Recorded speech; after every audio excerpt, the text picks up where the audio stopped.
she entered the court of her family's sworn enemy, forced into a marriage she despised.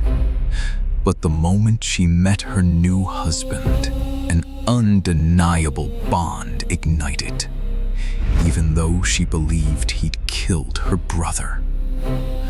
What happens when the one person you're destined to love is the one you swore to hate? River Oath Moonfang, a web novel, werewolf shifter romance.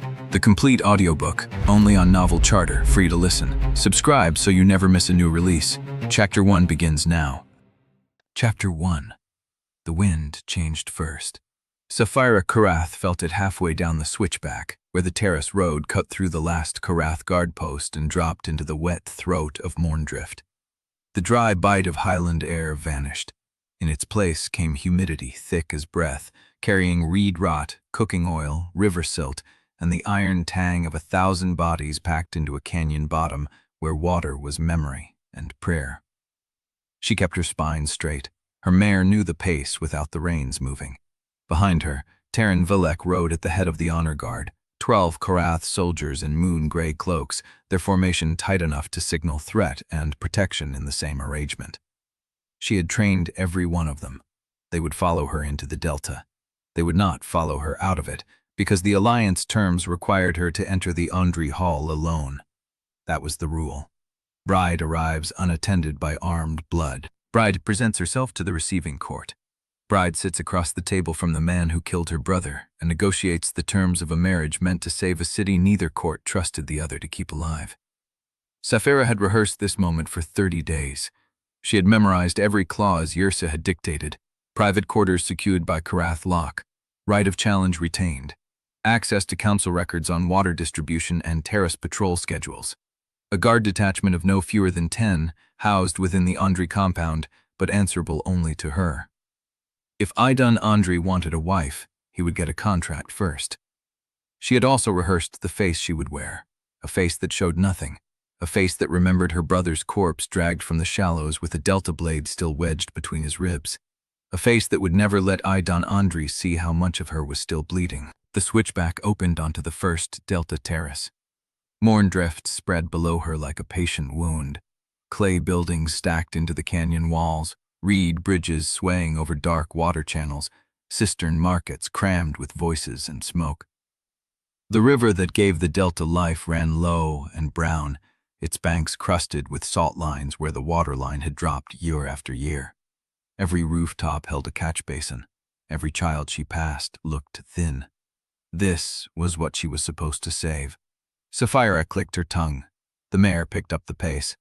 The Ondrey receiving hall sat at the heart of the lower terrace, built into the canyon face where the rock curved inward and the oldest cisterns fed the public courts. Its entrance was not grand, no highland columns, no moon sigils carved in stone, just a wide clay arch painted white, with river rushes woven above the lintel and 2 Ondrey guards flanking the door in damp, darkened leather. They did not reach for weapons when she dismounted. They did not bow, either. Saphira handed the reins to Teren without looking at him. "Wait here, Lieutenant." His voice was low, meant for her alone. "If there is any breach, there won't be." She straightened her tunic, felt the weight of the small blade she kept strapped to her inner forearm. "The Ondrey want this alliance as much as we do. Their wells are drier than ours." Teren said nothing. He did not need to. They both knew that wanting something and surviving it were different skills. She walked through the arch. The receiving hall opened around her in a long, low chamber lit by oil lamps suspended on chains from the ceiling beams. The walls were painted with river scenes, boats, reed harvests, the old flood years when the canyon ran full, and the delta could feed every mouth from the high terraces to the salt flats. The floor was polished clay, cool under her boots, and the air was thick with the smell of wet stone and the smoke of burning marsh grass. At the far end of the hall stood the betrothal table. It was long and narrow, made of dark wood scarred by years of negotiation. Ondrey elders sat on one side, their faces carved into polite hostility. Priests stood at the corners, River Oath witnesses in braided linen, their hands folded and their eyes watchful. and at the center of the table, directly across from the empty seat meant for her, sat Idun Ondrey. He was not what she had expected. She had built him in her mind over 5 years. A brute, a killer with a delta blade and a smirk, the kind of officer who ordered border raids for sport and called the casualties cleaning. She had pictured thick hands and narrow eyes, and the casual cruelty of a man who had never lost anything he valued. Idun Ondrey looked like none of that. He was tall, lean, with the patient stillness of someone who had learned to wait through worse than this. His skin was the deep brown of the delta clay, his hair cropped close, his jaw clean-shaven. He wore no ornament, no sigil of rank, nothing but a plain tunic and a calm that felt heavier than armor. And when his eyes met hers, Saphira stopped breathing. The scent hit her first.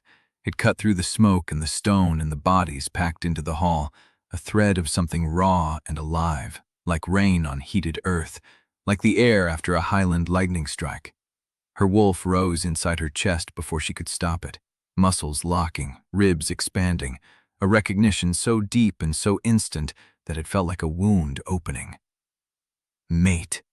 The word burned through her like poison. She felt him feel it too, saw the flicker in his calm, the way his jaw tightened, the sudden stillness that went beyond patience into shock. His nostrils flared once. A breath, a confirmation. He knew. The hall watched them in the silence. Saphira forced her feet forward. 1 step, 2, 3. She made herself walk to the chair at the center of the table and sit down across from him, close enough now to see the pulse beating at the base of his throat, to smell the salt and leather that clung to his skin, to feel the bond pull like a current trying to drag her under. She had planned for hatred. She had planned for coldness, for control, for the satisfaction of looking at her enemy across a treaty and knowing she was the one who would endure. She had not planned for this. The mate bond wrapped around her ribs and squeezed, and everything she had rehearsed, every word, every strategy, every carefully locked door inside her chest, meant nothing against the way her body recognized him as home, the moment it should have named him grave. Saphira set her hands flat on the table, watched her own knuckles whiten, and said nothing at all. Chapter 2. The silence stretched long enough that the elders began to shift in their seats. Saphira kept her hands flat on the table. The wood was warm, polished by years of deals and arguments, and she focused on its grain instead of the man across from her, instead of the bond that hummed under her skin like a second pulse. A priest in braided linen cleared his throat. "We will begin." The words broke the spell. Saphira raised her eyes. Idun had not looked away from her. His stillness had hardened back into composure, but she caught the tension in his shoulders, the way his fingers rested loose on the table instead of flat. He was holding himself back from something. She recognized the posture because she used it herself.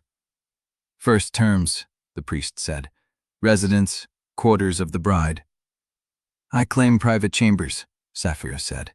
Her voice came out flat, tactical, the tone she used for briefings. "Secured by Korrath lock. Entry only by my permission or my guard's presence." The Ondrey elder on Idun's left made a sound low in his throat. "This is a marriage, not a military encampment." "The marriage does not begin with trust."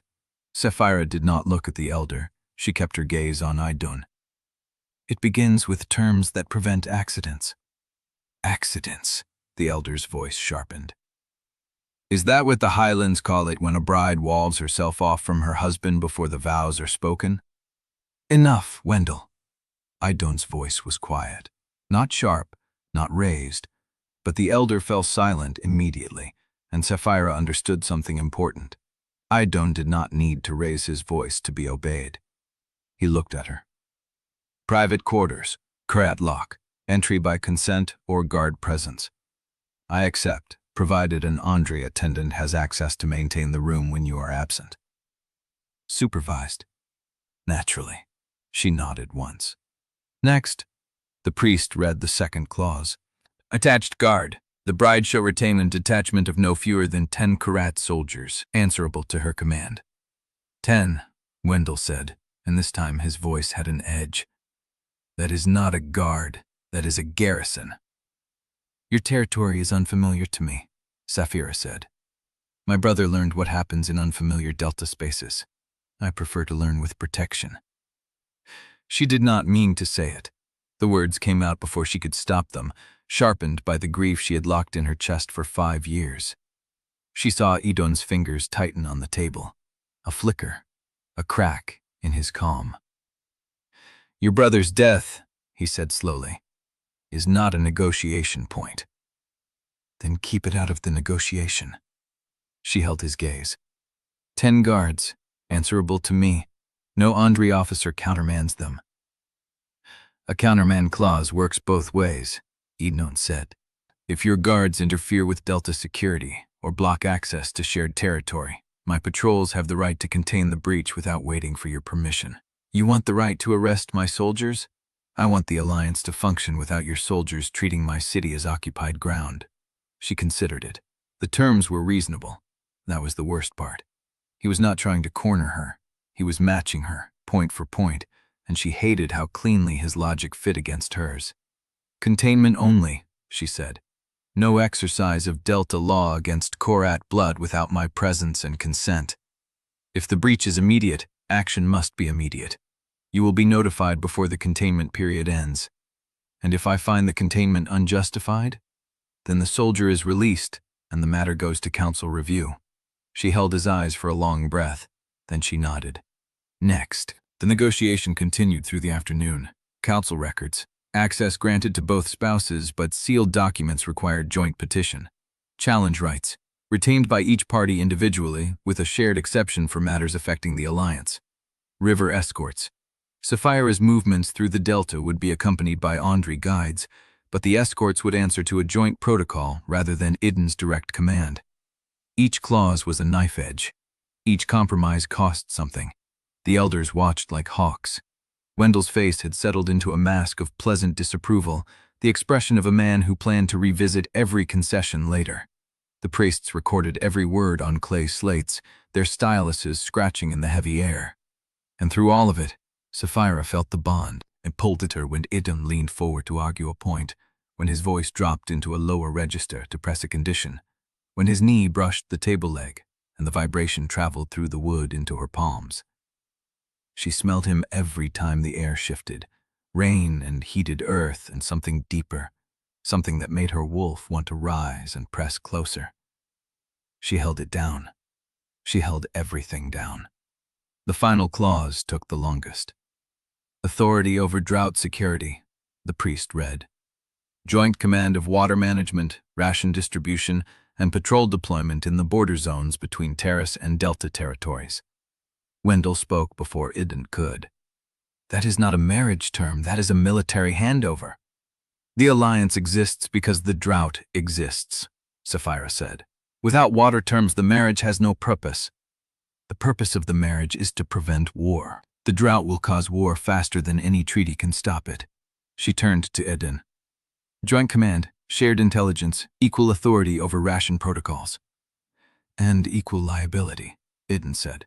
If the water management fails, both courts answer. Agreed.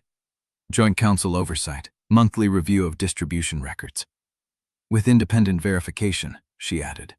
A third-party auditor, chosen by mutual consent.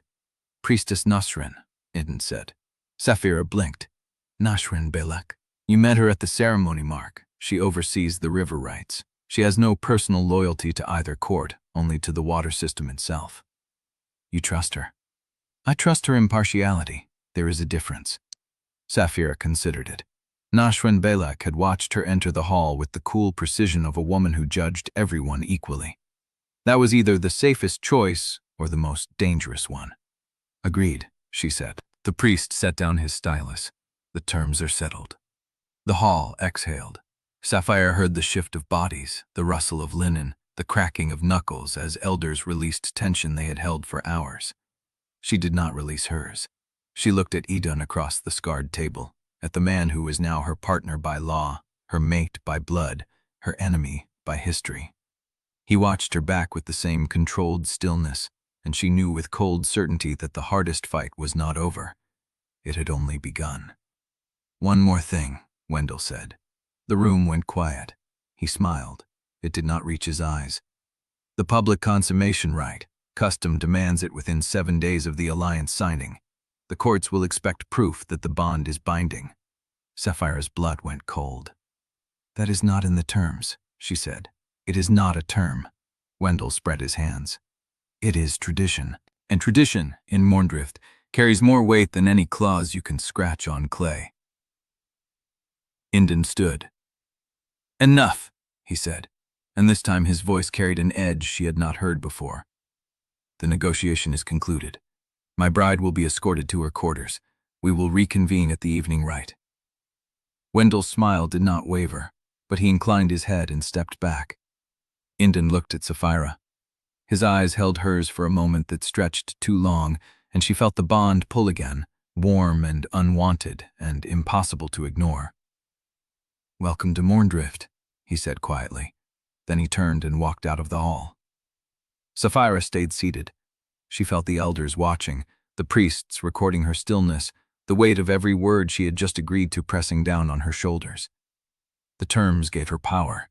The terms gave her protection, but Wendell's reminder sat in her chest like a blade, and she could not stop thinking about what would be demanded of her in 7 days. A handmaid appeared at her elbow. Lieutenant, I will show you to your chambers. Saphira looked up. The woman was young, dark-haired, with eyes that missed nothing. I am Talise Miro, she said. I have been assigned to your household. Saphira stood. Her legs were steady. Her voice was steady. She followed Talise through a side door into a corridor lit by oil lamps, and the bond's pull faded as the distance between her and Idun grew. But it did not disappear. It stayed, a thread tied to her ribs, waiting for her to follow it back. She pushed the thought down and kept walking. Chapter 3. The corridors twisted inward, away from river light, until the air grew still and the oil lamps burned without draft. Talise walked ahead, soft-footed, her dark head bent like she knew every board and threshold by memory. She said nothing about the negotiation, nothing about Wendell's parting blade. She simply led, and Saphira followed, counting steps, mapping turns, noting every door that could be locked and every window that could be forced. The suite sat at the end of a narrow hall with one approach and no secondary exit. Saphira stopped at the threshold and read the space the way she would read a field before deployment. 2 rooms. Heavy timber door with a bronze lock. Korrath make, she recognized the casting mark. A sitting chamber with low couches, reed mats and a table set with water and dried fruit. A sleeping chamber beyond, visible through an open arch, curtained in linen the color of river clay. One window, small, facing east toward the terrace cliffs, not toward the delta channels. Politically close to Idun's quarters, privately separate. She stepped inside and began the real work. The window latch tested first, old iron, oiled recently, opened without sound. She measured the drop with her eyes. 2 stories. Stone below, then packed earth. A landing that would bruise but not break if she committed to the fall. No rope, no ledge, no handhold between here and ground. She closed the window and turned. The wardrobe, the bed frame, the washstand. She ran her paw along every surface, feeling for loose boards, hidden gaps, anything the builders might have left for ears or blades. Nothing. But she would check again at night, when the light changed and shadows revealed what daylight hid.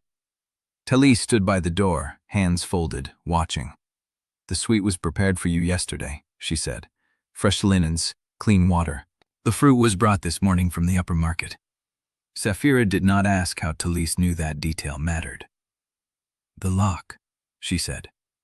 Who holds the second key? No one. No one holds a second key to a chorus lock. The locksmith cast only one, Lord Eden's orders. Saphira turned from the window and studied the woman who had just given her the first piece of real intelligence since she crossed the threshold. Black hair, steady hands, eyes that tracked movement the way a patrol scout tracked scent lines. You have an opinion about that, Saphira said. I have an observation. Talise did not look away. Lord Eden knows that a lock with 2 keys is a lock that can be opened without your consent. He gave you the only one." The words landed like a stone dropped into still water. Saphira let the silence stretch, watching for the flicker that meant Talise was performing loyalty instead of meaning it. She found nothing. The woman's pulse sat even at her throat. Her breathing did not shift. "You have served in this household long?" "4 years. And before that?" "Kitchen work in the lower market. My mother was a cistern attendant. My father worked the reed boats until the river dropped too low for cargo passage." "Your brother?" Talise's hands stilled. The room went quiet. "He disappeared," Talise said. 2 years ago. He was a messenger for the council scribes. One night he did not come home. Did you search for him?" "I searched. The household did not." Her voice carried no accusation, only fact. In Mourndrift, servants vanish faster than scandals do. Saphira heard the shape of the warning beneath the words. She crossed to the table, picked up the water pitcher, and poured. The liquid ran clear and cool. She drank, then set the cup down and looked at the woman who had just given her a map of the court in 4 sentences. "Then you know how to move without being seen. I know how to listen without being heard." "Good." Saphira sat. "Tell me what I missed today." Talise did not hesitate. Idun Ondrey did not expect you to win the negotiation. He expected a highland bride who would fold under pressure and give him room to reshape the terms later. When you held, he lost the first ground. The consummation rite was his countermove. He will try again. He has already begun. Talise's voice dropped. Before you arrived, he spoke with 4 council members in the eastern corridor. He mentioned the drought audits twice. He mentioned grain tariffs once. He did not mention the alliance at all. Saphira stored every word. "The servant who poured the water during the negotiation," she said. "Who assigned him?" "Wendell's household steward. Replace him." "Already done." Talise met her eyes. "I assigned a girl from the lower market whose mother owes nothing to the Ondrey bloodline. She will serve your table from now on." Saphira felt the corner of her mouth twitch, not quite a smile, but close enough to startle her. "You anticipated me." "I anticipated what any soldier would need. Trusted hands at every touch point, serving staff who report to you, not to the elders. A map of the house that shows where walls are thin and where conversations carry." "And the lock?" "I did not anticipate the lock. That was Lord Eden's gift." Gift. The word sat wrong. The bond pulled at the edges of her concentration, a warmth she did not want and could not banish. She thought of Eden's stillness across the table, the way he had matched her terms without flinching, the way he had silenced Wendell without raising his voice. A gift, or a trap dressed like one. How close are his quarters? Adjacent hall, 40 paces, no shed wall. You measured. 43 paces, Talise said.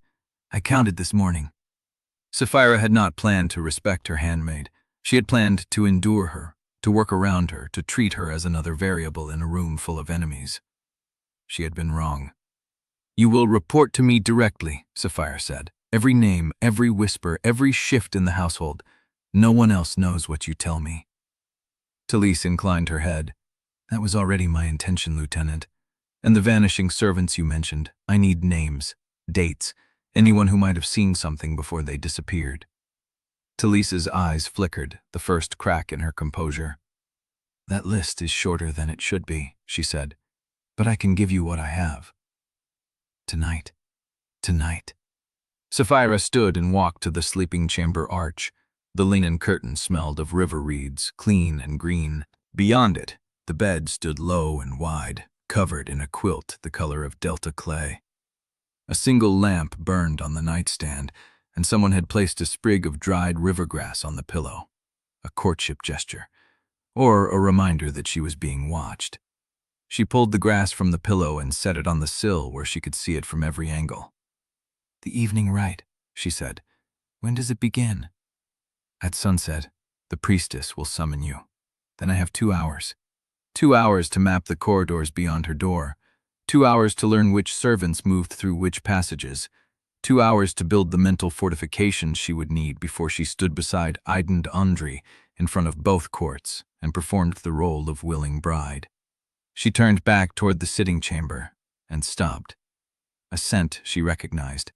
Rain on heated earth. The bond, threading through the gap beneath the door, curling around the threshold like smoke. He was close. 40 paces, adjacent hall. She pressed her palm flat against the doorframe and breathed through the pull, forcing her wolf down, forcing her heart steady. Not yet. Not until she understood what the lock really meant. Not until she knew whether his gift was a kindness or the opening move in a game she had not yet learned to play. Talise stood in the center of the sitting chamber, perfectly still, watching her watch the door. "Do you want me to guard the corridor tonight, Lieutenant?" Saphira met her eyes. "I want you to teach me how to walk through this house without being heard." Talise smiled, a thin, knowing thing, barely visible and gone. "Then we begin now." Chapter 4. She followed Talise into the corridor, bare feet on cool clay, and learned the first lesson of Delta silence. Weight on the outer edge of the foot, roll slowly, let the heel kiss the floor instead of striking it. The house breathed around them. Water pipes groaned in the walls, reed matting whispered under Talise's soles, and under Saphira's the same whisper, but louder, sloppy, a soldier's gate shaped by stone terraces and Moonlaw parade grounds. Again, Talise signed without speaking. Saphira stopped, adjusted, rolled through the next step, heel-toe, the way she had learned stalking as a girl before the Korrath trainers beat it out of her in favor of formation drill. "Better," the set of Talise's shoulders said. They moved through a service corridor where the lamps were fewer and the shadows pooled thicker. Talise pointed to a narrow door set flush into the wall, disguised by grain sack patterns painted onto the wood. "A storage passage," her fingers said. "It connects to the kitchens, the bathhouse, and the Eastern Council chamber." Saphira memorized the location, fielded it beside the window measurements and the single-key lock. "How many passages like this?" she breathed. 12 that I have found. There are more I have not. Who built them?"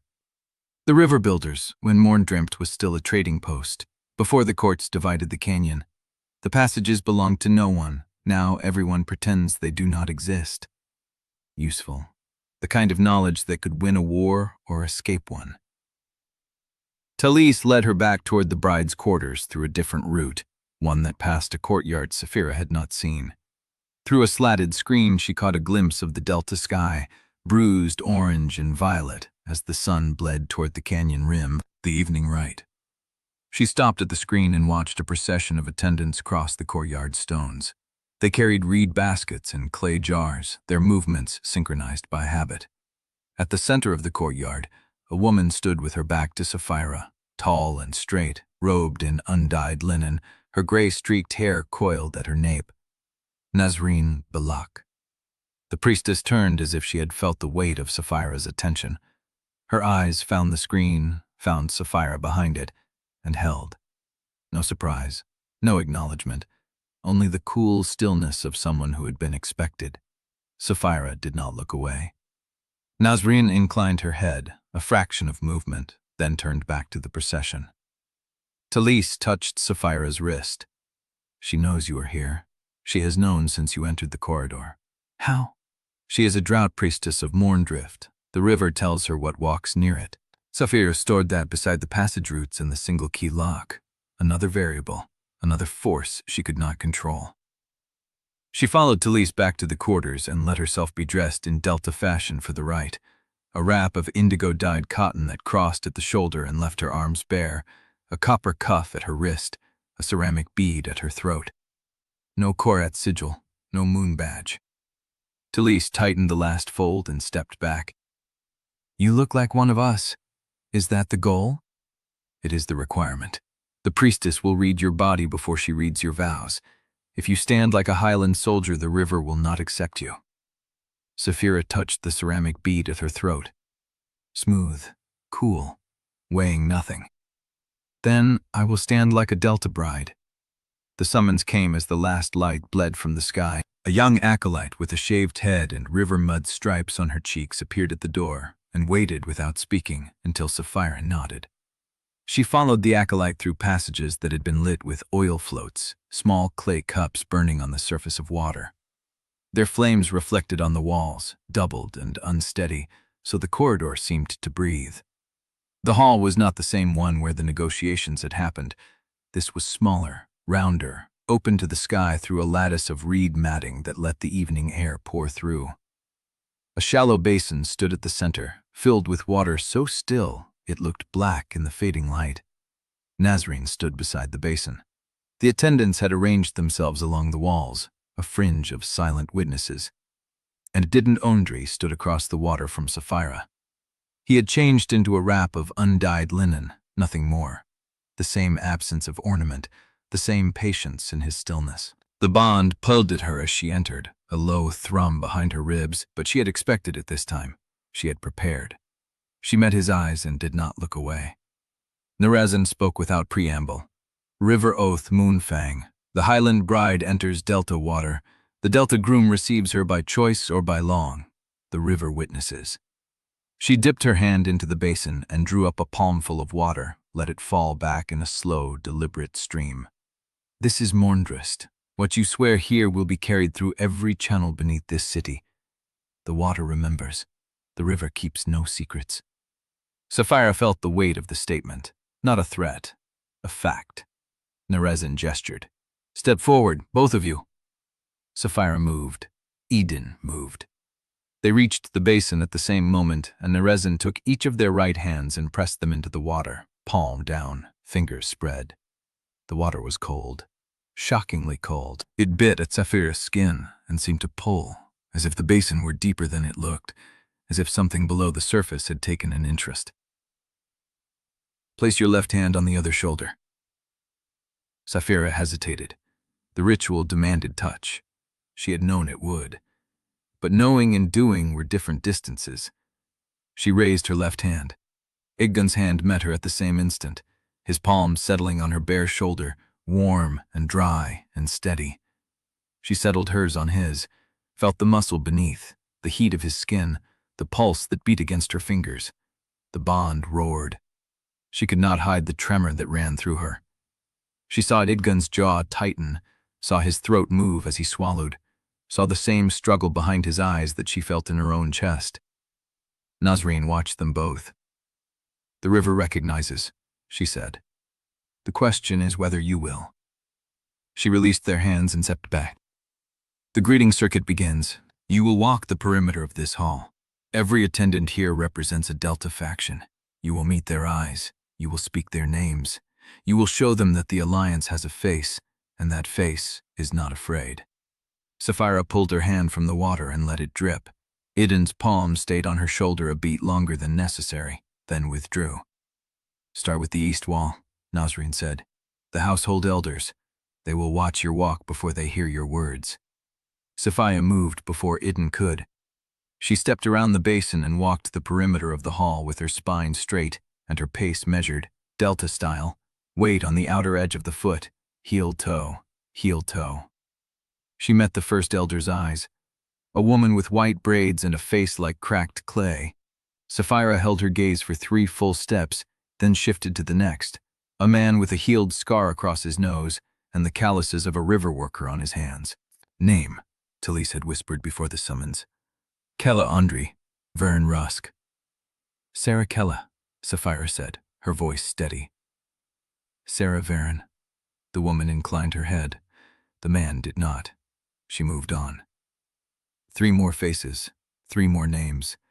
She remembered them all, matched them to the mental map Talise had drawn in the hour before sunset. Household stewards, faction figures, unaligned merchants who had been invited to witness, and then Wendell Ondrey. He stood apart from the others, near the western curve of the wall, his hands clasped at his back and his smile already forming as she approached. That smile did not reach his eyes. It had not reached them in the negotiation hall, and it did not reach them now. Lieutenant Korrath, he said, or should I begin calling you niece? Lord Wendell, you look well in Delta cloth. I had wondered whether Highland bones could learn to bend. My bones are not the part of me that learns. His smile widened, and the wrongness in it sharpened. The greeting circuit suits you. You carry yourself like someone who belongs here. He paused. I hope you will find that belonging is not the same as safety. A threat, wrapped in warmth, delivered in front of witnesses. She held his gaze and did not let her voice waver. I have never expected safety from a welcome, Lord Wendell. Only from the ground I hold. She walked past him before he could answer, completing the circuit with her spine straight and her heart pounding. When she reached the basin again, Idun was already there. He had watched the entire exchange. His face gave nothing away, but his hand, resting at his side, was open, not a fist. She filed that beside the passages and the priestess's cold water. Nasrin stepped forward. The circuit is complete. The river has witnessed. She dipped her hand into the basin one final time. The first public oath is spoken. Tomorrow, the marriage proper begins. She looked at Saphira, then at Idun. You may leave together or separately. The river does not care how you walk away from it, but it will remember how you arrived.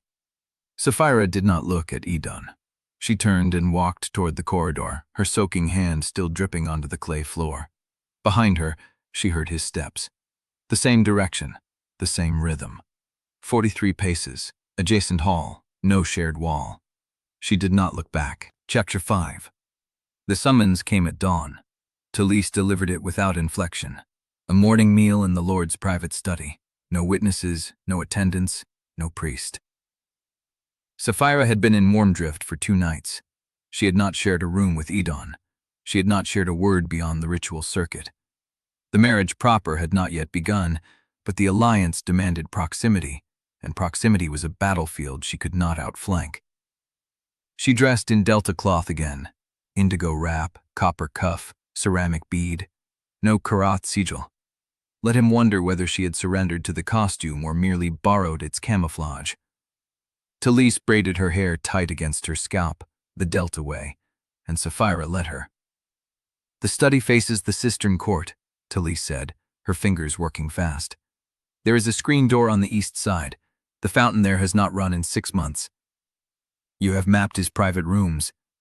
I have mapped every room I could reach. Talise stepped back. His study was not among them until this morning. Saphira met her own eyes in the polished copper. Then we learn what we can. The corridor leading to Idun's study ran along the inner wall of the house, away from the windows, away from the light. The air thickened as she walked, heat and silt, and the faint underground damp that seeped through every delta foundation. She measured the distance in steps, 23 from her door to the bend, 11 from the bend to the study entrance. The door was closed. She knocked once. His voice came through the wood. Enter. She pushed the door open and stepped into a room that was not what she expected. No maps on the walls, no ledgers stacked in columns, no sigils of rank displayed for visitors to measure. The study was spare, almost monastic. A low table near the window, 2 cushions facing each other, a clay jug of water on a tray. The only ornament was a single dried reed standing in a ceramic holder on the sill, its head bent like a tired spine.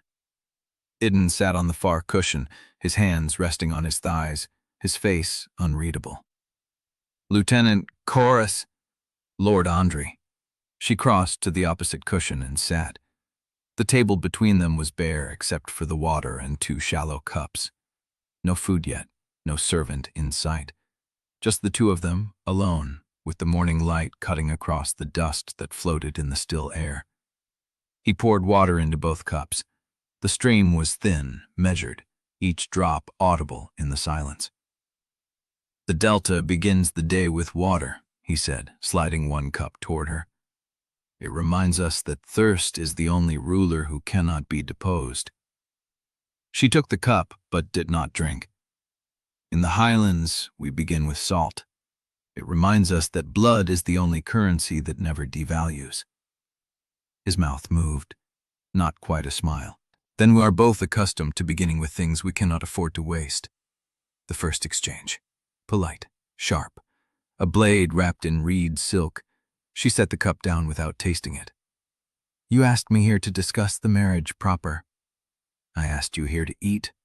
He gestured, and almost on cue, a door she had not noticed slid open. A servant entered with a tray, set it on the table, and withdrew without a word. The tray held flatbread, dried fish, a paste of ground herbs and oil. Simple food. Delta food. Nothing that could be poisoned by an unseen hand in a crowded kitchen. He took the first piece of bread, broke it, ate, watching her. She waited until he swallowed, then took her own piece. The bread was coarse against her tongue, the fish salty and hard. She chewed and swallowed and kept her spine straight and her pulse hidden behind her ribs. "Consummation right," she said. "Your uncle made it clear that the court expects proof. My uncle makes many things clear." Idun reached for the fish paste, spread it on bread, did not look up. "The right will happen. The timing is negotiable. Negotiable within the 7 days he named, or outside them if we present a unified front that makes delay publicly defensible." He met her eyes. "The only person who can enforce the 7-day window is you, by refusing to cooperate with me." She understood the move in the instant he made it. He was offering her cover, a way to delay the consummation without appearing to resist the alliance. All she had to do was stand beside him and let him speak for both of them. But standing beside him meant trust, and trust was not a thing she could manufacture on command. "You expect me to defer to your public account of our private arrangements? I expect you to decide whether you want the court inside your bed or outside the door." He dipped his bread in the paste and bit. "I have no interest in a ceremony that profits spectators at the expense of participants." The words were dry, practical, his tone carrying no heat. But beneath them she felt the weight of something else. The same pull that had hummed through her ribs during the river oath, the same awareness of his hands resting on the table, the same memory of his palm on her shoulder. She looked down at her own bread and forced herself to eat. "The raid at Thornwater," she said. 5 years ago. You were there." He did not flinch. His jaw tightened, a micro-movement she would have missed if she had not been watching for it. "I was. My brother died in that raid." "I know." She had expected denial, deflection, a polished court version of events that she could pick apart. But he gave her nothing to fight, just the bare acknowledgement set between them like the dried reed on the sill. "Then you know why I am asking," she said. He set down his bread. His hands stayed flat on the table, palms down, still. "The Thornwater raid was a failure by every measure. The intelligence that triggered it was false. The orders I received did not match the terrain. The body count included soldiers who should never have been deployed." He paused. "Your brother was one of them, and you were the officer commanding the Delta Patrol that found him." "I was." The words hung in the air between them. She could press. She could name the blade, the wound, the manner of his death. She could force a confession, or a lie. But she saw something in Idun's stillness that made her hesitate. Not softness, not guilt, but a kind of held breath, as though he'd been waiting for this question longer than she had been alive to ask it. "You are not defending yourself," she said. "Defense implies an accusation I have already answered." He picked up his cup, drank, set it down. "I did not kill your brother, Lieutenant. But I was there when he died, and I have carried that night like a wound that does not close." The honesty disarmed her more than a denial would have. She had prepared for combat. He had given her silence and truth, and she did not know what to do with either. She pushed back from the table and stood. "The marriage proper begins at sunset," she said. "I will be ready." He did not rise. He did not call her back. He only looked at her with those patient eyes, and she felt the bond pull at her spine. A physical ache to stay, to sit, to hear what he would say next. She walked out. The corridor was dark and empty. She counted her steps back to her door, her pulse too fast, her hands trembling with a tension that had nothing to do with fear. She needed Talise. She needed to be alone. She needed to think. She pushed open her chamber door and stopped. The dried river grass still sat on the windowsill where she had left it, but on the floor, in the center of the room, lay a blade. Short, Delta-made. No message, no cloth beneath it. Just the knife, placed precisely where she could not miss it, the same pattern she had seen on her brother's corpse 5 years ago. Chapter 6. Saphira's hand went to the blade before she allowed herself to think. The weight was wrong. Not balanced for throwing, not shaped for belt carry. A work knife, narrow-bladed, the grip wrapped in faded reed cord worn smooth by use. She turned it over and found no maker's mark, no sigil. Nothing but delta steel and the memory of another blade exactly like it, pulled from between her brother's ribs while she stood on a riverbank and watched them wash his body. She set it on the table, did not touch it again. Talise arrived within the span of 50 breaths, took one look at the knife, and closed the door without being told. You touched it. The grip. Saphira pressed her palms flat on her thighs to stop the tremor. Not the blade. Talise leaned close without making contact, studying the knife the way a field surgeon studies a wound. Her nostrils flared once, twice. Her eyes tracked the reed cord, the slight discoloration near the hilt, the way the steel had been ground to a fine edge on one side only. No salt residue, she said. No oil. Whoever carried this did not carry it long. It was not delivered through the door. No. Talise straightened. The door was locked from inside when we arrived. The window is 2 stories above packed earth. No ladder marks, no disturbed reed mats below. Then someone was already in this room before I returned. Talise did not answer. She did not need to. Saphira breathed through the realization. Her quarters had been searched on her first night in Mourndrift. The dried river grass had been a message she mistook for a courtship gesture. The blade was the same sender, changing tone. Who else has access to this corridor? Servants, Talise said. The night watch rotates through the lower passage every 3 hours. Priestesses from the river shrine use the eastern stair for the midnight offering. No one is supposed to stop or search. But someone does. Someone always does. Talise pulled a square of undyed cloth from her sleeve, wrapped the blade without touching the steel, and tucked it into the fold at her waist. The movement was practiced, economical, the habit of a woman who had learned to make evidence disappear before anyone asked to see it. We will not find who left it by asking, she said, but we may find them by learning where the blade came from. Talise led her through passages Saphira had not yet learned to name, not the main corridors with their oil lamps and polished clay floors, narrower routes, service channels where the walls sweated moisture and the ceilings dropped so low she had to duck. The air changed as they walked, losing the dry heat of the upper floors and taking on a wet, fungal weight that clung to her skin. Laundry trenches run beneath the eastern quarter, Talise said, her voice pitched low. The bathhouse drains feed into the same system. Every drop that leaves a noble basin passes through the hands of women who are paid to forget what they see.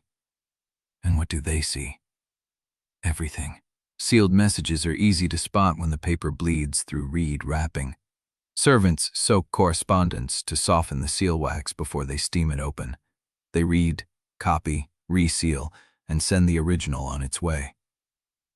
Saphira followed her through a narrow arch into a chamber that smelled of ash and lye.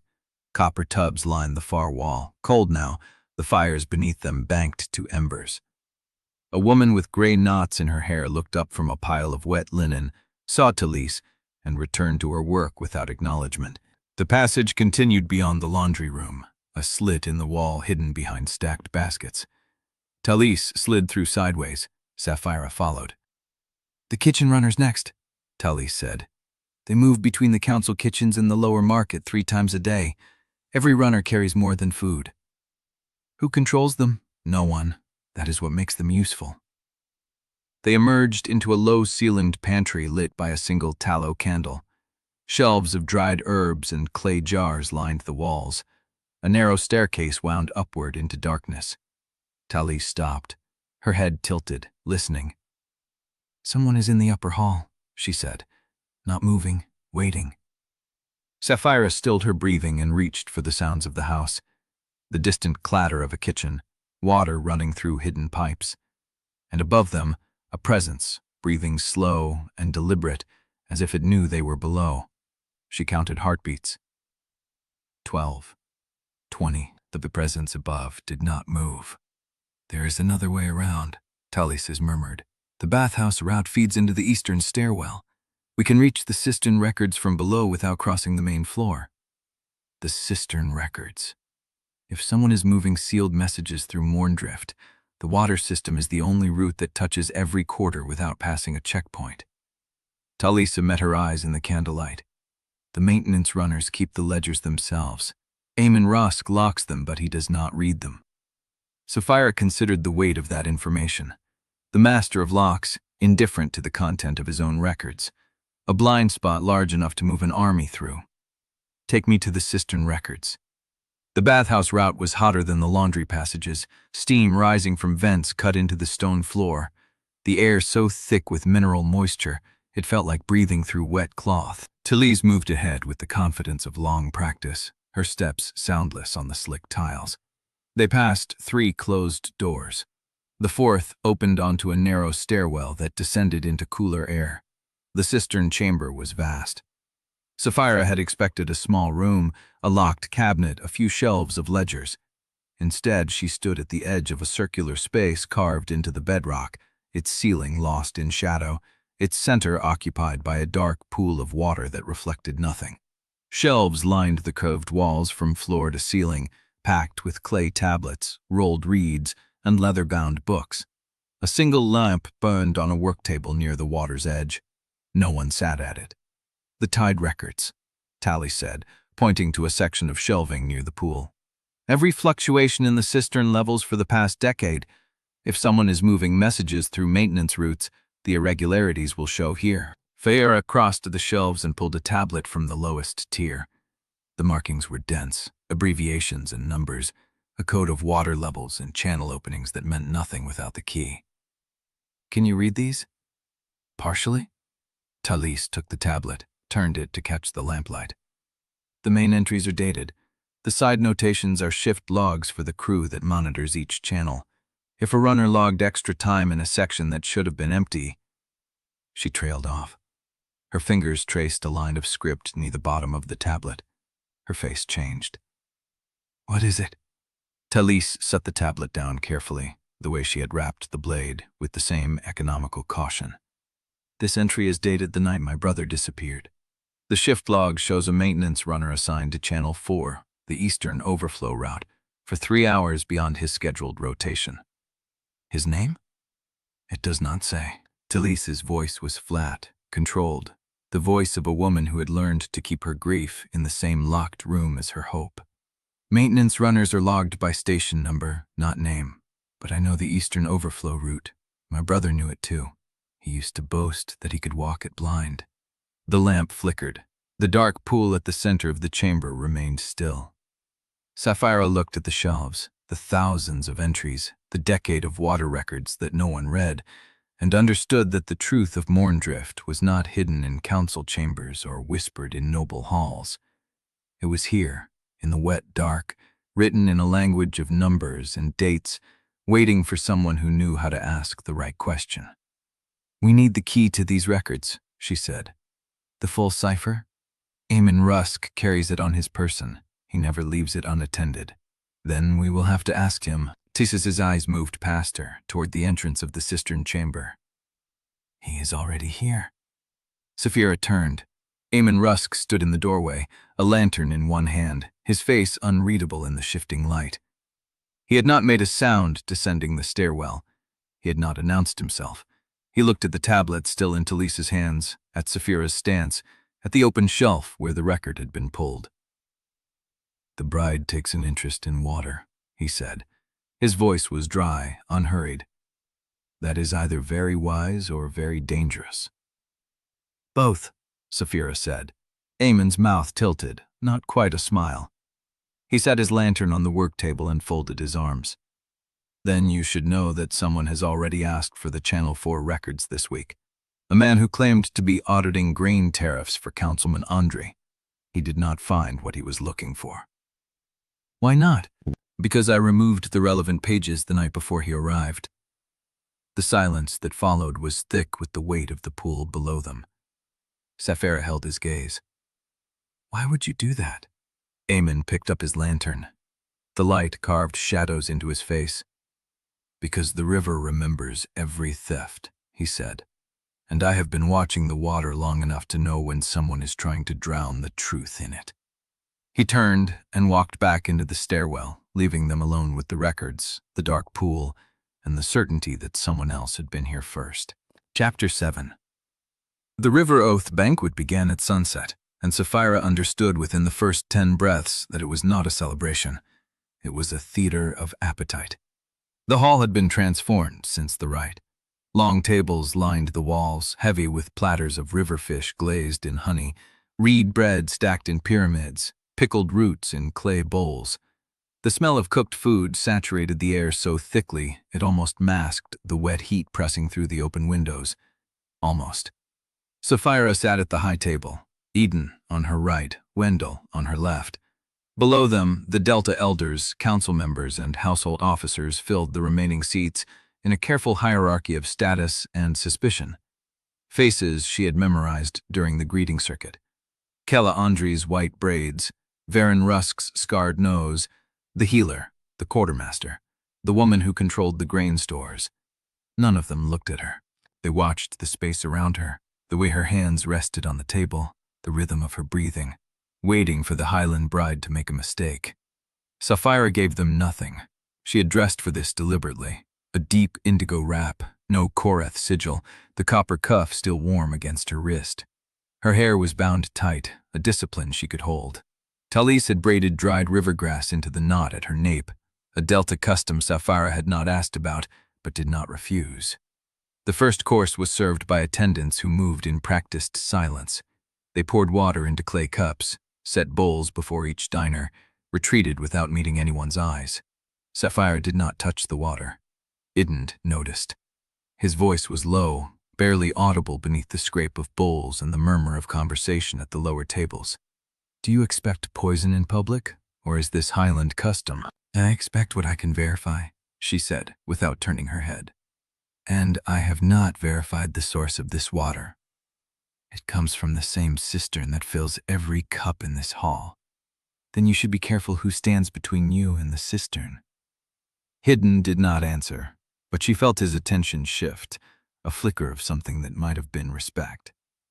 The meal progressed through 3 courses, each more elaborate than the last. Toasts were made, to the Alliance, to the river, to the Drought Council that would begin its work in the morning. Saphira answered each toast with a measured sip from a cup she kept within her line of sight at all times. Wendell said nothing directly to her. He spoke across her, to Idun, discussing grain tariffs, the condition of the eastern sluice gates, the schedule for the next ration delivery. Every word was pointed. Every pause invited her to interrupt, to reveal how little she understood Delta infrastructure. She waited. "The bride is quiet tonight," Wendell said finally, turning to her with the smile that did not reach his eyes. "Does the Delta not agree with the highland palate?" "The Delta has been generous," Saphira said. "I am still learning which flavors belong to the water and which belong to the soil." A deliberate ambiguity. The elders at the nearby tables exchanged glances. Idun's hand rested on the table between them, still, unhurried. His voice carried the same calm he had used during the negotiation. "My wife has spent her first days beneath Mourndrift learning its passages. It would be strange if she understood its tastes already." Wendell's smile tightened. "Then let us make her understand. A toast to the bride and to the alliance she carries." He raised his cup. The room followed. Saphira lifted her own cup, the clay cool against her fingers, and waited. The toast rippled through the hall, voices layering over each other, a wave of goodwill that meant nothing and everything. Then the ceremonial cup was brought forward. An attendant placed it before Idun on a wooden tray. The cup was different from the others, taller, glazed in dark river clay, banded with copper. The marriage cup, the one that sealed the oath with shared wine, a tradition Talise had explained during the dressing. Idun took it in both hands. Saphira caught the scent a heartbeat before he lifted it to his lips. Not the wine, not the clay. Something beneath, sharp and chemical, buried in the heat of the room like a needle in silk. Her hand moved before her mind caught up. She knocked the cup from his grasp.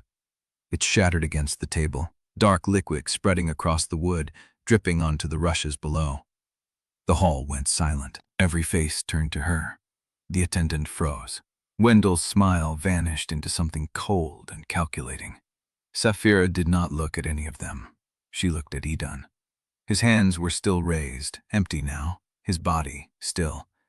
He had not flinched.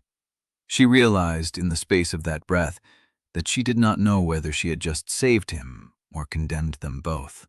"The cup," she said, her voice carried. "It was poisoned." The silence broke into noise, chairs scraping, voices rising, the healer pushing through the crowd. Wendell stood, his face hard, his hands flat against the table. "You are certain of this?" "I smelled it. Bitter, metallic. It was not in the wine." Idun had not moved. He was watching her with an expression she could not read. Not gratitude, not accusation. Something slower and more careful, as if he were revising a calculation he had made long before she arrived. The healer reached the table. She dipped a strip of linen into the spilled liquid, held it to her nose, then to her tongue. Her face tightened. "Nightshade extract, concentrated. A dose this size would have stopped his heart before he finished the swallow." The room erupted. Wendell's voice cut through the chaos, sharp and commanding, ordering the doors sealed, the kitchen locked, the attendants counted. The elders pressed forward, demanding explanations. The servant who had carried the cup was already being dragged toward the hall's rear entrance, her face pale as ash, her protests lost in the rising tide of accusation. Saphira sat very still. Her hands were shaking. She had not meant to move. She had not decided to move. Her body had acted on a signal her mind had not approved, in front of both courts, in front of witnesses who would carry the story to every corner of Mourndrift before midnight. The Alliance was not saved. It had just become more dangerous. Idun leaned toward her. His voice was quiet enough that no one else could hear. "Why did you do that?" She met his eyes. Her throat was dry. The bond pulled between them, warm and treacherous, a current she had not consented to. "I do not know." He held her gaze for a long moment. Then he straightened, turned to the hall and raised his voice above the chaos. "The bride has just saved my life. Let this be recorded. Saphira Korrath acted before any other in this room could read the threat. If this alliance had enemies before tonight, they have just shown their hand." The room quieted. Wendell's face was unreadable, a mask of stone. The elders exchanged glances. The priestess, Nasrin Balak, had not moved from her position near the east wall, but her eyes were fixed on Saphira with a knowing weight that felt heavier than any accusation. Idun extended his hand, not the formal gesture of a diplomat, not the protective reach of a husband. His palm was open, waiting. "Stand with me," he said. "Let them see that poison is not the only weapon that found its target tonight." Saphira looked at his hand. She thought of the blade in her chamber, the vanished servants, the pages Aemon had burned, the brother whose death had brought her here, to a table where a man who might have killed him had just offered her a choice she had not been prepared to make. She did not take his hand. She stood beside him anyway, her shoulder a handspan from his, her face turned toward the room as if she belonged there. The banquet was over. The war beneath it had just begun. Chapter 8. The captured servant was young. Saphira watched them drag her past the side table, noted the girl's bare feet, the reed basket tattoo on her inner wrist that marked her as kitchen staff, not service line. No one who carried the marriage cup should have been kitchen staff. Wendell stood at the hall's center, voice sharp as a blade drawn across stone. "The eastern doors stay sealed. Every attendant is to be accounted for before anyone leaves this room." The elders pressed closer. Someone demanded the bride be questioned first, since she had been close enough to smell the poison while the rest of them smelled nothing. Another voice cut back, rougher, naming it absurd to accuse the woman who had just saved the Lord's life. Saphira did not move. She kept her hands flat against the table, her spine straight, her face still. The Durum's heat pressed against her skin, damp and close, carrying the tang of spilled wine and the sharper edge of fear rising from the crowd. Beside her, Idun had not shifted his weight. His stillness matched hers, patient and deliberate, as if he were reading the room's currents the same way she was. The Korrath observers stood clustered near the western wall. 3 of them, soldiers in highland cut, their gray wool stark against the delta linen and river-dyed wraps that filled the rest of the hall. Their faces were unreadable, but Saphira knew what they were seeing. A bride who had moved for her husband before strategy could approve it. A weapon the Highlands had sent south, now acting like she belonged to the Delta instead. She could feel Teren's absence like a missing tooth. He would have been at that wall, watching for her, reading her signals. Instead, she had sent him to secure the Alliance Guard's quarters before the banquet, a routine order that now left her alone among enemies who wore smiles. Wendell turned toward her. His face had settled into something smooth and cold, the mask of a man who had just lost control of his own game and was already calculating the next move. "Lady Saphira, you smelled the poison before the cup reached Lord Idun's lips." It was not a question. "I did." "Remarkable." He let the word hang, letting the room fill it with implication. The wine was uncorked at the table. The cup was brought from the service alcove, filled in plain view, carried directly to the high table. You were seated 3 places distant. And yet, you caught a scent buried beneath clay, wine, and the heat of 40 bodies. Saphira met his gaze. "I have trained for 18 years to identify threats before they reach me." Nightshade extract carries a metallic bitterness that wine does not mask. If your household staff had been trained to the same standard, the cup would never have reached the table. A murmur rippled through the elders. Someone coughed. Wendell's jaw tightened, the only crack in his composure. Idun spoke before his uncle could answer. "The question is not how Lady Saphira detected the poison. The question is who prepared it, and how they expected it to reach me without detection." He turned to face the room, his voice carrying without effort, calm and unhurried. "This cup was carried through a service route that passes through the kitchen, the western pantry, and the lower storage hall before reaching the high table. Any one of those stations could have been compromised. The servant who carried it is kitchen staff, not service line. That substitution was made deliberately, which means someone in this household knew the cup's path and placed an agent where the line was weakest." The room's attention shifted. Saphira watched it happen, the way a hunter watches prey turn into the wind. Idun had not defended her. He had reframed the threat, broadened the target, pulled suspicion away from a single bride, and spread it across the entire house. Wendell's mouth tightened. He had lost the narrative. She saw him recognize it, saw the calculation behind his eyes shift from accusation to damage control. "Agreed." His voice was smooth again. "The investigation must be thorough. Every station on the cub's route will be examined. I will conduct the interrogations personally." "No."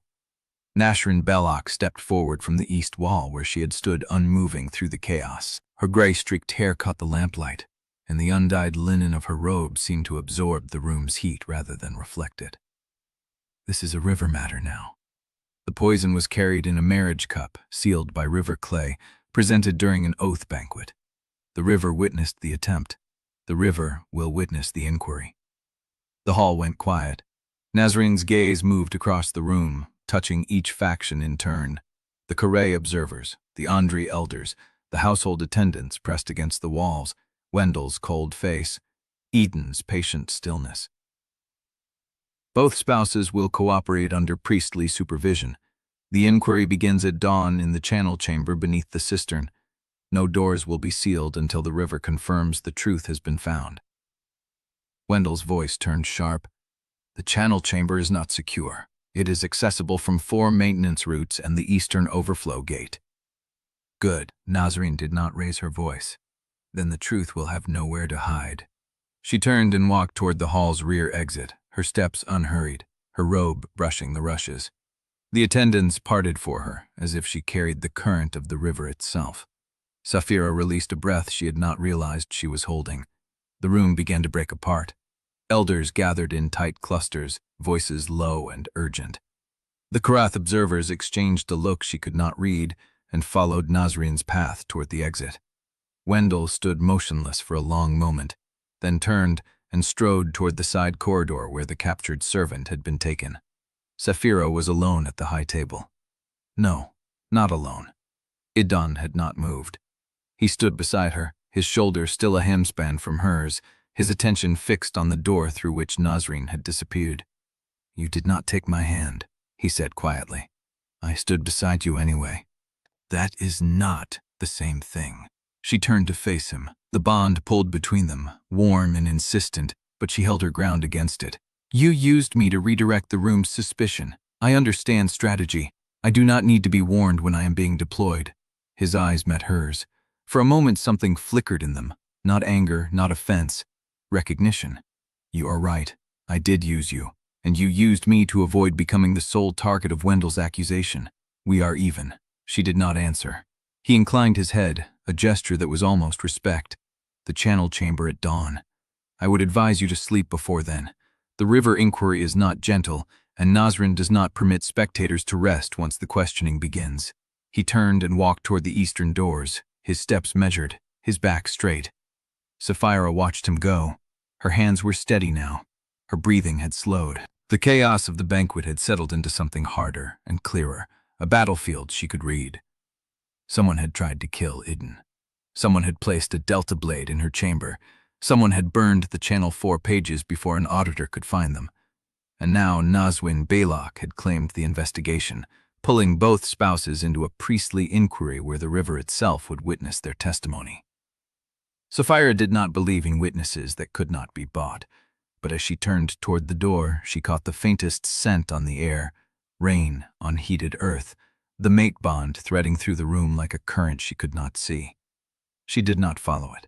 She walked the other way, toward her quarters, toward the locked door and the single key that might be a gift or a trap. Behind her, the hall emptied. The marriage cup lay shattered on the table, its poison dried to dark stains on the wood, and in the Channel chamber beneath the cistern, where the river ran black and slow through the bones of the city, someone was already waiting. Chapter 9. The corridor beyond the hall was empty. Saphira walked with her weight on the outer edges of her feet, heel rolling to toe, the delta gate to Lisa taught her. The clay floor absorbed her steps. No echo followed. She did not go to her quarters. The poisoned cup's root had passed through the kitchen, the western pantry, and the lower storage hall. If she followed that path now before Nasrin sealed the investigation at dawn, she might find what the inquiry would miss. The kitchen was quiet. Embers glowed in the main hearth. Copper pots hung in graded sizes along the far wall, and the prep tables had been scrubbed clean. The reed basket tattoo on the captured servant's wrist meant kitchen staff, not service line.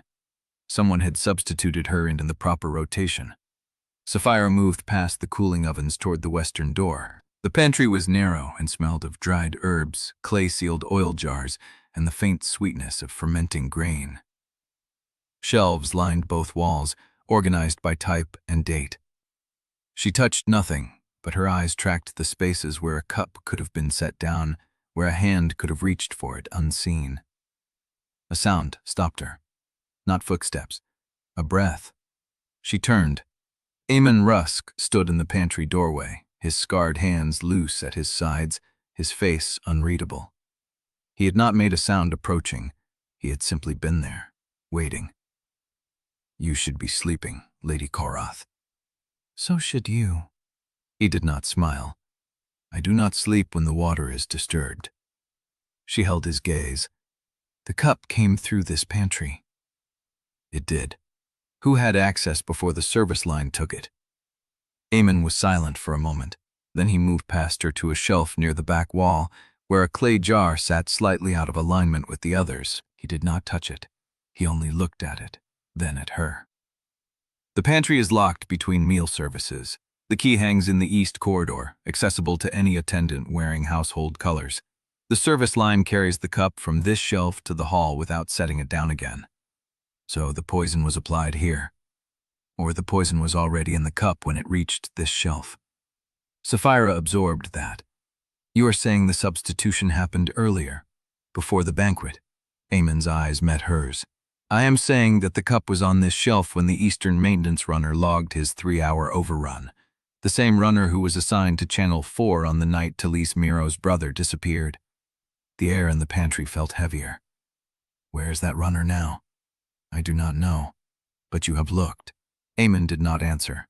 He turned and walked out of the pantry, his steps unhurried, and Saphira followed. He led her through a low door she had not noticed, into a corridor that smelled of wet stone and rust. The walls changed from plaster to raw bedrock.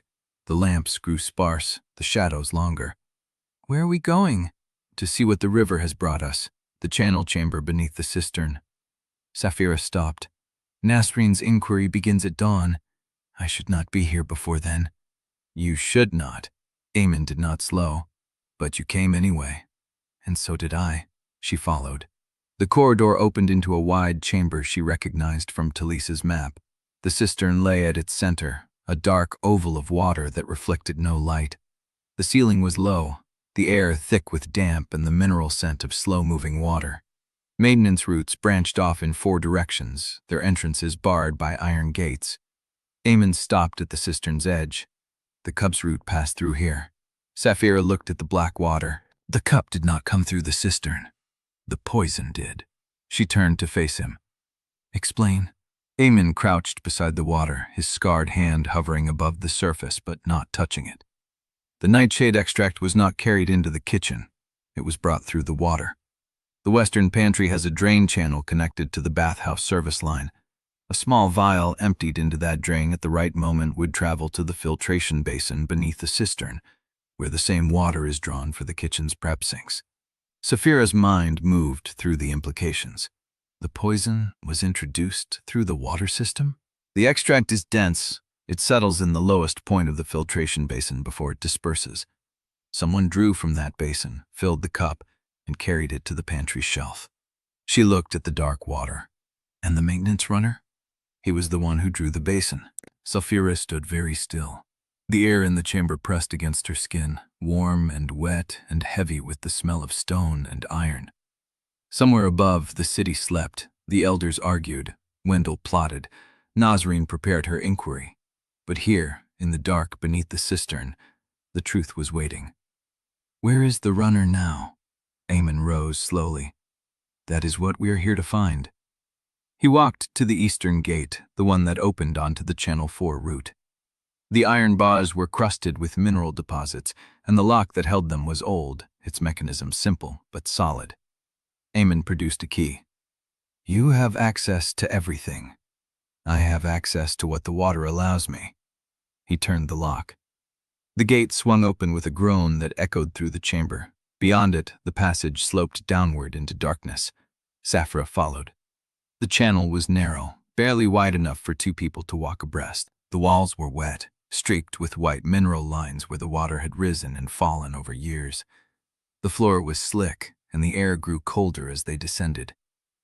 Eamon carried no lamp. You know this passage by memory. I do not need light to know what the water has touched. They walked in silence. After 100 paces, the passage opened into a small chamber, round, with a shallow basin at its center. The water in the basin was still, its surface filled with dust and debris. Eamon stopped. This is the filtration basin. Saphira looked at the water. It was barely knee-deep, no more than a few paces across. The basin's walls were lined with sediment, and a drain at the bottom led deeper into the cistern system. The poison was drawn from here. Yes. And the runner? Eamon pointed to the far side of the basin. A body lay half submerged in the water, face down, arms floating wide. Saphira's breath caught. She moved around the basin, her steps careful on the wet stone, until she could see the man's face. He was young, no older than Talise, with a reed basket tattoo on his wrist and a wound at the base of his skull. The maintenance runner. Saphira looked at Eamon. He has been here for hours. Yes. Someone killed him before the inquiry could find him. Eamon did not answer. He stood at the basin's edge, his scarred hands still, his face unreadable. The water reflected the faint lamp glow from the passage, and the body rocked gently with a current Saphira could not see. The river remembers every theft, Lady Korrath. He turned and walked back toward the gate, his footsteps fading into the dark. Saphira stood alone in the filtration chamber, the dead man at her feet, the truth she had been hunting now a corpse in the water. Someone had killed the witness, and the inquiry had not even begun. Chapter 10. Saphira stood at the edge of the filtration basin and made herself look at the dead man's face. Young, younger than she had first judged. 19, maybe 20. The reed basket tattoo marked him as kitchen staff, not maintenance. Someone had placed him in the Channel 4 rotation deliberately. The wound at the base of his skull was clean, precise, delivered by someone who knew exactly where to strike. She crouched beside the water. The body had not been searched. His boots were still laced. His belt pouch was intact. If someone killed him to silence what he knew, they had not taken anything from him. That meant either the killer had not had time, or the thing worth silencing was not an object he carried, but something in his memory. Saphira reached for his boot. The leather was worn soft, the laces caked with dried sediment. She worked the knot loose and pulled the boot free. Nothing inside but the imprint of his foot and the smell of damp wool. She checked the other boot. Her fingers found the false seam before her eyes did, a stitch that did not match, a fold that had been resealed with wax and pressure. She peeled it open. A strip of cured leather lay inside, no wider than her thumb, covered in symbols. Not Delta script, not Moonlaw runes either. She angled it toward the dim light from the passage and traced the marks with her fingertip.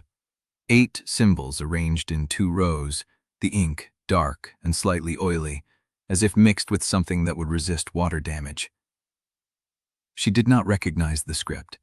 The dead man had carried a message he was not meant to read, hidden in a place that suggested he knew its value. The staged robbery was a lie. Nothing had been taken from his body because nothing visible was worth taking.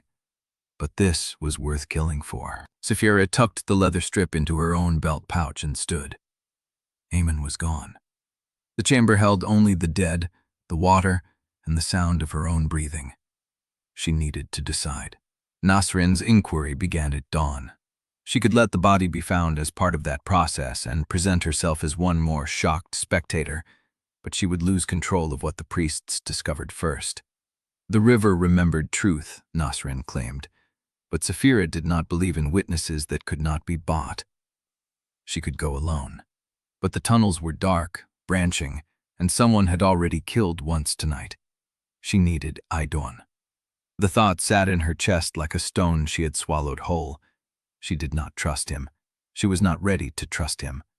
But he had access, authority, and the same interest in finding who wanted him dead, and her body had moved for him before her mind consented.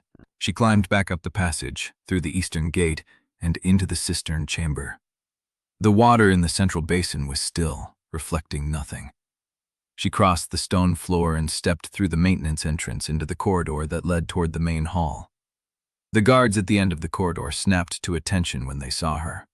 "I need Lord Ondrey." The older guard hesitated. "My lady, the hour." "Wake him." She did not raise her voice. She did not need to. Something in her tone made the younger guard turn and move before his partner could argue. She waited in the corridor with her arms crossed, the leather strip pressing against her hip through the fabric of her belt pouch. The stone walls breathed damp air against her skin, and somewhere above, the city slept through the last hours before dawn. Footsteps approached. Idun came alone, his tunic pulled on without ceremony, his feet bare on the cold stone. He carried no lamp, no weapon, no trace of the court mask she had seen him wear at the banquet.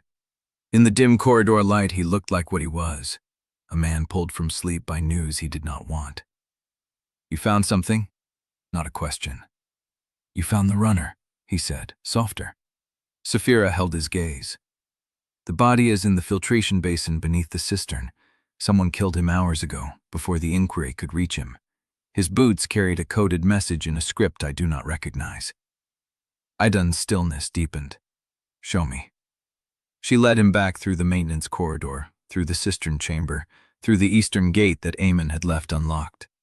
The passage narrowed, and the air grew colder as they descended. Behind her, Idun moved with the same careful silence she had learned from Talise. They reached the filtration chamber. The body lay where she had left it, half submerged, arms floating. Evian circled the basin without speaking, his gaze moving from the wound at the skull to the pattern of the tattoo on the wrist. "Staged," he said. "How do you know?" "The water. He is lying face down, but the wound is on the back of his skull. That means he was struck from behind while standing or kneeling, then placed in the basin. If he had fallen forward into the water, the wound would be on the front or the side." Saphira had seen the same detail but had not voiced it. She pulled the leather strip from her pouch and held it out. Idun took it. His fingers brushed hers. The bond flared, quick, sharp, a current that ran through the contact before she could brace against it. She saw his jaw tighten in the dim light. He felt it too. He looked at the symbols instead of at her. These are not delta markings, not Moonlaw either, and not Ondrey sigils. He turned the strip in his fingers, tilting it toward the light. But I think those group tunneling the breath disturb me. But I have seen this before. Saphira's breath caught. Where? The Thornwater raid. He looked up. One of my scouts found a strip of cured leather in the command tent after the ambush cleared. Same symbols, same ink. I did not know what it meant then either. The air in the chambers seemed to press closer. The raid where her brother died. The raid Idun had said was fed false intelligence. The raid that should not have happened the way it did. Someone had marked it with this same code. Before Saphira could speak, a sound came from the darkness beyond the basin. Water shifting. A footstep. They were not alone. Idun moved without warning, pulling her sideways and behind him, his body between her and the sound. The instinct was so fast, so uncalculated, that she did not have time to resist. The darkness at the far end of the chamber held its shape. Then it moved. A figure emerged from the tunnel mouth on the opposite side of the basin, stooping to clear the low arch. Tall, lean, moving with the economy of someone who knew the underground better than the surface. Eamon Rusk.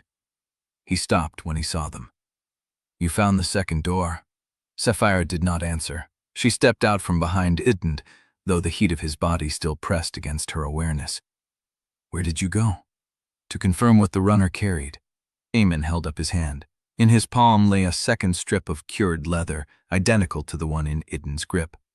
The dead are not the only messengers, Lady Korrath, but they are the quietest. The chamber held its silence, and Saphira understood that the truth she sought had teeth, and that she had already stepped into its path. Chapter 11. Eamon did not lower his hand. The second leather strip caught the faint light from the cistern chamber behind them, the same 8 symbols, the same water-resistant ink, the same deliberate concealment. Saphira's gaze moved between the strip in Idun's grip and the strip in Eamon's palm, and the distance between them felt like a trap closing. You followed another messenger, she said. I intercepted one. Eamon's voice carried no apology. The living ones are harder to read than the dead, but they talk faster when they understand the alternative.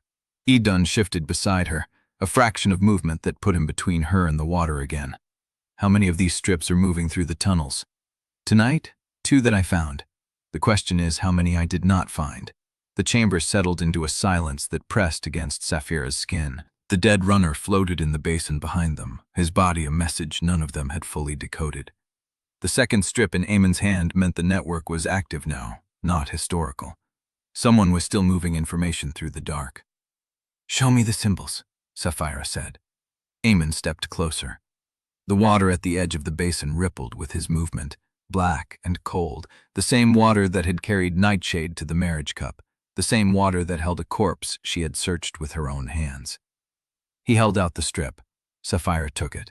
Her fingers brushed his calloused palm, and she felt the absence of heat in his skin. A man who spent his life underground, whose blood moved slow and patient. She angled the strip toward the light. The 8 symbols matched the first set in every detail. Same script, same spacing, same ink that had not bled or faded despite immersion. She held both strips side by side, comparing. This one different order, Idun said. He was watching over her shoulder, close enough that she caught his scent beneath the wet stone and copper. Heated earth, rain on dry ground, the thing that had pulled at her since the first moment in the receiving hall. She forced her attention back to the symbols. He is right. The symbols are the same, but the sequence is different. One is a message, the other is a key. Or a reply, Idun said. Eamon's silence confirmed nothing. The water in the basin shifted again. Saphira looked up. The surface had gone still.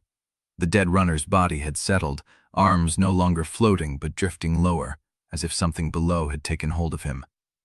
Did you hear that? Idun's voice went flat. The river is listening.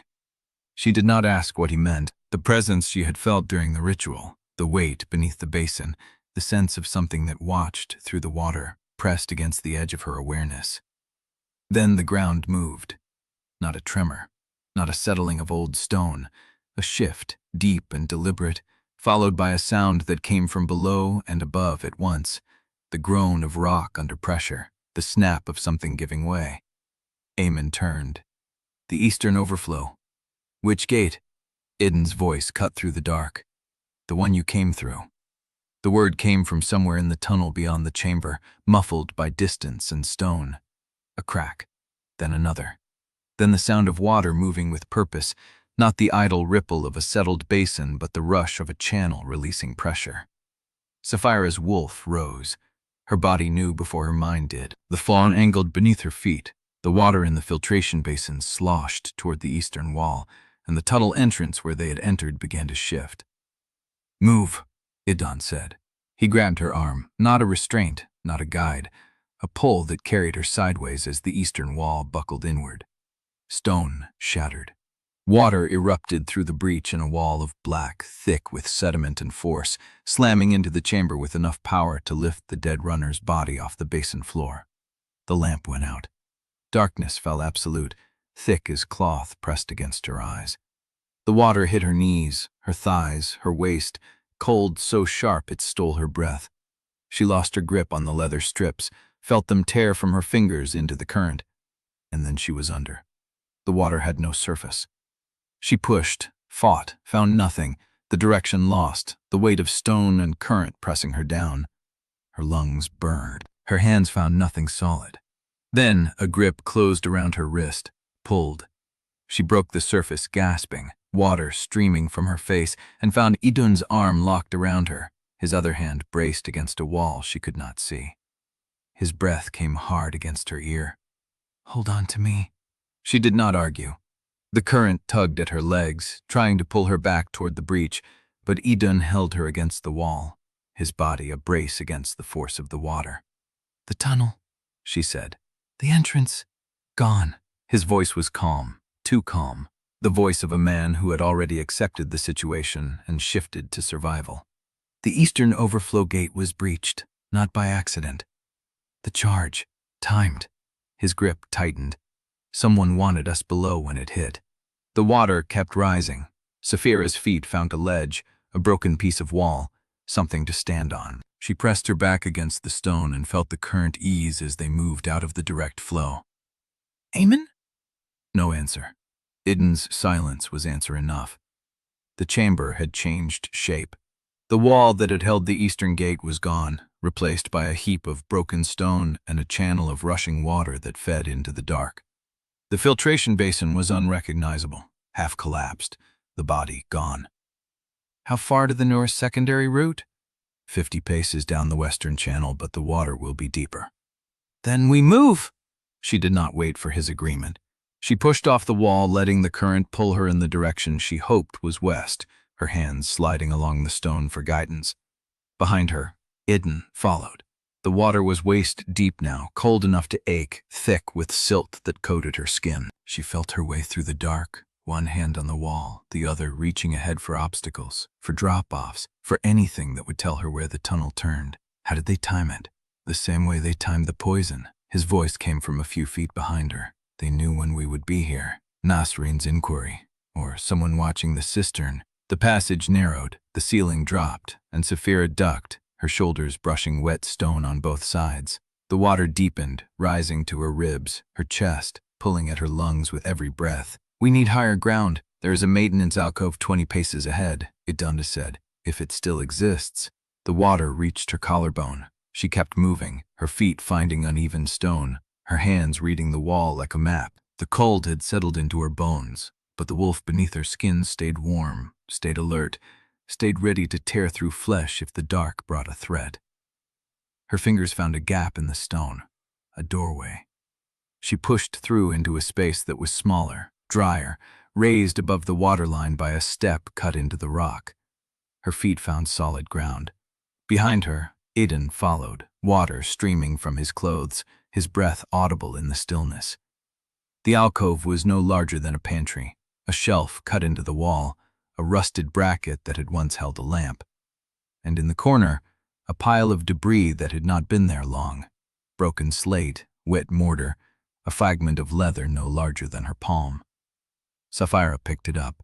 It was cured leather, machine-cut edges. A single symbol burned into the surface, the same script as the strips, one character she had not seen before. She held it out. Hundifit who custed edges and franning, able to take them components. He mutters negative, sharing his skos, existing in my ghost. This was here before the breach, he said. How do you know? Because the debris is dry on top. She looked at the pile. The top fragments were dry, the bottom ones were wet. The chamber had been disturbed before the water rose. Someone had been here, had placed this, had known the alcove would be found. Before she could speak, a sound came from the tunnel behind them. Not water, not stone. Footsteps. Slow, deliberate. The sound of someone who knew exactly where they were walking and who did not care who heard. The lamp had drowned. The dark was absolute. And something was coming through it. Chapter 12. The footsteps stopped, not faded, not turned, stopped, on the exact stone where sound carried cleanest, as if the walker had reached the edge of the alcove and chosen to wait. Saphira's hand found the wall.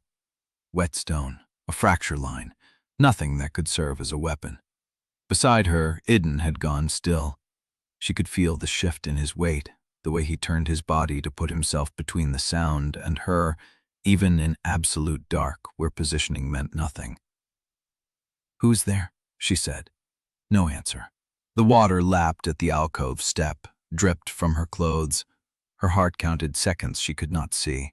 Then a voice, low and female, with the cadence of someone used to being obeyed in the dark. The bride who saved her husband and the groom who let her. Nasrin Belloc. Saphira's breath caught. The priestess stepped forward, and a lamp flared, sudden and low, painting the alcove in amber. Nasrin held it at shoulder height, her gray-streaked hair still dry, her linen robe unmarked by water. She had not come through the flood. "The river told me you would surface here," Nasrin said. "It did not say you would bring company." "Aemon is still below." Saphira's voice came harder than she intended. "The gate was breached. Timed." Nashin's face told her nothing. "I know. You knew before we did. I felt the water shift." The priestess stepped into the alcove, her lamp casting shadows that bent across the curved walls. "The channel chamber is mine to read. When it screamed, I came to find what was left." He boasted, resently, intilly, hid. Etnu moved then, not away from Nashin, but toward her, his body still angled in front of Saphira. "The Easter overflow gate was destroyed by a charge." "I felt that too." Nashin's eyes dropped to Saphira's hand. "You found something." "I calls me a schist inviterly." Not a question. Saphira held up the leather fragment. The symbol caught the lamplight, dark against cured hide. One character in a script that belonged to no court she knew. Nasrin studied it. Her expression did not change, but something in her posture shifted, a recognition she did not speak aloud. "Where did you find this?" "Maintenance alcove, placed before the water rose."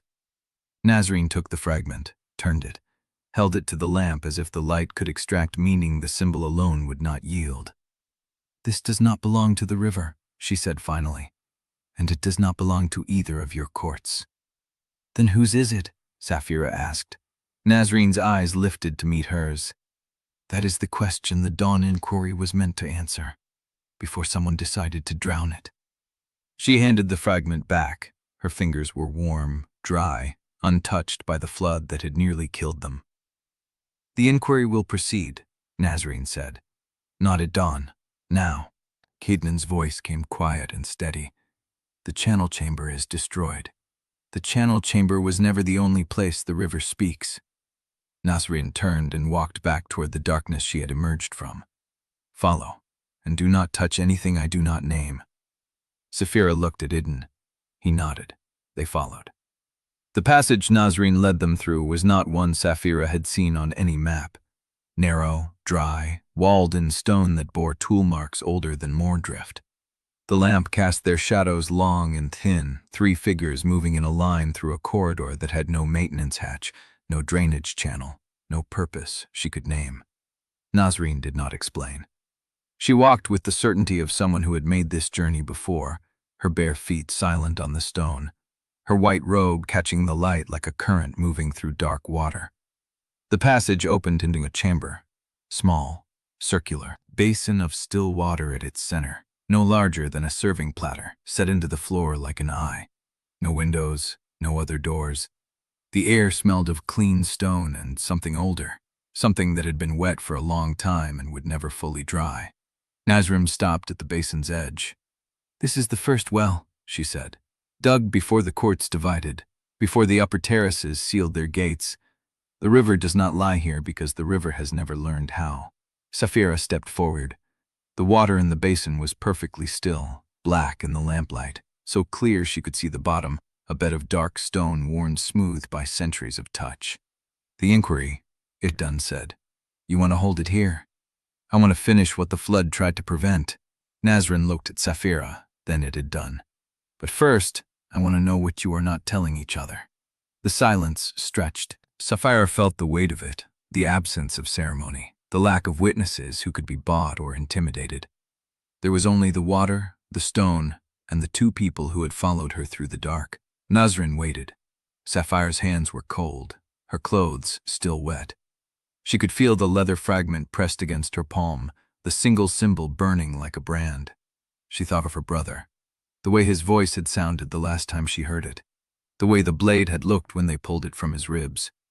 Coldness was easier than mourning. She had told herself that so many times it had become the shape of her thoughts.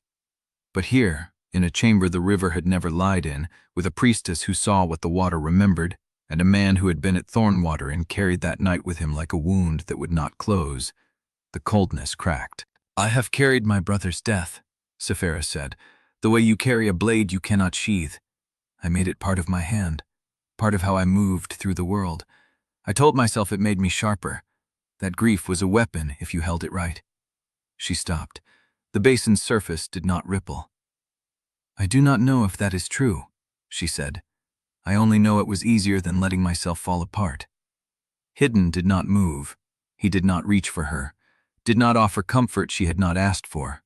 He simply stood in the lamplight, rain and river still drying on his skin, and he listened. When he spoke, his voice carried no defense. The raid was wrong. She had heard him say it before, in his study, in the morning light that had felt too honest. But here, in the stone and the dark, the words landed differently. "I saw the orders," he said. "I was the officer who received them. They told me to move at Thornwater, to hold the eastern line, to secure the crossing and withdraw before dawn.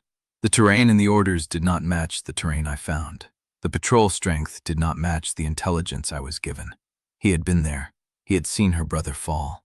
And the shape of what he described did not fit the shape of the story she had carried for 5 years. "The orders," she said. "Do you still have them?" "Copied, memorized, burned before I could question them." His jaw tightened.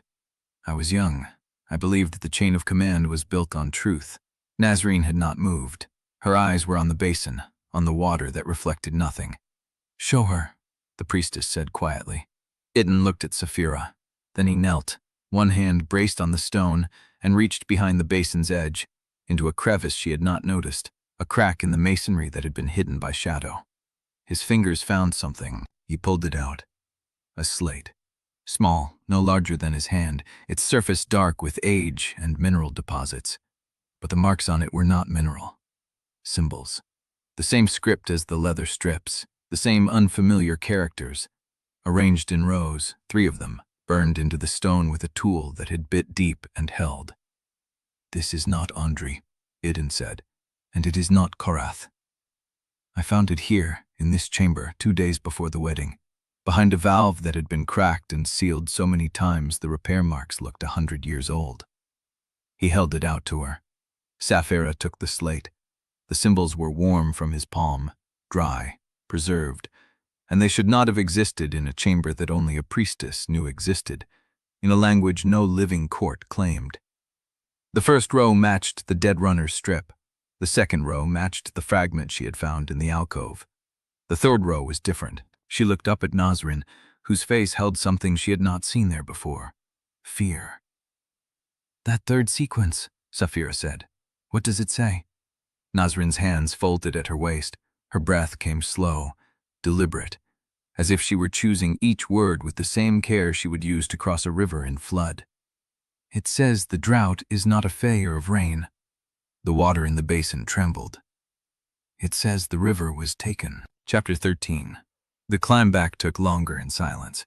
Nasrin led them through the first well's hidden passage, up a spiraling stair that had no railing and no light except her lamp. Her footsteps steady on stone that had worn smooth under generations she would not name. Saphira followed with her hand on the wall, the slate heavy against her ribs where she had tucked it beneath her damp clothes. Idun walked behind her, close enough that she felt the heat of him at her back, far enough that they did not touch.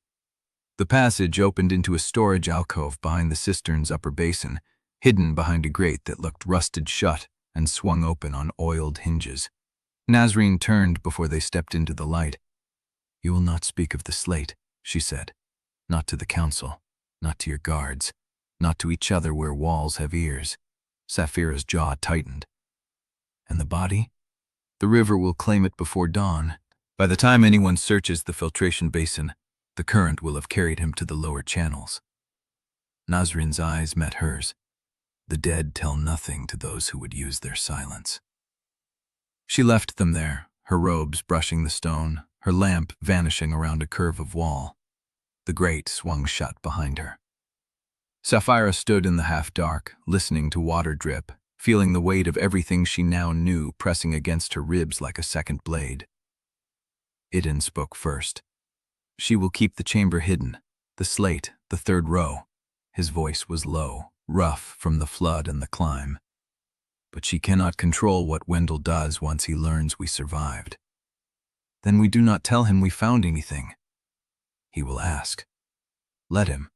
Saphira turned and pushed through the grate into the cistern chamber above, where the first gray light of dawn was seeping through the high vents, painting the water surface the color of old bone. The inquiry chamber was empty. No priest, no guard, no Wendell waiting with his polished threats. Just wet stone and the smell of river silt, and the body they both knew was no longer there. They stood at the basin's edge, the water still and flat, and for a long moment neither of them spoke. Then footsteps, not from the tunnel, from above. Boots on the upper gallery, moving with purpose, a gate that did not belong to Mourndrift. Saphira knew that gate. She had marched beside it for 7 years. Teren descended the eastern stair with the sun behind him, his silhouette sharp and familiar, his hand resting on his belt where he had always carried his blade. He stopped at the bottom, looked at her, and something in his face shifted, relief held behind discipline. "Lieutenant." The old rank, the old voice, the old shape of the world she had left behind. Saphira did not correct him. "Commander Valak," she said, "you are early." The Alliance Guard does not wait for invitations. He stepped forward, his eyes moving past her to Idun, measuring him the way he would measure any potential threat. "I brought the full detachment. Yrsa wanted proof of the settlement before the first tariff deadline." He held out a sealed dispatch. Korrath wax, Yrsa's private seal, the crescent brand pressed deep. Saphira took it. The paper was warm from his hand, the wax unbroken. She could feel the weight of what might be inside. Orders, instructions, a reminder of what she still owed. She tucked it into her belt and did not open it. Teren's gaze lingered on her wet clothes, the river soot smeared across her collar. "The tunnels," he said. "I heard." "Then you heard more than we confirmed. Idun Ondrey is already calling for them to be sealed. Says the cistern is compromised, that the Alliance cannot afford another attack below the waterline." Idun moved before Saphira could answer, stepping into the light with the same patient stillness he had worn in the negotiation hall. "The tunnels are Mourndrift's blood," he said.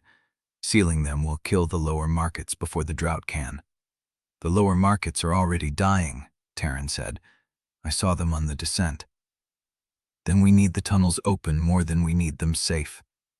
The two men looked at each other, neither yielding, neither reaching for a blade, but the space between them sharpened like a blade's edge.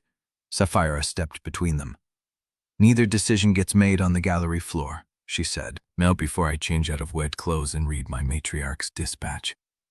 She did not wait for agreement. She walked past them both, up the eastern stair, into the gray light that was turning gold as the sun climbed over Mourndrift's rooftops. The air above ground hit her like a wall. Warm, close, scented with reed ash and cooking fires, and the low, constant smell of river mud drying in the heat.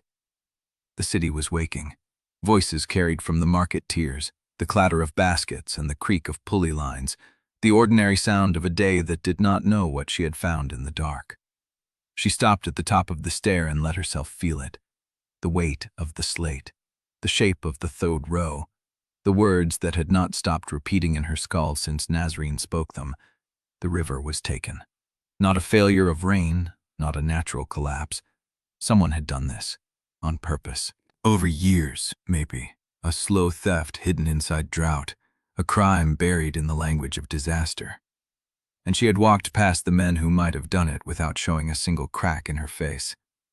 Behind her, she heard Idun's steps on the stair. He did not stop beside her. He passed her at the top, close enough that his sleeve brushed her wrist, and the contact sent heat up her arm that had nothing to do with the rising sun. "We have one day," he said, low enough that only she could hear. "Maybe two, before Wendell forces a council vote on the tunnels. Then we use what we have." "I know."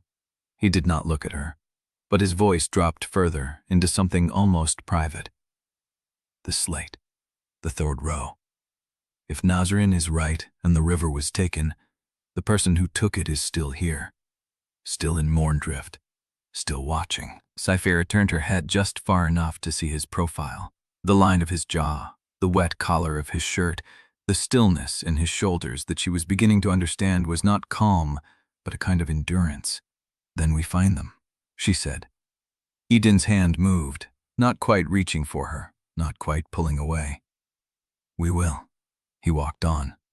Saphira stood in the rising light, the dispatch burning against her hip, the slate pressing against her ribs, and watched him disappear into the narrow streets of a city that did not yet know it was bleeding. A shadow moved in a window above her. She did not turn to look. She felt it. The same weight she had felt in the dark of the first well, the same awareness of being watched by something that had no intention of revealing itself. Someone knew she had survived the flood. Someone had expected her not to. And now they were waiting to see what she would do next. Saphira cracked her knuckles, one at a time, and walked toward the bride's quarters. Chapter 14. Saphira closed the door of the bride's quarters and stood in the dim silence, her wet clothes clinging cold against her skin. The dispatch from Saphira Korrath lay on the table where she had placed it, the crescent brand catching the pale light from the window. She did not reach for it. Not yet. First, she stripped off the river-silted tunic, the damp boots, the trousers that had dried stiff against her calves. She poured water from the basin into a clay bowl and washed her face, her neck, her hands, watching the dirt spiral into the runoff channel that fed back into the cistern below. The water system connected everything, every room, every drain, every secret. A knock came at the door. "Saphira Korrath," Teren's voice, low and formal. "The Alliance Guard is settled. I have a report for your ear alone." She dried her hands and pulled the clean tunic over her shoulders, a loose delta weave in pale gray that Talise had left folded on the sleeping platform. No sigil, no moon mark, just cloth. She opened the door. Teren stood in the corridor with his hands clasped behind his back, his tall frame filling the narrow passage. His eyes swept the room behind her before settling on her face, a habit born of years guarding her flank. "You changed," he said. "The tunnels are wet. Your hair is damp. Is that your report?" He held her gaze for a beat too long, then stepped past her into the room without waiting for invitation. The old familiarity, the privilege of someone who had once been allowed past every wall she built. He stopped at the table, looked at the dispatch, did not touch it. "It came sealed in the outer pouch," he said. "No riot. The full detachment brought it down from the upper way station where another courier had left it for us." Your matriarch wanted proof the journey was complete before the first tariff deadline. Saphira crossed her arms. You read it? I carried it, not opened. Then you do not know what she wants. I know what she always wants, Teren said. Proof that the Alliance serves the Highlands. Reports routed through Korrath channels alone. No Ondrey eyes on the numbers, the troop movements, the water allocations. He turned to face her fully, and the light from the window caught the hard line of his jaw. She wants me to remind you that the marriage is a tool, not a partnership, not a surrender. Saphira felt the words settle like stones in her chest. She had heard them before, in every briefing before the descent, in the cold language of the contract Yrsa had dictated, but hearing them now, standing in the bride's quarters with the river's stolen truth burning behind her ribs, the words felt different, heavier. I know what the marriage is, she said. Do you? Teren moved closer, not threatening, measuring. The tunnel flooding, the body in the cistern, the poisoned Banquet. I heard fragments from the servants, from the Ondrey guards, from the man who holds the eastern gate key. None of those fragments match what you told me on the gallery. She kept her face still.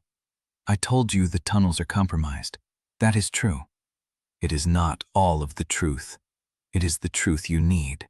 He studied her in the silence, and she watched his jaw tighten as he worked through the gap between what he wanted to believe and what his instincts already suspected. You used to trust me, he said. I used to trust the Highlands. Something flickered in his eyes, quick and sharp as a blade catching light. Your matriarch expects the first wave of reports within 3 days, including a full accounting of the Ondrey Court's water reserves, the grain stores, and the Alliance Guard's integration schedule.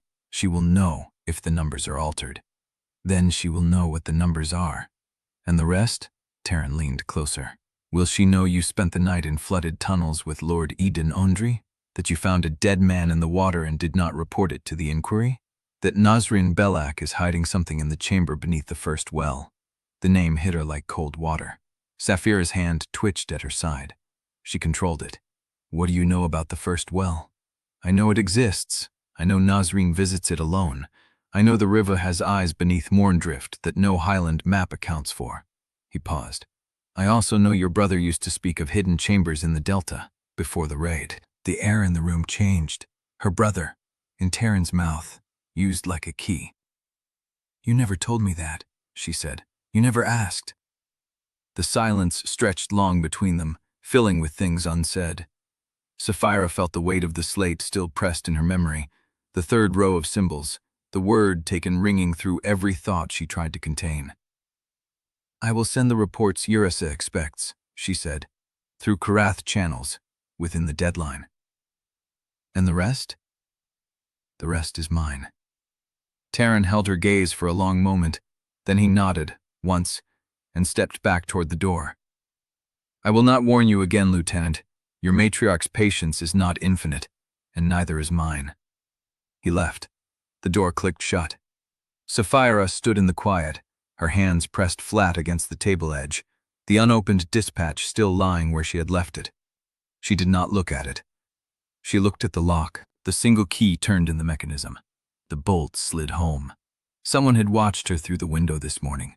Someone had expected her to die in the flood.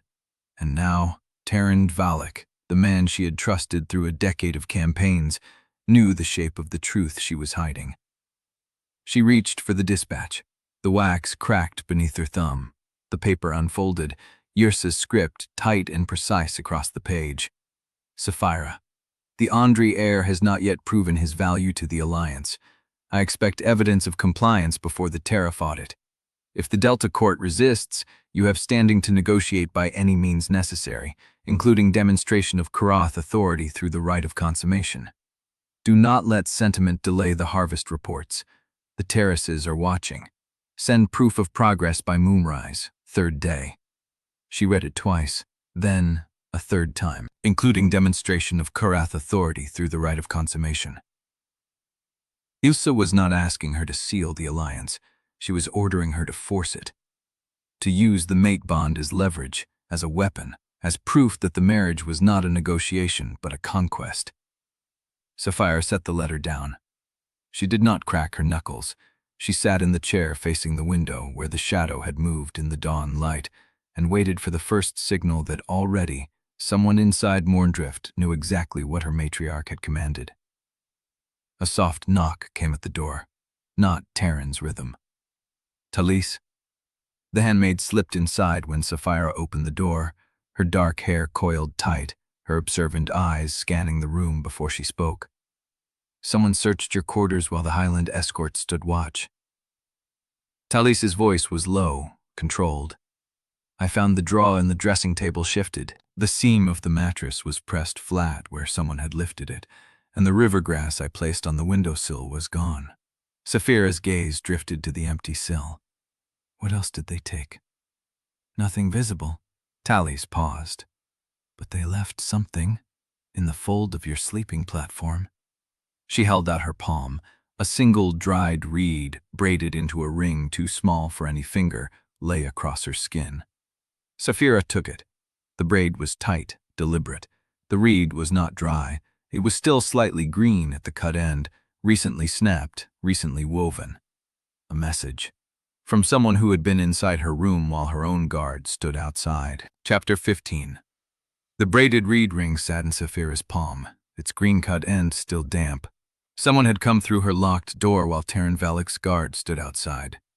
Someone had woven a message in the dark and left it where she would find it when she reached for sleep that would not come.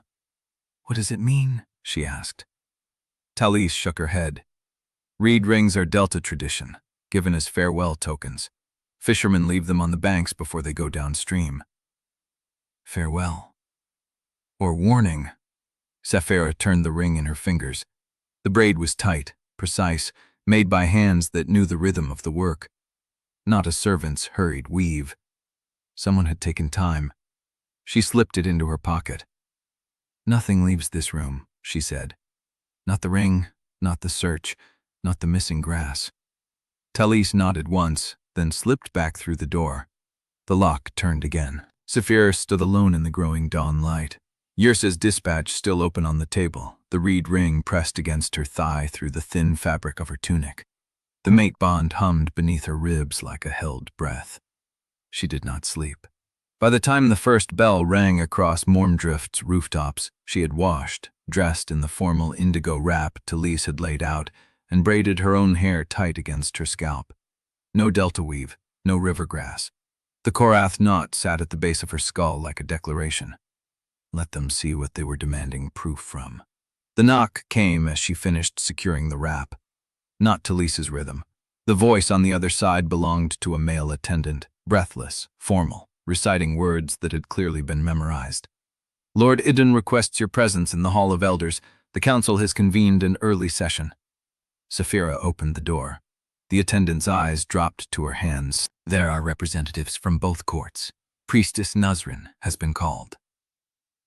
The river inquiry had been meant for dawn. The body in the cistern was gone, and now the council was moving ahead of schedule. She followed him. The Hall of Elders sat at the heart of Mourndrift's administrative tier, a low sealed chamber where the morning light fell through slatted windows in bars of pale gold across the clay floor. The room was already half full when Saphira entered. Wendell stood near the raised dais, arms folded, his smile not reaching his eyes. Beside him, two elders she recognized from the greeting circuit. Idun Ondrey sat in a carved chair near the far wall, her white braids coiled like sleeping snakes. At the center of the room, Idun stood alone. He looked up when she entered. Their eyes met across the width of the hall, and the bond pulled sharp and immediate, a dull ache behind her sternum that she had learned to breathe through. "You are summoned," Wendell said before she reached Idun, "to address a matter of alliance stability." Saphira stopped at the edge of the dais. "I was invited. There is a difference." Invited, summoned, called. The result is the same. Wendell spread his hands. "The elders have concerns, Lieutenant. Rumors spread faster than the river flows in Mourndrift. The alliance is young, fragile, and your public display of unity last night was commendable, but the people are not fools." "Speak plainly," Saphira said. Wendell's smile widened. "The treaty demands a rite of consummation, public, witnessed. to silence those who whisper that your marriage is a sham, a strategy, a thing of paper and ink rather than blood and bone. The words landed like stones in still water. Saphira did not look at Idun. She kept her eyes on Wendell's face, on the flicker of satisfaction that danced behind his measured calm. The 7-day window has not expired. It has not, but the Council believes that waiting 3 more days invites speculation when the alliance could be sealed tonight. Wendell gestured toward the elders. Both courts have agreed. Priestess Nasrin has confirmed the rite can be arranged before the evening bells. Saphira's jaw tightened. She had expected pressure. She had not expected a full council vote before the first day's reports were even drafted. And Lord Idun's voice in this matter? He agrees that the alliance benefits from clarity. She turned. Idun met her gaze. His face was unreadable, his posture still, but she saw the tension in his shoulders, the faint line at the corner of his jaw that had not been there before Wendell had spoken. May I speak with my husband before accepting a binding schedule? Of course, Wendell said. The chamber at the end of the corridor is empty. You have 5 minutes. The door clicked shut behind them. Saphira turned on Idun the moment they were alone. You agreed to this? I was informed the vote had already passed before I entered the hall. His voice was flat, controlled. Wendell moved the council before dawn. By the time I arrived, the consensus was written. And you did not refuse. I refused loudly enough that Nasrin offered to mediate. She is the one who suggested tonight, rather than waiting for the full 7 days. He paused.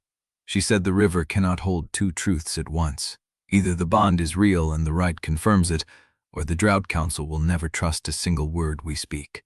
Saphira pressed her palms flat against the nearest wall. The clay was cool, damp, covered in the smell of old water and reed dust. She is right. Excuse me? She is right, Saphira said again, her voice tight. If we refuse, Wendell wins. He will say we are hiding weakness. The elders will use it to question every decision we make, and the person who took the river will watch us choke on our own hesitation. Idun was quiet for a long moment. When you say it, it sounds like strategy. It is strategy. It is also a cage. She turned to face him. They want our bodies as proof. They want to watch us perform fealty to a bond we have not yet chosen to trust. And Nasrin is forcing our hand because she believes the Drought Council requires certainty before she can act. I know. Then what do we do? Idun stepped closer. The bond pulled warm between them, sharp as hunger. We perform the rite. We give them the proof they need to move forward. And while they watch the ceremony, we keep searching for whoever stole the river, for whoever left that reed ring in your room, for whoever hit the runner in the cistern and triggered the flood that nearly killed us both. Saphira held his gaze. And the bond? We survive it together. His voice dropped lower. Or we do not survive it at all. She wanted to argue. She wanted to find a third door, a hidden passage, a strategy that did not involve standing in a circle of elders while the mate bond burned through every attempt she made to stay cold. But there was no third door. Not tonight. Before the evening bells, she said. Yes, I will not perform tenderness for their entertainment. Neither will I. She held his gaze a beat longer, then turned and walked back toward the Hall of Elders. The ritual room stood at the edge of Mourndrift's main cistern, a domed chamber where the water's reflected light played across the ceiling in shifting patterns. The elders had already arranged themselves in a half-circle around a low stone platform covered in woven reeds and dried river grass. Nasrin stood at the platform's edge, her hands wrapped in undyed linen, her gray streaked hair coiled tight against her scalp. She looked up when Saphira entered, and her eyes were unreadable. The rite is simple, Nasrin said. You will stand on the platform. The elders will witness the binding. You will drink from the same cup. You will speak the river oath together. After that, the marriage is considered sealed. And the consummation itself? Nasrin's gaze flickered. Is private. The witnesses require proof of intention, not observation. Saphira released a breath she had not realized she was holding. The collar of distance she had prepared did not have to close around her throat tonight. Then let us begin. Nasrin lifted the ceremonial cup. The water inside was still dark, impossibly deep in the low light of the chamber. Saphira stepped onto the platform. Idun stood beside her. The elders watched, hungry, waiting for proof that the alliance was real, that the bond was true, that the Highland bride and the Delta heir were more than paper and ink and reluctant respect. Saphira's hand found Idun's where the elders could see. His fingers closed around hers, and the water in the cup began to tremble. Chapter 16. The water in the cup trembled. Saphira's hand tightened around Idun's, and for a heartbeat she thought the tremor was her own pulse, until she saw the surface shiver again without her moving. Nasrin's eyes caught it. She did not speak, but her hand stilled on the linen wraps, and something flickered across her face, like a question she had not expected to ask. "Take the cup," Nasrin said, her voice carrying through the domed chamber. Saphira released Idun's hand and reached for the ceremonial cup. The clay was warm against her palm, rough at the rim where the glaze had been left unfinished, and the water inside had gone still the moment she touched it. She raised it to her lips. The water tasted of copper, river clay, and something older beneath, a mineral cold that did not belong in the heated air of the chamber. She swallowed once and passed the cup to Idun. His mouth touched the same spot where hers had been. She saw him register the taste, the same pause, the same flicker of recognition as the cold hit his throat. Nasrin spoke again, her words shaped into the formal rhythm of the river oath. "Before the elders, before the water that does not lie, do you, Saphira Korrath, enter this bond as witness and vessel?" "I do." "And do you, Idun Ondrey, enter this bond as witness and vessel?" "I do." Nasrin lifted her linen-wrapped hands and pressed them together. The water in the basin behind her caught the lamplight and scattered it across the ceiling in rippling patterns. The river binds what the court divides. The bond is sealed by intention and oath. What remains is the proof of unity. The elders shifted. Saphira Korrath inclined her white-braided head. Varen Rusk watched with eyes like winter stones. Saphira understood what Nasrin had not said. Proof of unity meant more than words. It meant touch, proximity, the visible language of a marriage the court could believe in. She turned to face Idun fully. The platform was wide enough for two, narrow enough that her shoulder brushed his chest when she moved. The heat of him reached her before contact, and she felt the bond pull in her ribs like a thread caught on a hook. "Put your hand on my waist," she said, low enough that only he could hear. He did. His palm settled just above her hip, warm through the indigo weave, and the contact sent a current through her that had nothing to do with ceremony. She placed her own hand on his shoulder, the way the rite required, and felt the tension in his muscles, the controlled stillness of a man who was holding himself as carefully as she was holding herself. The elders watched. Nasrin circled the platform, chanting in the old Delta tongue, words that rose and fell like water moving through stone. Saphira let her hand slide from Idun's shoulder to the curve of his neck, a movement that looked natural, intimate, as if she had done it 100 times. His pulse beat against her fingers, steady but fast, and she realized with a shock that he was not as calm as he appeared. His hand tightened on her waist. Just once. It was not a signal. It was not performance. It was a response, involuntary and real, and it made her breath catch in a way she could not hide. The elders saw it. Idun Ondrey's eyes narrowed, not with suspicion, but with satisfaction. Varen Rusk's stone face cracked into something that might have been approval. Nasrin stopped chanting. "The bond is witnessed," she said. "The rite is complete. The private consummation remains between the sealed door and the morning bells." The elders rose. Saphira kept her hand on Idun's neck, her face turned toward his, performing the last moment of closeness before the court filed out. "Walk me to the door," she murmured. "Are you giving me orders in my own hall?"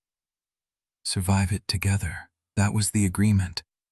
His mouth curved. Not quite a smile, but close enough that she felt it like a threat and a promise at once. They walked together past the elders, past the basin where the water had gone still, past Wendell's cold, watchful gaze, and through the narrow passage that led from the cistern chamber to the corridor outside. The door of the bride's quarters was locked. Idun stopped 3 paces short of it. "You should have someone stand guard tonight," he said, his voice pitched for her alone. "Who would I trust?" not Teren. No. The word hung between them, raw and honest. I will not enter, Idun said. The court will assume what they wish, but I will not claim what you have not offered. Saphira met his eyes. The bond pulled, sharp and undeniable. But he was still there, still watching, still waiting for her to decide. Thank you, she said. It was not the answer he had expected. She saw it in the slight shift of his jaw, the way his eyes searched hers for mockery and found none. Do not thank me yet, he said. The morning bells will bring more than reports. Wendell will move now that the rite is sealed. And whoever left that reed ring in your room knows you are alive when they expected you dead. I know. If you need me before dawn, I will not need you. He held her gaze a beat longer, then turned and walked back toward his own quarters, 43 paces away, the distance measured in steps she had counted the first night she arrived. Saphira unlocked her door, stepped inside, and locked it again. The room was dark. The windowsill was empty, the river grass taken by the intruder who had left the reed ring in its place. She sat on the edge of the sleeping platform and pressed her palm to her chest, where the bond still burned, where Idun's hand had rested, where the heat of him had settled like a brand she could not scrub away. The water in the ceremonial cup had trembled. She had felt it, and she had no idea what it meant. Outside, the Mourndrift night was silent, but the silence felt like a held breath, like a river waiting for the next flood. Saphira lay back on the sleeping platform and stared at the ceiling, her hand still pressed to her chest, and listened for footsteps that did not come. The morning bells would bring more than reports. She needed to be ready. But the bond hummed under her skin like a second pulse, and for the first time in 5 years, she was not certain she could control everything she was about to feel. Chapter 17. The lock clicked into place, and Saphira stood with her back to the door, listening to the silence settle around her. The bond hummed beneath her skin like a current she could not ground. Idun's hand on her waist, his pulse against her fingers, the involuntary tightening of his grip when she slid her palm to his neck. She pressed her palm flat to her stomach and forced herself to breathe. The room was dark. The windowsill was empty. The reed ring was still hidden beneath the sleeping platform where she had stowed it before the ceremony. She needed to think. But the knock came before she could form the first clear thought. 3 short raps, deliberate and spaced, the rhythm of someone who did not want to startle her but would not be ignored. Saphira crossed to the door, unlocked it. Idun stood in the corridor, alone, his hands empty and visible at his sides. I said I would not enter without your offering, he said. I am not entering, but we need to speak before the morning bells find us each alone with separate conclusions. She held his gaze. The bond pulled, warm and insistent, but he made no move toward her, did not step across the threshold, did not look past her into the room. What conclusions do you think I am drawing? That the rite changed something. His voice was low, measured, and you are deciding whether that change is a weapon or a wound. Saphira stepped back and left the door open. He crossed the threshold slowly, as if giving her time to change her mind, and stopped in the center of the room where the moonlight from the high window cut a pale strip across the clay floor. I will not use the bond against you, she said. The words came out before she had decided to speak them, and she felt the vulnerability of them like a split in her armor. Idun turned to face her. Neither will I. That is not enough. Then make the terms. She had not expected him to yield the ground. She had expected him to parry, to negotiate, to offer a compromise that still left him room to maneuver. But he stood there, still and patient, waiting for her to draw the lines. Saphira moved past him to the sleeping platform and sat on the edge, her hands braced on her knees. No act because of fate, she said. If I touch you, it will be because I choose to, not because the bond demands it. If you touch me, I need to know it is your hand, not the pull. Agreed. No touch owed, not for the court, not for performance, not for appearances. If we need to perform, we negotiate the performance beforehand, every time. His jaw tightened, but he nodded. Agreed. No use of the bond as leverage, not in council, not in private, not in argument. If we fight with words and strategy, not with the thing we cannot control. Agreed. She waited for him to add conditions, to demand something in return, to balance the scale. But he simply stood in the moonlight, his arms loose at his sides, watching her with an expression she could not name. "That is all," she said. "It is more than I expected." "What did you expect?" "That you would try to weaponize the Rite, use the bond as a leash, and call it strategy." He paused. "I would have done the same in your position." The admission landed like a thrown stone, ripples spreading across the silence between them. Saphira let out a breath she had not realized she was holding. "We have spent days watching each other for the knife we expected. If we keep doing that, the knife will find us anyway. I would rather face it with someone who keeps their word than someone I have to watch every moment." "Is that trust?" "It is a decision. Trust comes later, if at all." He inclined his head, a gesture of respect that looked different in the dim light than it had in the council chamber. Less formal, more real.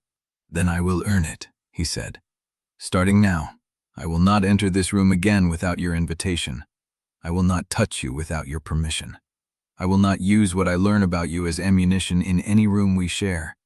And if I break any of those terms, you will know my word is worthless, and you will act accordingly." Saphira studied him.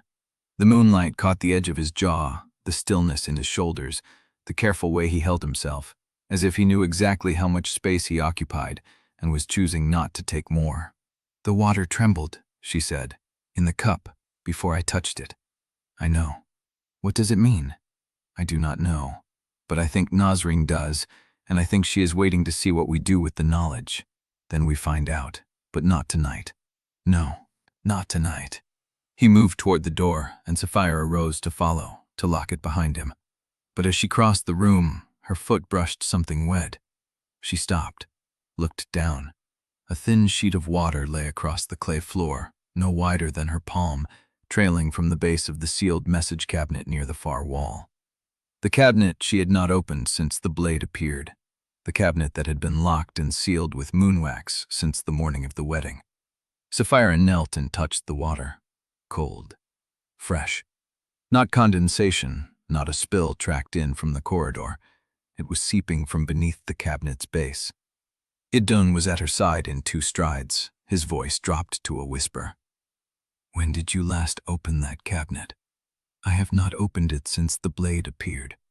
It was sealed when they delivered the marriage terms." They looked at each other in the dark, and Saphira felt the bond flare, not with heat, but with understanding. Someone had been in her room again, and this time they had left more than a message. Chapter 18. The water was still seeping when Talise arrived. Saphira had sent for her through the servants' corridor. A whispered message passed hand to hand in the dark. Idun had not questioned the summons. He stood at the window now, his back to the room, watching the courtyard below while Saphira knelt before the cabinet, and Talise examined the base with careful fingers. Moonlight pooled on the clay floor. The water caught it, a thin silver sheet spreading wider as they watched. Talise pressed her palm flat against the cabinet's side. "This does not sit on the floor." Saphira looked at the gap between the carved base and the clay. A finger's width of shadow ran along the back edge, invisible unless you were looking for it. "It was built to float," Talise said. "The original river builders set their storage on raised plates so floodwater could pass beneath. This one was modified later. Someone sealed the gap with mud clay and painted it to match the wood. Someone who knew the builder's method," Idun said from the window. He had not turned around. Saphira ran her fingers along the base. The seal was still intact at the front and sides, but at the back, where the water was seeping, the mud clay had been cut away in a clean crescent. Fresh. The edges were still damp. "Not cut from inside," she said. "Someone reached through from below." Talise flattened herself on the floor, her cheek against the clay, and pressed her arm into the gap beneath the cabinet. Her fingers scraped against something. She went still. "There is a drain plate," she said. "Rusted. The screws are old, but one of them is fresh turned, barely a thread worn." Saphira's chest tightened. The water system. Every room, every drain, every secret. "Can you open it?" Talise shifted, reached deeper, and her ears vanished beneath the cabinet. There was a grinding sound, metal on rusted metal, then a soft click. The drain plate gave. Saphira rose and pulled the cabinet away from the wall. It scraped against the clay, leaving a dark arc where the water had pooled beneath. Behind it, where the base had rested, a square opening sat on the floor, black and wet, just wide enough for a narrow-shouldered person to climb through. The air rising from it smelled of mud, standing water, and something metallic she could not place. Idun turned from the window. He looked at the opening, then at Saphira, and something flickered in his expression. Not surprise, recognition. "You knew," she said. "Knew there were drains, knew they connected." He crossed the room slowly, hands visible at his sides. "I did not know this one connected to your room." "Would you have told me if you did?" "I am telling you now." She held his gaze for a breath, then nodded. It was not trust. It was a decision, and she was making it. Talise had already produced a candle and was lowering it into the opening.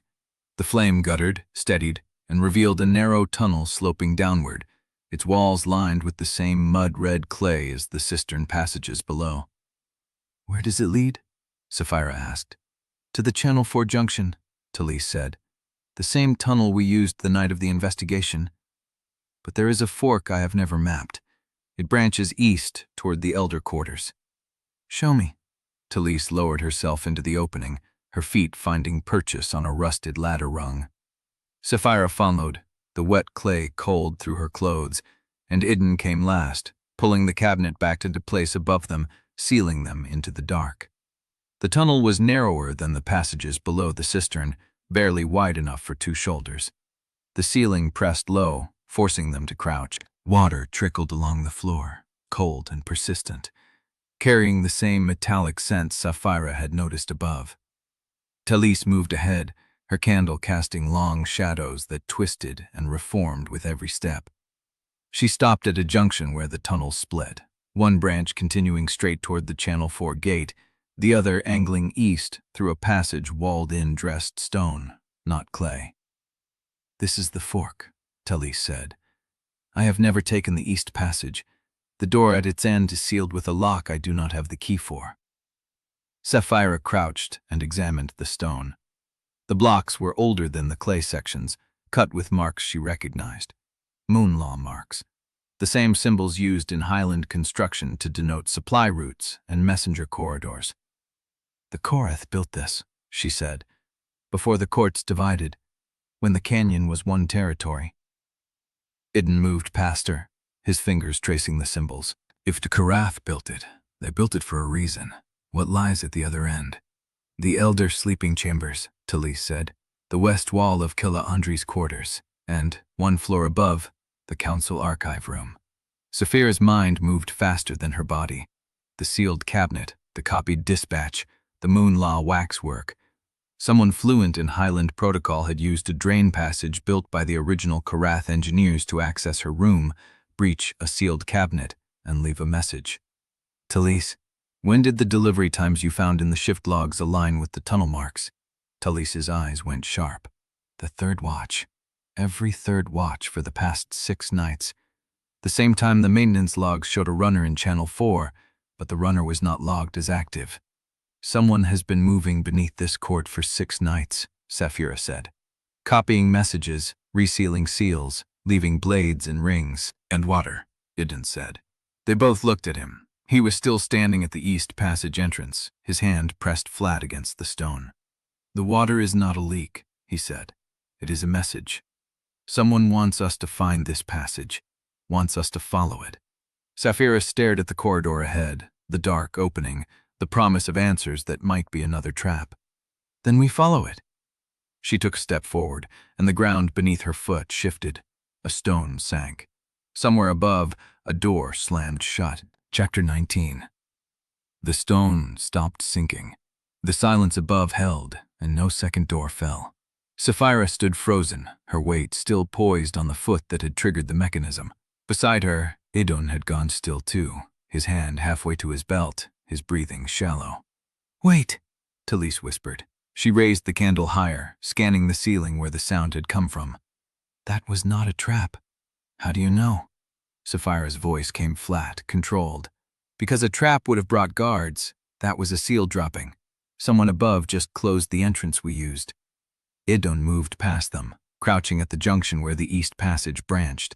His fingers found a stone set slightly higher than the others, its edges worn smooth by repeated pressure. This one has been used many times. Saphira released her breath and forced her shoulders down. Then whoever has been moving through these tunnels for 6 nights just learned we are inside them. Or already knew, Idun said, and closed the door to keep us from going back. The thought settled between them like a weight. She looked at the east passage, dark and narrow, and understood they had no choice now but to go forward. Talise. The list. Talise reached into her sleeve and produced a folded strip of dried reed paper, creased from being pressed against her ribs. She handed it over without a word. Saphira unfolded it in the candlelight. The names ran down the page in Talise's careful hand. 2 columns, 31 entries. Each line held a name, a position, and a date. Servants, runners, kitchen assistants, channel workers, 2 guards, a scribe's apprentice. The dates spanned 3 years, the oldest nearly 40 months gone, the most recent 11 days old. Near the bottom, in darker ink, Fen Miro, messenger, council scribes, 23 months ago. Talise's brother. Saphira read the name twice, then folded the paper and handed it to Idun. He took it, scanned it, and his jaw tightened. 31, he said, in 3 years. 47 if you count the ones families reported but the council never logged. Talise's voice stayed steady, but her hands were shaking. I only wrote down the ones I could confirm through shift records or witness accounts. Where did you find these names? Idun asked. Household widows, storage keepers, the women who washed the dead. Talise met his gaze without flinching. The court does not track its lost, but the people who loved them do. Saphira looked at the names again, letting the pattern settle. Servants who worked at night. Runners who carried messages between floors. People who had access to corridors, channels, and storage rooms that no elder ever entered. These people did not vanish because they were careless, she said. They vanished because they saw something, or carried something, or were in the wrong place at the wrong hour. The third watch, Idun said. Talise, how many of these names matched the third watch maintenance rotation? Talise took the paper back, her finger tracing the dates. She stopped 11 times. 11, she said. All channel assignments, all between the 1st and 4th east gates. Saphira's mind moved through the map Talise had shown her. The east gates fed directly into the cistern network beneath the elder quarters and the archive room. Whoever controlled those gates controlled access to the council's recorded decisions, supply ledgers, and private correspondence. We need Eamon, she said. He knows the maintenance logs better than anyone in Mourndrift. He is not here, Idun said. Then we bring him here. Talise was already moving back toward the junction. I can reach the Channel 4 chamber through the West Fork and circle back to the surface. Eamon sleeps in the cistern keeper's alcove when he is not on watch. If I move quickly... If... Saphira caught her arm. The person who closed the door above may still be watching. You go alone, you become a target. I have been a target for 2 years, Talise said. I am still here. She pulled free and disappeared into the dark before Saphira could argue. The sound of her footsteps faded, swallowed by the tunnel's wet silence. Saphira stood in the junction, the candlelight throwing her shadow long against the clay. Idun had not moved from the east passage entrance. He was watching her with an expression she could not read. 11 vanished from the third watch rotations, he said. All channel gates. That is not random disappearance. That is someone cleaning access. And Eamon has been removing pages from the logs, Saphira said. He knew someone was hiding truth in the water system. He has been tracking them, or curating the evidence. She looked at him. You still do not trust him. I trust that he is loyal to the water, not to me, not to you. Idun's voice stayed even. If the water tells him to bury a truth, he will bury it. The candle guttered, and Saphira shifted to shield the flame. Then we need something the water cannot hide. The tariff records, the private contract ledger Wendell keeps in his factor's office. You will not get past Wendell's men. No, but you might. Idun's expression flickered. Not surprise, recognition. You want me to walk into my uncle's strong room while you stay in the dark. I want you to find the paper trail that links the vanished names to the private contracts, she said. If Wendell has been buying silence through controlled scarcity, the evidence will be in grain tariffs and supply diversions, not in water logs. And if I am caught, then we will have a different problem. She held his gaze. But you are his nephew. You have more freedom to ask questions than I do. If you are wrong, then I will find you before Wendell's men do. The silence stretched. Idun studied her face as though searching for the lie beneath the strategy. She let him look. Talise will return with Aemon, he said finally. Wait for me in the East Passage. If I am not back by the time the night bells ring, do not wait longer. He turned and walked into the West Fork without another word. Saphira stood alone in the junction, the candle flame the only light. The tunnel breathed around her, wet and patient.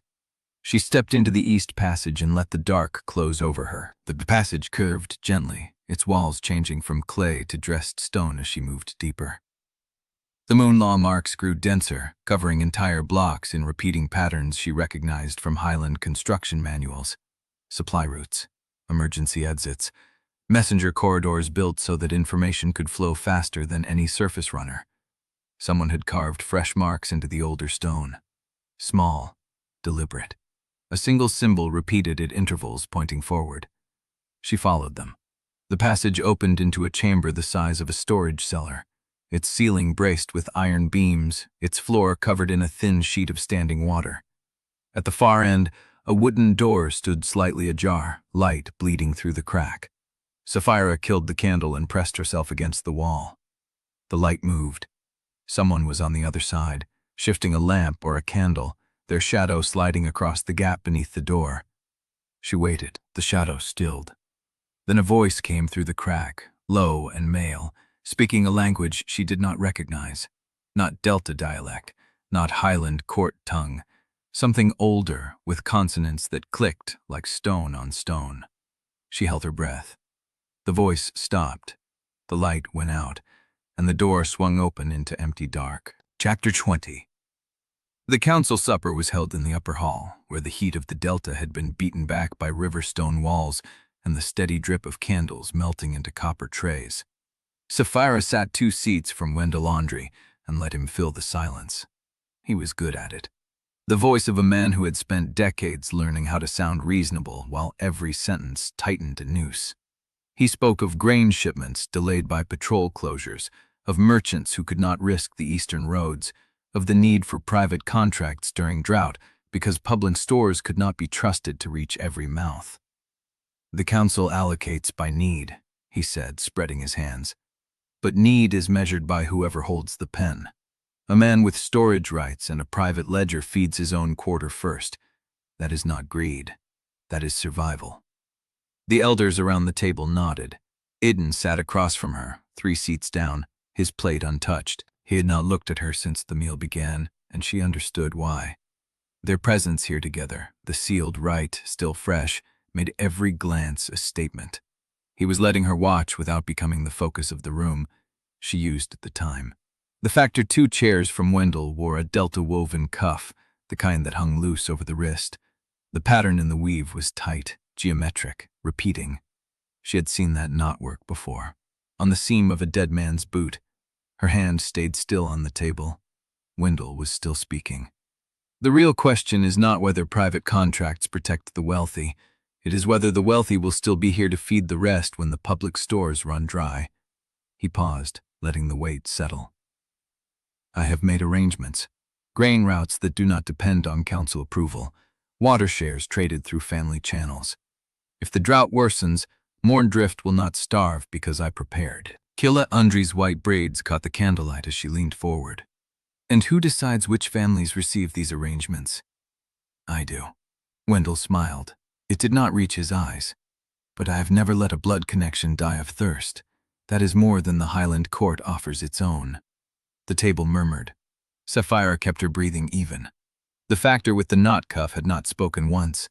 He sat with his hands folded, the cuff hanging, the pattern exposed every time he adjusted his sleeve. She memorized the weave. Wendell turned to her. Lieutenant, you have been quiet.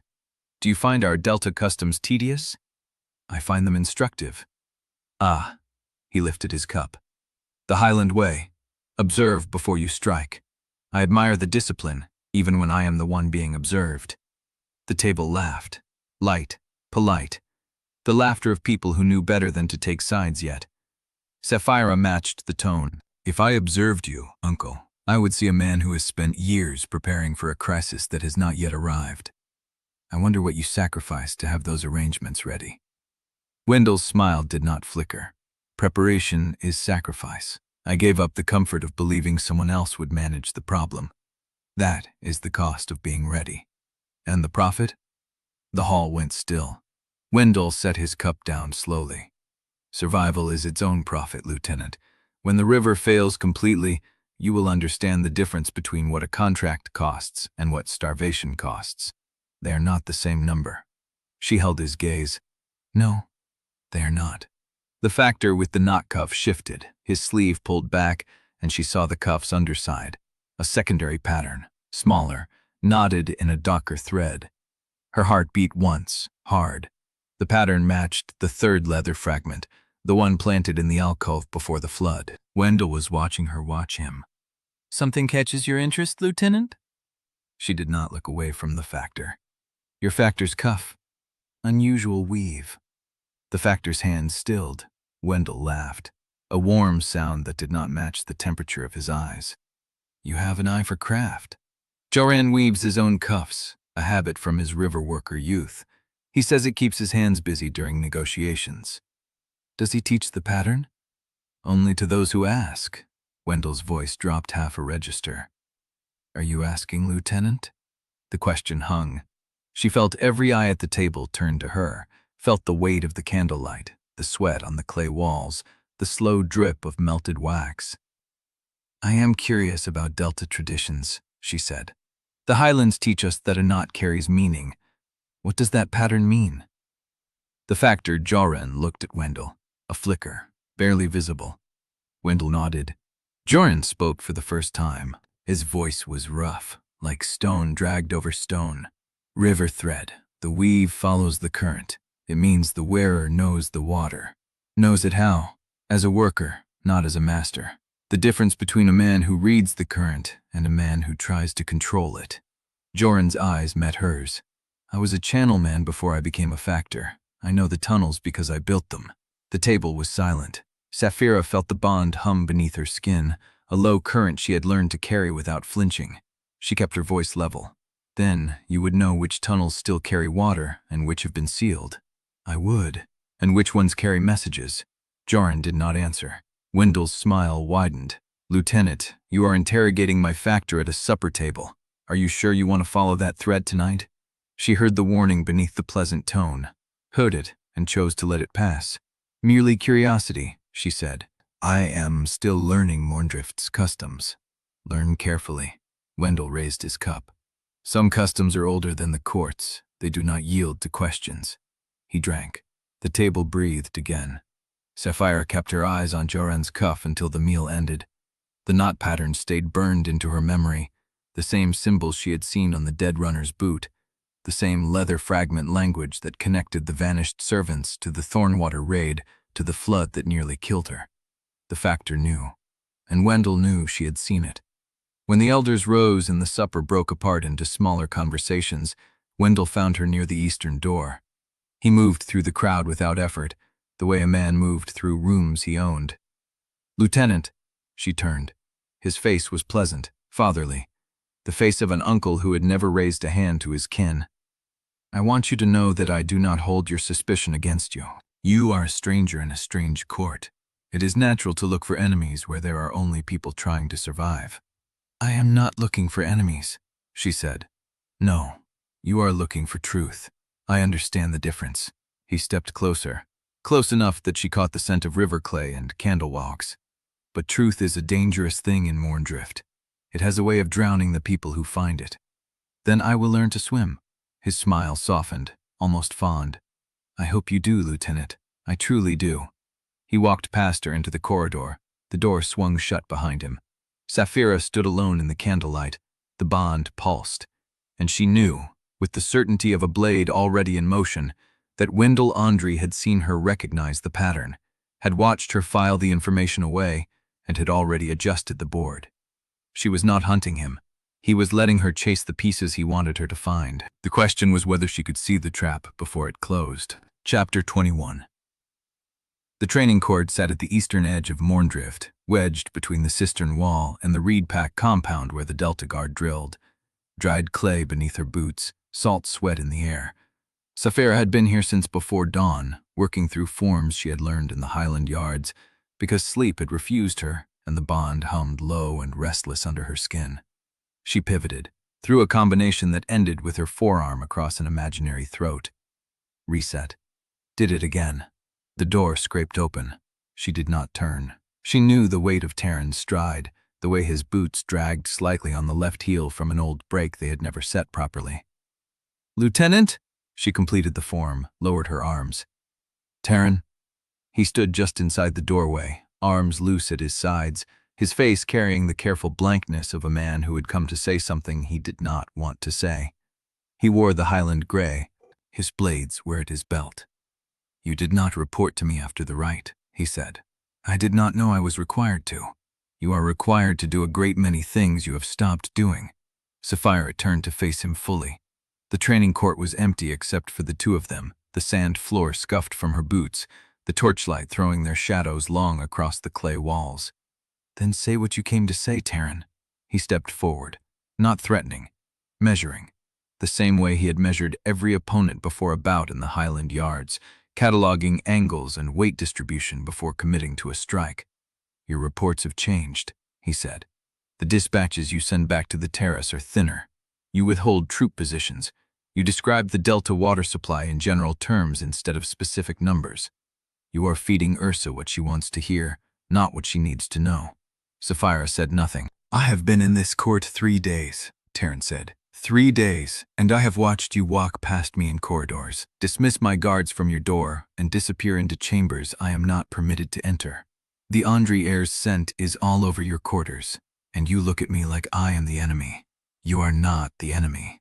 "Then what am I?" She heard the crack in his voice, the old loyalty underneath the accusation. Teren had trained beside her, had bled beside her, had carried her brother's body out of Thornwater because she could not stand to touch it. "You are a highland officer," she said, "and your first loyalty is to the Korrath court." "My first loyalty is to you." The words hung between them. "Then trust me," she said. "I cannot trust what you will not show me." The silence stretched. Saphira felt the bond pulse somewhere beneath her ribs, a heat she had not earned and could not explain, and she hated that it was there when Teren stood in front of her wearing the same grief she carried. "Take a blade," she said. Teren's eyes narrowed. "What?" "Spar with me. If you want to tell me I have gone soft, show me." He stared at her. Then he pulled the training blade from the rack on the wall, a dulled steel length weighted to mimic a real short sword, and stepped onto the sand. They circled. The first strike came from Teren, a testing thrust she turned aside with her forearm.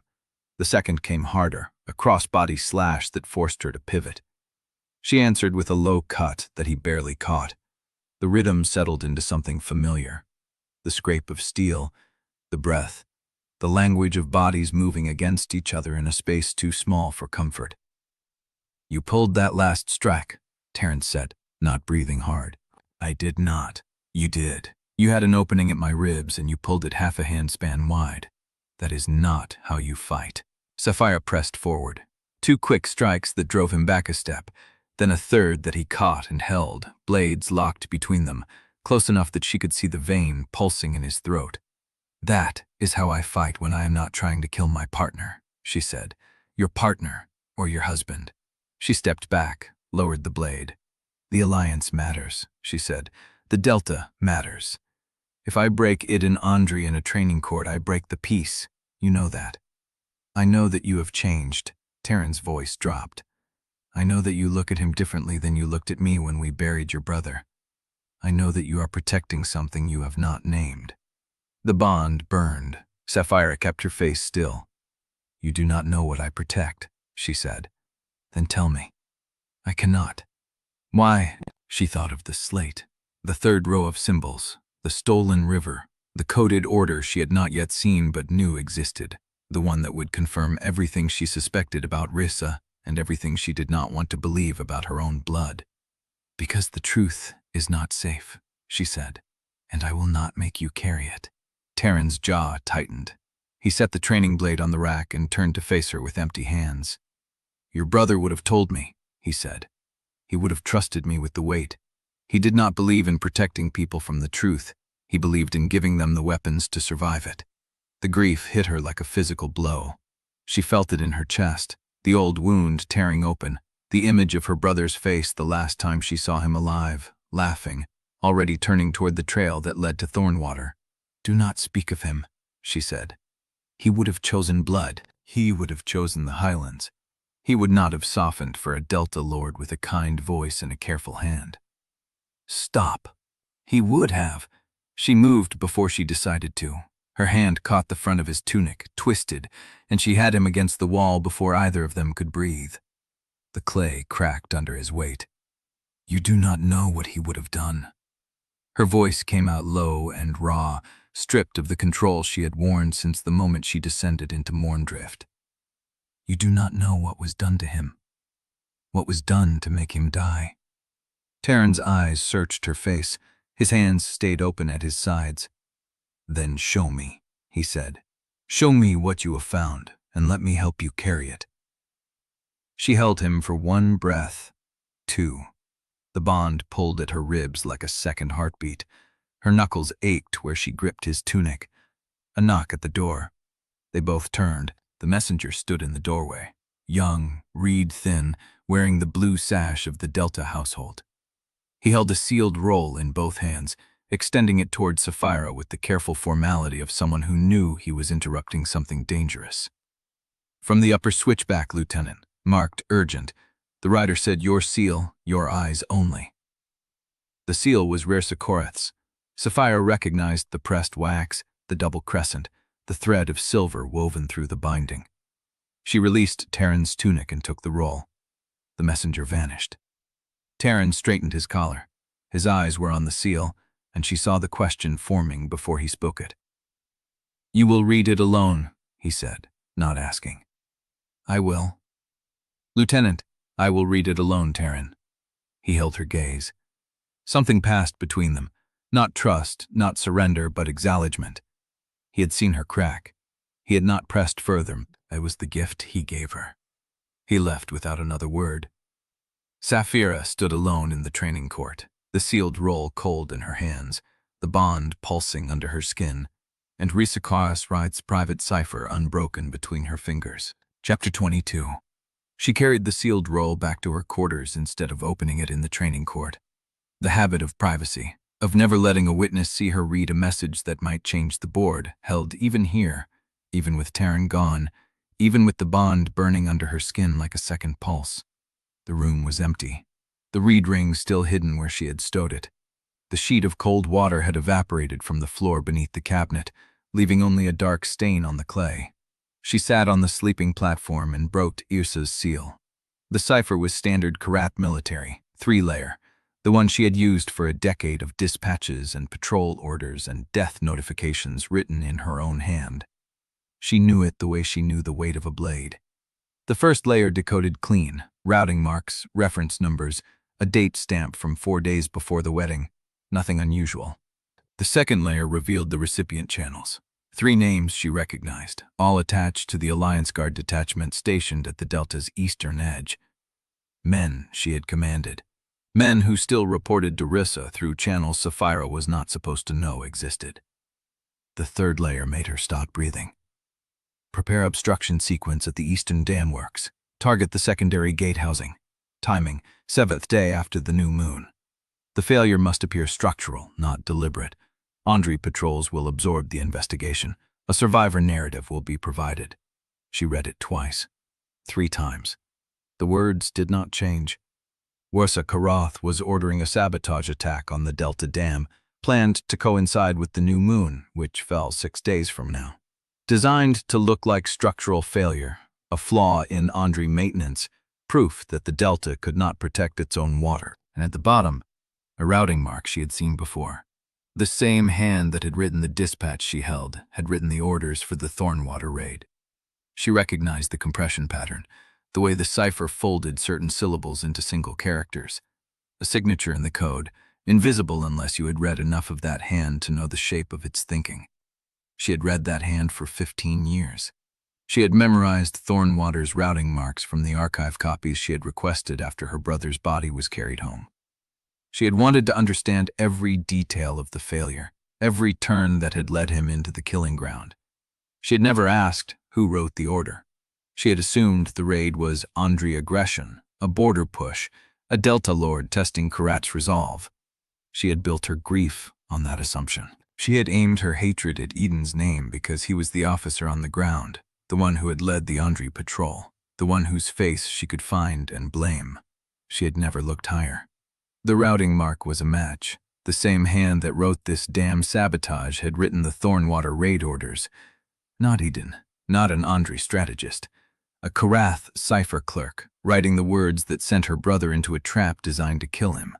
Saphira's hands started shaking. She set the dispatch down on the sleeping platform and watched her fingers tremble against the woven reeds. She could not make them stop. The bond pulled, a low hum at the base of her ribs, and she felt Idun's presence somewhere in the building, not close, but aware. He had scented something. Fear, or shock, or the metallic edge of betrayal. She did not know which of them was generating the signal. She pressed her palms flat against the platform until the shaking stopped. Then she read the dispatch again. The failure must appear structural, not deliberate. Her brother had died on a raid that was written to fail. Yrsa had engineered his death to keep the river conflict alive, to make certain that Saphira would enter the Delta with grief instead of trust, to ensure the alliance would be a hostage situation rather than a partnership. She had been shaped into a weapon by the same hand that had killed the person she loved most. The room felt smaller, the air thicker. She stood and walked to the window. The Delta stretched below, reed roofs and canal glints, and the slow movement of household lights being lit against the dusk. People who did not know that their dam would be broken in 6 days, that their water would be blamed on their own failure, that a woman in the high terraces had already decided their suffering was a necessary price. Saphira's reflection stared back at her from the glass. She looked like a stranger. The bond pulled again, stronger this time, and she felt Idun moving through the corridors toward her quarters. He would arrive in moments. He would scent the shock on her skin and ask what she had found. She could lie. She could fold the dispatch and seal it again and tell him it was routine, a supply confirmation, a personnel update. She could carry this knowledge alone and decide later what to do with it. But the routing mark burned in her memory. The same hand.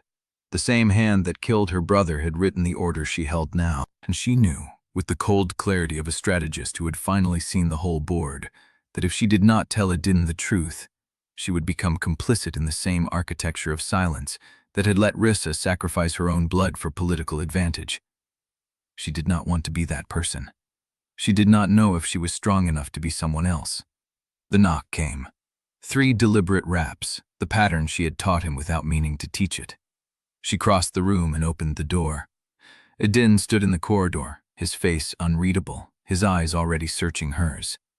"You are afraid," he said quietly, "and angry. I can feel both. What happened?"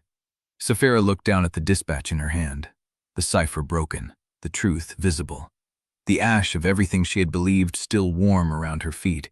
"Come inside," she said, and closed the door. Chapter 23.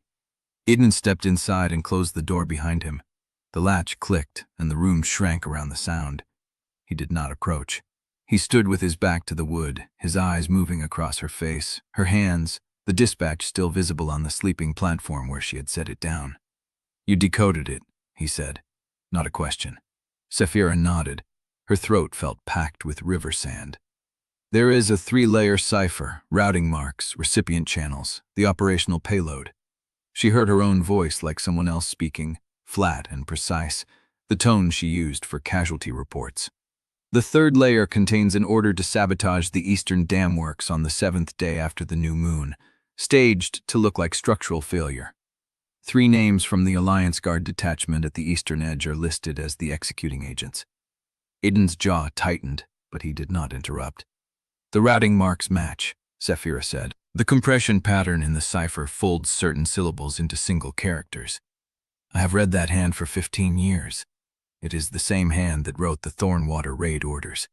The words hung between them. She watched him absorb the implication, watched the calculation in his eyes shift from tactical analysis to something heavier, something that sat in the chest and did not move. Your matriarch, he said slowly, ordered the raid that killed your brother. Yes. And she ordered this damn sabotage. Yes. And you are certain. Saphira picked up the dispatch and crossed the room to him. She held it out. The cured leather lay across her palm, the cipher broken open, the truth exposed in her own hand where she had transcribed the decoded text onto a scrap of reed paper. Idun took it. Read it. Read it again. When he looked up, his face had gone very still. 3 days ago, he said, you would have shown this to no one. You would have burned it and carried the knowledge alone and let me walk into every council meeting blind. I know. Why am I here, Saphira? The question landed like a blade point at her feet. She could have answered with strategy, with the logic of alliance, the necessity of shared intelligence, the tactical advantage of a partner who knew the board. All of that was true, and none of it was the truth. Because I am tired of being shaped by hands I cannot see, she said. And because if I carry this alone, I become the same kind of weapon she made. I do not want to be that weapon anymore. Idun's breath came out slow, controlled. He set the dispatch down on the cabinet beside him and looked at her for a long moment. The bond hummed between them, not demanding, not pulling, just present. A current running beneath the silence. What do you need? He asked. The question broke something open in her chest. She turned away before he could see her face crack, walked to the window and pressed her palm against the cool glass and stared at the delta lights without seeing them. I need to understand how far back it goes, she said. Thornwater was 3 years ago. 3 years of grief. 3 years of hating you for a death she designed. I need to know if my brother was the first or if there were others before him. I need to know who else she spent. And if you find the answer, then I need to decide what I am willing to destroy to stop her. The words came out harder than she intended. She felt them land in the room like stones dropped into still water. Behind her, Idun moved. She heard his steps cross the floor, stop in a measured distance. The 3 names on that dispatch, he said. Do you know them? I have not looked yet. Look now. She turned. His face was unreadable, but his voice carried an edge she had not heard before. Not threat, but readiness. The voice of a man who had already started planning. She picked up the dispatch and scanned the recipient list she had transcribed. 3 names. 2 she did not recognize, junior officers assigned to the Eastern Guard rotation. The 3rd she knew. The 3rd name was Teren Velek. Her hand went still. What is it? Idun asked. Saphira looked up from the paper. The room tilted around her.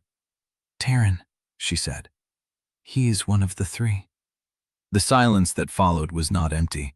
It was packed with every conversation she had had with Teren since he arrived, every careful question, every moment he had pressed her about her loyalties and watched her answers with those measuring eyes. He had known.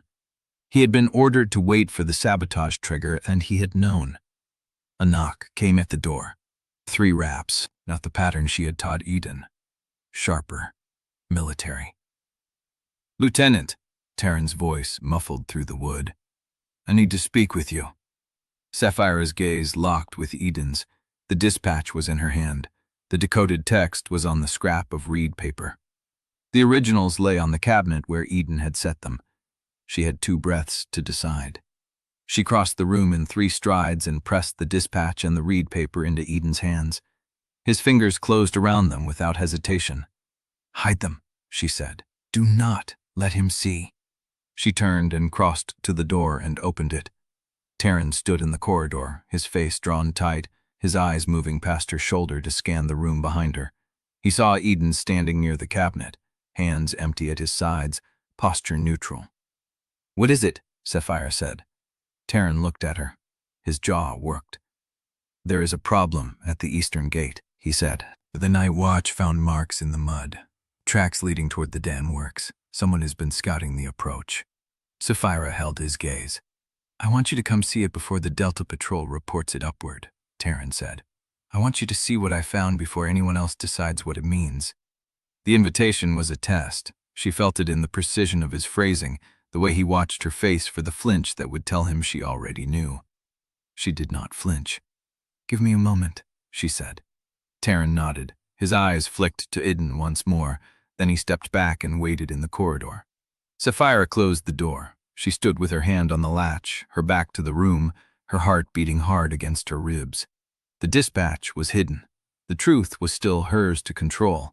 But Teren had tracks at the eastern gate, and the person who had left them was either scouting the dam or setting the stage for sabotage ahead of schedule, and Saphira could not tell which until she saw them for herself. She turned to face Idun. He had not moved. The dispatch was gone, tucked somewhere inside his coat. His hands were empty. His face gave nothing. I need to go with him, she said. I know. If I do not come back, get the dispatch to Nasrin. She will know what to do with it. Idun's eyes held hers. The bond pulsed between them, low and steady. You will come back, he said. It was not a prediction. It was a claim. Saphira opened the door and stepped into the corridor and followed Teren into the dark. Chapter 24. The dispatch sat on the cabinet where Idun had left it. 3 strips of cured leather, the ink still sharp, the cipher still visible where she had transcribed the decoding. Proof that Saphira Korrath had ordered her grandson killed. Proof that the same hand had written the order for the dam. Saphira stood at the window and watched the eastern horizon. The sky was the color of bruises, dawn still an hour off. Below, Mourndrift breathed in the dark, the wet heat rising from the channels, the reed roofs steaming, the river moving through the city like a vein nobody knew how to keep open. She had told Idun to hide the dispatch. She had followed Teren to the eastern gate. She had looked at the tracks in the mud, fresh, deliberate, placed where the Might Watch would find them. And she had nodded and said yes, someone is scouting the approach. She had not told Teren that she already knew. Now she was back at her quarters. The ruse still carried Idun's scent, salt and river clay, and something sharper underneath, like iron held too long in a forge fire. The dispatch was no longer hidden. Idun had returned it to her cabinet before leaving, pressing it into her hands without a word, his fingers brushing hers for half a heartbeat longer than necessary. She had watched him walk into the corridor and disappear toward his own chambers, and she had not called him back. Now she was alone with the proof. The lamp on the cabinet burned low, the flame a single tongue of gold against the glass. Saphira picked up the dispatch. The cured leather was stiff in her hands, the symbols dark against the surface, the 3-layer cipher that had taken her 2 hours to break. She had read the words aloud to Idun. She had watched his face go still as the meaning landed, as he understood that Saphira Korrath had ordered both deaths, her brother's and the one still waiting to happen. She had told him she was done being Yrsa's weapon. Now the dispatch sat in her hands, and she had to decide what to do with it. Forward it to the Delta Patrol, send it to Nasrin, give it to Idun, use it as leverage, as proof, as the first move in a counter-campaign that could destroy the Korrath court and anyone who had ever served it. That was the strategic answer. That was the answer the lieutenant inside her still wanted to make. She looked at the lamp flame. The glass was warm against her palm. The fire inside was small, contained, nothing like the fire that had burned in her chest since she decoded the 3rd layer of the cipher. She thought of her brother's face, the way he had laughed, like he kept nothing back, the way he had trusted their grandmother, believed in blood loyalty, believed that family was the only shelter worth building. Edsa had killed him. Not in battle, not as a casualty of strategy. She had killed him deliberately, engineered the raid that took his life, shaped the intelligence that sent him into the kill zone, and then she had watched Saphira grieve and used that grief to sharpen her into a weapon. The dispatch trembled in Saphira's hands. She had never committed treason. She had never considered it. She had been raised inside Moonlaw, inside the certainty that Korrath blood was the only law that mattered, that loyalty to the Matriarch was loyalty to survival itself, that the canyon endured because the highlands held it together. That was a lie. Every word Yrsa had ever spoken about duty, about sacrifice, about the greater good, was a lie built on her brother's body.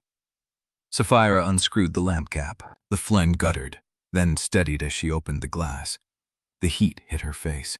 She held the dispatch over the open lamp, the cured leather an inch from the flame. One move, one choice, and she would never be able to go back. If she burned this, she burned the only hard proof that Ressa had ordered the damn sabotage. She burned the weapon that could destroy the Korrath court. She burned the evidence that could save the Delta from the attack coming in 6 days. But if she sent it forward, if she delivered it to Nasrin or the Delta Council or anyone who could use it, she would be handing them the skull of her own bloodline. She would be the Korrath who broke the Korrath. She had told Idun she was tired of being shaped by unseen hands. The dispatch caught. The flame touched the edge of the cured leather and the symbol lines darkened, then curled, then blackened. The ink smoked. The smell hit her, bitter and sharp, like burned hair, like the aftermath of a funeral pyre. She did not drop it. She held the dispatch in the flame until the fire ate through the first strip, then the second, then the third.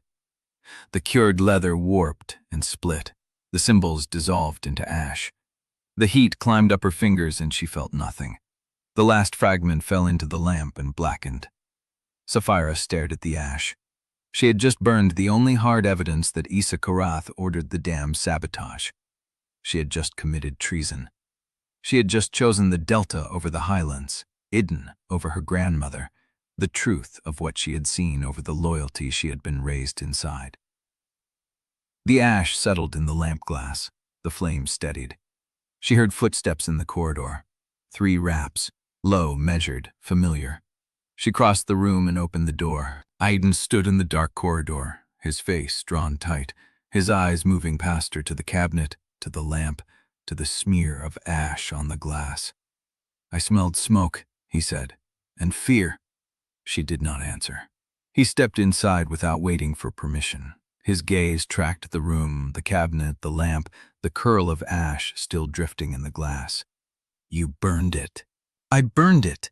He stood very still. His voice, when it came, was not accusation. It was something rawer, almost struck. "Why?" Saphira closed the door. She leaned against it, the wood hard against her spine. "Because I am not hers anymore," she said. "Because I will not let her truth be the only truth. Because I need to decide what I am without her weight on my throat." Idun stared at her. The bond hummed between them, low and steady. She felt his pulse through it, felt the shock and the heat and the edge of something that might have been recognition. 6 days, he said. "The damn sabotage is still coming. I know. 3 men are still on our list. Teren is still waiting for orders." "I know. You just burned the proof that could have stopped them." Saphira held his gaze. "I burned the proof that would have given the Delta a Korrath corpse to parade," she said. "I burned the evidence that would have been used to justify war, not to stop it. I burned the weapon that would have made me the executioner of my own bloodline." She pushed off the door and crossed the room toward him. "I am not going to stop the sabotage with ash," she said. "I am going to stop it with the work we do in the next 6 days. I have a cipher. I have the names. I have a network of vanished servants and a tunnel system built by my ancestors and a priestess who knows the river speaks." She stopped inches from him. "And I have you." The words hung between them. Idun did not move. His face was unreadable, but his hands, hanging at his sides, had curled into fists. "Tell me what you need," he said.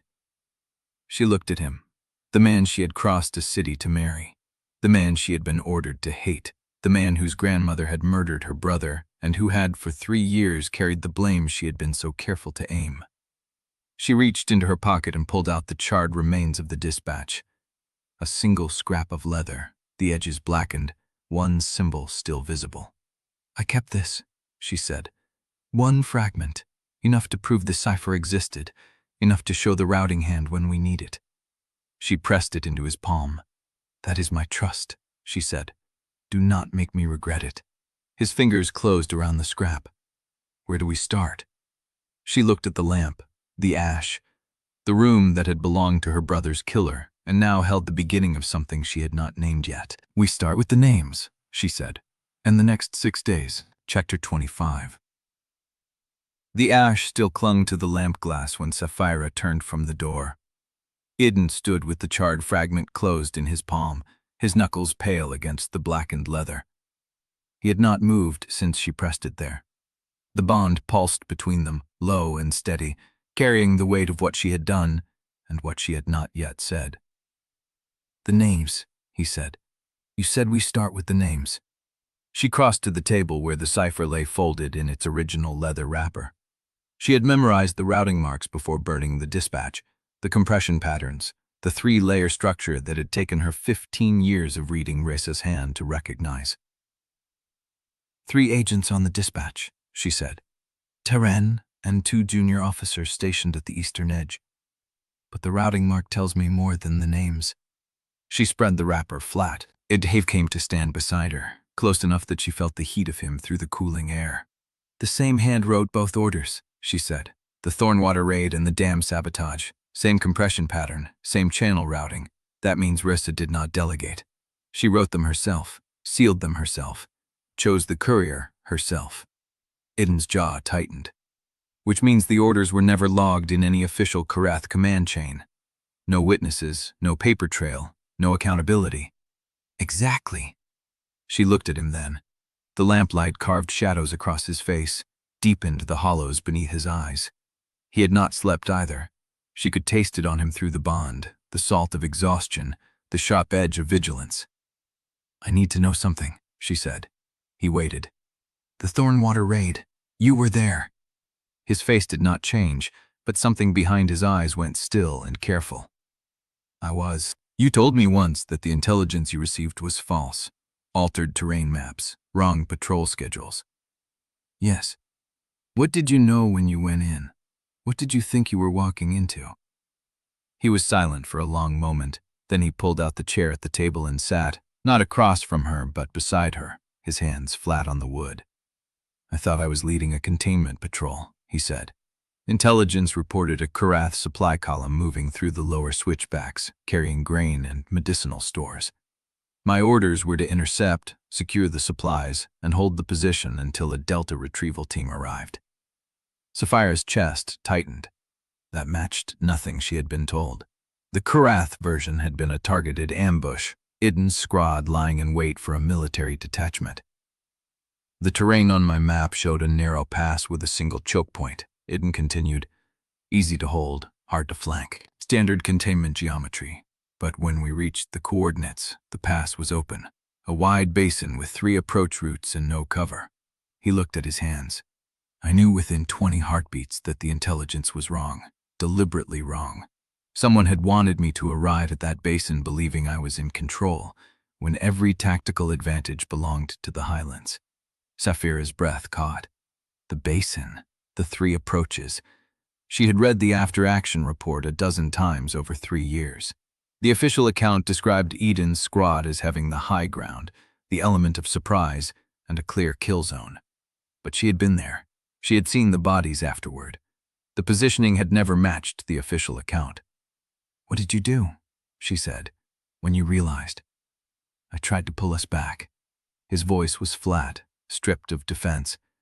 "But the column was already in the basin by the time I gave the order. They were not a supply train, Saphira.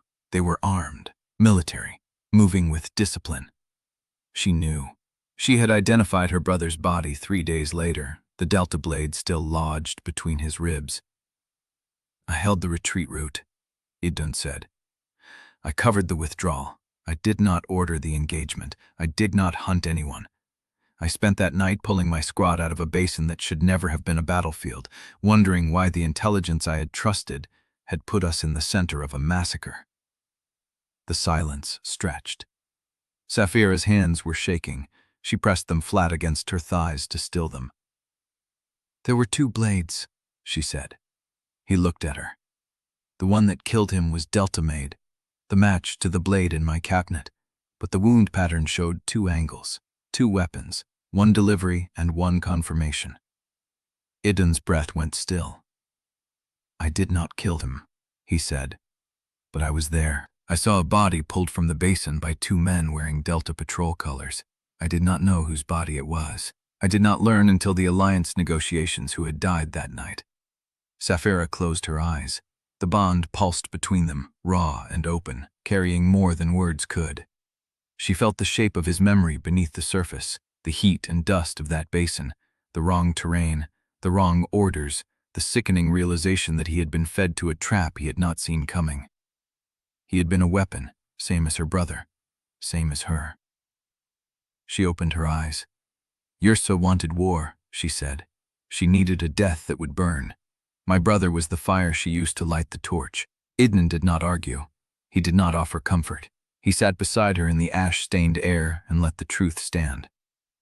I have carried the weight of that night for 3 years, he said. Not because I chose it, but because I could not prove I did not.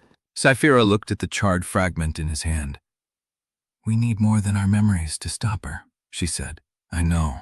A rap at the door. Sharp, urgent. They both went still.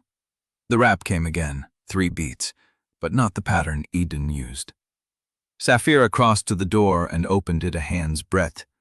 Tully stood in the corridor, her dark hair loose and wet, her eyes wide. Someone tried to breach the dam gates, she said. An hour ago, the eastern overflow, they nearly succeeded. Saphira's blood went cold. 6 days. Yrsa had given the order for the 7th day after the new moon. 6 days. But the attempt had come tonight, which meant someone in the Delta had already moved ahead of Yrsa's timeline, or Yrsa had never intended to wait 6 days at all. Chapter 26. Talise stood in the doorway, wet hair dripping onto the clay floor, her chest still heaving from the run.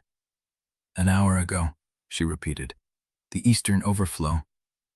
Someone cut the junction brace and started working on the seal frame. They had tools. They knew exactly where to strike. Saphira's mind snapped into tactical geometry. The eastern overflow gate sat where the main channel split into 3 distributaries, controlling pressure across the entire lower delta. If it failed, the water would not drain. It would back up, break the retaining walls, and flood the reed fields and the lower cisterns in sequence. How far did they get? The brace was half-severed, Talise said. Whoever did it knew the weak point, but they were interrupted. A night patrol heard metal on stone and came to investigate. The saboteur fled before finishing the cut. Idun rose from the chair, his body moving into readiness before his voice followed. Did the patrols see who it was? They saw shape and movement, nothing they could name, but they found a tool abandoned at the site. Talise reached into her sleeve and pulled out a wrapped object, handling it like evidence that still held heat. A Delta channel knife, not standard issue, the kind that factors keep for private maintenance work. She unwrapped the cloth. The blade was short, curved, and dark along the edge where the metal had been ground thin for precision cuts. The handle was wrapped in cured leather, tight geometric knots repeating in a pattern Saphira recognized before her breath caught. The same pattern as Jorn's cuff, the same pattern as the dead runner's boot weave. It could have been planted, Idun said slowly, deliberately left to misdirect. It could be, Saphira said, but Wendell does not waste tools. If this knife belongs to his factor, he will already know it is missing, and he will know exactly where it was found. The room contracted around that knowledge. Talise looked between them. The patrol is reporting it to the watch commander as we speak. By dawn, every elder in Mourndrift will know someone tried to break the eastern dam, and they will want someone to blame. Saphira's hand went to the charred fragment still pressed against her palm. The dispatch was ash. The proof was gone. But the attempt had come tonight, 6 days early, which meant either Risa's network had moved without direct orders, or Risa had never meant to wait at all. We need time, she said. Idun turned to face her. Time for what? Time to trace the knife. Time to find the person who used it. Time to prove this was not a random act, but a deliberate strike, ordered from above. She met his eyes. If we go to the council now with what we know, Wendell will bury us in procedure before we finish the first sentence. He has the ledgers, the contracts, the witnesses. We have a burned cipher and a knife that could belong to anyone in his factor's household. So we say nothing. We say what Talise just told us, that an attempt was made, that the patrol found a tool. We let Wendell explain why his factor's knife was at the dam site, and we watch which way he runs. Idun studied her for a long moment. The bond hummed between them, carrying the weight of the choice she was offering. Concealment was not silence, it was strategy. But it meant letting Wendell believe he still controlled the board. "If we wait," he said, "and he covers his tracks before we have proof, then we find another way." Saphira's voice was steady. "We have the cipher. We have the names. We have the tunnel network and the vanished servants and Nasrin's river knowledge. We do not need to win this fight tonight. We need to win it when the evidence cannot be buried." Talise shifted her weight. "I can move the knife through the bathhouse network before dawn. By the time the watch commander files his report, the tool will be in a cistern drain, and Wendell will have to explain why his factor's property was found in water instead of at a crime scene." Saphira shook her head. "No, we keep the knife, but we let Wendell know we have it before he hears it from anyone else." Idun's eyes narrowed. "You want him to know you are holding evidence against him. I want him to wonder what else I am holding." The silence that followed was not hesitation. It was the sound of three people choosing the same wrist. Talise nodded once, wrapped the knife again, and slipped it back into her sleeve. "I will tell the watch commander the blade was recovered and secured in the bride's quarters for examination. By the time word reaches Wendell, he will know exactly where it landed." She turned and disappeared into the corridor, her steps already shifting into the Delta Gate, soundless on the clay floor. The door clicked shut. Saphira stood alone with Idun in the ash-stained air, the bond pulsing between them like a second heartbeat. She could feel the shape of his exhaustion beneath the stillness, the years of carrying guilt that was never his, the relief of finally speaking it aloud, and the fresh weight of what they had just decided. "You are asking me to trust your judgment," he said. "On a night when someone tried to drown this delta before dawn, I am asking you to trust that I know how to trap a man who thinks he is hunting me." He looked at her for a long moment. Then he reached for her. Not a command, not an assumption. His hand lifted, palm open, waiting for her to close the distance. Saphira's breath went still. She had touched him during the rite. She had pressed a charred fragment into his palm. She had stood beside him in the dark and let him speak the truth that had been killing him for 3 years. But this was different. This was his hand, open, asking nothing. She stepped forward and let her fingers meet his.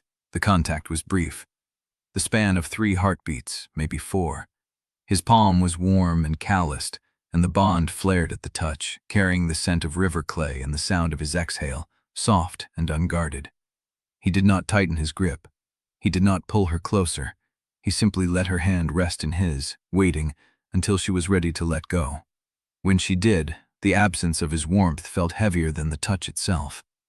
"We start at dawn," he said, "with the names." Saphira nodded.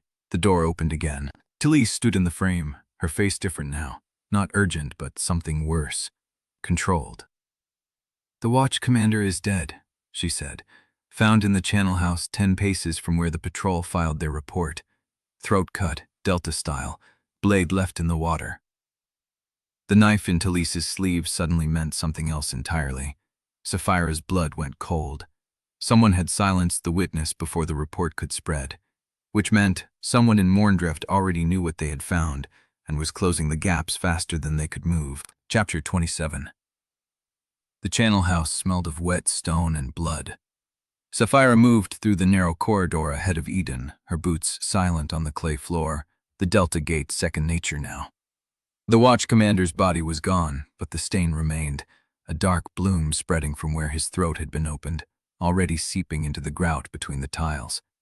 She did not stop to examine it. The dead man was already past saving, and whoever killed him was ahead of them.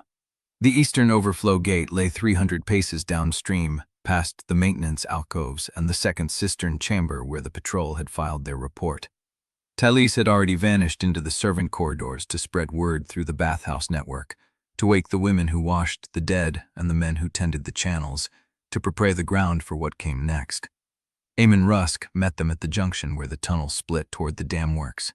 He carried a lantern and a leather tool roll, his scarred face lit from below, the shadows pooling in the hollows of his cheeks. "The patrol locked the gate behind the saboteur," he said. No greeting, no breath wasted. "Whoever it was had time to cut the junction brace and work on the seal frame. That takes someone who knows the water system." Or someone who studied it, Idun said. Eamon's eyes flicked to Saphira, measuring. The kill pattern on the commander was clean. One cut, no hesitation. Not a panicked runner, a professional. Saphira felt the weight of the knife in her sleeve, the one Talise had recovered, the one with Joran's knot pattern burned into the handle. We know. Eamon's jaw tightened, but he said nothing. He turned and led them through the narrow passage, the lantern swinging, casting long shadows that stretched and shrank with every step. The dam works opened into a wide chamber carved into the canyon stone. The eastern overflow gate stood 10 paces high, its iron frame bolted into the rock, water seeping through the seal in a steady trickle that pooled on the floor and ran toward the drainage channels. The patrol had left 2 men on watch, their faces pale in the lantern light, weapons drawn. The junction brace lay on the stone floor, cut cleanly through at the pivot point. The seal frame showed fresh gouges where someone had worked a blade between the iron and the stone, trying to lever it open before the patrol arrived. Saphira crouched beside the brace, running her fingers over the cut surface. Clean. Precise. Not the work of a man in a hurry. He was interrupted, she said, but he was not rushed. He knew exactly where to cut and how long it would take.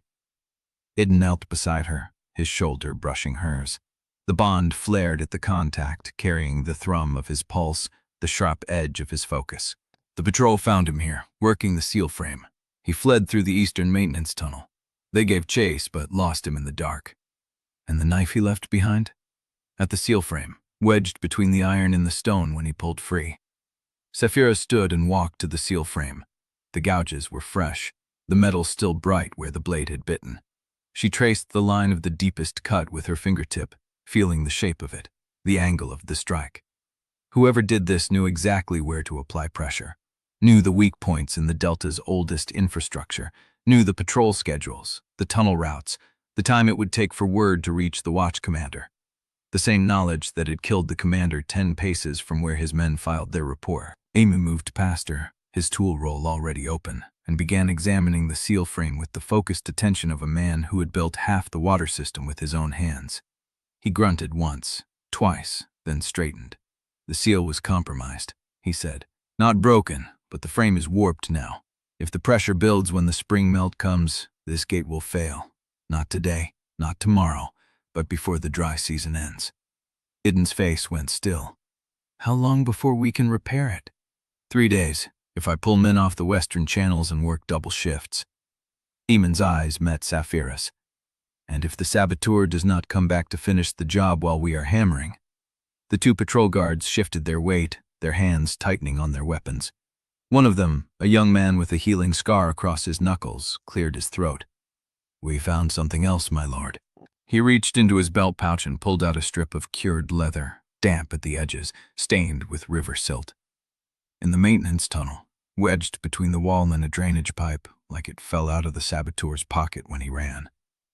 Idun took the strip and held it to the lantern light. Saphira moved closer, reading over his shoulder. The marks on the leather were not the unknown symbols from the dead runner's boot. These were different. Clean, deliberate. A list of numbers and a single merchant seal pressed into the cured hide. A ledger strip. She recognized the seal. A crescent moon over crossed reeds. The mark of the Highland merchant house, one of Wendell's most loyal suppliers, a family that controlled grain tariffs and water shares through 3 generations of marriage to the Ondrey factor line. The numbers on the strip listed quantities, payments, dates that matched the drought ration cycles, and a delivery address that led to a storage compound Wendell had claimed was empty during the last council audit. Saphira's blood went cold. This is proof, she said, her voice low, that Wendell has been diverting supplies and falsifying the ration records. The Highland house is his front. This strip links them directly to the sabotage payment. Idun's eyes met hers. The bond carried no words, only the sharp clarity of shared recognition. This was the piece they needed. The thread that, if pulled, could unravel Wendell's entire network before the next council session. Footsteps echoed from the tunnel behind them. Saphira turned, her hand dropping to the blade at her belt, but she already knew who it was. The gate was wrong for Talise, too heavy, too deliberate. The drag of a left heel that had never healed quite right. Teren Valek stepped into the chamber, his highland gray dark with sweat, his hand resting on the hilt of his sword. His eyes swept the room, taking in the cut brace, the damaged seal frame, the two pale-faced patrol guards, and finally landed on Saphira.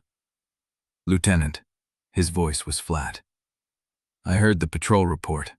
The watch commander is dead." "I know.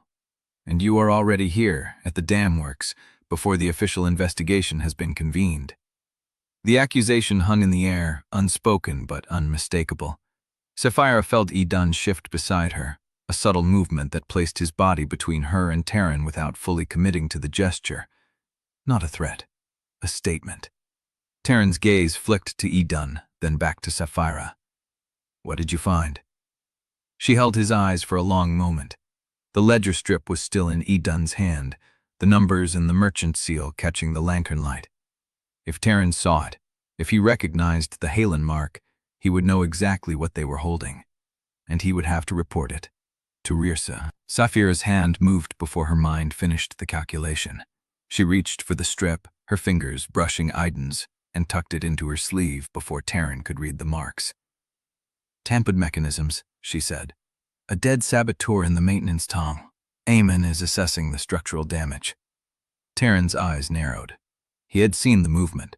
She knew it from the way his gaze dropped to her sleeve, then rose to meet hers, flat and unreadable. "A dead saboteur?" he repeated. "Where is the body?" Eamon cleared his throat. "Still in the tunnel. I did not move it until the lieutenant confirmed the scene." Teren's jaw tightened. He did not ask about the strip. He did not demand to see what she had hidden. But the silence between them was sharper than any accusation, carrying the weight of trust, fraying into something neither of them could name. "I will examine the body," Teren said, "and I will file a separate report to the Highland Command." He turned and walked toward the maintenance tunnel, his boots dragging slightly on the left side, the sound scraping against the wet stone. Saphira stood very still, the ledger strip burning against her wrist inside her sleeve. Behind her, Idun's hand found hers in the dark, brief and steady, no more than a heartbeat of contact. Then he let go, and the tunnel swallowed the sound of Teren's footsteps as he disappeared into the dark, carrying with him the knowledge that Saphira had chosen what to hide before she chose what to share. Chapter 28. The chamber felt smaller than it had before. Saphira stood with her back to the door, the ledger strip still pressed against her wrist inside her sleeve, the leather warm from her skin.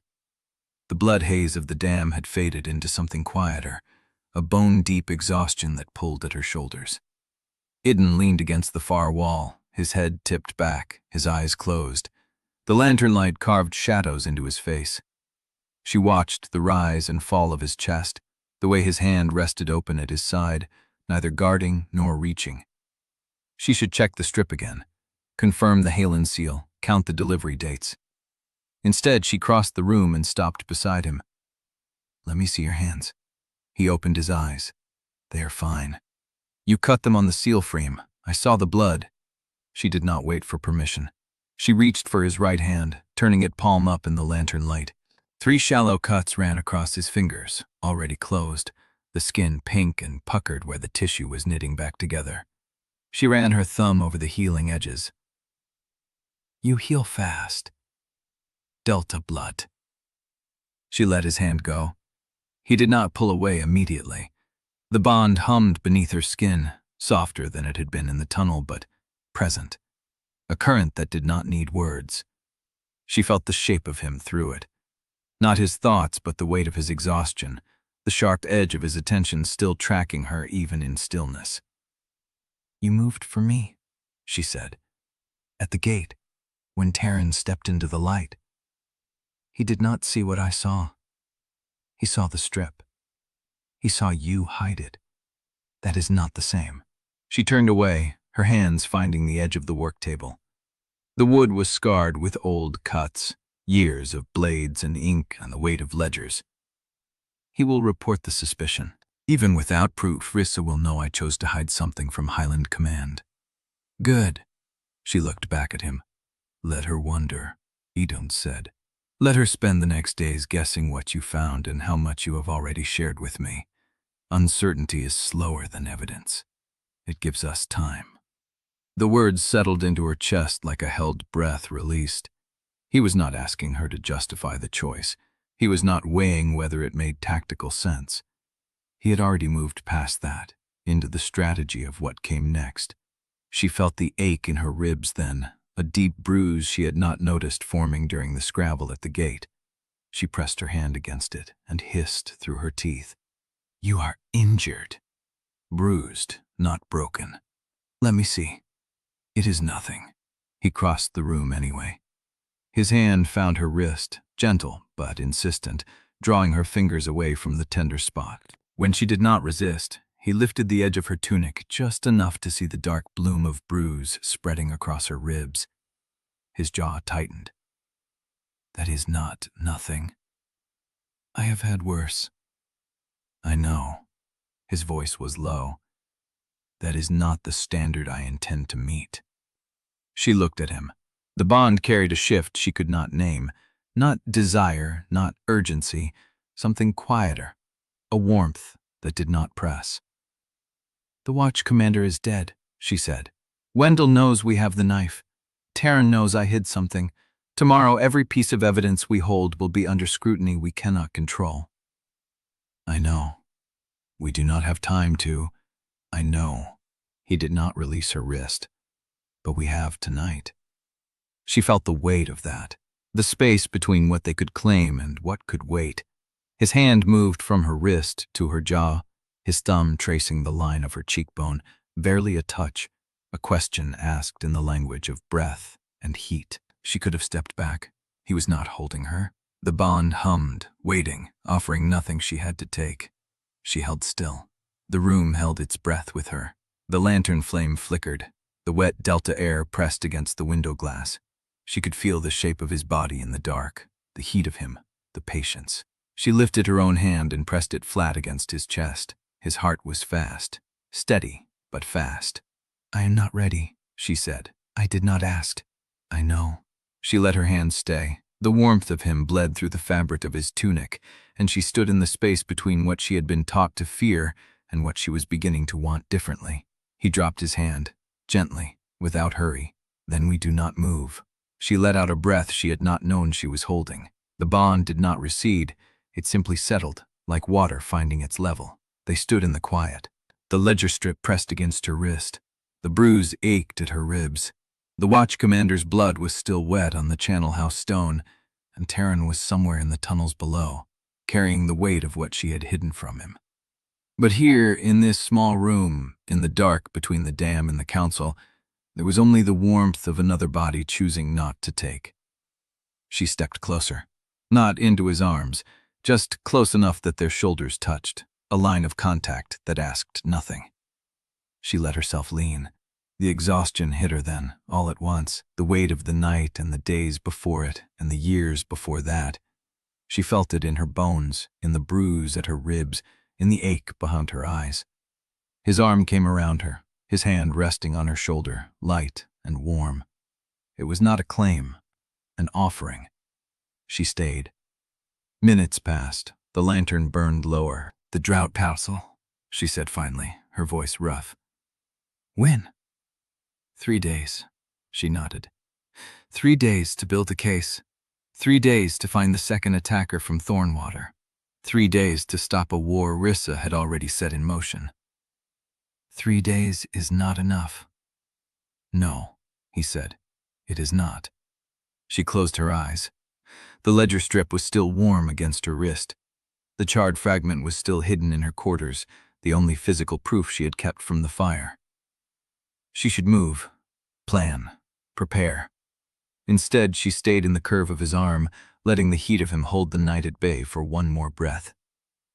"I done." "Yes." "When this is over." He waited. She did not finish the sentence. She did not know how to name what she wanted to promise.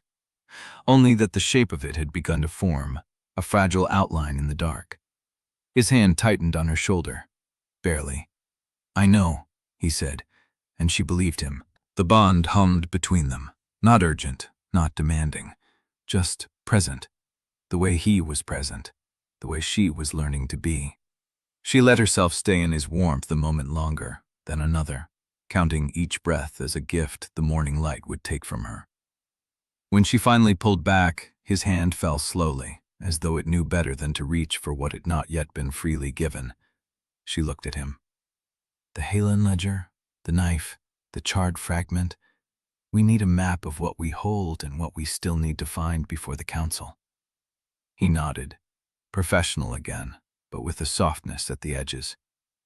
Talise can bring the fragment. Eamon is securing the knife in the sister archive. And Teren?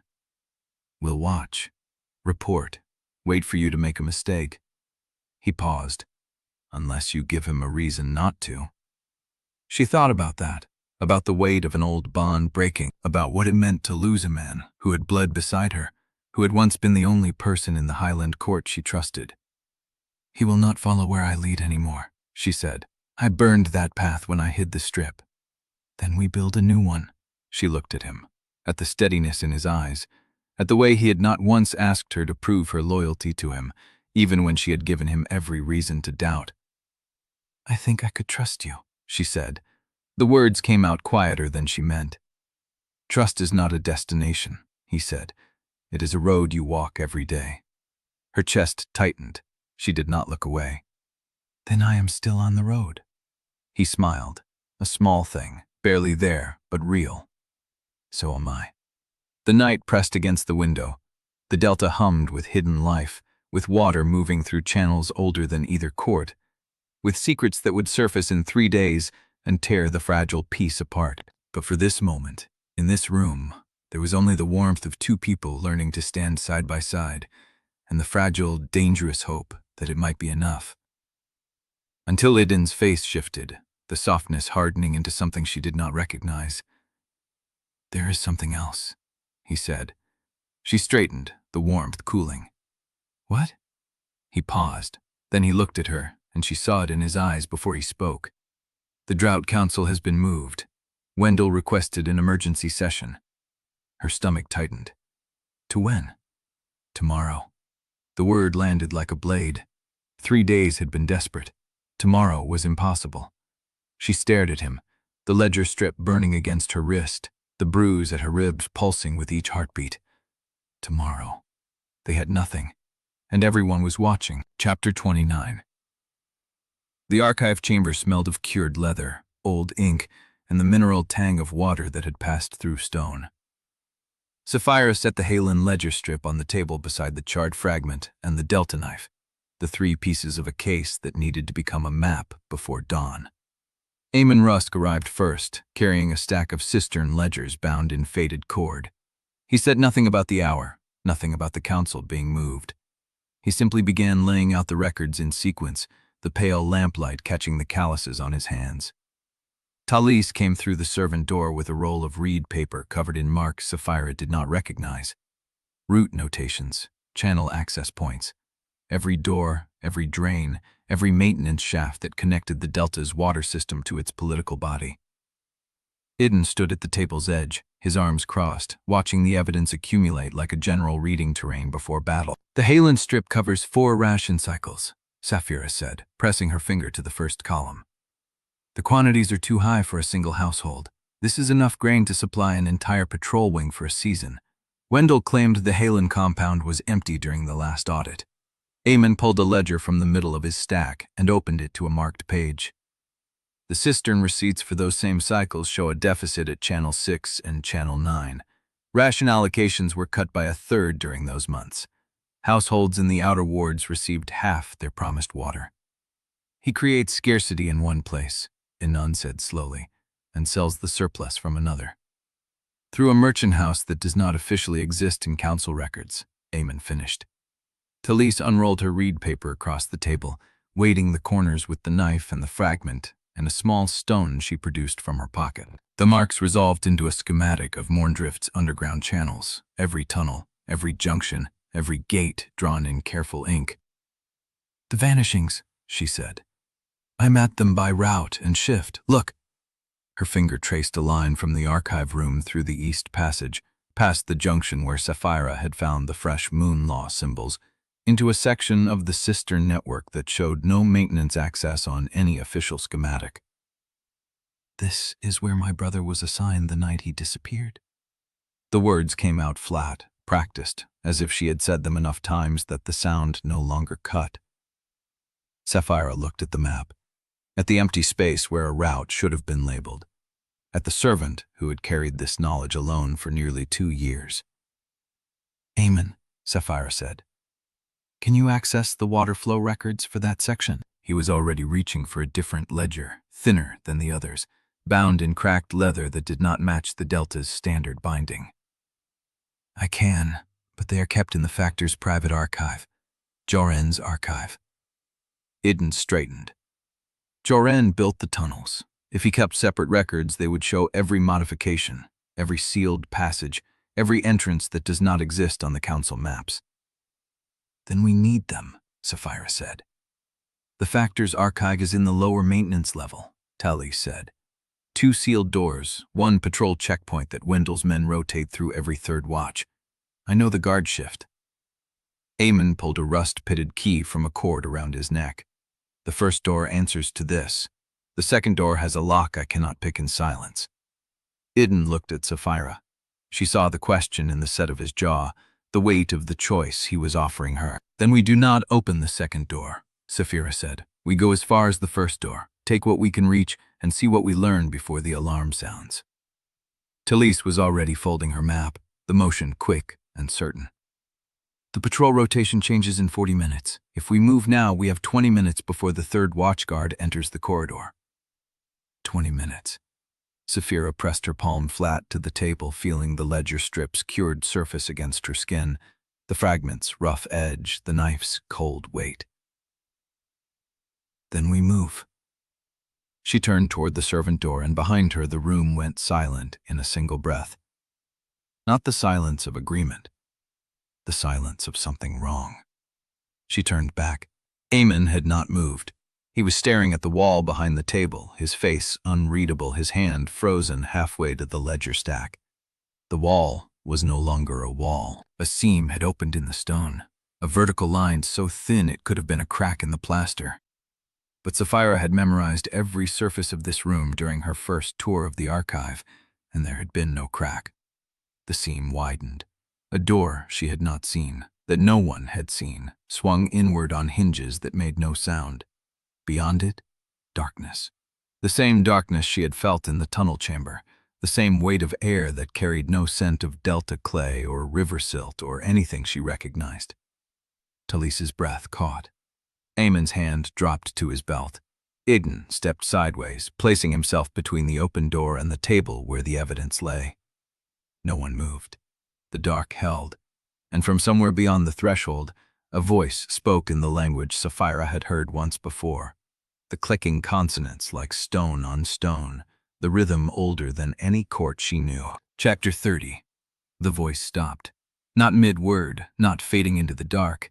It stopped as if the silence itself had swallowed it whole. The open door held black so absolute that Saphira could not tell where the threshold ended and the passage began.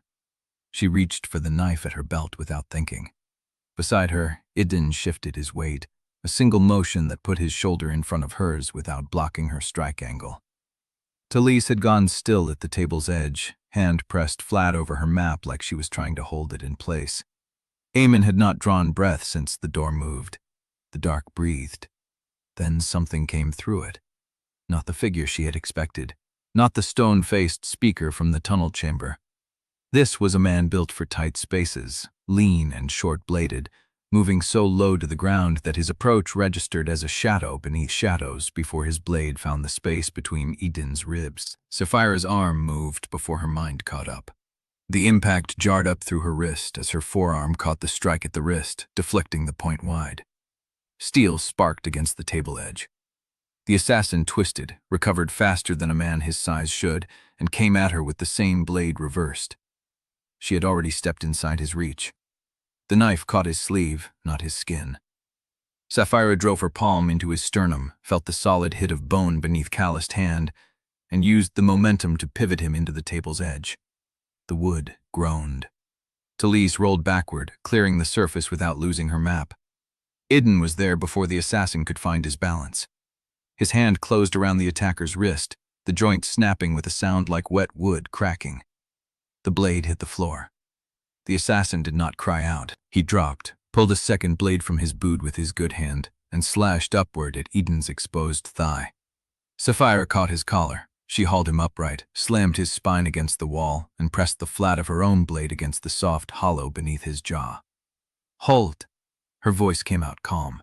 She had not decided to speak. The assassin went still.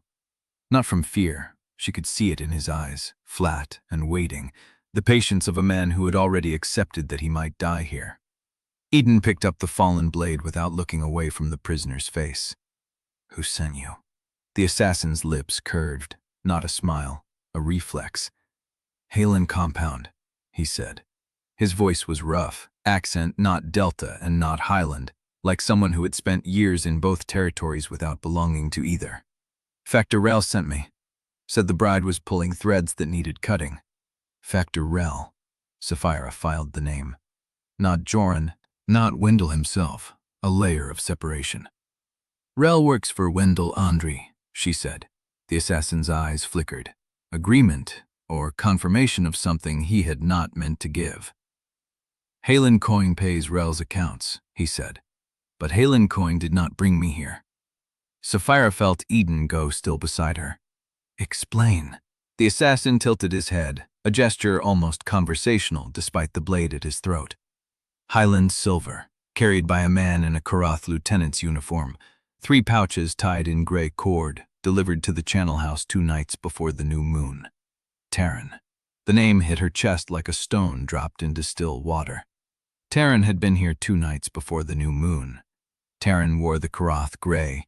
Teren had access to Highland silver and the authority to move through Mourndrift without question. She did not let the assassin see her reaction. "What was the order?" "Same as tonight. Watch. Wait. Cut if the bride got too close to the council books." "Who gave you the order?" The assassin's jaw tightened. A muscle jumped beneath his ear. "The one who paid in shadow," he said. "The one whose name I was never meant to speak." Idun stepped forward. "Say the name." The assassin's mouth opened. His teeth clicked together, a sound like a seed cracking. Saphira saw the change before she understood it. The sudden rigidity in his jaw, the way his pupils blew wide and dark all at once.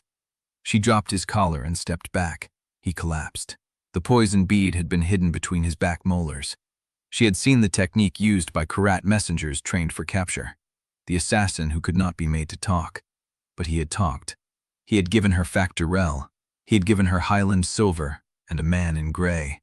And the last word he had started to shape before the poison took him was a name she did not yet have. Idun knelt beside the body, checked the pulse at the throat, and shook his head once. Talise's hand was still pressed flat over her map. Her face had gone the color of river clay. "That voice," she said. "The one from the tunnel. He stepped through the door that voice opened." Saphira looked at the open threshold. The dark beyond held the same weight as before, the same ancient patience. Whoever had spoken through that door had sent the assassin through it, and they had gone silent the moment the blade fell. She turned back to the table. The evidence lay where they had left it. The Highland strip, the charred fragment, the Delta knife. 3 pieces that had just become 4. Highland silver, a lieutenant's uniform, a factor named Rel, and the knowledge that someone in the dark was watching them move, feeding them pieces, and deciding which doors to open. 20 minutes, she said. "We still have 20 minutes before the patrol rotation." Talise straightened.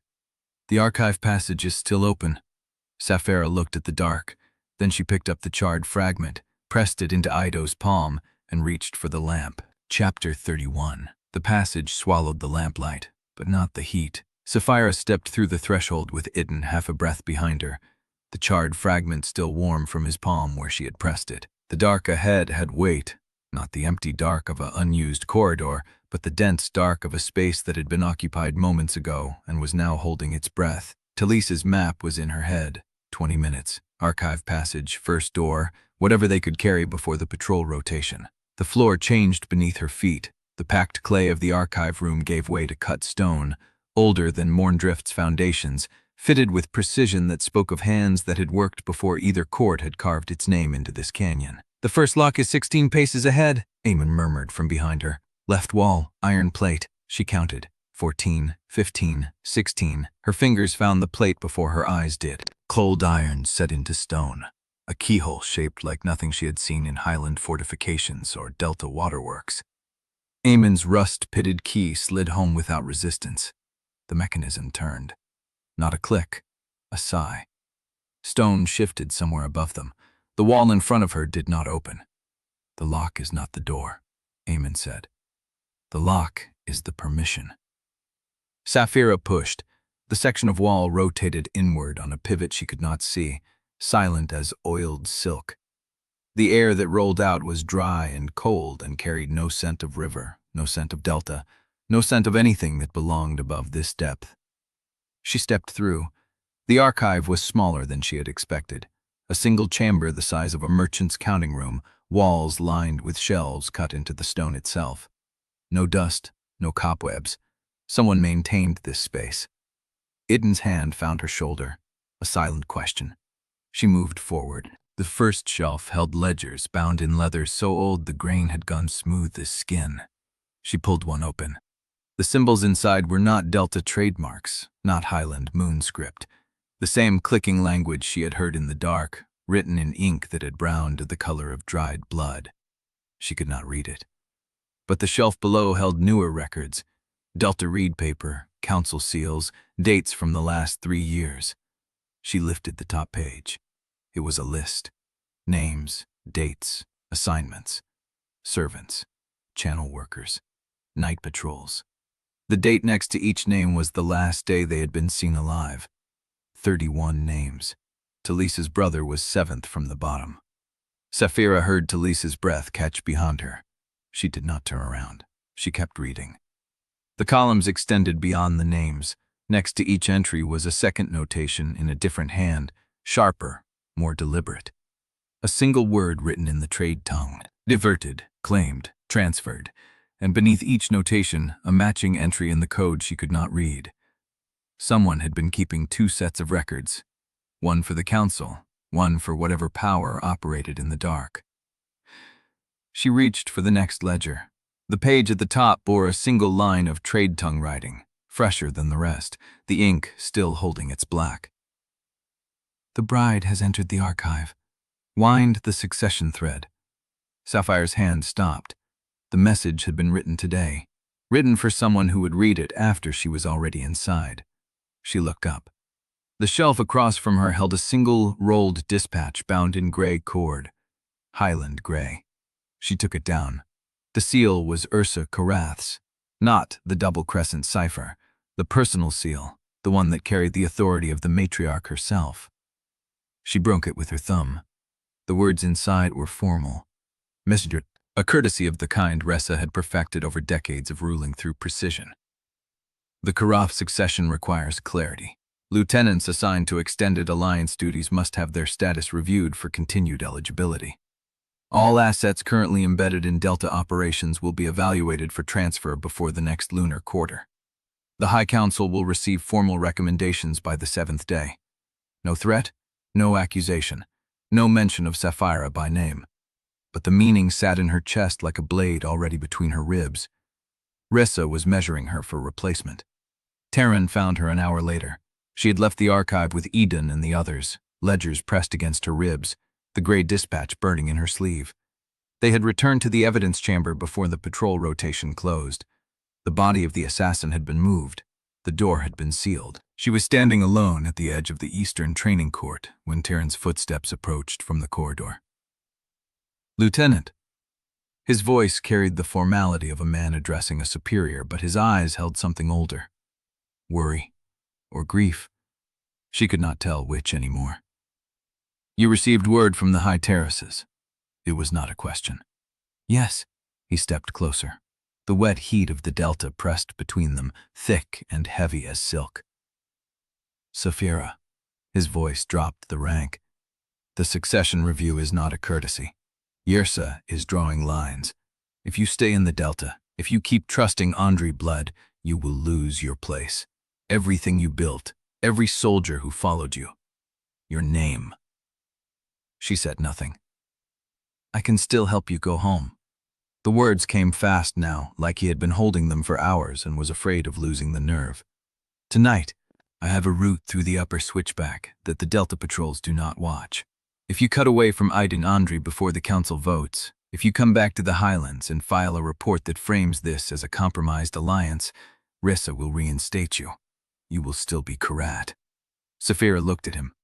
In the dim light of the training court torches, Teren's face was carved from the discipline she had once shared.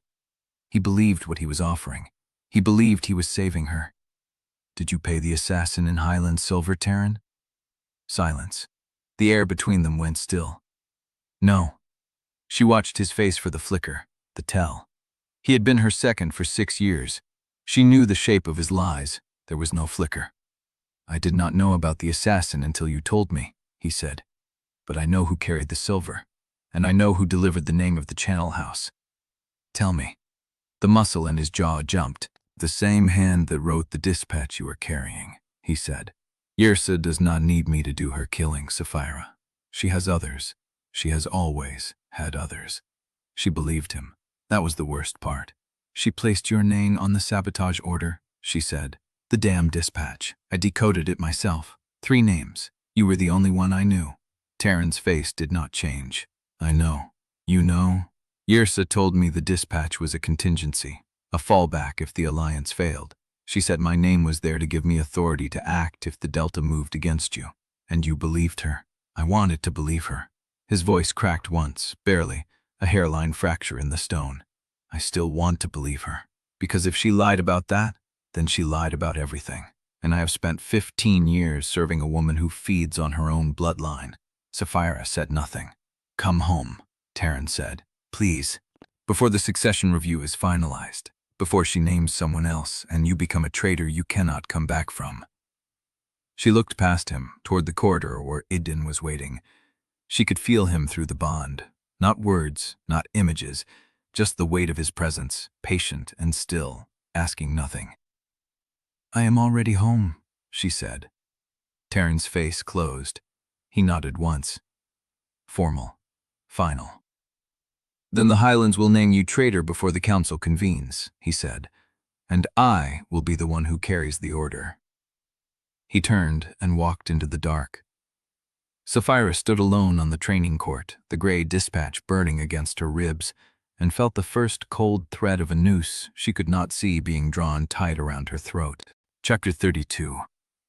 The heat in the archive chamber had not changed, but Saphira felt it differently now. The weight of Teren's footsteps still echoed in her ribs. The gray dispatch sat against her skin like a second scar. Idun stood at the table with the ledgers spread before him, his hands braced on the edges, reading the lines of ink as if they were terrain. He did not look up when she entered, but she felt him feel her. The bond flickered, a pulse of recognition that bypassed thought. The council convenes at midday, he said. Nasrin has secured the chamber under River Oath witness. No armed guard inside the hall, no scribes except her own. Saphira crossed to the table. The Highland strip lay beside the charred fragment. The delta knife rested on a cloth, its handle dark with dried silt. That gives us one opening, she said. Before Wendell can call for procedural delay. Idun looked up. His eyes held the same patient stillness she had seen in the tunnels, in the dam chamber, in the dark of her room when he had touched her jaw and then withdrawn. We lay the Highland strip first, he said. Supply fraud is a council crime. It forces Wendell to defend himself before he can attack. And when he deflects, then we show the knife. Saphira shook her head. The knife is tied to Teren. Teren is tied to Wendell. But the connection is not clean. They can claim the knot pattern is common river work. Idun straightened. Then we save the dispatch for last. The room went still. The gray dispatch. Yrsa's seal. The succession review that already named Saphira a liability before she had spoken a word. If I produce it, she said, the court will see a Korrath bride accusing her own matriarch of engineered murder. Half of them will assume I am lying to protect the alliance. The other half will assume I am a traitor to my bloodline. Both assumptions can be turned. How? Idun came around the table. He stopped an arm's length away, close enough that she could smell the delta clay on his skin, the salt of the channel work, the warmth beneath.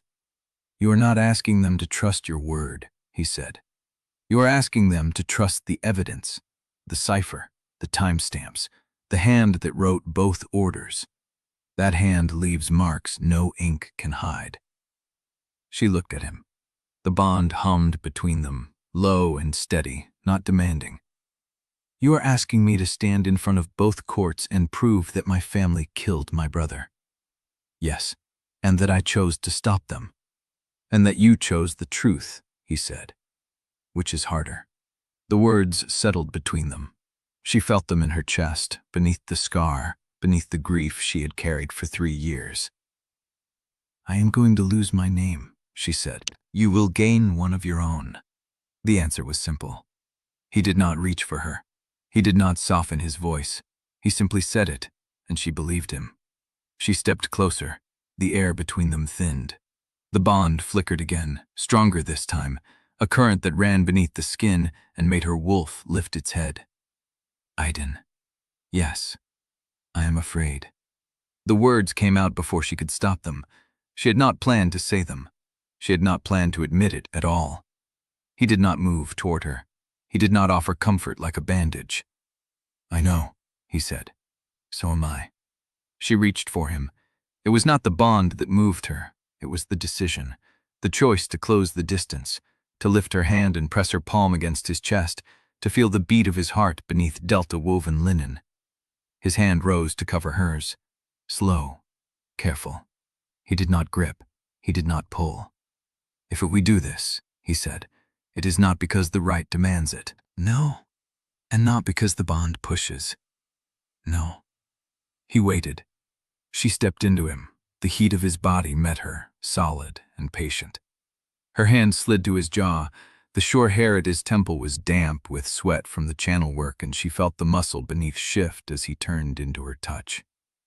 She kissed him. It was not the first kiss of a story. It was not soft or hungry or desperate. It was careful, testing.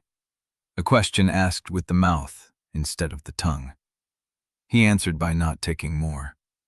His hand settled at her waist, his lips parted against hers, warm and still, letting her choose the depth.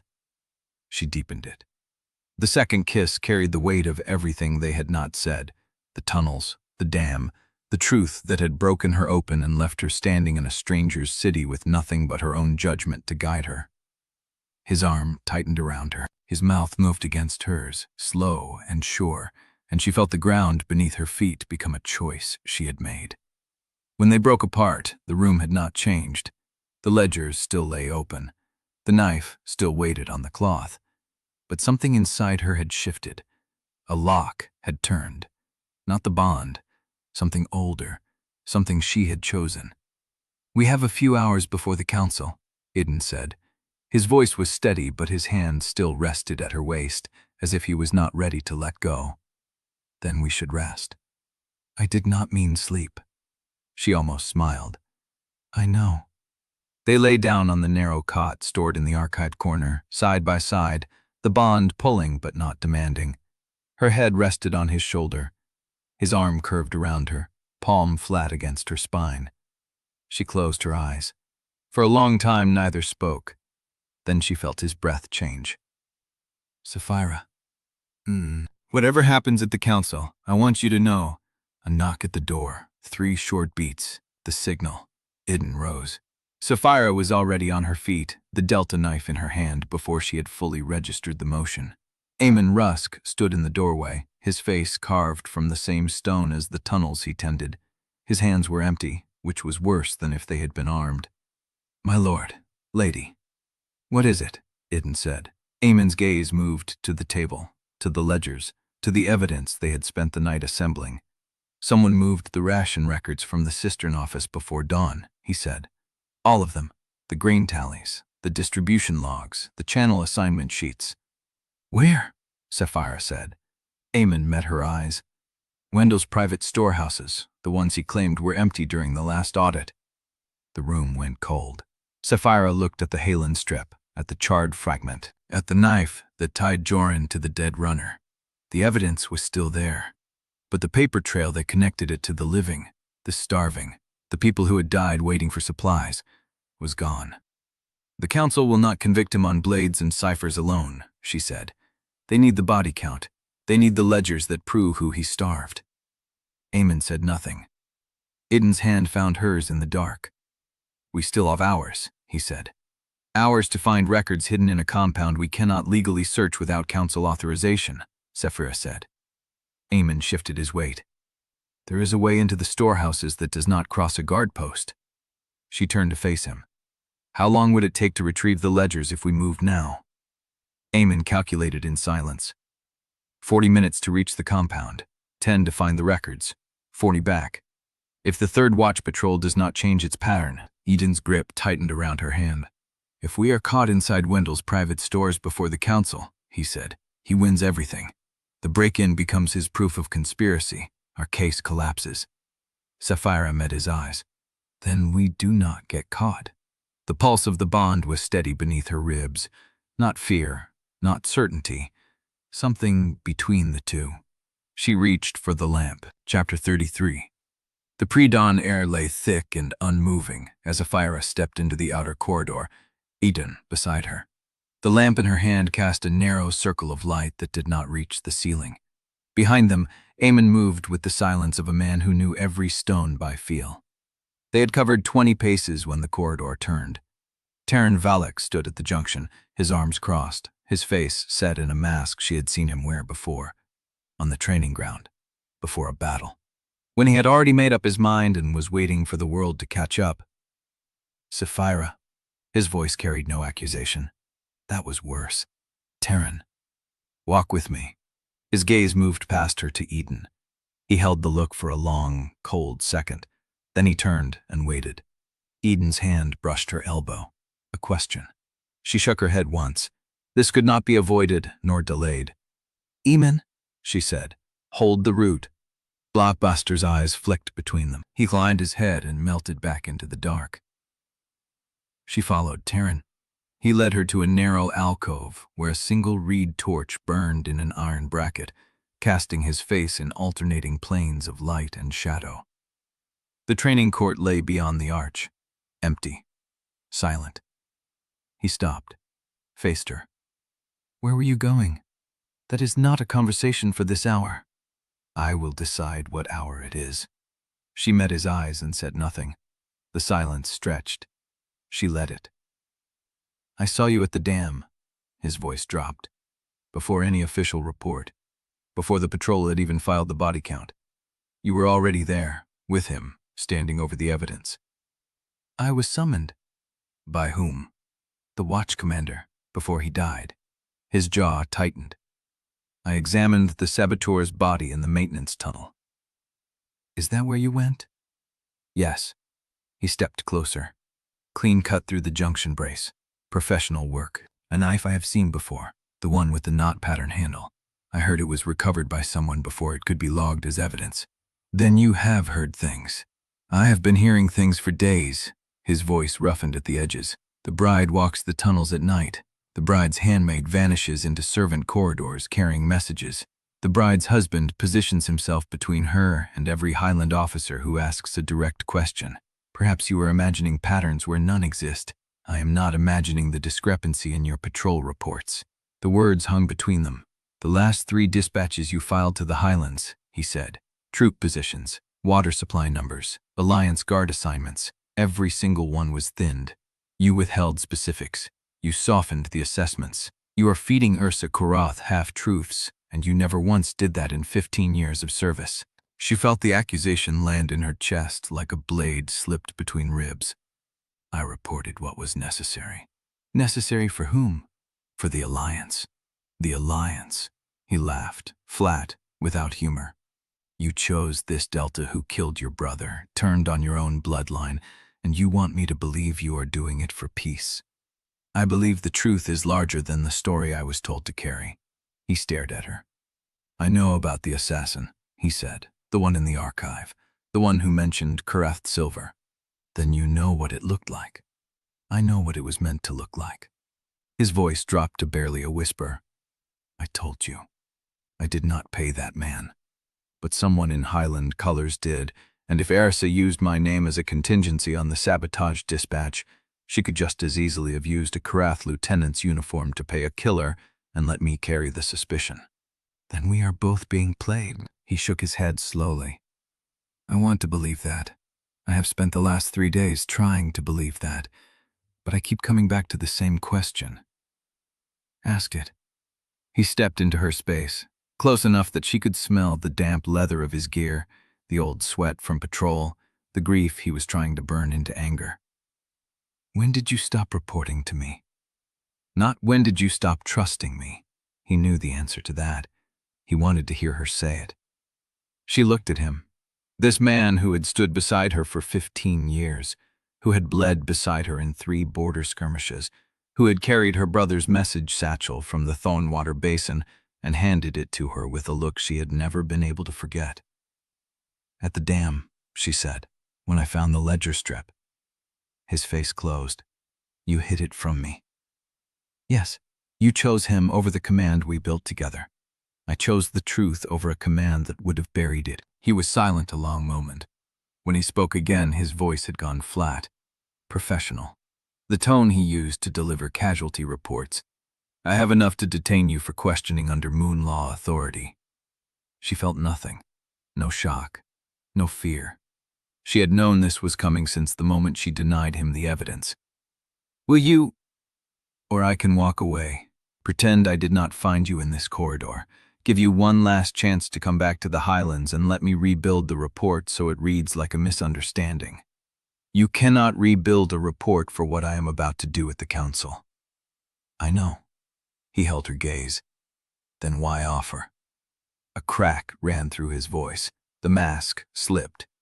Because 15 years is not nothing, and I am tired of losing people I trusted to wars I did not start. She felt the words land in her throat like a stone.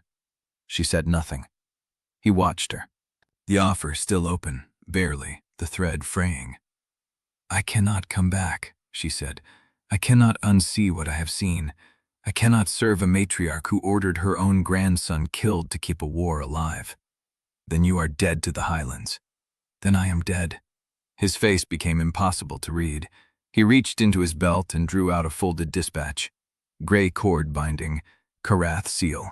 The ink was fresh. I received this 2 hours ago, he said. The succession review accelerated. The replacement heir is already named. Effective midday, you are stripped of authority, rank, and blood tie to the Korrath court. She had expected it. Still, the words hit like a blade in the lung. The order includes seizure authority, he said. If I carry it, you are bound for the upper terraces in chains, and I am the one who brings you. He held her gaze. Will you, Teren? He looked at her. The man who had carried her brother's satchel. The man who had bled beside her. The man who was still standing in the dark, trying to find a way out of the trap his own loyalty had built. I will stand aside until the council bell, he said. After that, I carry the order. The moment held. He turned. He walked past her down the corridor into the dark where Eamon had disappeared. She stood alone in the torchlight, the gray dispatch still burning in her mind, and understood that the gate was closing. Behind her, Idun's footsteps approached. How long do we have? Until the bell. He looked at her, did not ask the cost. Then we move. She followed him into the dark, toward Wendell's storehouses, toward the evidence that might save a city or damn them both, toward the council that would decide which side of the line she died on. The bell would ring, and she would be ready. Chapter 34. Saphira took 2 steps before she stopped.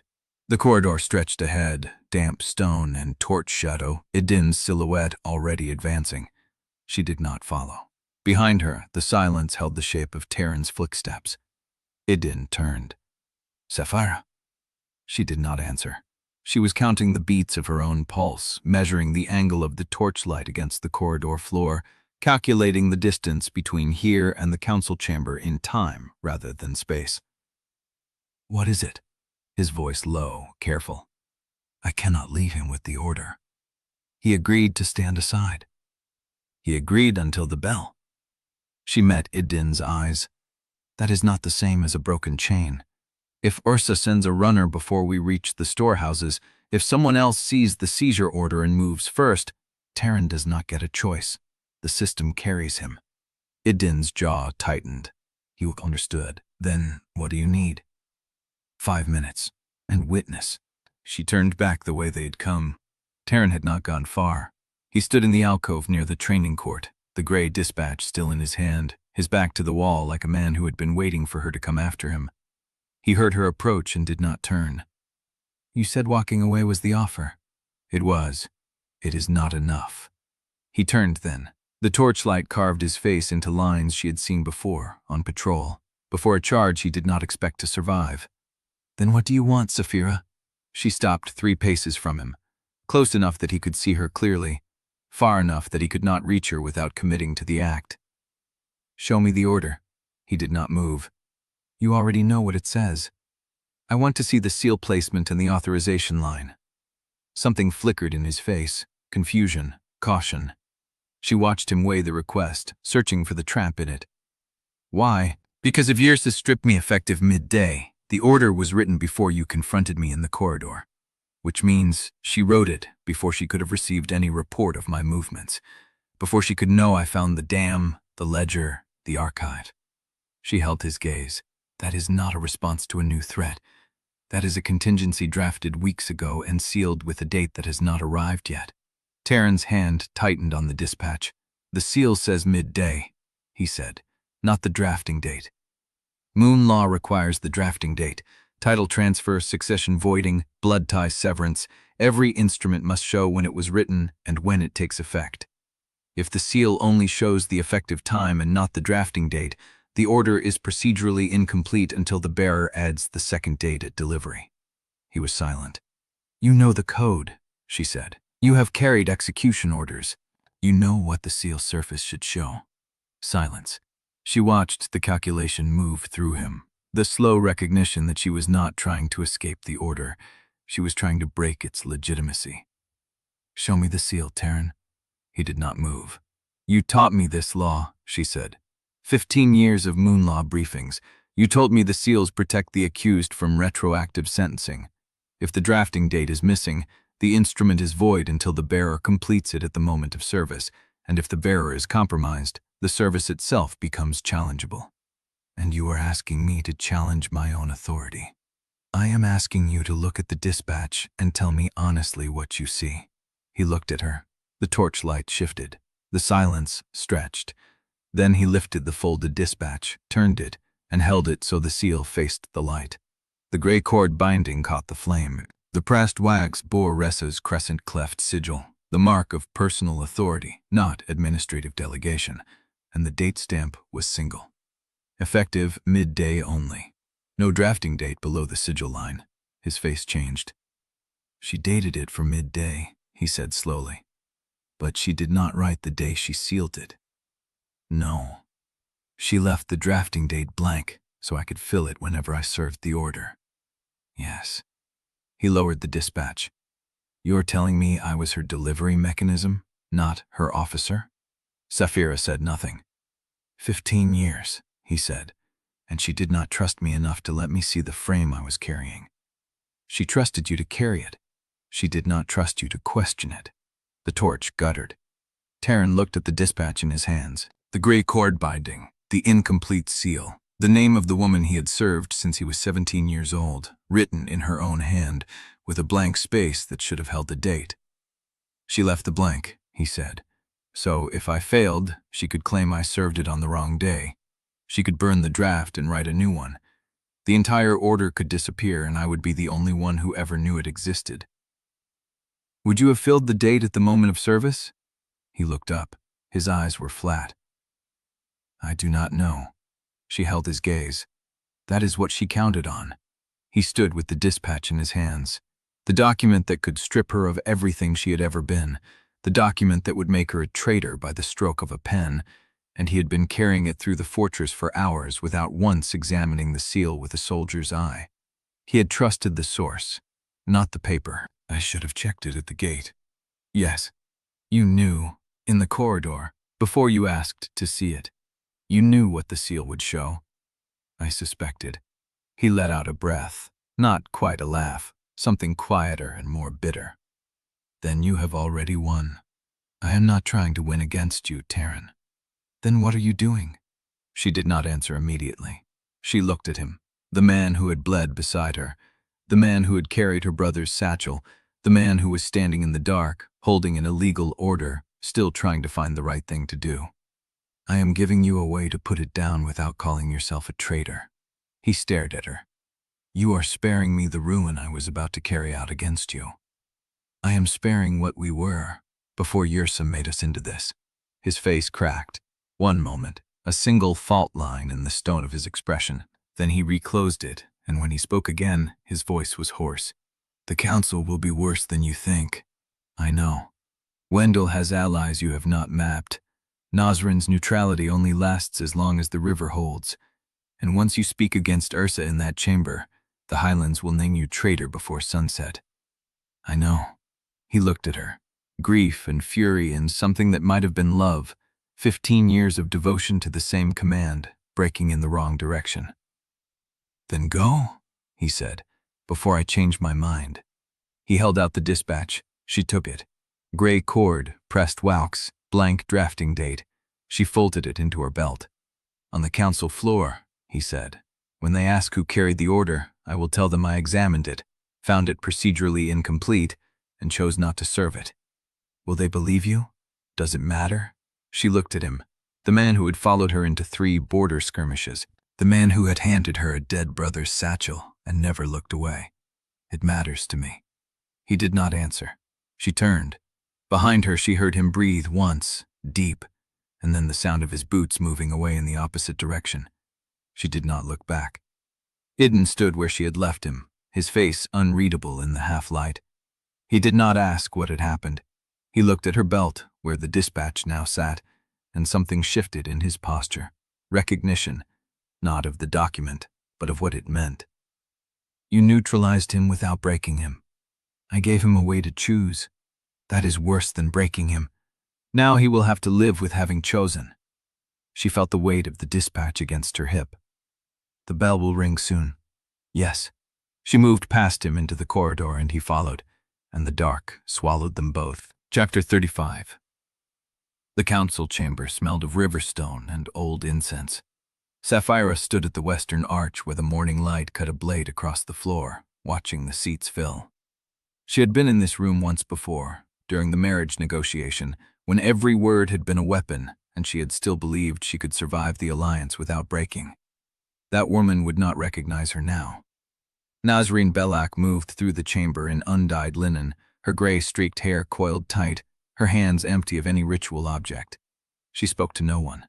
She simply walked the perimeter, touching each cornerstone, and the room settled around her like a held breath. Priestesses in river gray took positions at the side doors. Merchant delegates filed in from the eastern corridor, their faces closed, their hands clasped at their belts. The Ondrey elders arrived in a cluster.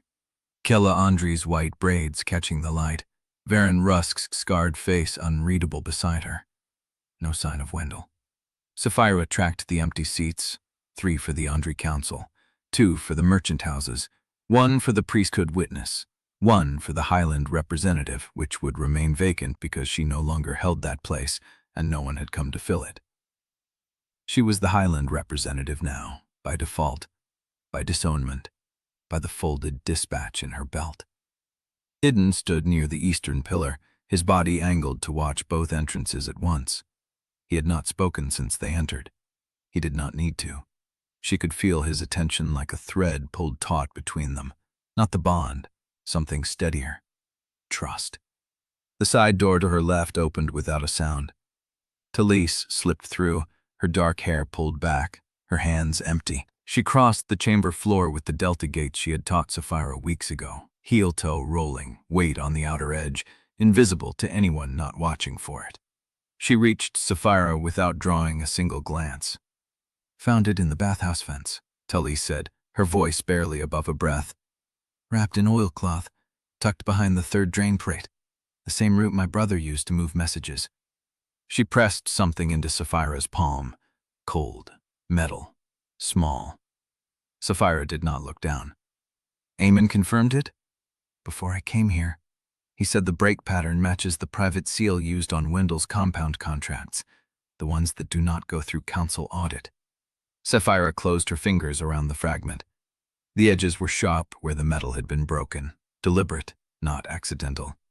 Someone had snapped this off a signet ring and hidden it where only someone searching the servant routes would find it. What else did Eamon say?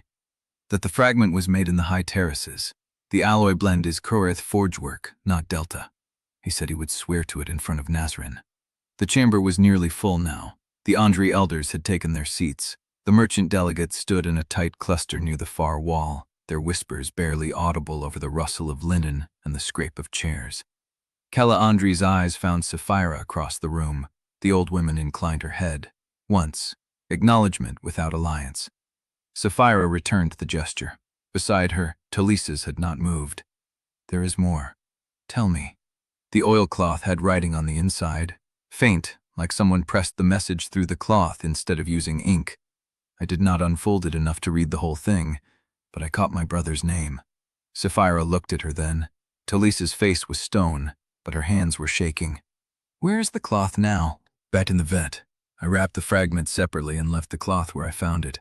If someone checks the route, I want them to find what they expect, not an empty cavity. Saphira turned the fragment over in her palm. The metal was warm now, heated by her skin. She could feel the ridges of whatever emblem had been stamped into the surface, worn smooth in places, sharp where the break had happened. Korrath forgework. High terrace alloy. In a bathhouse vent, wrapped in oilcloth, hidden by a man who had been dead for 2 years. Talise. Yes. You should sit with the household witnesses, before anyone notices you are missing from your post. Talise hesitated. A single beat. Then she lowered her voice to something Saphira had never heard from her before. That signet fragment. If it matches the contracts in Wendell's compound, it proves he was buying Korrath metal to seal his private deals. It proves the missing servants were moved through a network that spanned both courts. I know. It will also prove that whoever broke that signet and hid it knew they were dying. Saphira looked at the fragment in her palm. Sharp edges, deliberate break. A man who had time to hide evidence before he was caught. Your brother knew, Saphira said. Talisa's jaw tightened. He knew enough to leave a trail. He did not know enough to survive. She turned and walked toward the household benches, her delta gate carrying her across the stone floor without a sound, and Saphira watched her go. The fragment sat in her palm like a brand. Korrath forgework, Wendell's contracts, Talisa's brother. The same network that had bought the blade that killed Saphira's brother. The same network that had ordered the dam sabotage. The same network that stretched from Ressa's command tent in the high terraces to Wendell's private storehouses in the delta, and somewhere in the middle, a hidden third player who paid in shadow. She closed her fingers. The bell began to ring. Nasrin Belloc stepped to the center of the chamber, her undyed robes catching the morning light, and the room went silent. The Drought Council is convened, she said, her voice carrying without effort. Under river oath, sacred witness, and the authority of both courts as bound by the marriage alliance. She paused. Her eyes found Saphira. The floor recognizes the representative of the Korrath Highlands. Saphira felt the weight of every gaze in the room. She had no rank, no blood tie, no name that would protect her. She had a dispatch with a blank drafting date, a ledger strip that proved fraud, a knife with a knot pattern handle, and a signet fragment that connected a dead man to a living conspiracy. She stepped forward. The chamber doors closed behind her with a sound like a tomb sealing, and somewhere in the corridor beyond she heard footsteps, not the measured pace of a late arrival, but the hard, fast rhythm of someone running toward news. Chapter 36. Nasrin Belloc stood at the chamber's center, her undyed linen catching the thin morning light that fell through the high windows. She did not raise her voice. She did not need to. The Drought Council opens on water rights and ration authority as bound by the marriage alliance, she said. The Ondrey court holds first account, Lord Idun. Idun did not move from the eastern pillar. His voice carried without strain. Mourndrift's eastern channel runs at 23% of its dry season capacity. The western reed fields have been reduced to half their usual draw. If the next 3 weeks do not bring rain, the lower cisterns will be dry before the moon turns. The merchant delegates shifted. Idun Ondrey's white braids caught the light as she turned to watch the room. The Ondrey court has maintained ration distribution through the channel house system, Idun continued, but the records from the last 2 cycles show discrepancies that need to be addressed. He was laying the foundation, setting the stage. Saphira felt the weight of the signet fragment against her palm, the folded dispatch in her belt. The ledger strip pressed flat against her ribs. Nasrin turned. The floor recognizes the representative of the Korrath highlands. Saphira stepped forward. The room went still. Not the stillness of respect, the stillness of predators measuring a wounded animal. She had no rank, no blood tie, no protection. She had the truth. I stand before this council without the authority of my bloodline, Saphira said. I stand before you without the name I was born to, but I stand before you with evidence that the drought destroying this city is not a failure of rain. It is a failure of those who profit from scarcity. She pulled the highland ledger strip from her sleeve and held it up. This is a cured leather record from the Highland merchant house, bearing the seal of a compound that Idun Ondrey claimed was empty during the last council audit. It lists grain quantities, delivery dates, and payment markings that match the ration cycles of channels 6 and 9, the same channels that reported deficits while the people of Mourndrift went hungry. Wendell's eyes found her. He was 3 seats from the center of the Ondrey delegation. His hands rested on the table before him, still, controlled. The Highland House, Wendell said, his voice carrying the same practiced calm he had used at the wedding banquet, is a trading partner of the Ondrey court. Their records are not mine to audit. They bear your seal, Saphira said. They bear a seal that resembles mine. Counterfeits are common in ration markets. Saphira did not argue. She reached into her belt and produced the second piece. This is a dispatch from Saphira Korrath, Matriarch of the Highland Court, written in her personal cipher and routed through her command chain. It orders the sabotage of the eastern overflow dam, timed to look like structural failure, designed to flood the lower channels and blame the Ondrey court. The chamber erupted, merchant delegates speaking over each other, Ondrey elders rising from their seats, Idun Ondrey's white braids swinging as she turned to face the high table. A Korrath dispatch? Varen Rusk's scarred face had gone dark. You bring a highland order against your own court? I bring the truth, Saphira said.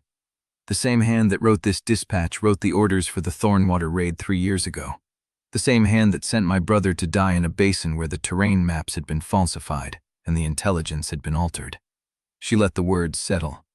My brother was killed by his own matriarch, used as bait to keep a war alive. And I was sent to this marriage with the same purpose, to be a weapon, to be a tool, to be discarded when the war started. Wendell rose, not slowly, not with the measured ease of a man controlling the room. He rose too fast. His chair scraped the stone, his hands hit the table. This council will not be used as a stage for Highland theater, he said. The bride is disowned. She carries no authority. Every word from her mouth serves a court that has already named her traitor. Then explain the ledger strip, Idun said. Wendell turned. Idun had not moved from the pillar. His voice was flat, patient, dangerous.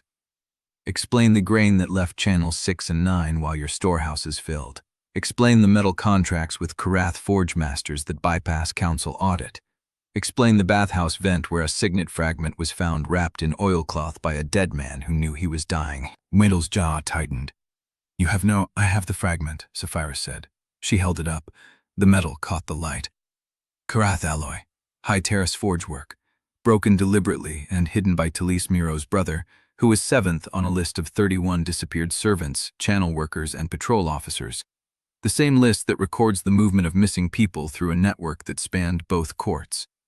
Wendell's face did not crack, but his hands had stopped moving, both of them, flat on the table, frozen. 31 people, Saphira said.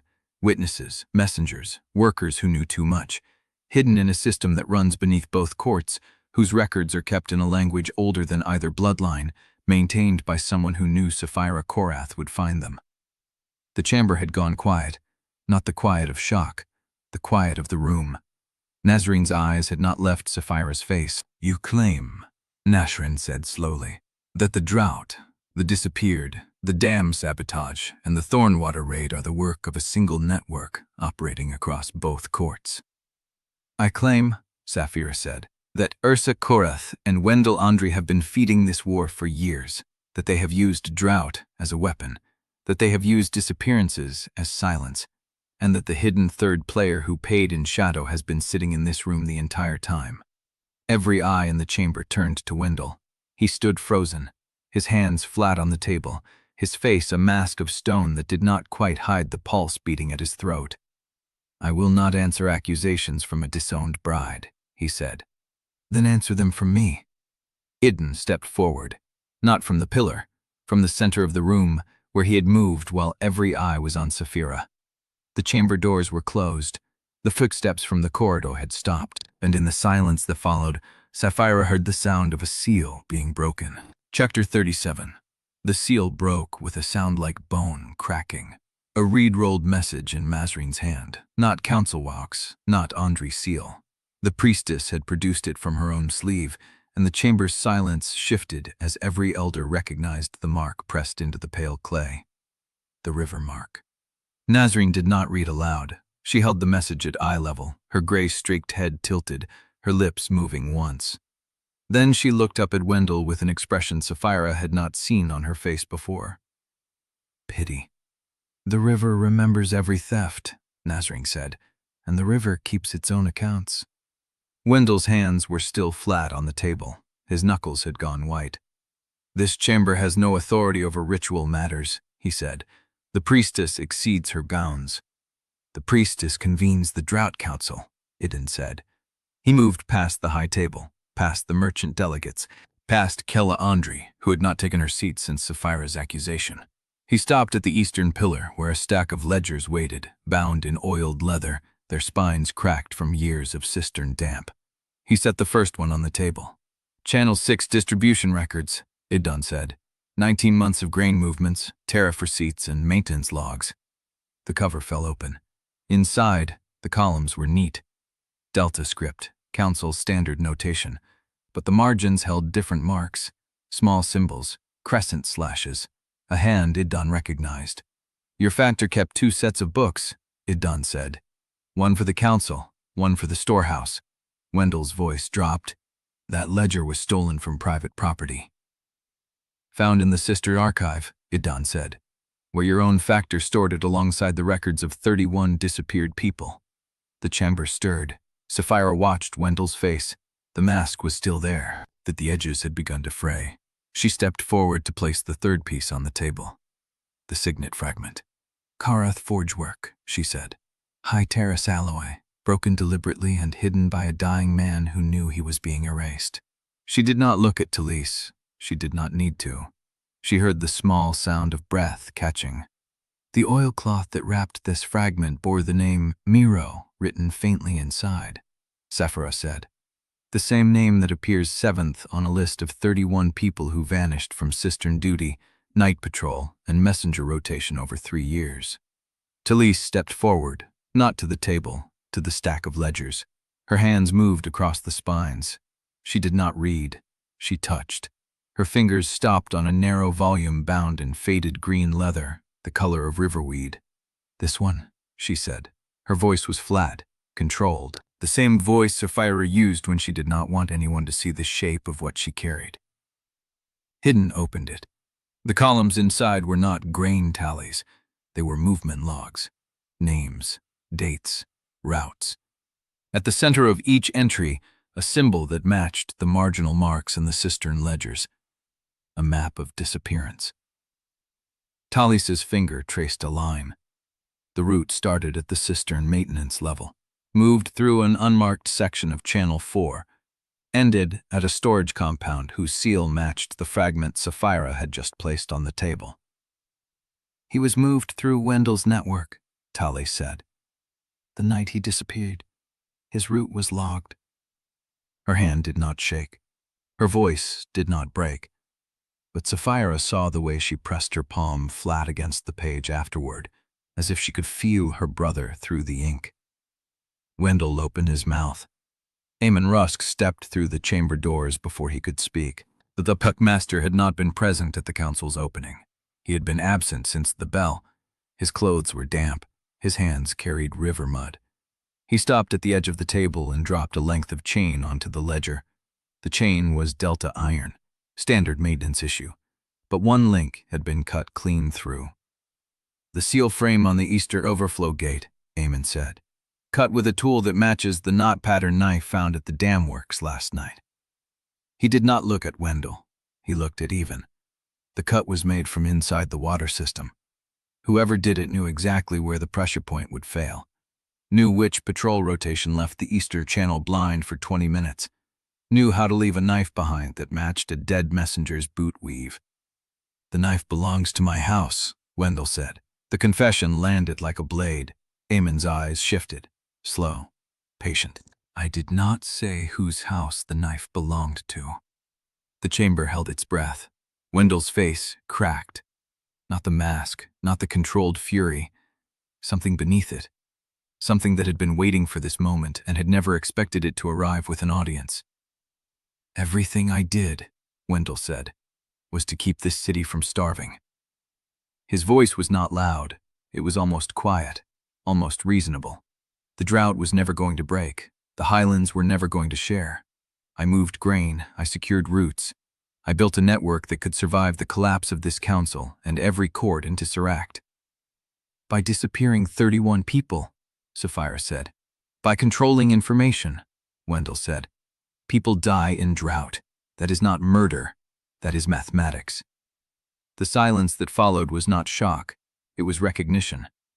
Every elder in the room knew the shape of that argument, had heard it in council chambers for years, had told themselves the same thing in private when the ledgers did not balance and the cistern levels dropped. But none of them had said it aloud. Nasrin's voice cut through.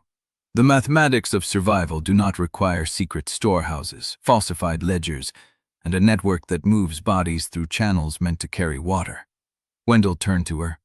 "The mathematics of survival," he said, "do not require a priestess who sits on the truth of a stolen river while her city burns." Nasrin did not flinch. "The river was taken," she said, "and I have been waiting for someone with the courage to name the thief." Before the room could process the words, she set the reed-rolled message on the table. The seal was still intact. "This arrived at the river temple 40 minutes before the council bell," Nasrin said. "It bears no signature, no sender, but it carries a cipher mark that matches the dispatch Saphira Korrath presented to this chamber." She broke the seal. The reed paper crackled as she unrolled it. Her eyes moved across the lines. Once, twice, then she read aloud. "To the Drought Council of Mourndrift, the bride known as Saphira Korrath has been disowned by blood and rank. Her testimony carries no legal weight under Moonlaw. Any council that acts upon her accusations will be considered hostile to the Highland court and will be treated accordingly." The chamber erupted, but Saphira did not hear the noise. She heard the silence beneath it, the sound of a door closing.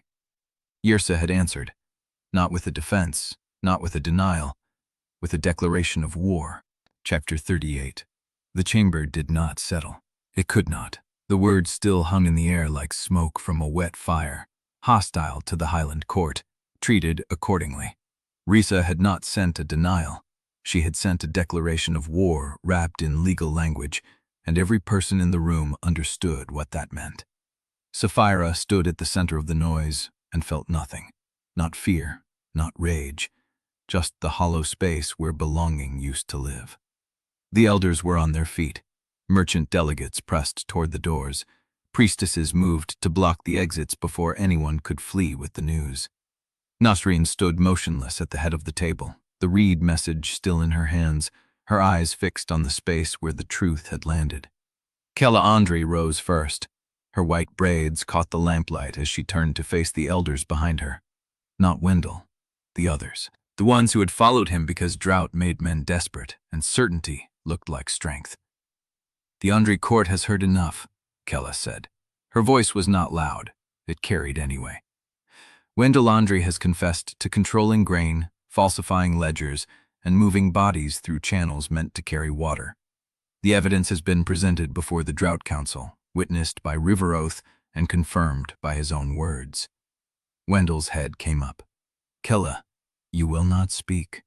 She said it without raising her voice, without anger. The same tone a grandmother used when a child had broken something that could not be replaced. "You built a network that fed on the disappeared. You called it mathematics. The mathematics of survival do not include 31 names written in ledgers that were never meant to surface." Wendell's face went gray. Not pale. Gray. The color of a man watching his own house collapse and realizing he had no other shelter. "By the authority vested in the Ondrey First Elders," Kella said, "and by the witness of the River Oath that binds this council, I move to strip Idun Ondrey of standing, rank, and voice in this court, until such time as his crimes can be weighed before the full bloodline assembly." Varen Rusk stepped forward. "Seconded." The word landed like a hammer. 2 elders, 1 motion, no dissent. The chamber had gone silent, the kind of silence that was louder than any argument, the kind that meant the decision had already been made before anyone voted. Wendell looked at Idun. "You would let them do this?" Idun did not answer. He did not need to. His face said everything the law required. This was not his doing. This was the consequence of choices Wendell had made over years, one vanished life at a time, and no nephew could stand between a man and what he had built. 2 guards moved from the chamber walls. Not Ondrey household. Council guards. Men who answered to the River Oath, not to any bloodline. They took positions on either side of Wendell without touching him. Wendell rose. He did not struggle, did not argue. He looked at Saphira once, and there was something in his eyes that was not hatred. Recognition, perhaps. The understanding that he had underestimated her, and that the cost of that mistake was everything he had spent years assembling. They let him out. The doors closed behind him. The chamber breathed again. But the breath did not reach Saphira. She stood with the table between her and the elders, the signet fragment still lying where she had placed it, the charred dispatch folded in her belt, the list of 31 names still fresh in the air like a wound that had just stopped bleeding. She had won. Wendell was stripped. The network was exposed. The disappeared had been named. But winning felt like standing on ground that no longer belonged to her. Kella turned, not toward Idun, toward Saphira. "Lieutenant Korrath." The title hit wrong. She was not lieutenant anymore. She was not Korrath anymore. The words had been stripped before the evidence was even presented, and Darsa had made sure the council knew it before the seal was broken. "You have done what no one in this room had the courage to do," Kella said. "You named the thief. You brought proof. You stood alone." Saphira did not feel alone. She felt Idun's presence at her back, felt the steadiness of him, the patience, the trust they had built in the dark. She was not alone, but she was no longer protected by the name that had defined her entire life. "The Ondrey court owes you a debt," Kella said, "but we cannot pay it tonight, because the Highland court has declared you hostile, and that declaration carries weight beyond this chamber." Nasrin moved before the silence could deepen. She stepped around the table, the reed message still in her hands, and stopped at the edge of the space where Saphira stood. "Resa's declaration voided your testimony under Moonlaw," Nasrin said. "But Moonlaw has no authority over River Oath. The river witnessed your words. The river remembers what you named. And the river does not answer to the Highland court." The words hit like a blade that did not cut but stayed. Saphira met Nasrin's eyes. "What do you need from me?" "Everything," Nasrin said, "and nothing you have not already given." The doors opened again. Not the chamber doors, the side entrance where the priestesses had been standing guard. A messenger stood there, reed pale, breath short from running. He held a folded dispatch wrapped in gray cord. Nasrin took it. She did not open it immediately. She looked at the seal, and her face changed. "This is not from Resa." Saphira felt Idun shift behind her. "Who sent it?" "The terraces." Nasrin's voice was flat. "But the seal is not Korrath. It is the Council of Terrace Commanders, the military arm, not the bloodline." She broke the seal. The paper crackled. Her eyes moved across the lines, and Saphira watched the color drain from the priestess's face. The Highland replacement heir has been named, Nasrin said, and the terrace commanders have confirmed the succession. Our movement toward the lower reaches is already underway. She looked up. Rissa did not wait for a response. She did not wait for the council to deliberate. She moved before the seal on this message was even written. Idun stepped forward. How many? The messenger would not say, but the dispatch marks the movement as a formal succession enforcement. They are not coming to negotiate. The chamber erupted again, but Saphira did not hear it. She heard the river, felt it moving beneath the stone, the water that had been taken, the water that still ran through Mourndrift's channels, carrying the memory of every theft, every promise, every name that had been written in ledgers never meant to surface. She had named the thief, she had brought the proof, and the war had already started, without waiting for her to finish. Chapter 39. The chamber did not stay still. Voices rose around her like water breaching a wall, elders arguing over succession logistics, merchant delegates pressing toward the side exits, a priestess calling for order that no one heard. The panic had a texture now, thick and salt-touched, the smell of bodies that did not want to be trapped inside when the first blade fell. Saphira stood at the table where the signet fragment still lay. She heard Idun move before she saw him, not toward the elders, not toward the exit, toward her. He crossed the stone floor with the same deliberate patience he used in negotiations, in tunnel dark, in every moment where speed would have cost more than stillness.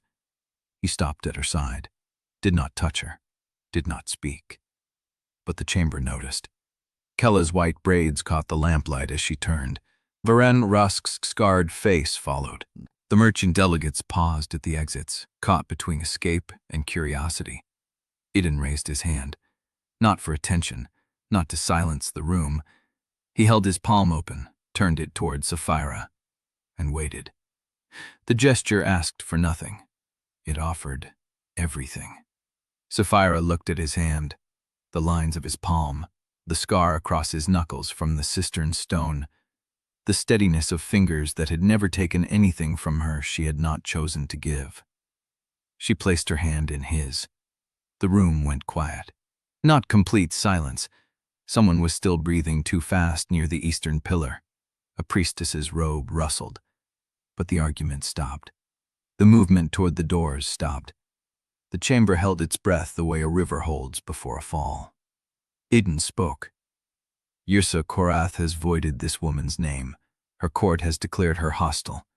The Highlands have sent armed movement to enforce a succession she was never meant to challenge. His voice carried, not loud, steady. And I tell every elder, every delegate, every witness in this room that she is not discarded. He turned his head, looked at the chamber as if measuring each face.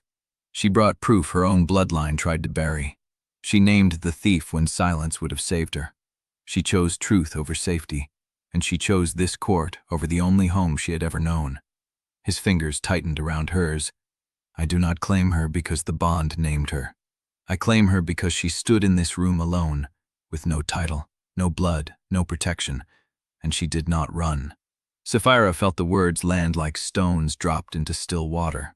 The ripples were not visible, but she felt them, in the way Kella's shoulders shifted, in the way Varen Rusk's scarred hands lowered from his chest, in the way Nasrin stopped reading the dispatch and simply watched. She could have stayed silent. She could have let his words stand as the final truth of the moment. The Ondrey heir choosing his disowned bride before both courts. That would have been enough. That would have been safe. But safety was not what she had crossed. She pulled her hand free of his. Not rejection, not distance. She turned his hand over, palm up, and pressed her own palm against his, fingers interlaced, matching pressure for pressure. I came here to survive a marriage, she said. I stayed because I found a reason to fight beside someone who never asked me to bleed alone. Her voice did not waver. The mate bond named him, but I chose him before I understood what that meant. I chose him in the dark. I chose him with no witness but the river, and I choose him now, in front of this chamber, knowing the Highlands will call it treason, and knowing I would do it again. She looked at Idun. The wolf chose you before I was ready, but I choose you now, not because fate demanded it, because I do. The chamber absorbed the words like dry ground taking first rain. Kella moved. She stepped around the table, her white braids swaying, and stopped at the edge of the space where Saphira and Idun stood together. She looked at their joined hands, then at Saphira's face. "The river witnessed your oath," Kella said, "that binds you to Mourndrift beyond any highland claim. But the river cannot march. It cannot hold a wall. It cannot stop what is already moving toward us." Saphira did not look away. "Then we stop it together." Kella studied her for a long moment. Then she inclined her head, the same acknowledgement she had given during the greeting circuit weeks ago, but heavier now, weighted with something that looked like respect. "So be it." The doors at the far end of the chamber opened, not the side entrance, the main doors. A messenger stood there, not the same reed-pale boy who had brought the terrace dispatch. An older man, gray at the temples, wearing the sigil of the outer patrol. His face was bloodless. "The river road," he said. "Highland scouts sighted at the third bend, moving before dawn." The chamber broke open again, but Saphira did not move. She held Idun's hand, felt the pulse in his palm match the rhythm of her own, and understood that the war had not only started, it was already arriving. Chapter 40. The chamber did not settle. It could not. The messenger's words hung in the air like smoke, and every face in the room turned toward the same understanding. The war was not coming. It was already at the third bend. Saphira released Idun's hand only to step past him and face the messenger directly. "How many scouts?" The grey-templed man swallowed. "Sighted at first light, 20 riders, hard-mouthed horses, moving fast. They did not stop at the way station. They came through." "Scouts ride ahead of columns," Saphira said. 20 means 200 behind them, maybe 3. How far back?" "No report yet. The patrol turned and ran as soon as they counted the scouts. They did not stay to measure the second wave." Smart. Stupid and smart. She would have done the same. She turned to face the chamber. The elders had stopped arguing. The merchant delegates had stopped pressing toward the exits. They were watching her, a disowned woman in a delta tunic, standing where her husband had claimed her, holding the weight of a decision none of them wanted to make. Kella spoke first. "The river road from the third bend to the outer markets is 6 hours on foot, 4 on horseback, less if they push." "They will push," Saphira said. She did not need to explain why. Ressa had not sent scouts to negotiate. She had sent them to measure ground, to confirm the path, to signal that the march behind them was already moving at full stride. Nasrin stepped forward, the gray-corded dispatch still in her hand. "The terrace commanders confirmed the succession before they moved," she said. "That means the Highland military is unified. There is no faction holding back, no elder questioning Ressa's authority. The Korrath court moves as one." Saphira had known this. She had known it the moment she burned the cipher. But hearing it spoken aloud, in Nasrin's river-flat voice, made the knowledge settle into her bones like cold water. She had no home to return to. The highlands had closed behind her. Idun moved beside her, not blocking, not shielding, just present, his shoulder a handspan from hers. "We have 6 hours," he said. "Maybe less. We secure the water first, then the gates, then the wards." Varen Rusk nodded once. "The cisterns are already under guard. Aemon locked the main distribution valves an hour ago." "Then we move to ration protocol," Idun said. "Half measures on all channels except the lower markets. The poorest wards cannot absorb a cutoff." Saphira heard the shift in his voice, not the careful diplomat who had sparred with her across a negotiation table, the voice of a man who had been preparing for this war longer than she had. Kella raised her hand. "The Ondrey court will follow your lead," she said, "but we need a command structure that the patrols and quartermasters will recognize. The bloodline assembly cannot be convened in 6 hours." Idun did not hesitate. "Then I take command by right of the alliance. The river oath witnessed it. The marriage contract confirms it. Any elder who challenges can do so after the first attack is repelled." No one spoke. Kella inclined her head. Nasrin folded the dispatch and placed it inside her robe. "I will open the upper cisterns to public access. The river gave what it had. It will not give more." She looked at Saphira as she said it. The drought, Saphira said. The river was taken. But Nasrin, you said the thief is not Wendell. Who took it? The priestess's face did not change. That question must wait for survivors. She turned and walked toward the side door, her undyed robe catching the light before she disappeared into the corridor. The chamber began to empty. Not in panic, in purpose. Elders moved toward the patrol stations, merchant delegates toward the storehouses, priestesses toward the cisterns. The room emptied like a vessel being poured, each person carrying a fraction of the weight Nasrin had left behind. Talise appeared at Saphira's elbow. The servant corridors are already spreading word. They know the highlands are coming. What are they saying? That the disowned bride brought war to Mourndrift. Saphira felt the words land. Clean. Surgical. The truth repackaged as a weapon. And what do you say? Talise's jaw tightened. I say the war was coming whether you stood in this room or not. At least now we know which side to fight for. She slipped away before Saphira could answer, her delta gate carrying her toward the servant entrance. Aemon appeared from the shadow of a pillar, his calloused hands loose at his sides. I secured the water heart, he said, but someone has been in the pressure chamber. Fresh marks on the valve casings. Sabotage. Or reconnaissance. If Irsa's agents already know the layout, they will not need to waste time mapping it. Saphira looked at Idun. We need to lock the tunnel routes that connect to the outer walls. If the highlands have someone inside Mourndrift feeding them maps, they do, Idun said. He said it without accusation, without anger, just fact. The cipher-marked message Nasrin received before the council. Someone here is feeding intelligence to Ursa. We have not found them yet. The chamber door closed behind the last elder. Saphira and Idun stood alone in the hollow space, the stone floor still marked with the scuff of Wendell's boots as he was led away.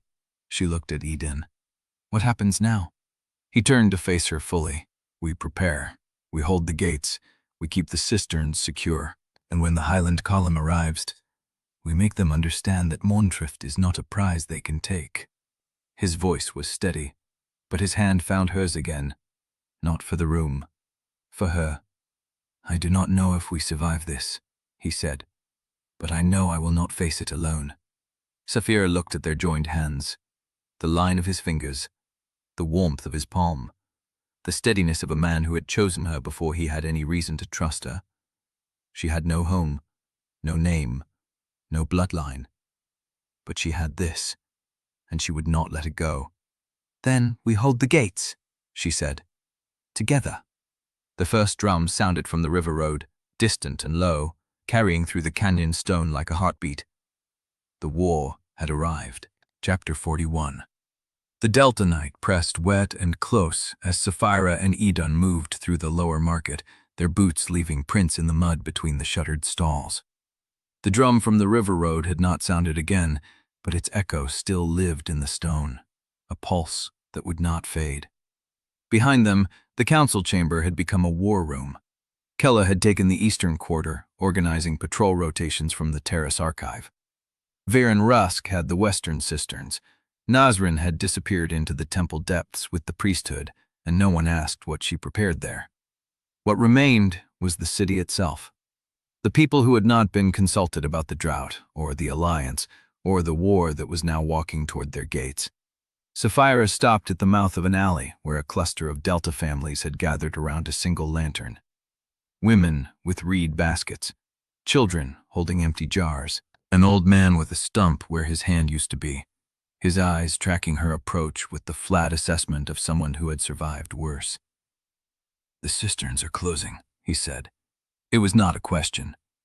The distribution channels will stay open, Saphira said. Half measures, but the water will keep moving. Half measures mean half the families survive. I know. She did not soften the words. The old man's jaw tightened, but he nodded. Then we carry what we can, he said. Same as always. He turned back to his people, and Saphira felt the weight of his acceptance settle across her shoulders like a second cloak. Idun touched her elbow. The granary chain needs inspection before dawn, he said. If the highlands know our supply routes, they will target the storehouses first. You think Yrsa has a map? I know she has one. The question is how detailed. They moved through the sleeping market, past the reed stalls and the empty fish tables, toward the northern gate where the reserve granaries stood in a low stone row. The air here smelled different. Grain dust and old salt and the faint sweet rot of stores that had been moved too often. 2 guards stood at the first granary door. They straightened when they saw Idun. Lord, the seal is intact. Idun examined the wax impression. Wendell's house seal, stamped 3 days ago during the last audit. Open it! The guard broke the seal and pulled the door back. Inside, the granary stood half empty. Sacks of grain lined the walls in neat rows, but the center of the floor was bare, a deliberate hollow where the reserves should have been stacked. Saphira stepped inside. She ran her palm over the nearest sack. The weave was dry. The grain inside felt loose and light, not packed tight with moisture. This is not old stock, she said. These sacks have been opened and resealed.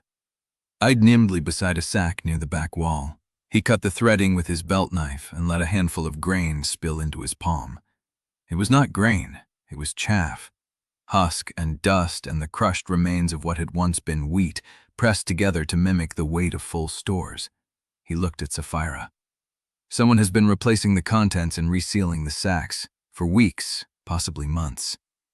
The guard at the door went still. We check the seals every night, Lord, I swear it. The seals were intact, Idun said, which means the replacement happened before the last audit, and whoever did it had access to Wendell's seal. Saphira's mind moved through the possibilities. Wendell himself preparing for siege or sale, a factor acting under his orders, or someone who had taken Wendell's seal after his arrest and was still moving through the city. She looked at the hollow floor. How many granaries used the same seal system? All 12, Idun said. They moved through the row in silence. The second granary had been emptied to half capacity. The third held genuine grain, but showed signs of disturbed stacking. Sacks shifted to create the illusion of full rows. The fourth revealed the same chaff trick as the first. At the 5th door, the seal was missing. Not broken, not cut, missing. The iron latch hung clean, the wax impression scraped away as if it had never been applied. The guard assigned to this granary was not at his post. Idun reached for the latch. Saphira caught his wrist. Wait! She crouched low and pressed her palm flat against the ground. The stone was cool, damp from the delta night. She closed her eyes and let the wolf rise beneath her skin, letting her senses spread through the contact. Footsteps. Recent. A single pair, moving fast, headed east toward the Channel district. The guard had not been relieved. He had abandoned his post. Idun watched her rise. What did you find? One runner, eastbound, leaving the body of Mourndrift while the rest of the city braces for war. She looked at the latchless door. Either the seal was removed as a message, she said, or someone inside the granary chain has already sold the last of the reserves to the highlands. Idun's face did not change, but she saw the shift in his eyes, the calculation that had moved from defense to pursuit. If the granaries have been compromised, he said, we do not have enough food to hold through a siege. The ration numbers we planned for are already half of what exists on paper. Then we find the guard, we track the runner, and we find out who held the seal before it disappeared. She turned back toward the market, her steps measured. Behind her she heard Idun speaking to the remaining guards, ordering full inventory of every granary before dawn. His voice was steady, controlled. The voice of a commander who had already factored disaster into his calculations. But she knew what he had not said aloud. If the granaries had been siphoned for months, if the chaff had been cycling through the distribution lines alongside the real grain, then the people of Mourndrift had been eating less than they thought for longer than anyone had tracked. And the highlands did not need to starve them. They only needed to wait. A shadow moved between 2 granary doors ahead of her. Saphira stopped. The delta gate settled into her stance. Weight on the outer foot, heel toe. She slid her knife from her belt and moved forward without sound. The shadow did not run. It waited. When she rounded the corner, the space between the granaries was empty.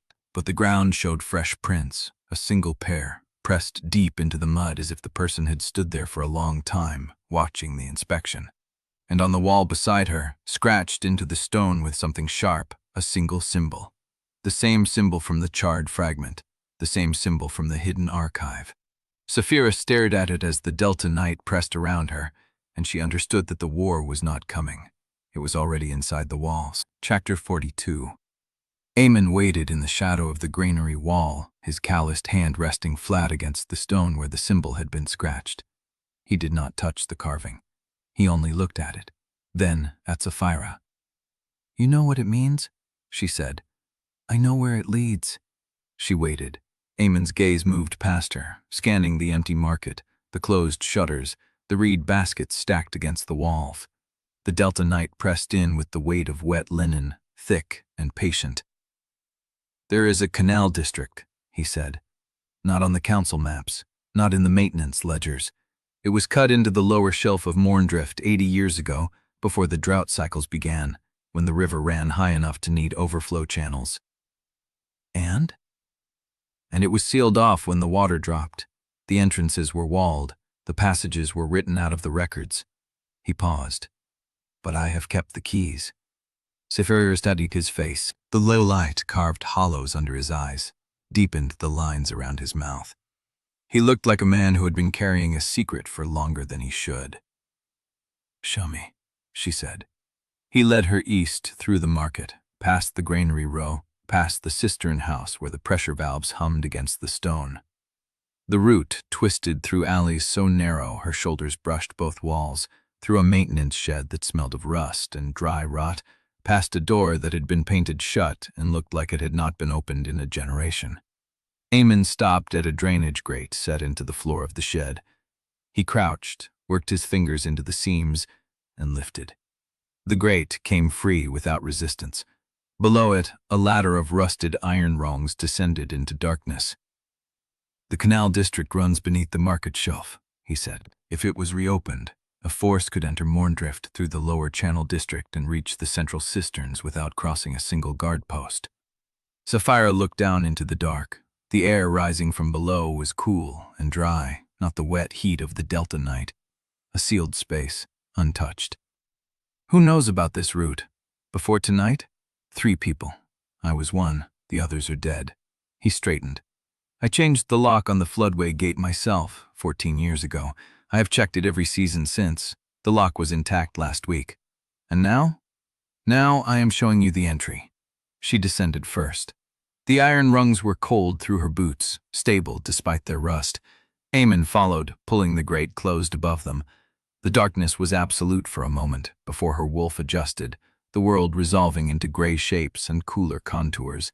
The canal floor was dry silt, packed hard by decades of stillness. The walls rose high on either side, curved like the inside of a throat, built for water that had not flowed in a generation. The air tasted of dust and old stone, and something metallic at the edges. Eamon struck a flame against the wall. A lantern caught, then another, then a third, revealing a channel wide enough for 3 men to walk abreast, sloping gently downward toward the heart of Mourndrift. "This feeds into the lower market cisterns," he said. "The water would have moved fast through here, enough to flush the channels in flood season, but the flow was cut when the river dropped. The gates were sealed to keep the depression from spreading." Saphira moved past him, her steps silent on the packed silt. The walls showed no moss, no water line. This place had been dry for years, but the floor told a different story. She crouched, pressing her palm to the silt. The surface was compacted, not soft, and there were marks, indentations, shallow but clear, pressed into the dust in a pattern that was not random. Boot prints, not old. The edges were sharp, the impressions deep enough to show the ridge pattern of the soles. A single pair, moving in the same direction she was facing, toward Mourndrift. She looked up at Eamon.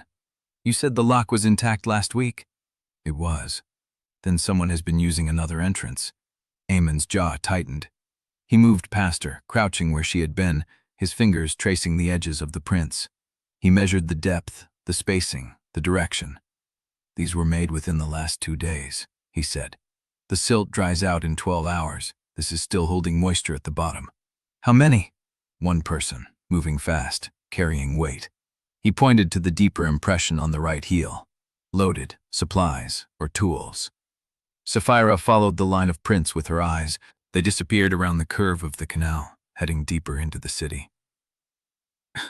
"If someone has been moving through here," she said, "they could reach the central cisterns without being seen. They could reach the granaries from below. They could move through the entire lower district while the guard watches the gates." Eamon did not answer. He was already moving, following the prince at a pace that was not quite a run, but carried the urgency of a man who understood what he was about to find. They followed the canal for 300 paces. The walls changed. The curved stone gave way to dressed blocks, fitted with precision, marked with chiseled symbols she did not recognize. The same symbols from the archive, the same symbols from the granary wall. The prince stopped at a junction where the canal split into 3 branches. Left sloped upward toward the market district. Center continued deeper into the city's foundation. Right opened into a wider chamber where the air changed, growing damp and cool. Eamon took the right branch without hesitation. The chamber opened around them. It was a holding basin, large enough to flood the lower market to waist height. The walls showed old tide marks, layers of mineral deposit that recorded decades of water rise. At the center of the basin floor, a single iron cap sealed a vertical shaft, and around the cap, the silt was disturbed. Not one pair of prints, 3. And a stack of reed baskets, freshly woven, still showing the green of new-cut reeds. Eamon stopped at the edge of the basin. His face had gone still in a way that was worse than alarm. "These baskets were not here 4 days ago," he said. "I checked this junction on my last rotation." Saphira moved to the baskets. She lifted the lid of the top one. Inside, packed tight and dry, were strips of cured leather. Each strip bore the same symbols: a message cache, a resupply point for someone who had been moving through the canals for weeks, feeding intelligence out of Mourndrift and receiving instructions back. She turned to Eamon. "How far does this network reach?" Before he could answer, a sound echoed from the center shaft. Metal on metal, a latch being thrown. She moved before the sound finished, crossing the basin floor with the delta gate, silent despite the packed silt. Her knife was in her hand before she reached the iron cap. The latch had been thrown. Someone was coming up. She dropped to one knee beside the shaft, pressing her palm flat against the iron. The metal hummed. Not vibration from below, but the resonance of something moving upward, displacing air through a narrow tunnel. Eamon reached her side. He did not speak. He pointed to the edge of the cap where a single fresh scratch cut through the rust. Someone had opened this recently. Not minutes ago, days. The scratch was clean, the exposed metal bright, but the latch had just been thrown. Saphira set her knife on the iron and signaled to Eamon to step back. He did, vanishing into the shadow of the basin wall. She waited. The iron cap did not move. The sound did not repeat. The canal held its breath around her, dark and patient and empty. Then, from below, a voice, low, muffled by stone, but clear enough. "She is already here." A pause, then sealed the shaft. Saphira lunged for the cap, but the latch spun before she reached it, a mechanism engaging from below, locking the iron in place with a clang that echoed through the chamber. She hit the cap with her fist. The impact sang through the metal. Silence below. She pressed her ear to the iron and heard nothing but the retreat of footsteps, fading into the dark. Chapter 43. Nasrin arrived within the hour, her undyed linen robes still dry despite the damp that clung to everything in the lower archive. She did not ask how Saphira and Eamon had escaped the sealed basin. She did not ask why Saphira's knuckles were raw from hitting iron. She stood in the center of the room where the council had stripped Wendell and looked at the ledger stack with an expression that made the scribes nearest her step back. "Every merchant house," she said, "every priestly scribe, every distribution list still in circulation, wrought here before the first bell." The scribe with the ink-stained fingers opened his mouth. Nasrin did not raise her voice. "I did not ask if it was possible." He closed his mouth and moved. Saphira stood at the eastern pillar, her rib bruise pulsing against her lungs, watching the room fill with ledgers. Idun had not left her side since she climbed out of the canal. He did not touch her. He did not need to. His presence was a wall at her back, and she felt it like heat. Eamon had disappeared into the depths of the archive, carrying the cured leather strips from the holding basin. He had said nothing about what he meant to do with them. Saphira had not asked. The third watch bell had not yet rung. She did not know how much time they had before the Highland scouts reached the gates, before the drums from the river road turned into marching feet, before whoever had sealed the shaft came up through another entrance and finished whatever they had started. But she knew ledgers. She had spent her life reading them, filing them, learning to see the shape of a lie in the space between two numbers. When the first stack hit the archive table, she moved. Talise was already there, her young face set in lines that did not belong to her age. She had not spoken of her brother since the council chamber. She had not needed to. Every crossed-out name she found was a wound she did not show. Saphira took the second stack and began. The first ledger was grain. The second was water. The third was salt and cured meat and the kind of supplies that told the truth about a city's survival timeline. The numbers were bad, worse than the council had admitted. Mourndrift had been eating its reserves for months, and the reserves had been smaller than anyone knew. But that was not what Nasrin was looking for. The priestess moved through the room with the patience of someone who had spent decades watching lies hardened into official records. She did not open ledgers. She watched the hands that brought them. She watched the faces of the scribes who did not want to be there. She stopped at a boy who could not have been more than 16, carrying a single thin book bound in worn leather. "What is that?" The boy swallowed. "Servant quarter allocations." "Whose?" His throat moved. "Kitching, cistern maintenance, Reed port." Nasrin held out her hand. The boy placed the ledger in it like he was handing over a weapon. She opened it. The first page was clean. The second showed names, dates, grain quantities measured in half measures, water shares marked in clay cups per household. The handwriting was careful, the columns neat, the kind of record-keeping that spoke to a scribe who believed in accuracy. The third page was different. Someone had taken a blade to it. Not ink, not a stylus, a blade, drawn across the names in a single clean stroke, cutting through the paper deep enough to leave a furrow in the leather beneath. Saphira crossed the room without deciding to move. Nasrin held the ledger open, her thumb resting on the blade-cut line. She did not look up. 16 names, she said, erased. Talise appeared at Saphira's shoulder. Her breath went still. Saphira looked at the page. The blade had cut through the middle of the list, carving out a block of names from the servant quarters that ran along Channel 4. The ones above and below were untouched. Only that section. Only those families. Someone wanted them to have never existed. Who kept this ledger? Nasrin's voice had changed.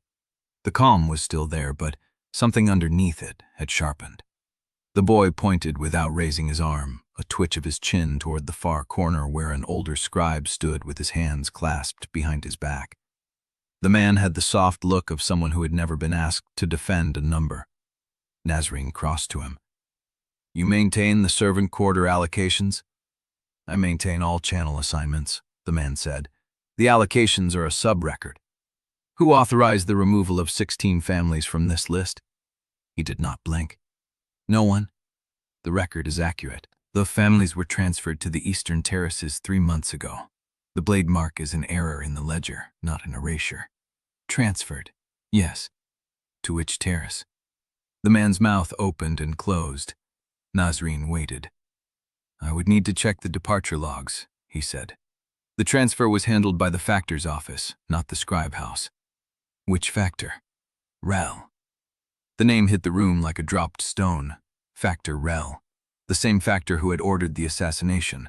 The same factor the assassin had named before his poison bead cracked between his teeth. Saphira stepped forward. "Where are the departure logs?" The scribe's eyes flicked to the door. "The factor's private archive." "Which is where?" He did not answer. Talise moved before Saphira could. She crossed to the stack of ledgers still waiting on the table and pulled a thin book from the bottom, bound in the same worn leather as the servant allocation record. She opened it to the first page, then the second, then the third. Her hands stopped moving. She looked up. "It is here." Saphira took the ledger from her. The handwriting was different, broader, less careful, as if the scribe had been rushing. The columns listed names, dates, destinations, and a single note in the margin beside each entry. Departed. Route confirmed. Seal intact. She scanned the page. The names matched. 16 of them, transcribed from the blade-cut allocation list into a departure log that showed them leaving Mourndrift for the eastern terraces. But the dates did not match. The allocation list showed the families transferred 3 months ago. The departure log showed them leaving last week. Saphira looked at Talisa. Talisa's face had gone the color of wet ash. She was not looking at the names of the 16 families. She was looking at the bottom of the page, where a 17th name had been added in different ink, smaller, squeezed into the margin as if someone had remembered it at the last moment. Miro. Route pending. Transport scheduled. Talisa's brother. Not dead. Not erased. Listed for transport. And the transport was scheduled to leave the city at dawn. Chapter 44. The allocation scribe was still speaking when Talisa turned and walked toward the door. Saphira caught her arm before she reached it. You cannot go alone. He is my brother, and you will not reach him faster if you die on the way. Talisa's jaw locked. Her pulse beat hard under Saphira's fingers, fast as a bird's heart, but she did not pull free. Idun was already at the door. He had not waited for the argument to finish. He stood with his hand on the frame, cropped hair catching the last lamplight, deep brown skin shadowed, patient stillness that had become Saphira's anchor in the chaos. The departure log says dawn transport, he said. That means the Reed port. Whoever loaded them will move before the morning patrol cycle changes. Saphira released Talisa's arm. How long until dawn?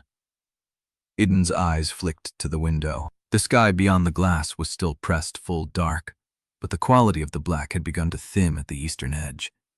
2 hours? Maybe less. They moved. The Reed port lay at the lowest edge of Moonrdrift, where the channel shallowed into a marsh of flat-bottomed skiffs and tarred cargo barges. The air changed as they descended, losing the dry heat of the stone terraces, thickening with wet rot and standing water, and the ammonia bite of packed reeds. Saphira counted the guard as they moved. Idun had pulled 6 from the night patrol, 3 from the cistern watch, and 2 of Amon's river workers who knew the port layout without needing a lamp. 11 total. Not enough for a proper raid, enough for speed. Talisa walked at Saphira's shoulder, her delta gait so perfect that her feet barely disturbed the packed silt. The first warehouse came into view. Single-story reed-thatched roof, a long clay ramp sloping to the water's edge. A lantern burned at the door. No guard posted outside. Too quiet, Idun said. Saphira agreed. She signaled the formation without speaking, a hand gesture older than the Alliance, older than Mourndrift, drilled into her bones by a dozen campaigns before she ever set foot in the Delta. The guards fanned out. 2 took the water side, 2 took the rear. The river workers melted into the shadows along the ramp. Saphira, Idun, and Talisa approached the lantern. The door was unlatched. She pushed it open. Inside, the warehouse smelled of dry grain and old bilge. Stacks of tarred canvas sat against the walls. Cargo crates labeled with merchant marks she did not recognize lined the floor in neat rows. And at the center of the space, a single barge sat half-loaded, its hull grinding against the clay ramp. 3 men stood on the barge. 2 were laborers, the kind who worked the port for coppers, broad-shouldered and silent. The third wore a Delta inspector's brass badge on his chest and held a manifest slate in his hand. He looked up when the door opened. His face went flat.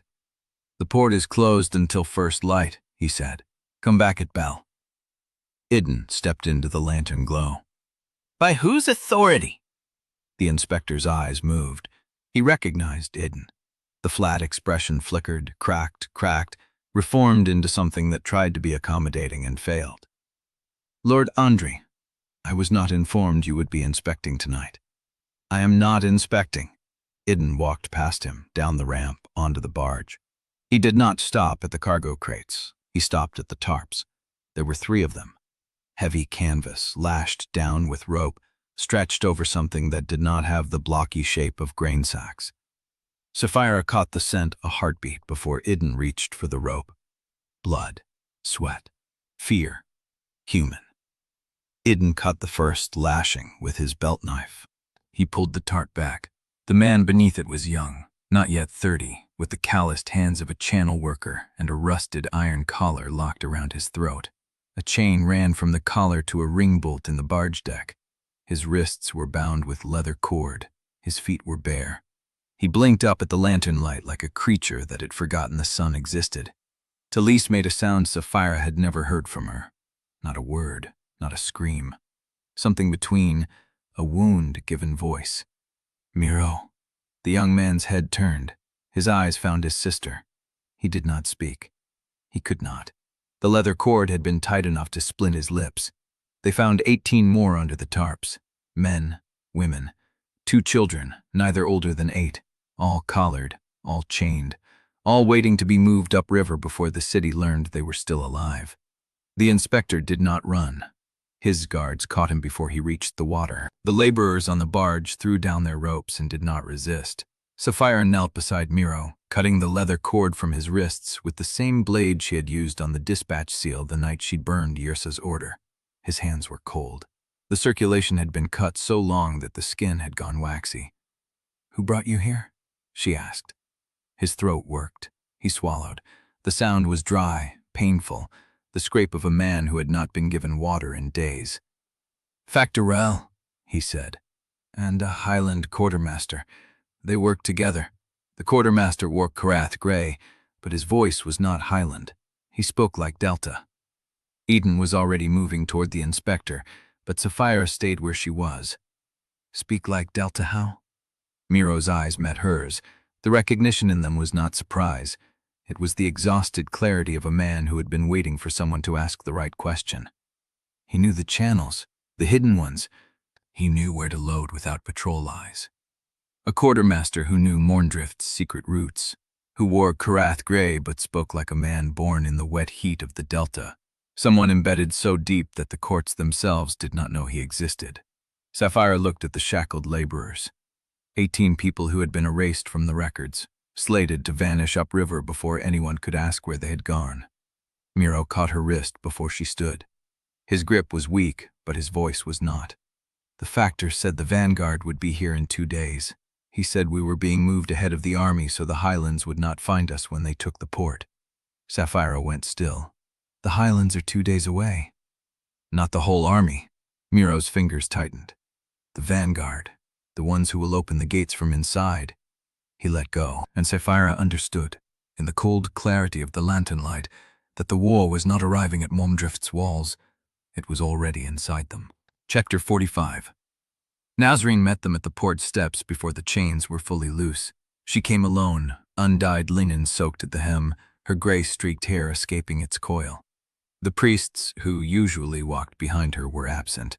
The acolytes who carried the river oil and the oath basin were nowhere in sight. She looked at the collared prisoners, at Miro being helped onto the dock by Talise, at the children blinking against the pre-dawn dark. Then she looked at Saphira. "I am convening an emergency oath hearing," Nasrin said, "before the morning bell, before anyone can claim these people died in the night or were moved under lawful transfer." "Where?" Saphira asked. "The Channel 4 cistern chamber, the one with the basin that still holds river water." The one where Saphira had first touched the water and felt something ancient looking back at her. She did not argue. The cistern chamber was lit by 6 oil lamps Nasrin placed herself, spacing them along the curved walls until the stone drank the light and reflected it back as wet amber. The basin at the center was shallow, no deeper than a palm span, but the water in it moved as if something breathed beneath the surface. The prisoners were brought in one by one, their collars removed, but the rust stains still wringing their throats. The 2 children were given to an older channel woman who wrapped them in her shawl and sat them against the far wall. Nasrin stood at the basin. "The river hears what is spoken in this chamber," she said. "It does not forget, it does not forgive. If you lie under this oath, the water will know, and the drought will find your throat before the season turns."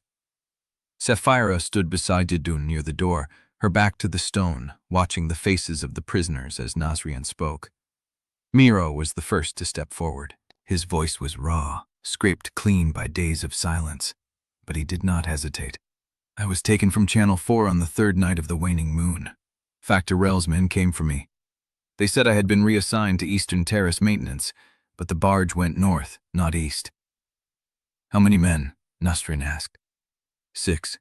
2 wore Ondrey household gray. 4 wore Korrath leather with the sun-stamped shoulder." Saphira felt Idun go still beside her. Korrath leather with sun-stamped shoulders. Not the standard patrol uniform. Those were Moon Temple escorts, men who served the Highland priest houses, not the military command. "You are certain of the marking?" Nasrin asked. Miro touched his own shoulder. "They stood close enough that I saw the stitching. Sun with 7 rays, the old pattern, not the new." The old pattern had been retired 6 years ago, replaced by a simplified version after the Thornwater raid. Saphira knew this because her brother had worn the old pattern on his dress uniform. The second witness was a woman named Sella, channel worker, mother of the 2 children against the wall. Her testimony followed the same shape, taken from her home at night, told she was being relocated, put on a barge that went upriver instead of east. She did not cry. She held her children's names in her voice like stones she refused to drop. "They said our quarters were needed for the Alliance guards," she said. "They said we would be compensated in grain at the Eastern storage." "Who said this?" Nasrin asked. "The factor's scribe, and a woman in a Highland officer's coat. She had pale eyes. She did not smile." The chamber went quiet. Saphira's hands stayed loose at her sides, but she felt the weight of every eye shift toward her. "Describe her," Saphira said. The woman looked at her, swept her gaze over Saphira's face, her scar, her bound hair, the set of her shoulders. "Younger than you, dark hair, lighter skin." Her voice was clipped, like she was angry at the air. She wore a lieutenant's knot, but the threads were wrong, too bright, as if the coat was new. A lie, a planted imposter, or another piece of the same game Risa had been running for years. Saphira nodded once and said nothing. The third witness was a man named Teren, a reed porter who had been taken from the lower quay 6 weeks ago. He had more scars than the others. His collarbone had been broken and set badly, leaving one shoulder higher than the other. Nasrin asked him what he had seen during his captivity. "I saw the quartermaster who wore Delta speech in Korrath gray," he said. "I heard him give orders. He called someone by name." "Whose name?" "Rel, but not like a superior, like an equal. They argued about timing. The quartermaster wanted to move us faster. Rel said the moon cycles were not aligned for the full shipment." Teren paused. The quartermaster said something else. He said the bride had already changed the board, and that the old plans would need to be burned. Saphira felt the words land in the chamber like a stone dropped into still water. "That was before the council," Teren added, "before your name was spoken in the hall. He knew you would act before you acted." Idun's hand found her wrist, not holding her back, anchoring. Nasrin closed the hearing with a river prayer that turned the water in the basin silver for a breath before it settled back to dim. She dismissed the prisoners to Talis, who had already arranged for beds in the priest house, guards who answered only to the river oath, and food that would be served hot. Saphira stayed by the basin after the others filed out. Idun stood at her back. "The quartermaster knew my brother," she said. "The old sun pattern, the Moon Temple couriers. My brother was assigned to Temple dispatch routes before Thornwater." She turned. "He wore that pattern the day he died." Eden's face was unreadable, but his voice was not. "Who else wore it?" 6 other couriers, all highland, all attached to the moon temples." She pulled the signet fragment from her belt, the one Talis had found in the bathhouse vents, the one that tied Wendell to Korrath metal. She held it up to the lamplight. "The break on this, the angle, it was not cut, it was snapped." She had never asked herself who had snapped it. Talis's brother, before he died, alone in the dark with a piece of metal in his hand and no way to escape. But Miro had not been alone. He had been captured with 18 others, moved through a network that connected Korrath metal, Moon Temple couriers, and a quartermaster who spoke like a Delta man. Saphira looked at the fragment again, and in the oil light, she saw what she had missed, a mark on the inner curve. Too small for a sigil, a single chiseled notch, the kind used by Highland Temple Registry to track ceremonial objects assigned to specific officers. She turned the fragment. The notch matched the registry pattern for Moon Temple couriers, her brother's registry. The fragment was not a piece of Wendell's private seal.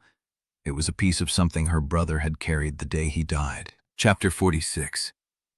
The first plume rose from the lower key before the watch bell could sound. Saphira felt the heat before she saw it, a pressure change against her skin, the way the air tightened when flame found dry reed and ran. She was still holding the signet fragment when the runner hit the cistern chamber door, a girl in a night shift with soot on her forearms and panic in her voice.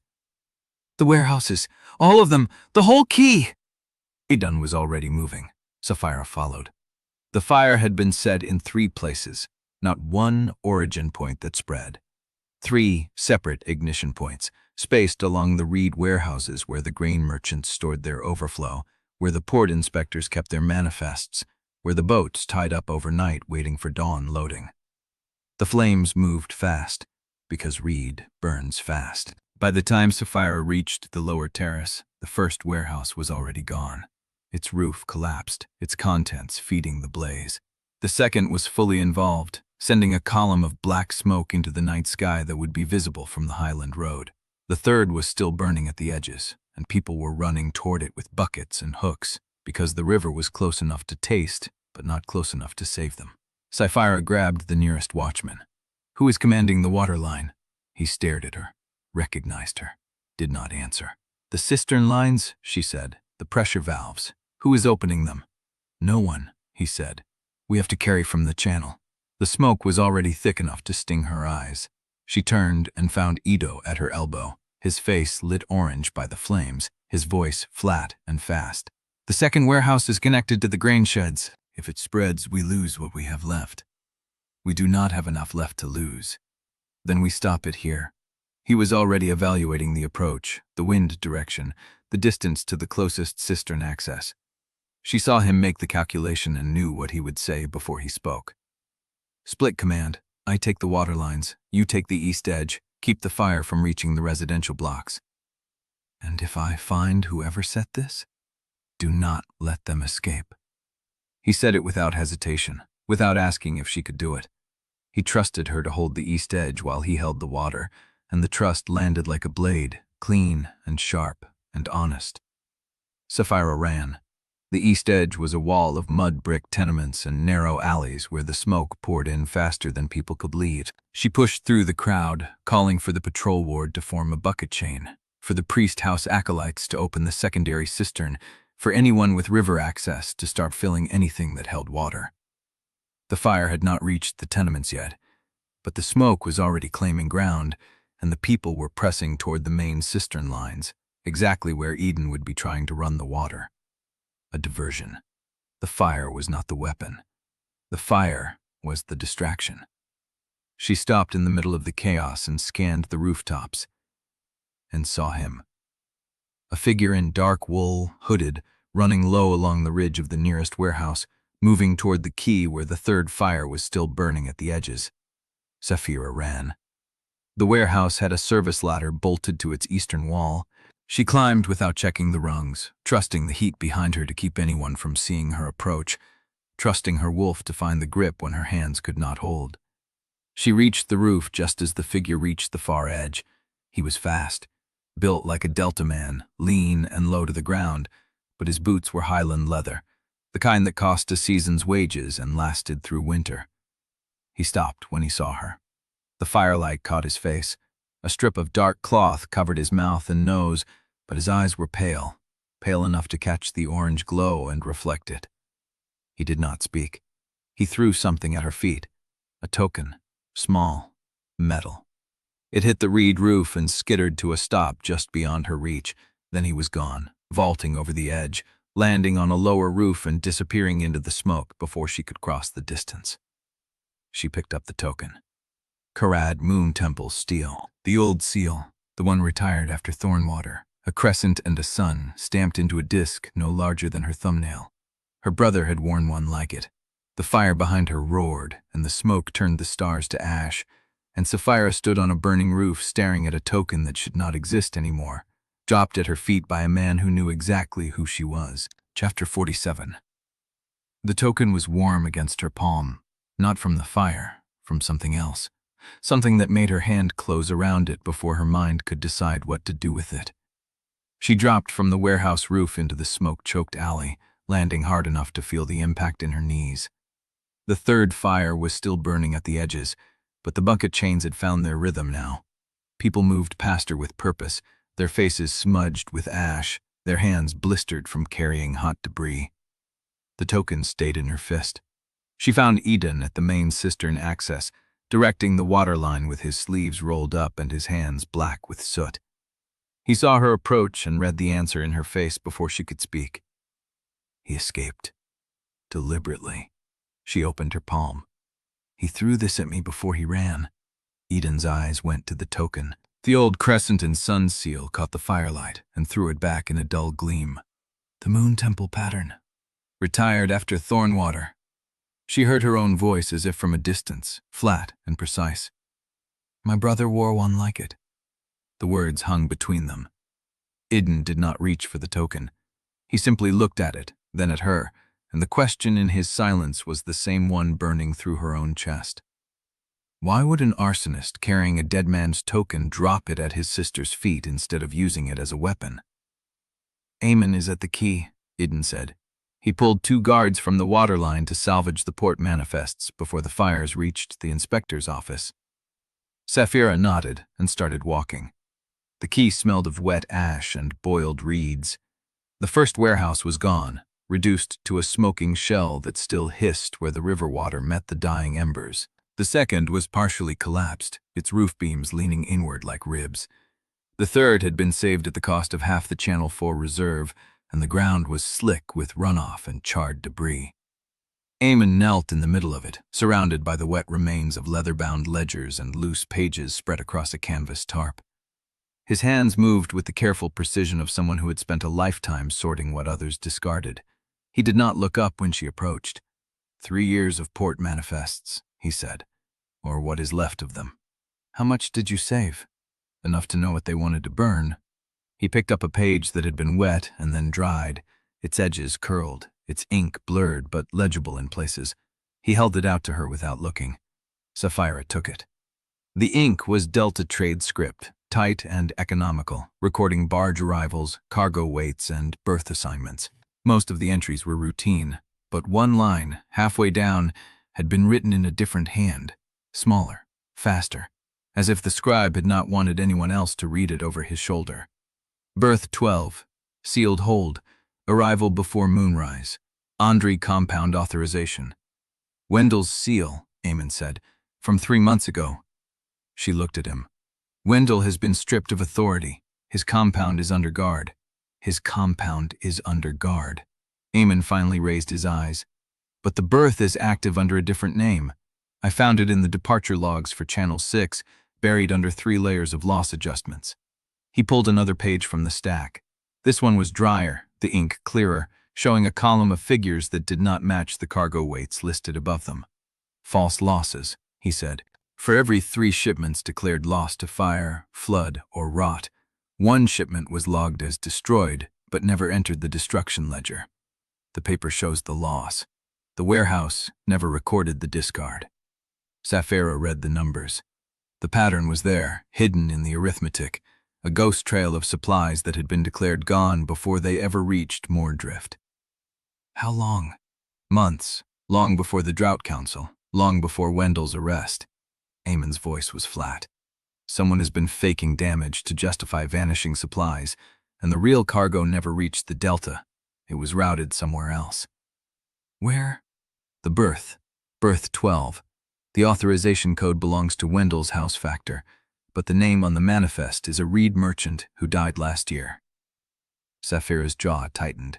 So Wendell had not been acting alone, or someone had inherited his network after his fall. The arrival for Moonrise, she said. What is coming? Eamon shook his head slowly. The manifest does not say, but the berth has been reserved for 6 consecutive nights with no recorded delivery. Tonight is the 7th. The pattern suggests the delivery was timed to the fires, Idun said from behind her. She had not heard him approach. He stood at the edge of the tarp, still soot-stained, his face unreadable. The arsonist was not trying to destroy the warehouses, he continued. They were trying to destroy the records, the manifests, the paper trail that connects Wendell's network to the current operation, and they nearly succeeded. Eamon held up a handful of wet pulp that had once been a ledger.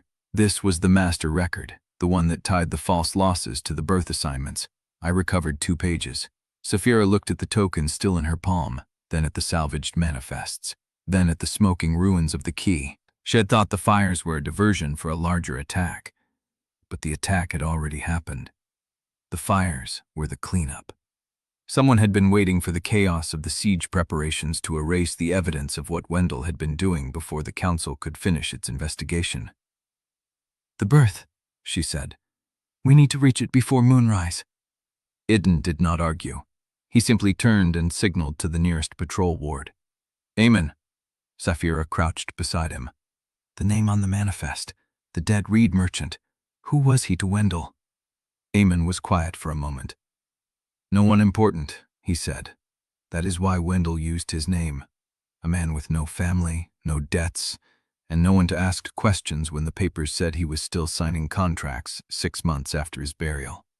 The words landed cold in her chest. Because she knew that method. Rissa had used the same tactic with the Thornwater dispatch, signing with the names of dead officers to create a paper trail that could not be challenged. 2 courts, 1 method. Idun. She straightened. If the berth is still active under a dead man's name, whoever authorized it is either Wendell's man still operating inside Mourndrift, or someone who took over his network after the council stripped him. I know. He was already moving. And I want them alive. The token was still in her hand. She slid it into her belt pouch and followed him through the smoke toward the Channel District, where Berth 12 was waiting for a cargo that no ledger would admit existed. Chapter 48. The Channel District smelled different after dark, not of smoke anymore. The fires had burned low enough that the wind shifted, carrying river rot and wet stone instead of ash. Saphira moved through the narrow passages between warehouse walls, Idun a half-step behind, their footsteps absorbed by the damp clay underfoot. Berth 12 sat at the end of a stone jetty that jutted into the main channel like a broken tooth. No lamps burned along its edge, no guards stood watch. But the water at the jetty's base moved wrong, disturbed by something below the surface that should not have been there at this hour. Saphira stopped at the corner of the last warehouse and studied the berth. "Empty," she said. Idun came up beside her. "The manifest said Moonrise. And the courier knows we are looking." She had learned that much from Yrsa's network. When a berth was reserved 6 nights running with no delivery, the 7th night was not a delivery. It was a pickup. Someone had been waiting for the fires to clear the key before moving whatever had been stored in the Channel District all along. "They are here," she said. "They are just not showing themselves yet." Idun signaled the patrol ward he had brought. 3 men in Delta River Guard gray, staying low along the warehouse line. They spread out, taking positions at the berth's 2 approaches. Saphira waited. The moon crested the canyon rim, casting silver light across the channel's black surface, and the water began to ripple. A skiff emerged from beneath the jetty, small and low, painted the same dark gray as the channel itself. It had been hidden there the whole time, tucked against the pilings where no one would see it unless they knew exactly where to look. One man sat in the skiff. He wore Delta dock workers' clothes, but his hands were pale where they gripped the oars, and his eyes swept the jetty with trained precision before he let the skiff drift against the stone steps. He tied off and climbed to the jetty, carrying a leather satchel flat against his chest. Saphira stepped out of the warehouse shadow. "Berth 12 is reserved under a dead man's name," she said. "Yours should be next." The courier froze. His hand went for his belt, but Idun was already moving. vaulting from the warehouse corner onto the jetty with a speed that made the river guards flinch. The courier drew a blade, but Idun caught his wrist, twisted, and the knife clattered onto the stone. Saphira was there a heartbeat later, pinning the man's arm behind his back while Idun pulled the satchel free. "You have one chance to tell me who you are carrying for," Saphira said. The courier laughed through broken teeth. "You think this is about maps?" She opened the satchel. Inside, folded tight, were 3 sheets of reed paper covered in the same coded symbols she had seen in the cured leather strips. Below them, a hand-drawn map of Mourndrift's eastern gate, the market district, and the main cistern access points. Troop placements marked in highland ink. "Yrsa sent you," she said. The courier's laugh turned wet. "The Matriarch does not send messages. She sends orders. I am just the ink." Saphira's grip tightened. "What is coming tonight?"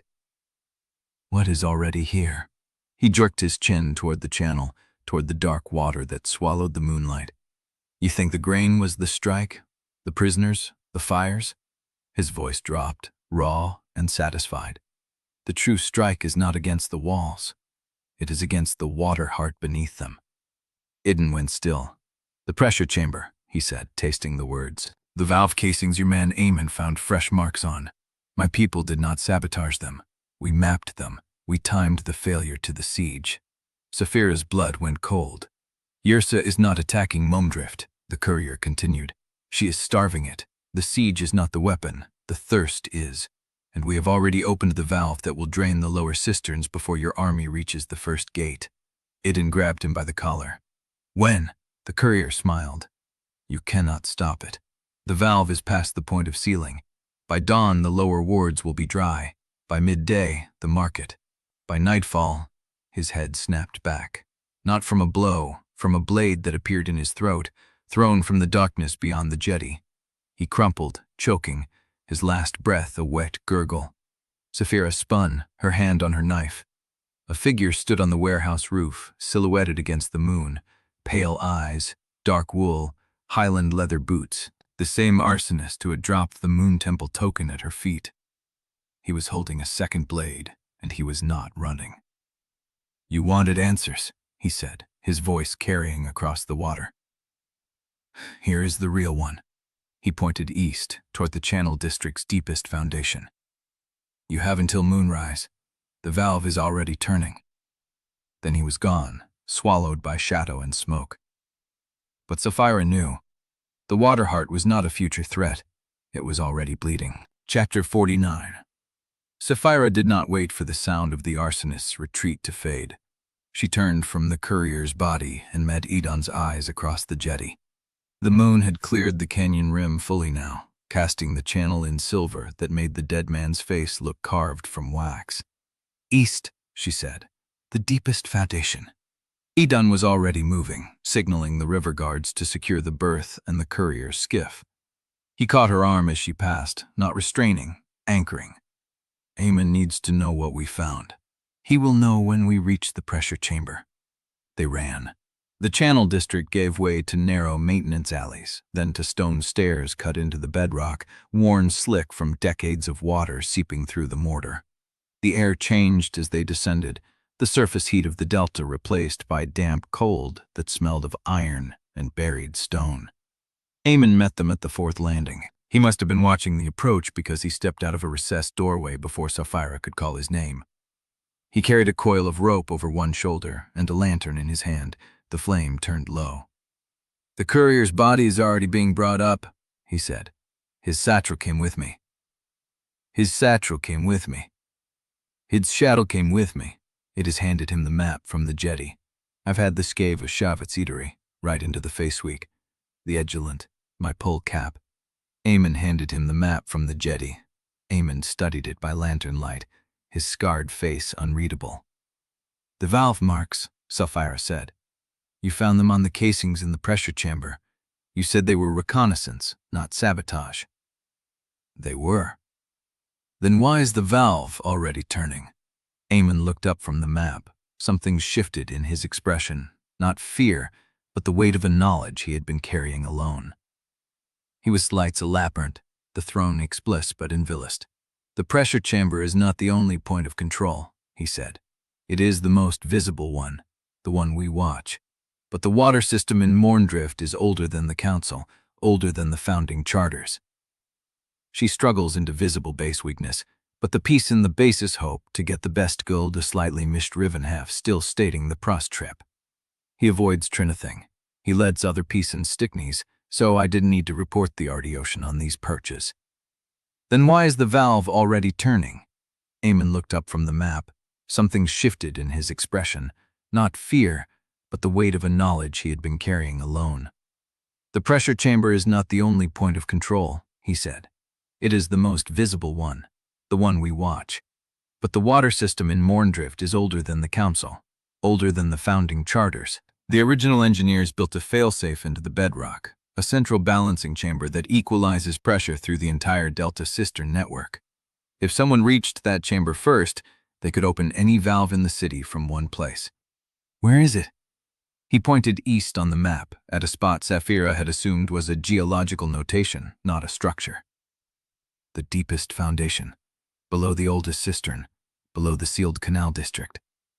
"You knew?" Idun said. His voice was flat, controlled. Eamon met his gaze without flinching. "I knew it existed. I did not know it had been breached until I saw the fresh marks on the valve casings 3 days ago. The marks were not sabotage. They were calibration. Someone had been adjusting the pressure balance through the central chamber, testing how fast the system would respond to a controlled drain. 3 days. They had already been losing water for 3 days, and no one had understood the shape of the loss. "Show us," Saphira said. Eamon led them down. The stairs ended at a tunnel carved through raw stone, the walls marked with the same chiseled symbols she had seen in the sealed Canal district. The air grew heavier, wetter, pressing against her lungs with every breath. "Original river builder work," Eamon said, his voice echoing ahead of her. "They cut these passages before the courts were divided, before the first charter, when the water belonged to no bloodline." The tunnel opened into a chamber that stole Saphira's breath. It was vast, easily 30 paces across, domed overhead with ribs of dressed stone arching into darkness. In the center, a circular basin of black water sat perfectly still, fed by channels carved into the floor at cardinal directions. Above the basin, a mechanism of stone and metal rose toward the dome, a central shaft surrounded by 12 radial arms, each arm ending in a lockbox set into the wall. The heartbeat of Mourndrift's water system. 12 valves, Eamon said. Each one controls a sector of the cistern network. The central shaft adjusts the pressure for the entire system. If all 12 are balanced, the water flows evenly. If even one is opened past the balance threshold, the sector it serves drains faster than the others. "How long would it take to drain the lower wards?" Idun asked. Eamon pointed to the east-facing arm. "That lock controls the lower ward channel. If it is turned to full open, the lower cisterns would be dry by dawn, the market sector by midday, the rest by nightfall." The same timeline the courier had given them. Saphira moved toward the east lockbox, her boots echoing on the damp stone. The box was brass, tarnished green with age, its surface etched with river symbols she did not recognize. But the lock itself was new, a delta-forged mechanism that gleamed in the lantern light. And it was open. The keyhole was bare, the tumblers exposed, the lock mechanism disengaged. "Someone was here," she said. Eamon reached the box a moment later. He touched the exposed tumblers with the reverence of a man handling a wound. This lock was sealed for 80 years. The key was held in trust by the Engineers Guild, locked in a priest house vault that requires 2 signatures and a river oath to open. "Was held," Inone repeated. Eamon's hand dropped. "Was." Saphira turned to the central shaft, to the mechanism that controlled all 12 arms. She climbed the steps to the platform that ringed the basin, the black water shifting below her, and examined the shaft's base. The seal was broken. Not cut, not forced. The wax seal that had bound the central mechanism for 8 decades lay in fragments on the stone floor, and the shaft itself had been turned. The indicator notch that should have pointed to 0 had been rotated 3 degrees past the first mark. 3 degrees. enough to start the bleed, enough to make it irreversible if the shaft was turned further. Idun joined her on the platform. He looked at the seal fragments, then at the indicator notch, and his jaw tightened. The courier said the valve was past the point of sealing. He was right. Saphira crouched, picking up one of the wax fragments. The seal bore the Ondrey crest, the river runner's mark, and the priestess symbol of Nasrin's order. 3 signatures, all present on the same piece of wax. 3 signatures that should have been impossible to forge separately, let alone together. "Ama," she said, "who holds the keys to the central chamber?" He answered without looking up from the lockbox. 3 keys, one with the Ondrey heir passed through the bloodline, one with the senior drought priestess of the river temple, one with the engineer's guildmaster. Idun's hand went to his belt. He drew a key, heavy and dark, its shaft etched with river symbols identical to the tarnished lockbox. "This one is mine." Saphira's blood went cold, not because Idun had a key, she had expected that, but because the lock on the east arm was already open without it. If Idun's key had not been used, and Amon's guildmaster held the second, and Nasrin carried the third, then someone had either copied the Ondrey key or the chamber had been breached from inside by someone with access to the priestess's or the guildmaster's key. Or both. She straightened, the wax fragment still in her hand. "Who else knows this chamber exists?" Amon's silence answered for him. The chamber was supposed to be a secret, a failsafe known only to those who needed to maintain it. But secrets in Mourndrift had a way of spreading through the water itself, carried by the same current that kept the city alive. "Someone has been inside," Saphira said. "Someone with enough knowledge to turn the shaft and enough access to break the seals. They did not need to force the door. They walked through it." Idun's hand closed over hers, not anchoring now, but grounding. "Then we find out who walked through," he said, "and we stop them before they turn the shaft again." But as Saphira looked at the indicator notch, at the 3-degree shift that had already been made, she knew the truth. The water heart was already bleeding, and whoever had opened it was not finished yet.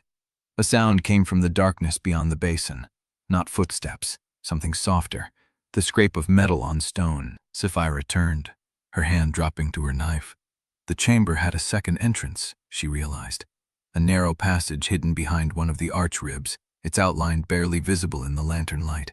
And from that passage, a figure emerged. Not the arsonist, not a courier. A woman in priestess robes, her face shadowed, her hands wet with water that dripped onto the stone floor. She held a key in her right hand, the 3rd key, and the lockbox on the west arm clicked open before Saphira could draw her blade. Chapter 50. The priestess froze with the west lockbox mechanism still engaged, the key turning under her wet fingers. Saphira moved before thought. Her blade cleared the sheath, the edge catching lantern light as she crossed the platform in 3 strides. "Stop!" The priestess did not turn. Her hand remained on the key, her head bowed, water still dripping from her sleeves onto the stone floor. The chamber held its breath. Idun reached Saphira's side, his own blade drawn but not raised. Amon stayed at the east lockbox, his eyes fixed on the woman who should not be here. "You have the 3rd key," Saphira said. "The priestess's key. Nasrin's key." The woman laughed, a low, dry sound that did not match her holy robes. Nasrin never held the 3rd key. She held a copy. The priestess finally turned, and the lantern light caught her face. Not Nasrin. Younger. Sharper. Pale eyes that caught the light like wet stone. The arsonist's eyes.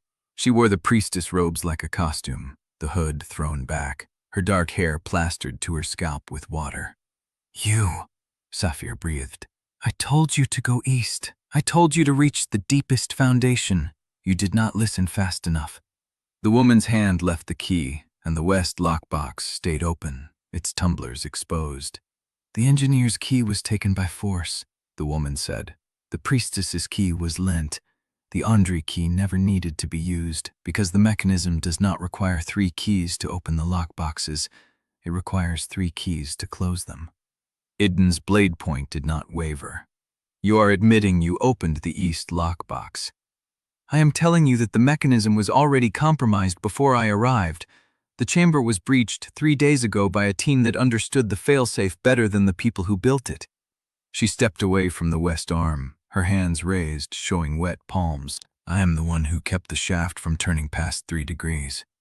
I am the one who killed the courier before he could tell Yrsa's network how far the drain had progressed. Saphira's grip on the blade did not loosen. And the engineer? The woman's pale eyes flickered toward the far end of the chamber, where the lantern light did not reach. He is alive. Barely. Saphira followed her gaze. In the darkness beyond the basin, where the domed ceiling dropped into the foundation, something moved. A shape. A body chained to the wall, its legs in the shallow water, its head bowed. She moved toward it, her blade still in hand, Idun and Aemon falling into formation behind her. The chained man lifted his head as she approached. His face was a ruin of dried blood and split skin. His hands were bound about him, his wrists raw where the iron had bitten through flesh. But his eyes were open. And he was alive. "Who did this to you?" Saphira asked, crouching before him. He tried to speak. His voice came out as a scrape, a whisper of air over shredded vocal cords. 3 of them. She led them. His head turned toward the priestess behind them. The pale-eyed woman stood motionless, her arms still raised, her face unreadable. She came to the guild vault at midnight, knew the oath sequence, knew the key's hiding place. I thought she was sent by the priestess. Saphira's jaw tightened. You gave her the key? I gave her nothing. His chest rattled with a wet breath. She had the key before she came. She wanted the verification sequence, the turn order. The engineer's eyes found Saphira's, and in them she saw a man who knew he was dying and was choosing what to say with his last words. The valve is not the weapon. The valve is the timer. The weapon is what comes through the water once the pressure drops. Salt, Saphira said. He nodded, a single, agonized motion of his broken neck. They salted the upper intake yesterday. When the pressure drops low enough, the reverse flow will pull the salt through the main channel into the lower wards, the poorest wards, the ones who cannot flee. Idun's hand closed on Saphira's shoulder. The upper intake stairs, she understood. The stairs he had taken alone, ahead of her, to secure the eastern passage. I sent him up there. The pale-eyed woman's voice came from behind them, flat and cold. I told him the upper intake was the only route to stop the full drain. I lied. Saphira turned. The woman had dropped her hands. She stood at the edge of the basin, her priestess robes dark with water, her expression unreadable. The second strike team is already inside the intake stairwell, she said. They have been waiting for him. The engineer spoke one more time, his voice cracking. 3 of them. Delta-born, highland trained. They know the terrain. They will hold the stairwell until the salt reaches the channel, then flood the intake and seal the door. Saphira was already running. She did not look back to see if Idun followed. She did not need to. His footsteps were already behind her, a heartbeat in the dark. Chapter 51. The stairwell was narrower than she remembered. Saphira's boots hit the stone risers 3 at a time, her hands scraping the wall for balance, the water-slicked steps threatening to throw her forward. Behind her, Idun's pace matched hers, close enough that she felt the displaced air of his movement, the steady rhythm of a man who did not waste breath or speed on hesitation. The tunnel curved left, then right, the walls closing in until her shoulders nearly brushed both sides. The air changed, wetter, colder. The scent of salt cut through the humidity, sharp and chemical, not the brine of the delta but the bite of processed mineral, the kind used in highland curing sheds. They were close. A sound stopped her. Not footsteps, not voices. A signal. 3 short clicks, a pause, then 2 more. Fingernail on stone. A pattern she had drilled 100 times in the Korrath training courts. Moonlaw challenge code. East sector. Hold position. Mark arrival. Saphira's body locked before her mind caught up. Her wolf responded to the signal before her conscious self could override it, muscles tensing, breath steadying, the instinct to obey a command she had not chosen to follow. She stopped on the stair. Down, she breathed, dropping to a crouch. Idun followed without question, pressing his back against the wall, his blade angled low. "What is it?" His voice barely carried over the sound of water dripping from the stone above. "Challenge code," she said. "They are using Korrath Moonlaw signals." She saw the recognition in his eyes. Not surprise, confirmation. "They knew you would come," he said. "They are baiting your training." The second signal came, 4 rapid taps, then a single scrape, stone on stone. "Advance and cover." Her jaw tightened. Every fiber of her being, every year of discipline Wyrsa had beaten into her, screamed at her to move forward, to respond, to obey the order that her body still registered as legitimate. She did not move. "They are expecting me to follow the pattern," she said. "Expecting me to come in fast, centered, the way we were taught." What would a Delta soldier do? The question landed like a blade between her ribs. She had no answer. She had trained for 17 years in Moonlaw tactics. The Delta had taught her nothing but stealth, evasion, and the weight of a different kind of silence. "I do not know." Idun's hand found her shoulder, brief, anchoring. "Then we do not follow either pattern." He moved past her, taking the lead, his steps silent despite his size, his weight carried low like a man who had spent his life moving through wet ground and narrow passages. She followed. 3 steps up. 5. The stairwell opened into a wider landing, a maintenance alcove, where the stone gave way to rusted iron grating, and a single lantern hung from a hook, its flame extinguished. The third signal came from directly ahead, a single, sharp tap. Not a command, a warning. Saphira saw them before her body could react. 3 shapes pressed into the shadows of the alcove, 2 high on the iron grating, 1 low near the floor. All male, all dressed in the same dark wool as the arsonist, their faces covered, their blades angled for a kill stroke. They had known where she would stop. They had mapped the landing, the sight lines, the one moment where the tunnel forced her to slow. The fight exploded before she could form a plan. The first attacker came from above, dropping onto Idun with the full weight of his descent, blade driving down toward the base of his skull. Idun caught the strike on his forearm, the impact sending a spray of blood across the wall, but he did not go down. He pivoted, driving his shoulder into the man's chest, using the momentum to slam him into the grating. The second lunged at Saphira. She saw his face in the half-dark. Delta features, highland training. His eyes were pale, pale like the arsonist's, and his blade was angled the same way her instructors had taught her. Straight line, center mass, no flourish. She sidestepped, let his momentum carry him past her, and drove her blade into the gap between his ribs on the follow-through. He made a sound, not a scream. A breath punched out of him, surprised and final. She pulled the blade free as he fell. The third attacker was already moving, low, fast, blade extended, not toward her but toward Idun's exposed flank while he fought the first man. Saphira did not think. She threw herself across the space, her body intercepting the strike, her shoulder taking the blade meant for Idun's kidney. The pain was white and immediate, a line of fire that ran from her collarbone to her elbow. She did not slow. She drove her blade forward, throwing all her weight behind the strike. Chapter 52.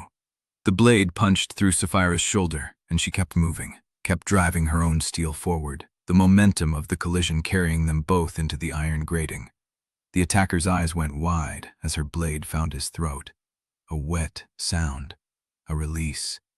He fell. She staggered, the blade still embedded in her shoulder, the pain a white line that ran from her collarbone to her elbow and did not stop. She could not feel her fingers on that side.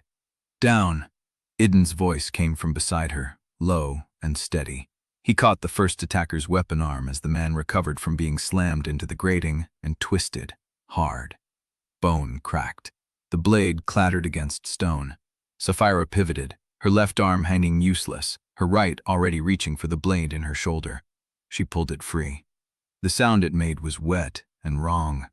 The second attacker, the one she had already killed, lay still. The third was on the ground, one arm bent at an angle the elbow did not permit, Idun's knee on his chest, Idun's blade at his throat.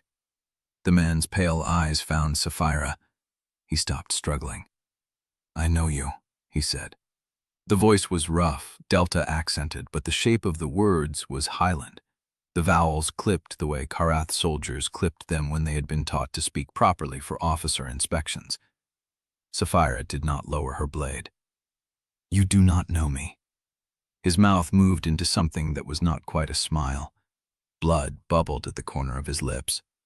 Idun had already cut him somewhere. She saw the dark stain spreading across his ribs. "You were smaller," he said. "Quieted her. They called you—" He coughed. Blood ran down his chin. "They called you Kira." The name hit her like a fist. Her childhood household name. The name her brother had used when they were young, before the academy, before the Moonlaw training, before she had become Lieutenant Korrath and buried every soft thing Rissa could weaponize. No one outside her family knew that name. No one still alive. "Where did you hear that?" Her voice came out flat, controlled, but she felt the wound in her shoulder pulse with every heartbeat. His pale eyes tracked her face, searching, recognizing. "Your brother said it," he breathed. "The night he died. He said your name. He asked me to tell you." He coughed again. The blood was darker now, coming faster. "He asked me to tell you it was not the Ondrey. He said the orders were false. He said," the words dissolved into a wet rattle. Idun pressed his blade closer. "Who sent you?" The dying man's gaze stayed fixed on Saphira. His lips moved. Shaped a word she could not hear. Then his eyes went still. Idun held position for a long moment, blade steady, before he pulled back and rose. "He is gone." Saphira stood frozen, the blade still in her hand, the dead man's last word hanging in the air between them. Her shoulders screamed. Her mind screamed louder. "How did he know that name?" Idun's voice was careful, the same way he knew your Moonlaw patterns. Someone inside Mourndrift gave the network your childhood file. She heard what he did not say. Yrsa sent operatives who know you from before, who know what your brother knew, who may have been present when he died. She forced herself to move, to crouch beside the body, turn the man's face toward the lantern light. Delta features, mid-30s, a scar running from his ear to his jaw, old and clean, the kind a blade made. She did not recognize him, but he had known her brother. He had been there. He had heard her name and her brother's voice on the night of the raid, spoken as a dying message she had never received. "The intake," she said. The words came out ragged. "We have to reach the intake." Idun did not argue. He was already moving past her, up the stairwell, his steps silent on the wet stone. She followed. 3 levels. The air changed as they climbed, the chemical salt smell thickening until it coated her tongue, the walls sweating with condensation. The sound of water grew louder, not the drip of seepage but the rush of flow, a channel moving fast and close. The staircase ended at an iron door. No handle, no lock, just a flat sheet of rusted metal set into the stone frame with a single word stamped into the surface, barely legible through corrosion. Intake 1. Idun pressed his palm against the door. It did not move. Barred from the other side. Saphira looked at the frame. The hinges were on their side, which meant the door opened outward, which meant the bars was on the inside. They sealed it from within. "Then we go through it." He stepped back, raised his boot, and drove it into the iron just below the word. The door shuddered but held. A second kick, a third. On the fourth, the rusted metal buckled. On the fifth, the bars snapped. The door swung open, and the smell hit her like a wall. Salt. Concentrated. Crystalline. The air was thick with it, visible as a haze in the lantern light, clinging to every surface. The intake chamber was a narrow stone room with an open channel running through the center, dark water moving fast, the surface scummed with white crystals. At the far end, 2 figures stood beside a mechanism of iron and stone. One held a torch, the other held a leather sack. They turned as the door opened. The one with the torch was Delta-born, broad-shouldered, with the same pale eyes as the dead man below. The one with the sack was older, leaner, wearing the gray wool of a highland officer, his face half-shadowed. He looked at Saphira, looked at the blood soaking her shoulder, looked at the blade still in her hand. You are too late, Lieutenant. His voice was calm, Delta accent, but shaped by years of Highland court speech. A man who had learned to move between worlds. He tipped the sack. White powder poured into the channel. The water changed. The crystals dissolved on contact, spreading downstream in a pale cloud that the current pulled toward Mourndrift's lower wards. Saphira moved. She did not feel the pain anymore. She did not feel anything but the need to close the distance, to stop the flow, to reach the mechanism that controlled the sluice gate. The torchbearer stepped into her path. She killed him in 2 moves. Low cut to the knee, rising thrust through the ribs. He went down without a sound, and she was already past him, running for the sluice gate. Chapter 53. The water kept moving. The pale cloud kept spreading downstream, pulled by the current toward Mourndrift's lower wards, toward the families who would drink from their cisterns before dawn and find salt burning their throats instead of water. Saphira did not stop. She crossed the chamber in 3 strides, the blood-slick blade still in her hand, and drove it through the Highland officer's wrist before he could reach for another leather sack. The blade sheared through tendon and bone. The officer's hand opened. His cry bounced off the stone walls. He fell back against the sluice mechanism, clutching the stump, his Delta-accented voice suddenly raw. You do not understand what you have stopped. I understand salt, she said. I understand you poured it into my city's water. She pulled the blade free and pressed the flat against his throat. Who sent you? He laughed. Blood bubbled at the corner of his mouth. She sent me, the same one who sent your brother to Thornwater, the same one who has been planning this since before you were born. Yrsa, he agreed. And she will keep sending people until Mourndrift runs dry or opens its gates. You cannot kill every messenger, Lieutenant. His eyes flicked past her to the open intake door, where Idun now stood with the dead torchbearer's lantern raised. Besides, the officer said, I am not the only one who came tonight. Something in his tone made her skin tighten. Speak plainly. A parley banner arrived at the east gate while you were underground. Your second, Teren Valak. He carries Yrsa's terms and a sealed offer of restored protection if Mourndrift surrenders military access before dawn. Saphira's blade did not waver. He is under sacred banner? He is. The priestess admitted him. She is holding him in the council chamber until you decide whether to hear him. The wee officer coughed. Blood streaked his chin. You should hear him, he said. He believes he can still save you. That is the cruelest thing Yrsa has done, sending someone who still loves you to deliver the knife. Saphira drove her blade home. The officer went still. She turned and walked past Idun without speaking, her shoulders screaming, the salt cloud still spreading in the channel behind her, the deadline ticking toward Moonrise. Idun caught her arm at the stairwell landing. Your shoulder needs binding before you face him. There is no time. Then I will bind it while we walk. He tore a strip from his own sleeve, already moving beside her, already pressing the cloth against the wound as they climbed. The pressure made her vision stutter, but she did not slow. You trust me to do this, he said, not a question. I trust you not to waste words. He bound the shoulder tight. The bleeding slowed. They emerged from the underground into the wet night air of Mourndrift, where the sky was the color of bruised copper and the market bells had not yet rung. The council chamber was lit when they reached it. Nasrin stood at the door, her gray-streaked hair unbound, her face unreadable. She did not ask about the intake. She said only, He asked for you alone. I refused him. He will speak before witnesses. Good. Saphira pushed past her into the chamber. Teren stood at the far end, still in highland gray, his boots dragging slightly on the left heel from the old break. A leather dispatch case lay open on the council table before him. His hands were empty. His face was the face of a man who had already decided what he would say and was waiting only for the courage to say it. Saphira, Lieutenant Korrath to you, or nothing at all. He flinched. You look like you have been fighting. I have been winning. The distinction matters. He gestured at the dispatch case. I carry Yrsa's terms, sealed, unbroken. I have not read them. I am not meant to read them.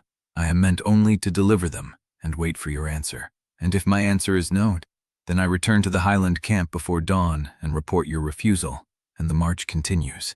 Saphira stepped closer. She could smell the salt still clinging to her clothes, the blood drying on her skin, the underground damp that had soaked into her bones. She could smell Teren's leather, his sweat, the old loyalty that still burned in him like a coal that would not stop smoking. "You believe you can save me," she said.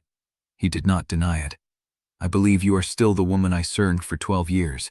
I believe something in Mourndrift has clouded your judgment. I believe if you read the terms and see that Ursa is offering you a path home, you will take it." Saphira looked at the sealed dispatch case. Then she looked at Teren's face, at the hope he had carried all the way from the highland camp, the hope that she would still choose obedience over truth. "What if I have no home left to return to?" Teren's jaw tightened.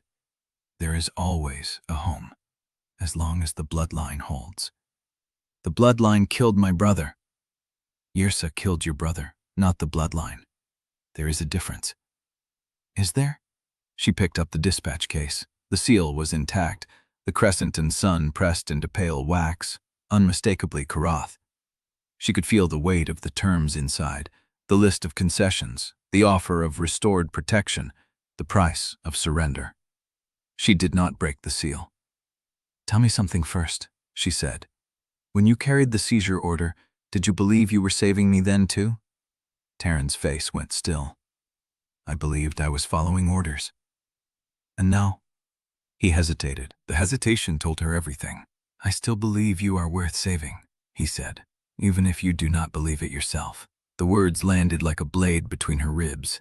She set the dispatch case back on the table, unopened, and met Teren's eyes with the flat, gray calm of a woman who had already made her choice, underground, in the dark, with her brother's dying message still burning through her skull. "Tell Yrsa I refuse the terms." Teren's face did not change, but something behind his eyes went quiet. "She will not stop. You know she will not stop. I am counting on it." She turned and walked toward the chamber door, Idun already moving to follow, Nasrin stepping aside to let them pass. Behind her, Teren said, "The intake was not the only target tonight." She stopped. "There is a second team, 3 levels below the east lockbox. If the assault does not reach the lower wards, they will open the holding basin and drown the market district instead." The chamber went silent. Nasrin's voice cut through it. "Win! The flood is timed to begin at Moonrise, the same as the valve. Yrsa does not believe in single points of failure." Saphira turned back. Teren was watching her with the expression of a man who had just burned his last bridge and was waiting to see if the fire would spread. "I did not know about the second team until I arrived," he said. "The messenger met me at the gate. He said to tell you, as proof that the terms were not a trap. And instead you are telling me as proof that you are still trying to save me."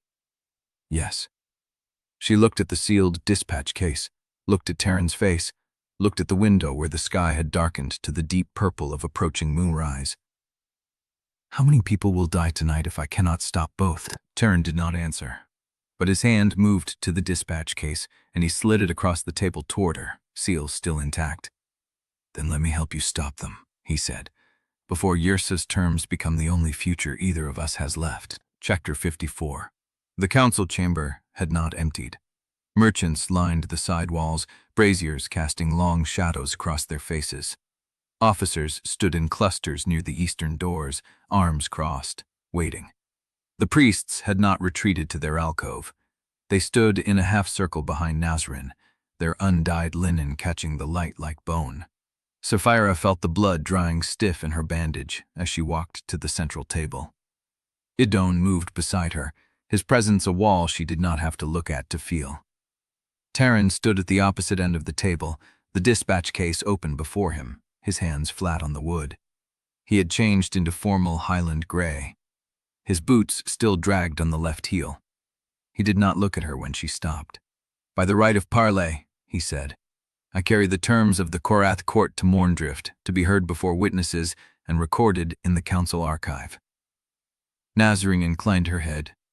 "Read them." Teren's voice carried the chamber like a blade drawn clean from a sheath. "First, Mourndrift will accept highland oversight of all dam and cistern operations until the drought cycle ends. Second, mixed patrols will be commanded by Korrath officers with Ondrey seconds. Third, Lieutenant Saphira Korrath will be removed from all authority within the Delta and returned to the Highland Court for judgment under Moonlaw. In exchange, the Highland March will halt at the canyon narrows, and no assault will be launched against Mourndrift's walls for a period of 30 days. The silence that followed was not the silence of shock. It was the silence of a room measuring how fast the knife would travel. His name floored in a coarse bowling. Idun spoke before anyone else could. No. The word was clean. No ornament, no heat.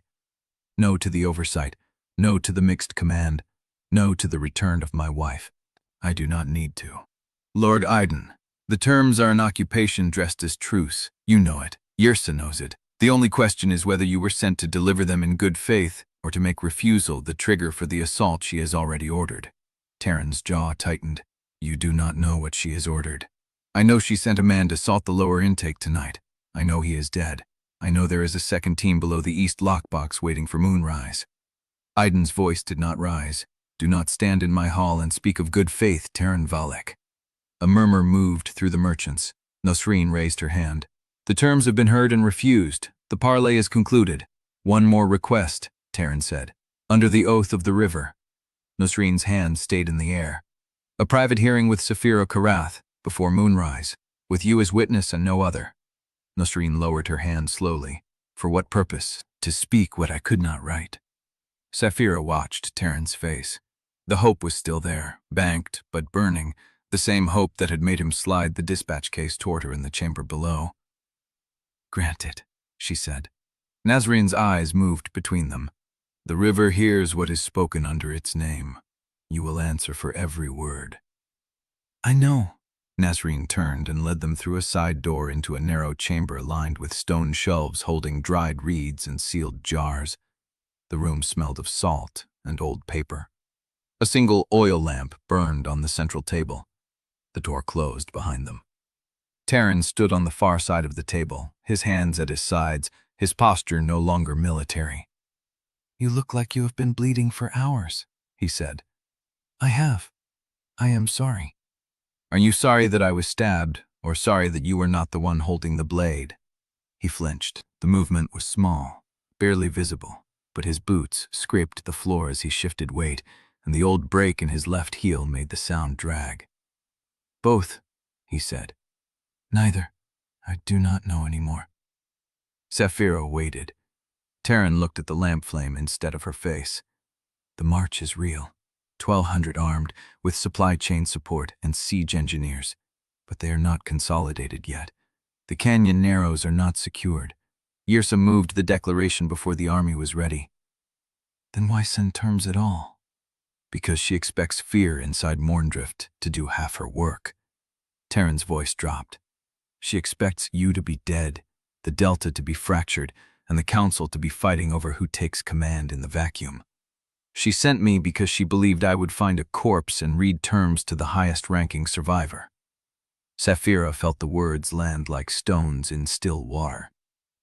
You knew she was sending me here to fail. I knew she was sending you here. Teren finally met her eyes. I did not know what else she had planned until I arrived and found you still breathing. And now? Now I am standing in a room under river oath, telling you that if you refuse the terms, she will still win. Not because her army is stronger, because she has already convinced half the terrace commanders that Mourndrift cannot hold. Idun spoke from the wall where he stood. What do you want, Teren? Teren's hands opened and closed at his sides. I want her to survive. Then help us stop the second team. I am going to. Teren's voice cracked on the last word. But there is something else, something Yrsa does not know I found. He reached into his coat and pulled out a folded square of old paper, yellowed at the edges, the creases so deep the ink had cracked along the folds. Saphira did not reach for it. What is it? A partial copy of the original Thornwater dispatch. Not the forged orders. The original routing sheet, recovered from a courier who died before he could file it. Saphira's chest went cold. There is a name on it. The officer who approved the false intelligence and routed it through the command tent where your brother received it. Teren's hand trembled as he held the paper out. I do not know if Yrsa wrote it herself or if she ordered someone beneath her to sign, but I know the name on the approval line is not Korrath. Saphira looked at the paper, looked at the oil lamp, looked at Teren's face, the hope and fear and old loyalty all bleeding together like the ink on the page. "Who?" she said. Before Teren could answer, a horn blast cut through the stone walls. Low, long, rising. The sound of attack. Chapter 55. The horn blast did not fade. It rose through the stone, through the floor beneath Saphira's boots, through the salt and paper air of the narrow chamber. The note held, a single, sustained cry that seemed to come from everywhere at once. Nasrin's hand went to the lamp, studying it. Her face told nothing. Teren still held the folded paper out, his arm extended across the table, the old creases catching the lamplight. The horn cut off. Silence slammed back into the room. Then footsteps, running, voices in the corridor. A door banged open somewhere beyond the council chamber. Saphira did not look away from Teren's face. "The name," she said. "Kira." "Who?" Teren's jaw tightened. His hand lowered the paper to the table and spread it flat, the yellowed edges cooling against the stone. He pointed to the approval line. Saphira stepped closer. The ink was faded, the handwriting cramped and efficient, a quartermaster script. The name was not Korrath, not Ondrey, not any bloodline she recognized. "Rance Halvik," Teren said. "Senior routing officer for the Eastern Supply Corridor, stationed at the Kangwin Way Station, transferred there 3 months before Thornwater." Transferred by whom? The transfer order bore Yrsa's seal. Saphira stared at the name. It meant nothing to her. A functionary, a paper pusher in the supply chain.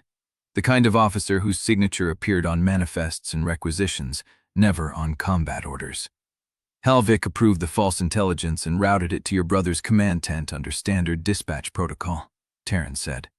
"The routing sheet shows it came through the normal channel. Nothing flagged, nothing held for review, just another field intelligence report moving through the system." But it was not a field report.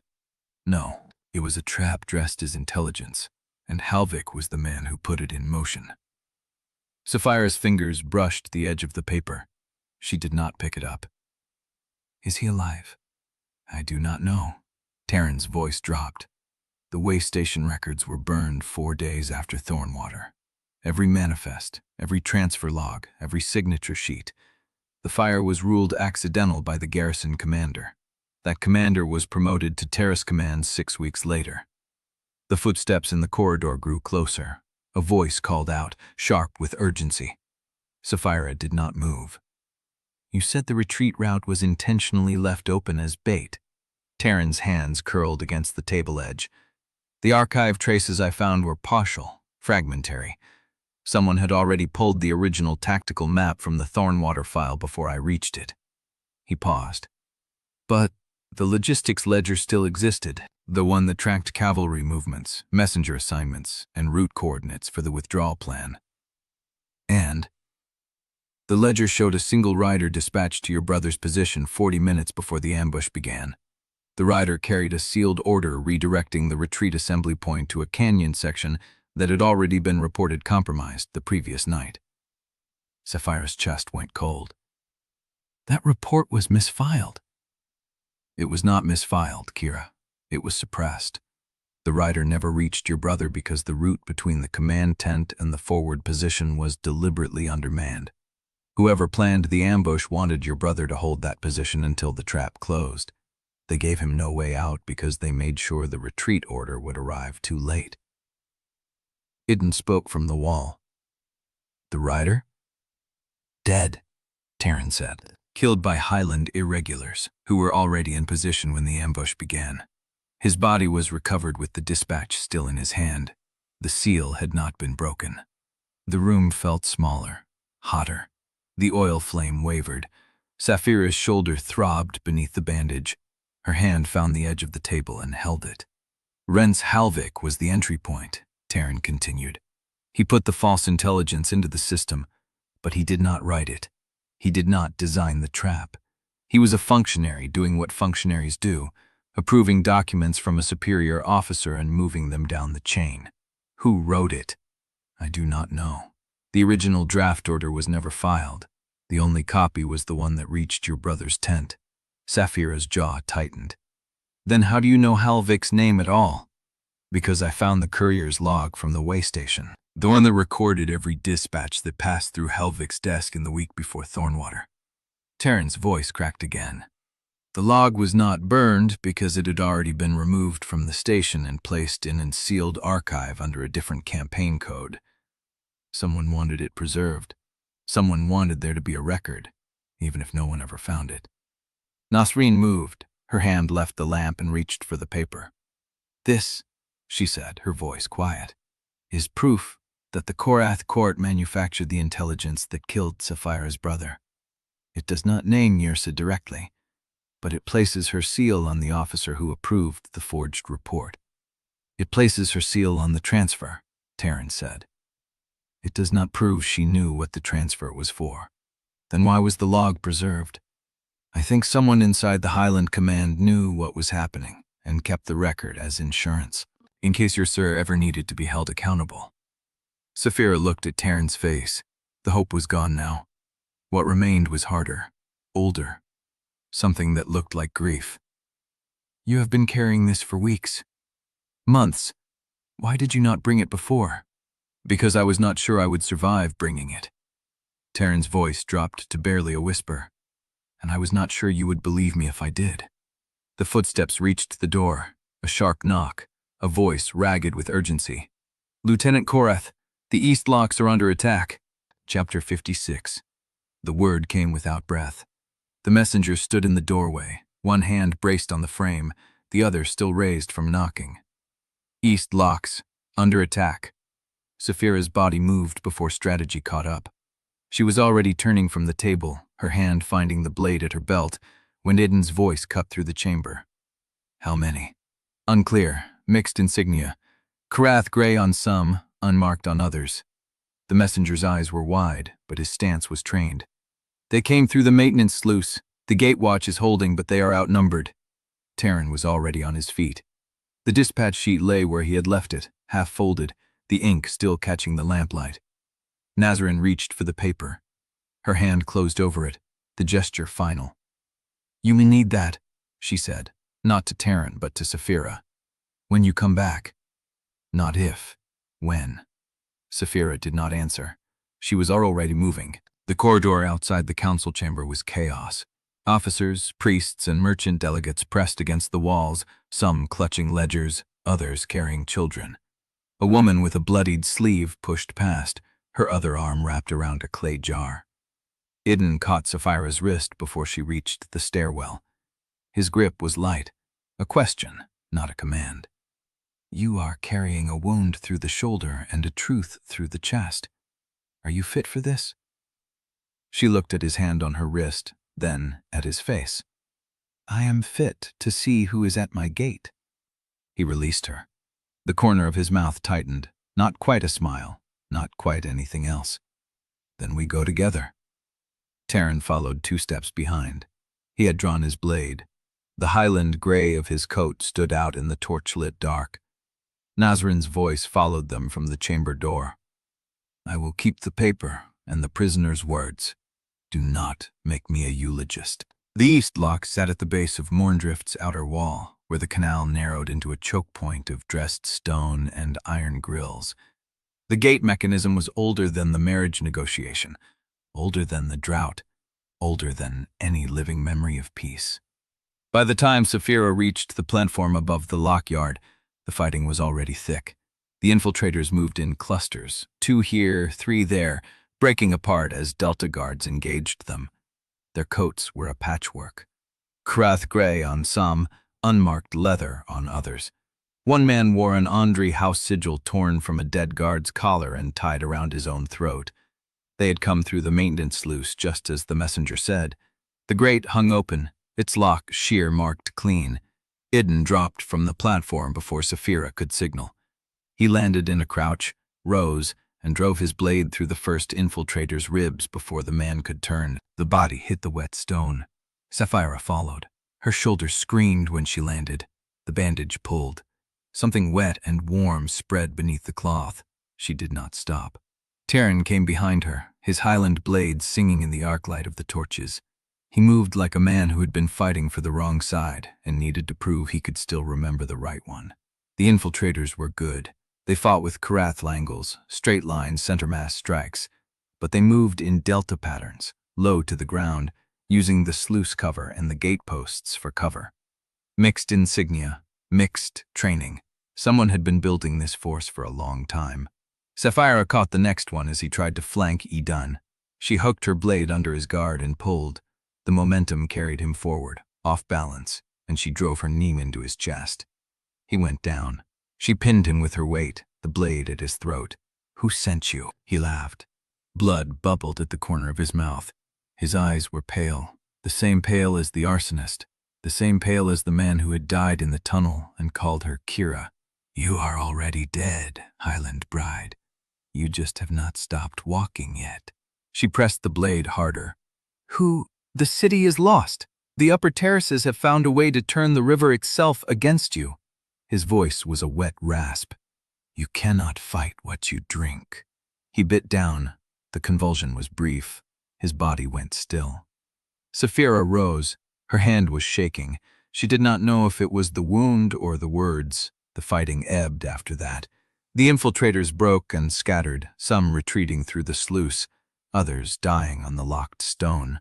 Idun's guards held the gate. Teren stood at the water's edge, his blade dropping, his chest heaving. "The river," he said. He meant the river. Saphira leapt at the water. It moved past the lock reels as it always did. Dark, patient, alive with the silt and memory of Mourndrift. But something was wrong. The surface was too still. She knelt. Her fingers touched the current. It was warm. That was wrong. The delta water was cold, always cold, cold enough to pull heat from the bone. She lifted her hand.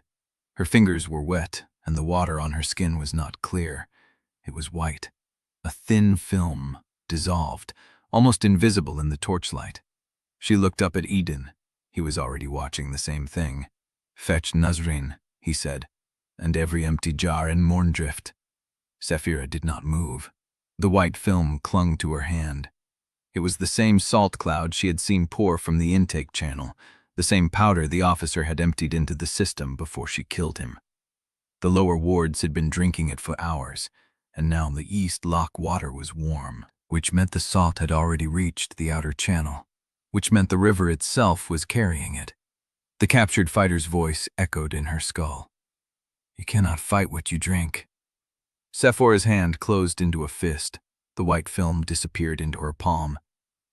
She looked at the gate, at the dark water beyond it, at the city that had already begun to die from the inside. "We are not too late," she said. The words were flat. She did not believe them. Idun moved to stand beside her. His shoulder brushed hers. A question again, not a command.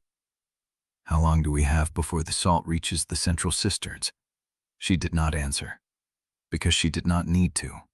The water was already warm, and the lower wards had already gone silent.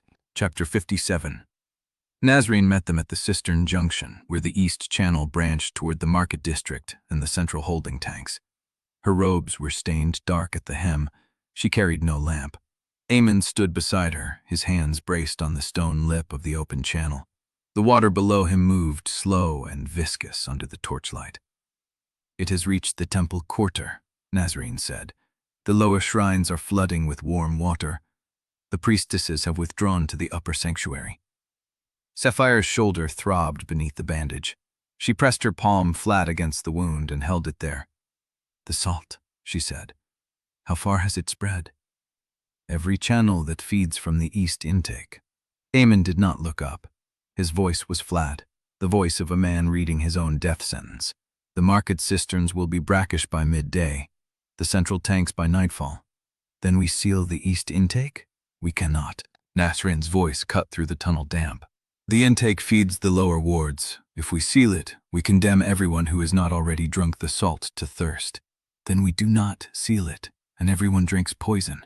Idun moved to stand beside Saphira. His shoulder brushed hers. A question again. "You called for empty jars," she said. "I did." He did not look at her. He was watching the water. But we do not have enough jaws to hold Mourndrift. The silence stretched.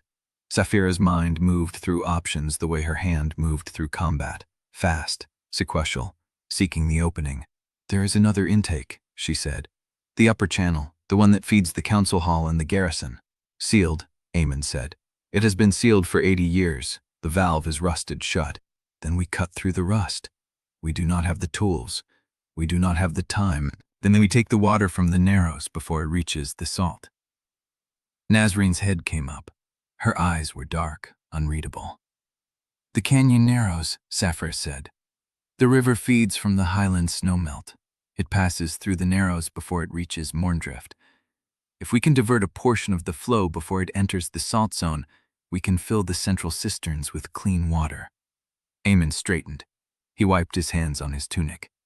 The narrows are 3 hours upstream on foot, 2 if we push the horses, but the terrain is brutal, and the salt is already in the current.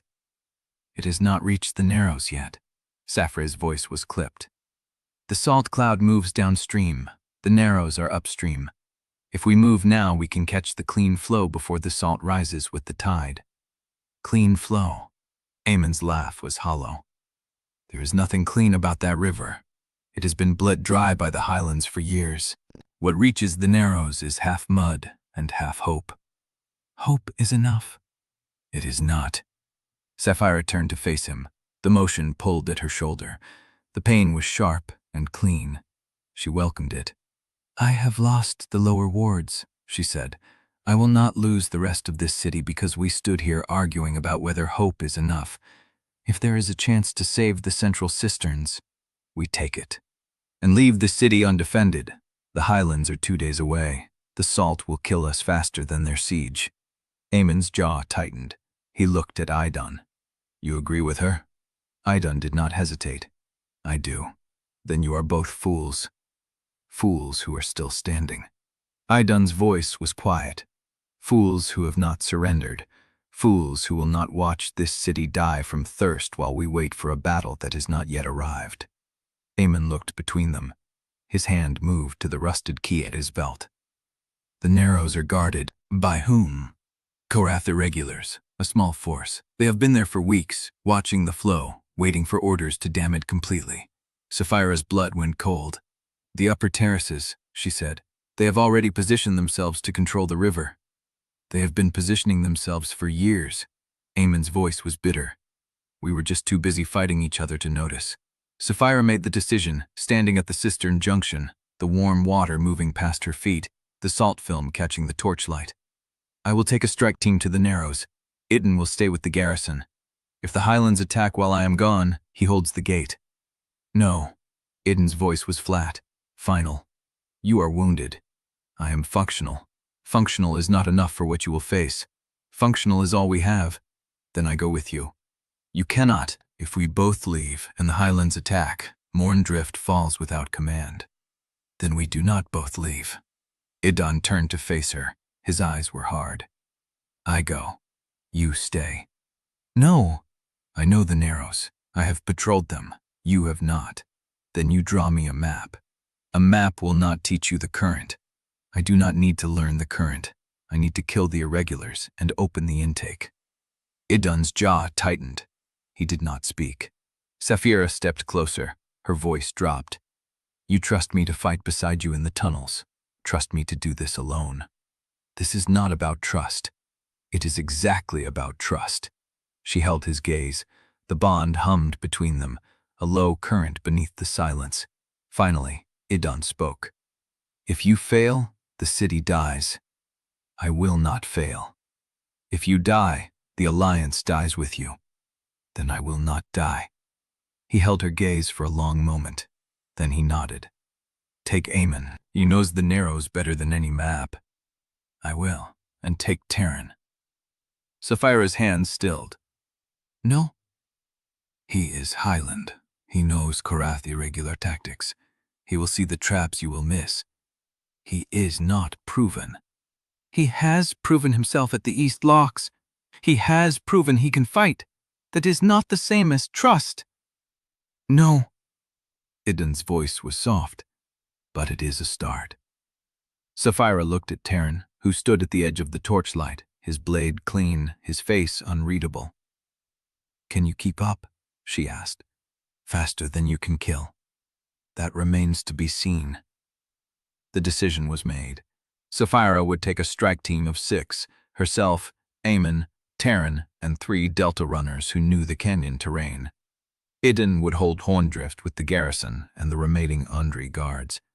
Nasrin would coordinate the cistern sealing and ration what clean water remained. They would leave within the hour. Saphira stood at the junction, watching the salt-filmed water move past, carrying poison to every channel it touched. The lower wards were silent, the central cisterns were dying, and upstream, at the canyon narrows, irregulars waited for orders to finish what the salt had started. Aemon appeared beside her. He held a coil of rope and a rusted key. "If we do not make it through the narrows before the salt tide rises," he said, "the central cisterns will run brackish within a day." "I know. The lower wards will be dead by then." "I know. Mourndrift will not survive a brackish water supply for more than a week. Even if we break the siege, even if we drive the highlands back, the city will die of thirst." "I know." Saphira turned to face him. "That is why we will not fail." Aemon looked at her for a long moment, then he nodded. "Then we move." The strike team gathered at the east gate. Idun stood apart, watching Saphira adjust the straps on her gear. Her shoulder was bound tight. The bandage was clean, the blood had stopped. He did not speak. She did not look at him. But when she passed him on the way to the gate, her hand brushed his. A heartbeat of contact, a question. He answered with a single word: "Come back." She did not say yes, but she did not say no. The gate opened. The night swallowed them. Behind them the salt water rose in the cisterns, and behind the ridges the Korrath irregulars waited for dawn. Chapter 58. The old canal route had not been mapped in 60 years. Aemon said that flatly, leading them into the dark with the rusted key still in his fist. The tunnel sloped downward at a steeper angle than the main channel, the walls changing from dressed stone to rough-cut granite, the air turning colder as they descended. Saphira kept her hand on the wall. Her shoulder throbbed beneath the fresh bandage. The Delta runners moved ahead of her, 3 shapes with reed torches that barely pushed back the dark, their footsteps silent on the wet stone. Teren walked behind her. She had not turned her back to him since they left the gate. The floodway opened into a wider passage, the ceiling rising until the torchlight could not find it. Water ran ankle-deep here, colder than the salt-filmed channels above, moving with a current that pulled toward the narrows.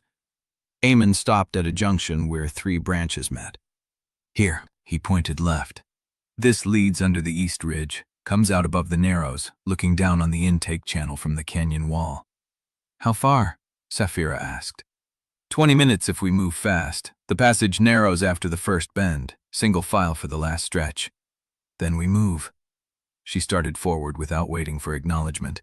The Delta runners fell in behind her. Aemon took the lead, his steps sure in the dark, finding footholds where the stone had crumbled into uneven rubble. The passage narrowed. The walls pressed in until Saphira could touch both sides with her elbows, the granite rough and cold against her fingers. Water dripped from somewhere above, a steady percussion that masked the softer sounds of their movement. Teren's voice came from behind her, low. "How far behind us are the irregulars?" "Close enough." She did not turn. "Why? If they dam the narrows before we reach the intake channel, the river dies upstream, and Mourndrift gets nothing." "I know what happens." "Then we need to move faster." Saphira stopped, turned. Teren stopped a step behind her, his face half lit by the distant torch glow. "I am moving as fast as this passage allows," she said. "If you have a faster route, speak it now. If not, stop wasting my attention." He held her gaze. The silence stretched, then he shook his head. "I do not have a faster route." "Then follow and be quiet." She turned and moved on. The passage opened again, the ceiling rising, the walls widening until they could walk 3 abreast. The water deepened to knee-height, colder now, carrying a current that pulled harder toward the narrows ahead. Aemon stopped at a granite outcrop, lowering his torch. "Through this crack," he said. The ridge opens onto a ledge above the intake channel. The irregulars will be positioned on the far bank, above the new stonework. New stonework? Charges. His voice was flat. They have placed diversion charges along the canyon wall. If they detonate, the river will shift east, away from Mourndrift's intake channel. The city will have no water at all.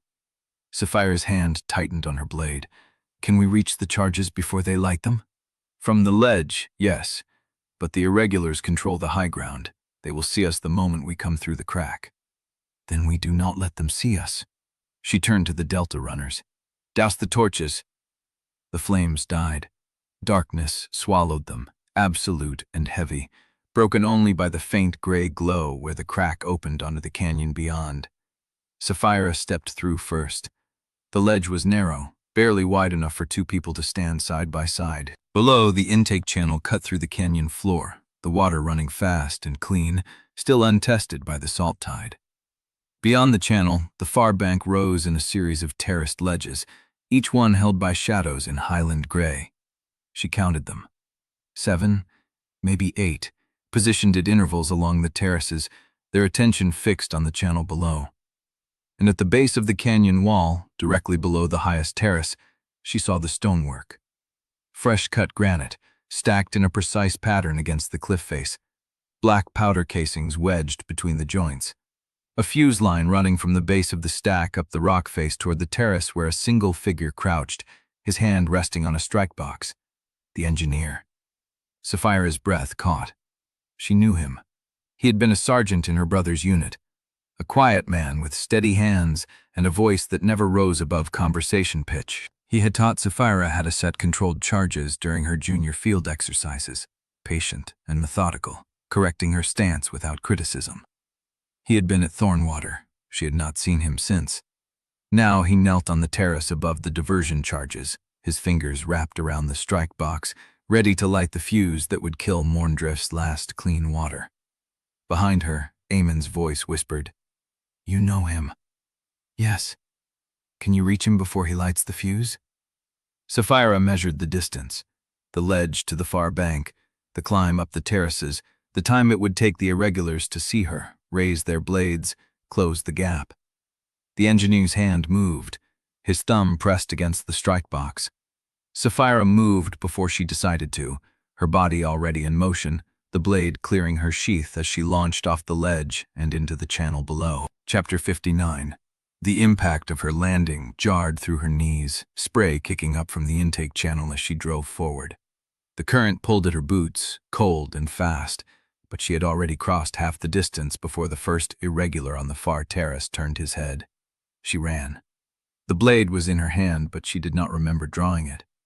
The engineer's hand was still on the strike box, his thumb pressing, the faint scrape of steel against flint beginning to sound from the mechanism. "Hold!" Her voice cracked through the canyon, raw and commanding, the voice she had used on training fields a lifetime ago. The engineer's head snapped up. He saw her. The recognition hit him like a physical blow. His hand stopped moving. The strike box did not spark. Saphira reached the far bank and climbed, her boots finding holds in the rough stone, her wounded shoulders screaming as she pulled herself up the terraces. She did not slow. She did not let him see her falter. She reached the ledge and stood before him, blade still drawn, her breath coming hard. The engineer stared at her. His face was older than she remembered, lined with something that was not age. His fingers were still wrapped around the strike box, but he was not pressing. "Lieutenant," his voice was hoarse, scraped raw. "I did not know you were with them." "I am not with them." Saphira lowered the blade a fraction. "I am trying to stop them." Behind her, she heard the others climbing the bank. Eamon's voice, low and sharp, calling the Delta runners into formation on the terraces below. The irregulars on the far ledges had not moved, waiting for a command that was not coming. The engineer looked at the strike box in his hands, then at the canyon wall below, where the diversion charges sat in their fresh-cut granite casings. The fuse line coiled like a waiting serpent. "I built these," he said, 3 weeks ago. Measured every angle myself. Why? Because I was told the river was the enemy. He looked up at her, and she saw grief in his eyes, old and settled. the kind that had calcified into something heavy. I was told the Ondrey were starving the highlands by hoarding the flow, that the only way to save the upper terraces was to cut the delta off. Saphira lowered the blade the rest of the way. You believed that? I believed the orders I was given. His voice cracked. I believed the seal on the dispatch, the same way I believed the orders at Thornwater. The name landed between them like a stone dropped into still water. Saphira felt the air go thin. You were at Thornwater. I was. He held her gaze. I was the sergeant who set the rear breach charges. I was the one who collapsed the bridge behind your brother's retreat to slow the Ondrey pursuit. You killed him. No, the word came out broken. I delayed his retreat. The Ondrey never caught him. The pursuit never arrived. He was killed by highland irregulars who were waiting on the far side of the ridge, exactly where the false intelligence said they would not be. Saphira's hand tightened on the blade. The engineer did not flinch. I did not know the orders were false until after, he said. When I returned to the way station and found the command tent empty, the records already burning. The garrison commander told me to forget what I had seen, promoted me to a posting that did not exist, told me the river war would finish what Thornwater started. He looked down at the strike box. I have been setting charges ever since. Diversions, blockades, every one of them designed to cut Mourndrift off from the water it needs. His voice dropped. I thought I was serving the highlands, protecting our people from the Delta's greed. You were serving Saphira Korrath, Saphira said. The same woman who manufactured the false intelligence at Thornwater. The same woman who ordered your sergeant's death and called it a casualty of war. The engineer's face went gray. She killed him, he said, and it was not a question. She killed him. She killed my brother. She would have killed me if I had followed her orders long enough. The engineer sat back on his heels. The strike box hung loose in his hands, forgotten. I have been wrong, he said. For years, I have been wrong. He held out the strike box. Saphira took it. The metal was warm from his grip. The flint mechanism inside was half-cocked, ready to spark. She reset it with a practiced motion, disengaging the striker, and dropped the box into her belt pouch. The charges, she said. Can they be removed? They can be dismantled, but it will take time. Time the irregulars will not give us. He looked past her, toward the far terraces where the Highland soldiers still waited.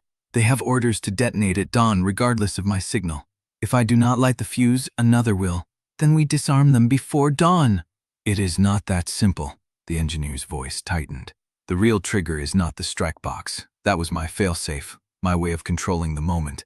He pointed up the rock face, toward a fissure 30 feet above their heads. The fuse line continues past the charges. It runs to a secondary nest, hidden above the ridgeline, where second operative has been waiting for 3 days with a separate ignition source. Saphira's blood went cold. Who?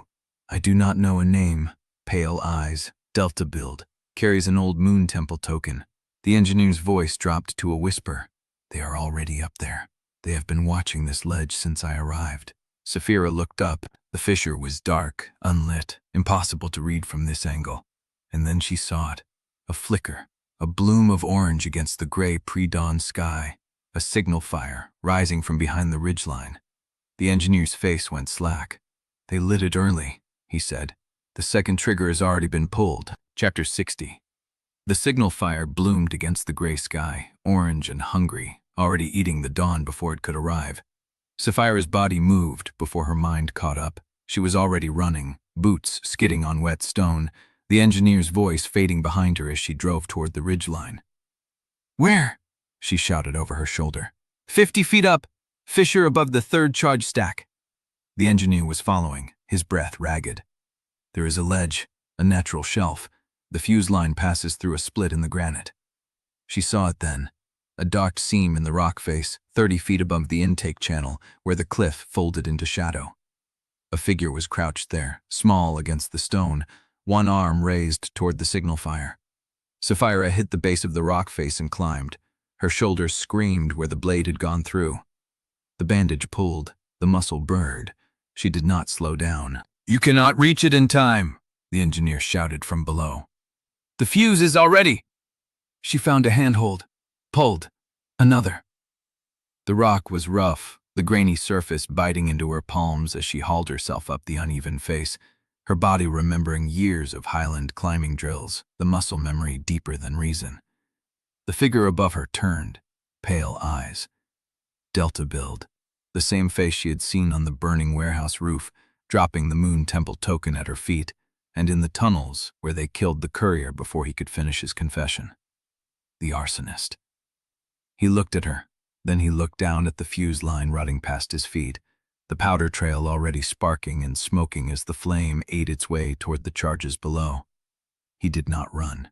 He stood and watched her climb, his expression unreadable. And then he dropped something, a small object, dark and gleaming, that fell past her and landed on the ledge below with a sharp, metallic clatter. Saphira did not stop to see what it was. She was still climbing, 3 handholds from the shelf, her fingers finding purchase on a crack in the granite, her boots scrabbling for the next ledge. The fuse line hissed, 20 feet to the charges. The arsonist stepped back into the shadow of the fissure and was gone. Saphira reached the shelf. She saw the fuse line snaking through a split in the rock, the powder trail burning fast, 8 feet from the first charge casing, then 6. She threw herself forward, hand outstretched, fingers closing on the fuse line just as the flame reached her grip. The heat seared her palm. She held. The fuse line was a braided cord soaked in oil and powder, burning from the inside, and the flame was already past her hand, traveling through the braid faster than she could crush it. She could not stop it. She could only redirect.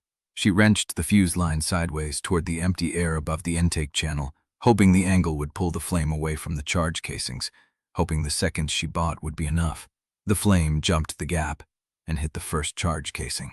The explosion was not loud. It was a crack, a sharp rock-splitting sound that traveled through the stone faster than sound could follow. The ground beneath her feet shifted. The ledge trembled. Saphira looked down and saw the canyon wall breathing. A crack raced across the granite face, a black seam opening like a wound, and then the whole section of cliff above the intake channel began to slide. She pushed off the ledge and fell. The river hit her first. Ice cold, fast-moving, the current grabbing her body and pulling her downstream before she could find air. She surfaced gasping, coughing, spinning through the white spray as boulders the size of wagon wheels crashed into the water around her. The collapse was not clean.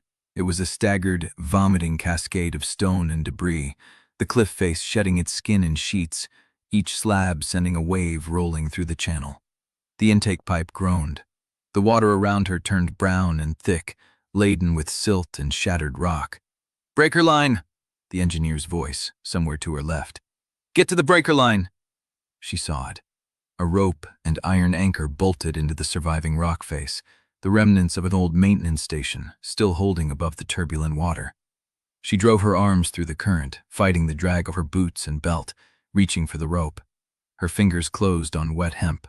She held. The water pulled at her body, trying to tear her away, but she held, coughing, gasping, pulling herself hand over hand toward the anchor point where the engineer was already braced, one arm extended toward her. He caught her wrist and hauled her onto the narrow ledge. Saphira collapsed onto the rock, chest heaving, water streaming from her clothes and hair. Her shoulder was on fire. Her burned palm was raw and blistering. She did not care. She looked at the intake channel. The flow was still moving, reduced, choked with debris, but the river had not been cut. The explosion had partially collapsed the canyon wall, sending a rock slide into the channel that would narrow the passage and slow the current, but it had not sealed it completely. They had saved part of the flow. "Was it enough?" she asked. The engineer shook his head. "The channel is half blocked. The salt tide will still reach the lower wards, but slower. It will buy us hours, not days." "How many?" 6, 8 if the debris holds. Saphira closed her eyes. 8 hours to save the rest of the flow. 8 hours to dismantle the remaining charges. 8 hours before the salt settled into Mourndrift's deepest cisterns and killed everyone who had not yet fled. She opened her eyes. "Then we work." She pushed herself upright, ignoring the screaming protest of her shoulder. Teren was climbing up the rock face below them, his face set, blood running from a cut on his scalp. The Delta runners were already wading into the shallows, assessing the damage, marking the surviving charge casings. They were alive. They still had time. And then she heard the hoofbeats, fast, urgent, coming down the canal route from Mourndrift. A single rider, bent low over the horse's neck, the animal's flanks lathered with sweat. Saphira recognized the gray of an Ondrey runner. The rider pulled up, the horse skidding on the wet stone, and the messenger slid off before the animal had stopped. His face was pale. His tunic was torn across the shoulder, wet with blood that was not his own. "Lieutenant," the messenger's voice cracked. "Lord Eden sent me. The East Ridge is under attack." Saphira's blood went cold. "The irregulars?" "No," the messenger shook his head. "Not the irregulars, a second column. Fresh troops, marching from the canyon south road. They flanked the highland camp while we were watching the Narrows." He took a breath that sounded like broken glass. "Lord Eden says it is not a siege column. It is a kill column. They are not here to hold. They are here to tear through Mourndrift and burn everything that survives the salt." Chapter 61. The ride back to Mourndrift was a blur of burning muscle and hoofbeats that echoed off the canyon walls like a heartbeat. Saphira's shoulders screamed with every stride, wet cloth sticking to the wound, her burned palm raw against the reins. She did not slow. The engineer stayed at the Narrows with 3 Delta runners to dismantle the surviving charges. Teren took 2 horses east to scout the kill column's approach and hold the canyon south road as long as he could. She had not looked back at him. Now the council chamber doors crashed open beneath her hands, and the room went still. Elders, ward captains, priestesses, merchant delegates pressed against the walls, faces sharp with fear. The table was covered in maps, ration ledgers, patrol rotations. Nasrin stood at the head of it, gray-streaked hair coiled tight, an oil lamp casting her shadow long across the stone. And Idun. He was already there, standing at the far end of the table with his back to her, speaking to a runner in low, clipped tones. His tunic was torn across the ribs, darkened with blood that was not his own, and when he turned at the sound of the doors, his face changed. Not relief, not alarm, something deeper, something that pulled between them like a wire drawn tight.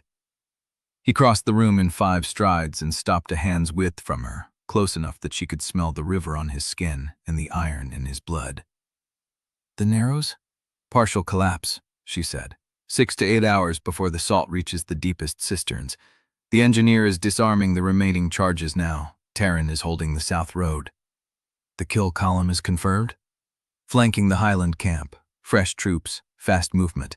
He nodded once, absorbing the information without visible reaction, and then his gaze dropped to her shoulder, where the blood had soaked through the bandage and was beginning to darken the fabric of her tunic. "You are bleeding through." "I know." She did not let him touch her. Not here. Not in front of the room full of witnesses who needed to see them as commanders first, as something other than 2 people who had nearly died in the river and who wanted nothing more than to close the distance between them. Instead, she stepped to the table and put her hands flat on the map. "The kill column will hit the East Ridge within the hour. The salt will reach the lower wards by nightfall. We have 2 fronts, and we need 2 commands." She looked up at Idun. "I take internal security and ration order. You take the river road and the ridge." The room went silent. It was a division of authority that made tactical sense and political sense. It put her inside the walls where her knowledge of Mourndrift's infrastructure and her growing network among the household staff could be used to hold order. It put him on the front where his fighters knew the terrain and the Delta runners trusted his judgment. It was also a statement, public, undeniable. A choice made in full view of every elder and ward captain who had been watching for cracks in their alliance. Idun Ondrey was the first to speak. She stood near the far wall, white braids catching the lamplight, her face weathered and unreadable. "You trust him with the ridge while you hold the gates." It was not a question. It was a test. Saphira met her gaze. "I trust him with the ridge because I am holding the gates. If either of us fails, the other falls. That is not trust for sentiment. It is trust for survival." Kiva held her eyes for a long beat, then inclined her head. "Then we have a plan." The room broke into movement. Ward captains snapped orders. Runners pulled maps from the table and scattered through the corridors. Elders split into factions, some following Idun toward the eastern armory, others clustering around Saphira for cistern assignments and ration schedules. The next hour passed in a blur of decisions. Saphira moved through the lower halls with Talise at her side, marking cistern access points on a fresh map, designating fallback routes for the Temple Quarter and the Market District.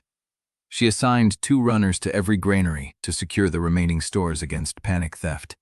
She stood over the ration ledger table while 3 clerks rewrote the distribution algorithm to prioritize the lower wards that would take the first salt hit, and the children. Every time she looked up, she found Idun across the room. He was always in motion, speaking to a runner, adjusting a patrol route, marking a position on the ridge map. He did not look at her, but she knew he felt her gaze the way she felt his, a pressure in the air, a hum beneath the chaos. They did not touch again. They did not speak privately. But when the last assignments were handed out and the room began to clear, he stopped at the door and turned. Saphira, his voice cut through the murmur of departing voices. She looked up from the ration ledger. "Come back." 2 words, the same thing he had said before she left for the Narrows. Not a command, not a plea, a fact, spoken the way he might say the river still flows or the moon will rise. She did not answer with words. She held his gaze for a breath, 2, then gave a single sharp nod. He turned and walked out into the dark. The door closed behind him. Saphira stood alone at the table, her hands flat on the map, the last of her adrenaline burning out and leaving nothing but exhaustion and the ache in her shoulder. Talise appeared at her elbow, quiet as always. "There is something else." Saphira did not look up. "Tell me." "A novice in the Temple Quarter. She approached one of my contact runners 10 minutes ago. She says someone inside the priesthood is preparing to unseal the sacred sluice." Saphira's hands stopped moving on the map. "The sacred sluice. The one that feeds the oldest cistern shrine. It has been sealed for generations. No one opens it without Nasrin's leave. Who is preparing it?" The novice did not know the name, only that the order came from within the temple itself, and that the unsealing is planned for Moonrise. Saphira straightened slowly, the map blurring beneath her vision as the implications settled into place. The kill column at the east ridge, the salt tide rising through the cisterns. And now someone inside the Temple Quarter was about to open a sealed sluice without the priestess's authority. 3 fronts.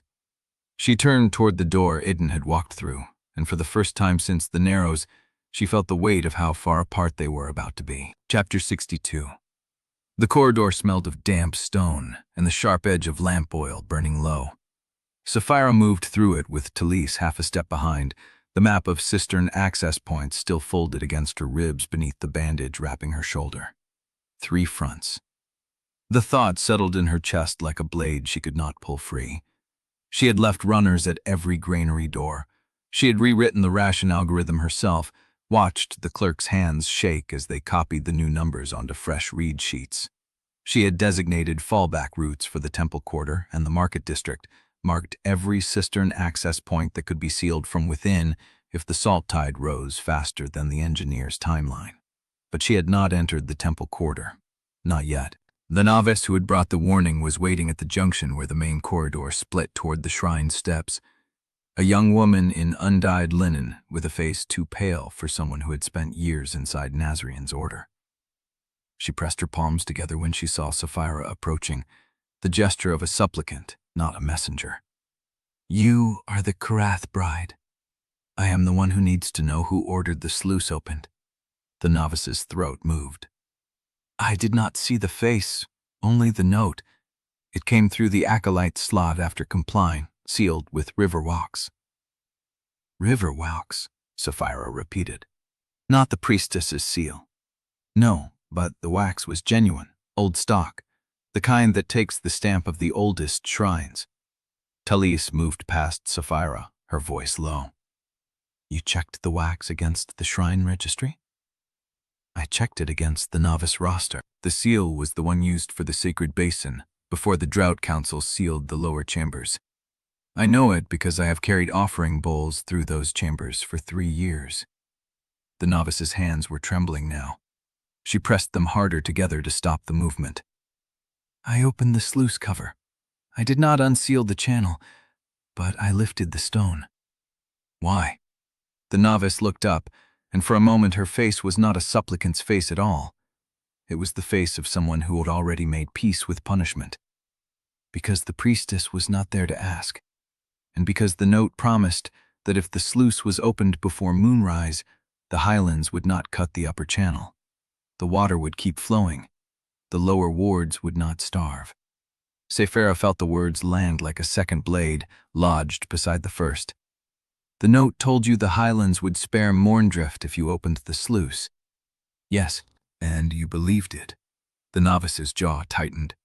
I believed that if the choice was between the seal of a locked chamber and the lives of the children in the salt wards, I would rather break the seal and answer for it than watch them die with the water still trapped beneath the stone.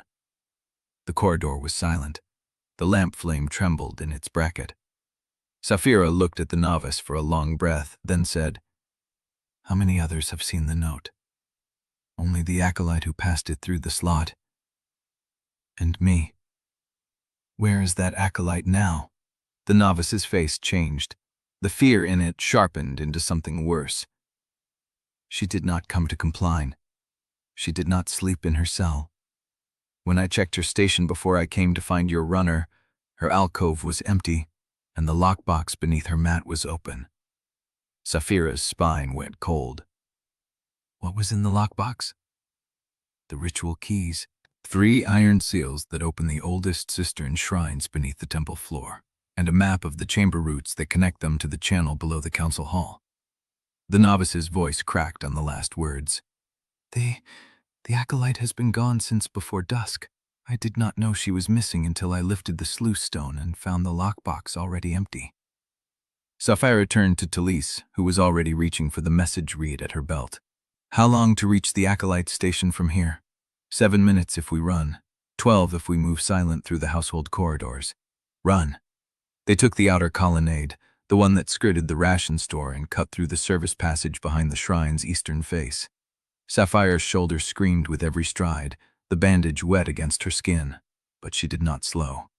The acolyte's alcove was a narrow cell with a sleeping mat, a tin cup, and a shelf of prayer reeds. The lockbox sat open at the foot of the mat, its lid thrown back, its interior bare except for a single reed hairpin and the impression of iron where the keys had rested. Saphira crouched, her knees cracking, and ran her fingers along the box's inner edge. The wood was warm, not from the lamp, not from the cell's trapped heat, warm from recent contact, the kind that came from a body pressing close, from hands that had been working quickly, from the friction of iron being lifted out in haste. "She left in a hurry," Saphira said, "but she did not leave through the temple door." Talise was already at the cell's back wall, pressing her palm against the stone. "There is a draft here, behind the mat."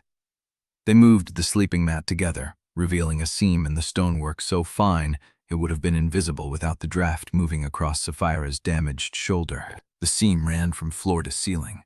A door without a handle, without a lock, without any mark to distinguish it from the wall around it. The acolyte who had passed the note, who had carried the keys and the map, had not vanished into the city. She had vanished into the hidden channel network beneath the temple floor. Saphira pressed her palm against the stone, feeling the cold seep through her bandage. Somewhere beneath her feet, the sacred sluice was still sealed. But the keys that could open it were already moving through the dark, carried by a woman who had been planted in Nasrin's order long enough to earn an alcove, a lockbox, and access to the oldest cistern shrines. The question was not whether the sluice would be opened. The question was what else the acolyte had been told to unlock while she was below. Chapter 63. The stone was cold against Saphira's palm. Not the cold of river rock or cistern shadow, but the deep, sealed cold of air that had not moved in years, decades, maybe longer.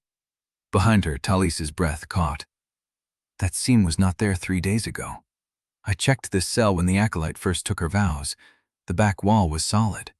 3 days ago, she had not yet been activated, Saphira said. She pressed harder.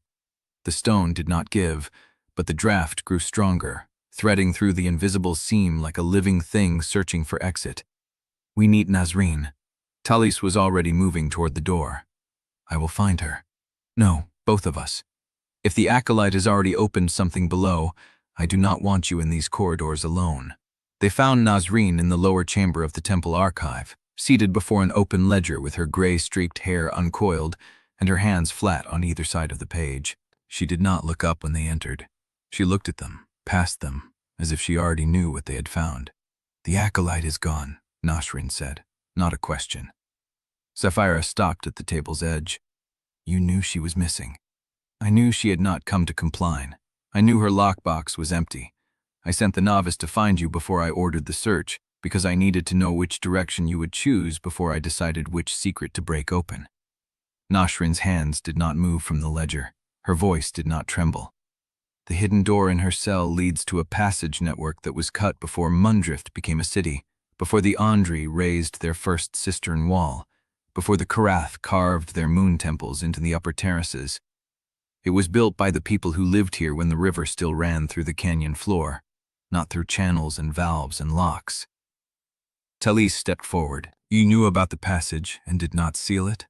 I knew about the passage and did not speak of it, because the priesthood has kept that knowledge for 3 generations, passed from senior to successor, never written, never mapped, never acknowledged outside these walls.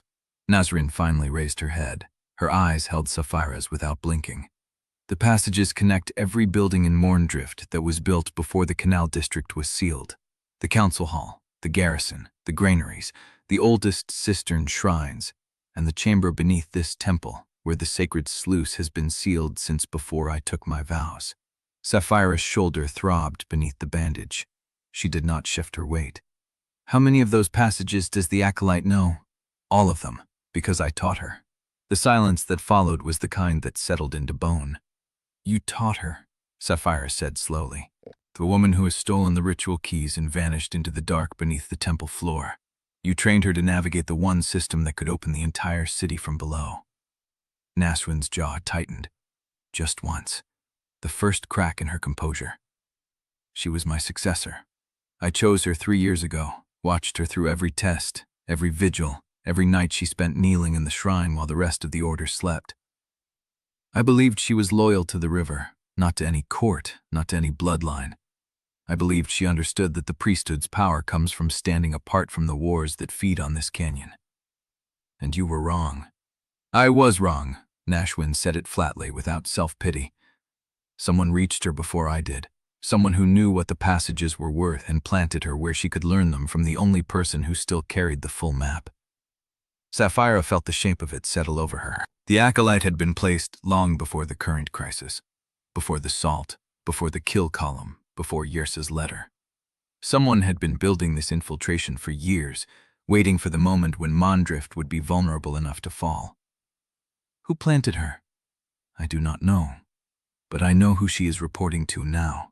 Nasrin reached into the fold of her robe and withdrew a key. Not iron, like the stolen ones. This one was bone, pale, and carved with a pattern of interlocking waves so fine it looked like the surface of moving water made solid. This is the 4th key, the one that locks the passage beneath the council hall itself, the only entrance that cannot be opened from below. Saphira did not take it. If you have a 4th key, why did the acolyte need the iron set? Because the iron keys open the shrine chambers. The bone key opens the passage that connects them to the surface. Without it, anyone moving through the tunnels below is trapped once they reach the upper seal. They can unlock every shrine door, but they cannot emerge into the city. Nasrin held the key out, her hand steady. If the acolyte reaches the council hall passage before we do, she will open the seal from inside, and the entire system becomes a highway for whoever she is working for.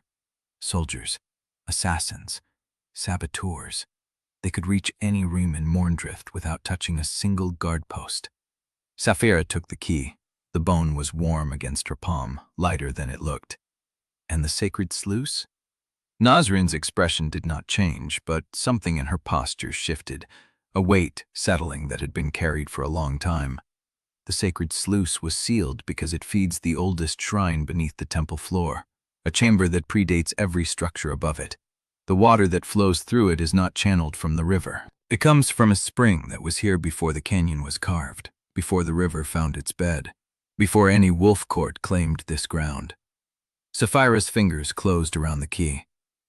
What happens if the sluice is opened?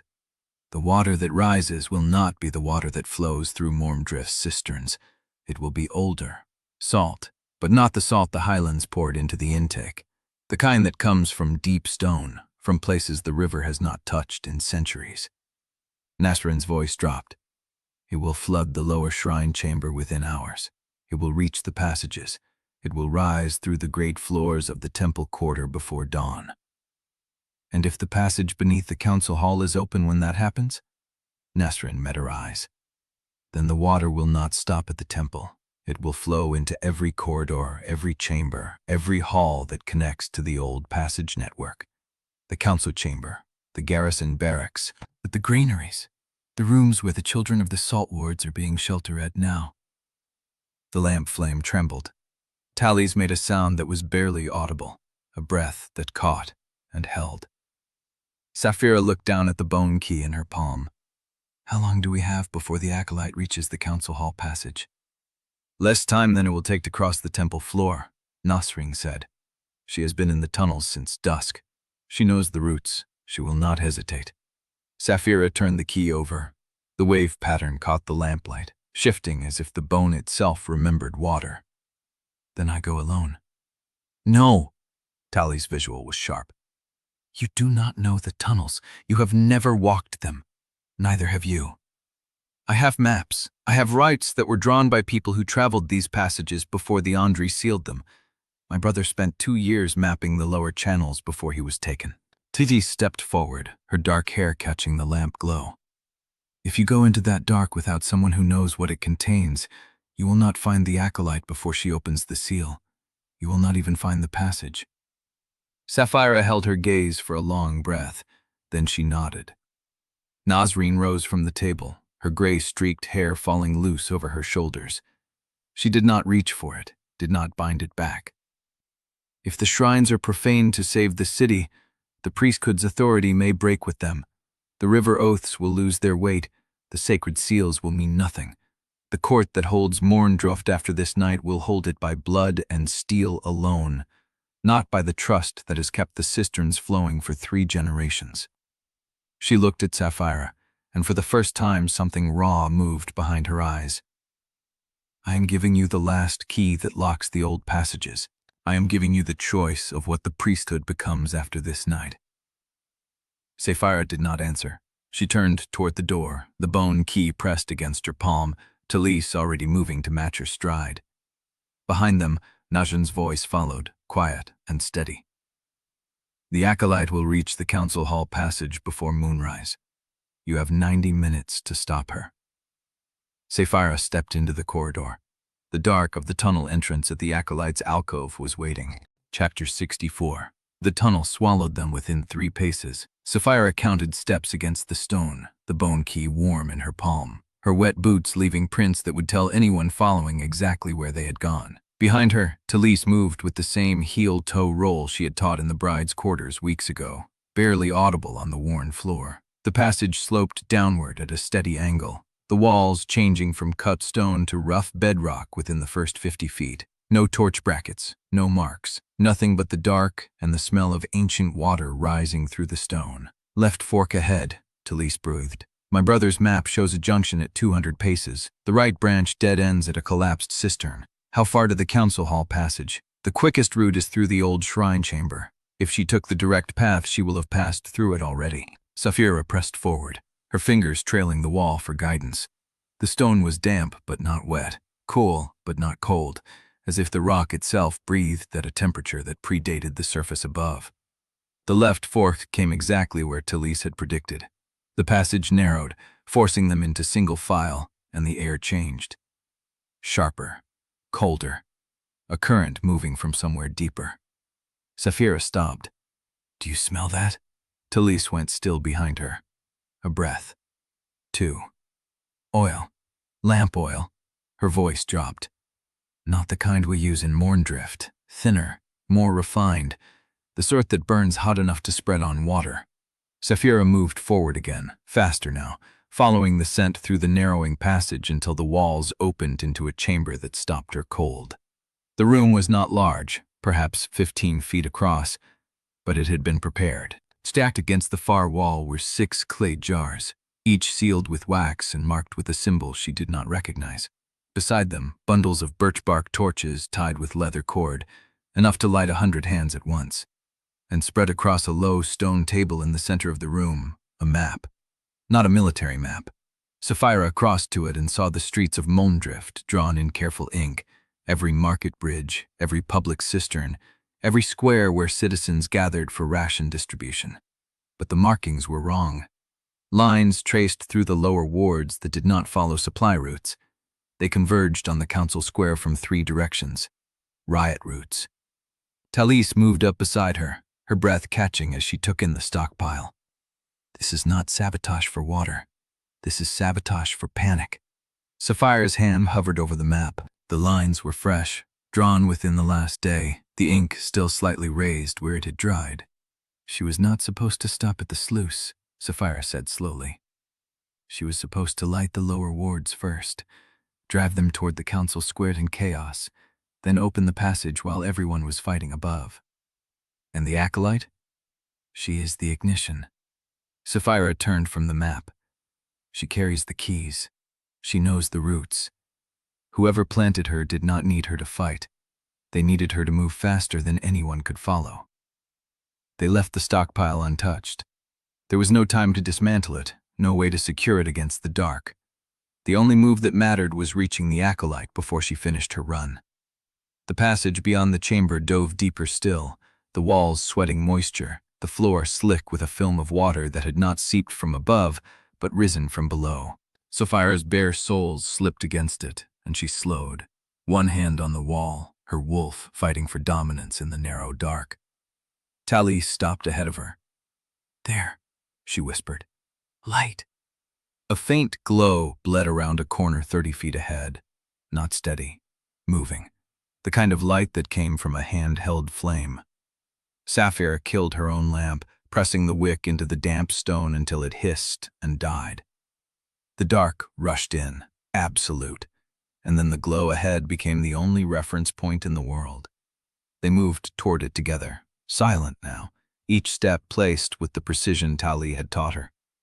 The passage turned left, then right, and the glow brightened until Saphira could see the opening ahead. A chamber twice the size of the stockpile room, its ceiling lost in shadow, its floor broken by channels of standing water that reflected the light in amber ribbons. And at the far end, the acolyte. She stood before a stone door set into the wall, a door that bore no handle, no lock, nothing but a single depression at its center shaped to accept a key. 3 iron keys hung from a leather cord around her wrist. She held one of them already pressed against the depression, ready to turn. 3 shapes stood between her and the door. Wolves, not in skin, shifted low to the ground, their pelts dark with moisture, their eyes tracking the light with flat calculation. 2 stood guard at the base of a stairwell carved into the far wall. A third crouched beside a heap on the floor, a heap that moved, that breathed, that wore a rusted iron collar and leather wrist cords. Talise made a sound Saphira had never heard from her. A broken breath. A name. Miro. The wolf beside the heap shifted its weight, one paw pressing down on the prisoner's shoulder, threatening a throat hold if anyone moved wrong. On the stairwell above, shadows moved, more, waiting. The acolyte turned her head at the sound of Talise's voice.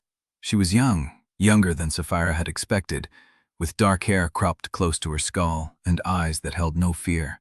"You came faster than I thought," she said. "Nasrin taught you the passages then?" Saphira did not answer. She was reading the room, counting the wolves, the stairwell, the water channels, the distance between her position and the door. "You will not stop me," the acolyte said.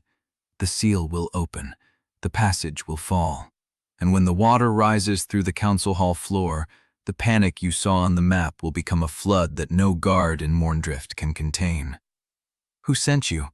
The acolyte's mouth curved. Not a smile, something thinner. "Someone who knew you would come." She turned back to the door, the key pressing into the depression. "Someone who's been waiting for you to arrive in this chamber since the day you descended the switchback road." The key clicked, stone groaned, and the wolf on the stairwell lifted its head and howled. Chapter 65. The wolf's howl ripped through the chamber, wet and raw, and the sound slammed into Saphira's chest before her body moved. She was already running before the stone door finished grinding open. The acolyte twisted the key and pulled, the iron cord swinging as she dove sideways through the widening gap. The wolf at the stairwell lowered its head and launched, not at Saphira, at the passage beyond. The two others rose from their haunches and followed, abandoning the prisoner without a backward glance. Talise was already at Miro's side, her hands finding the iron collar, her fingers working the rusted hinge. The leather wrist cords had cut deep, the skin beneath them black with trapped blood. He made a sound, not a word, just a throat noise, and then his hand came up and caught Talise's wrist. "No," he rasped. "Let it. The door. They need." The water in the chamber channels was rising. Saphira saw it now, felt it against her ankles as she crossed the flooded floor. The stone door was open a hand's width, and from the gap came a sound like the river had found a new throat. Deep. Hungry. The sacred sluice was already weeping through its seal. "They will not flood it yet," the acolyte's voice echoed from beyond the door. "Not until the square is full." Then the alarm bells started. Not temple bells, market bells. The low iron ring that meant riot, not fire, not raid. Riot, which told every citizen to secure their family and lock their doors, and the opposite of what Mourndrift needed in the dark with the salt tide still climbing through the cisterns. Saphira reached the door and forced her shoulder against the stone, pushing it wide enough to see the passage beyond. A narrow stair climbed sharp, and above it she could hear the wolves' claws scraping stone, the acolyte's footsteps following, and above that the bells. Behind her, Talise was cutting Miro's wrist cords with a blade she had not drawn until now. "Saphira," Talise's voice cracked. "She left him. The acolyte left him alive. She wanted us to stop here." Saphira pulled back from the door and knelt beside Miro, her hand finding his shoulder. His skin was waxy, his split lips dry, but his eyes were focused. A channel worker's eyes, calloused hands, a man who had spent years mapping the dark beneath the delta. "They moved the schedule," he said. Each word cost him. The sluice, the bells, the surrender. Surrender? Miro's fingers found her wrist, clamped with a strength that surprised her. A false surrender. In your name, written to look like you broke. They release it when the bells ring and the square fills. Make the people believe you gave up, that the alliance failed, that the highlands will show mercy if Mourndrift opens its gates. The acolyte had not run to escape. She had run to trigger. Saphira was on her feet before Miro finished, her wolf surging under her skin, the chamber door a black mouth in front of her. "How long until the surrender reaches the square?" "Already there." Miro's voice dropped. They had runners at every bell post, waiting for the signal. The false surrender, a paper lie written in her name, carrying her authority, her face, her story twisted into a knife aimed at the one thing holding Mourndrift together. The trust she had spent weeks building, drops of it, earned in blood and ciphers and the Narrows' collapse. One page could drown it all. Talise stood, her hand still on Miro's shoulder. "I can get him to Nasrin. There is a side passage, dry, 200 paces east of the stockpile chamber. I know the route." Saphira met her eyes. No time for argument, no time for fear.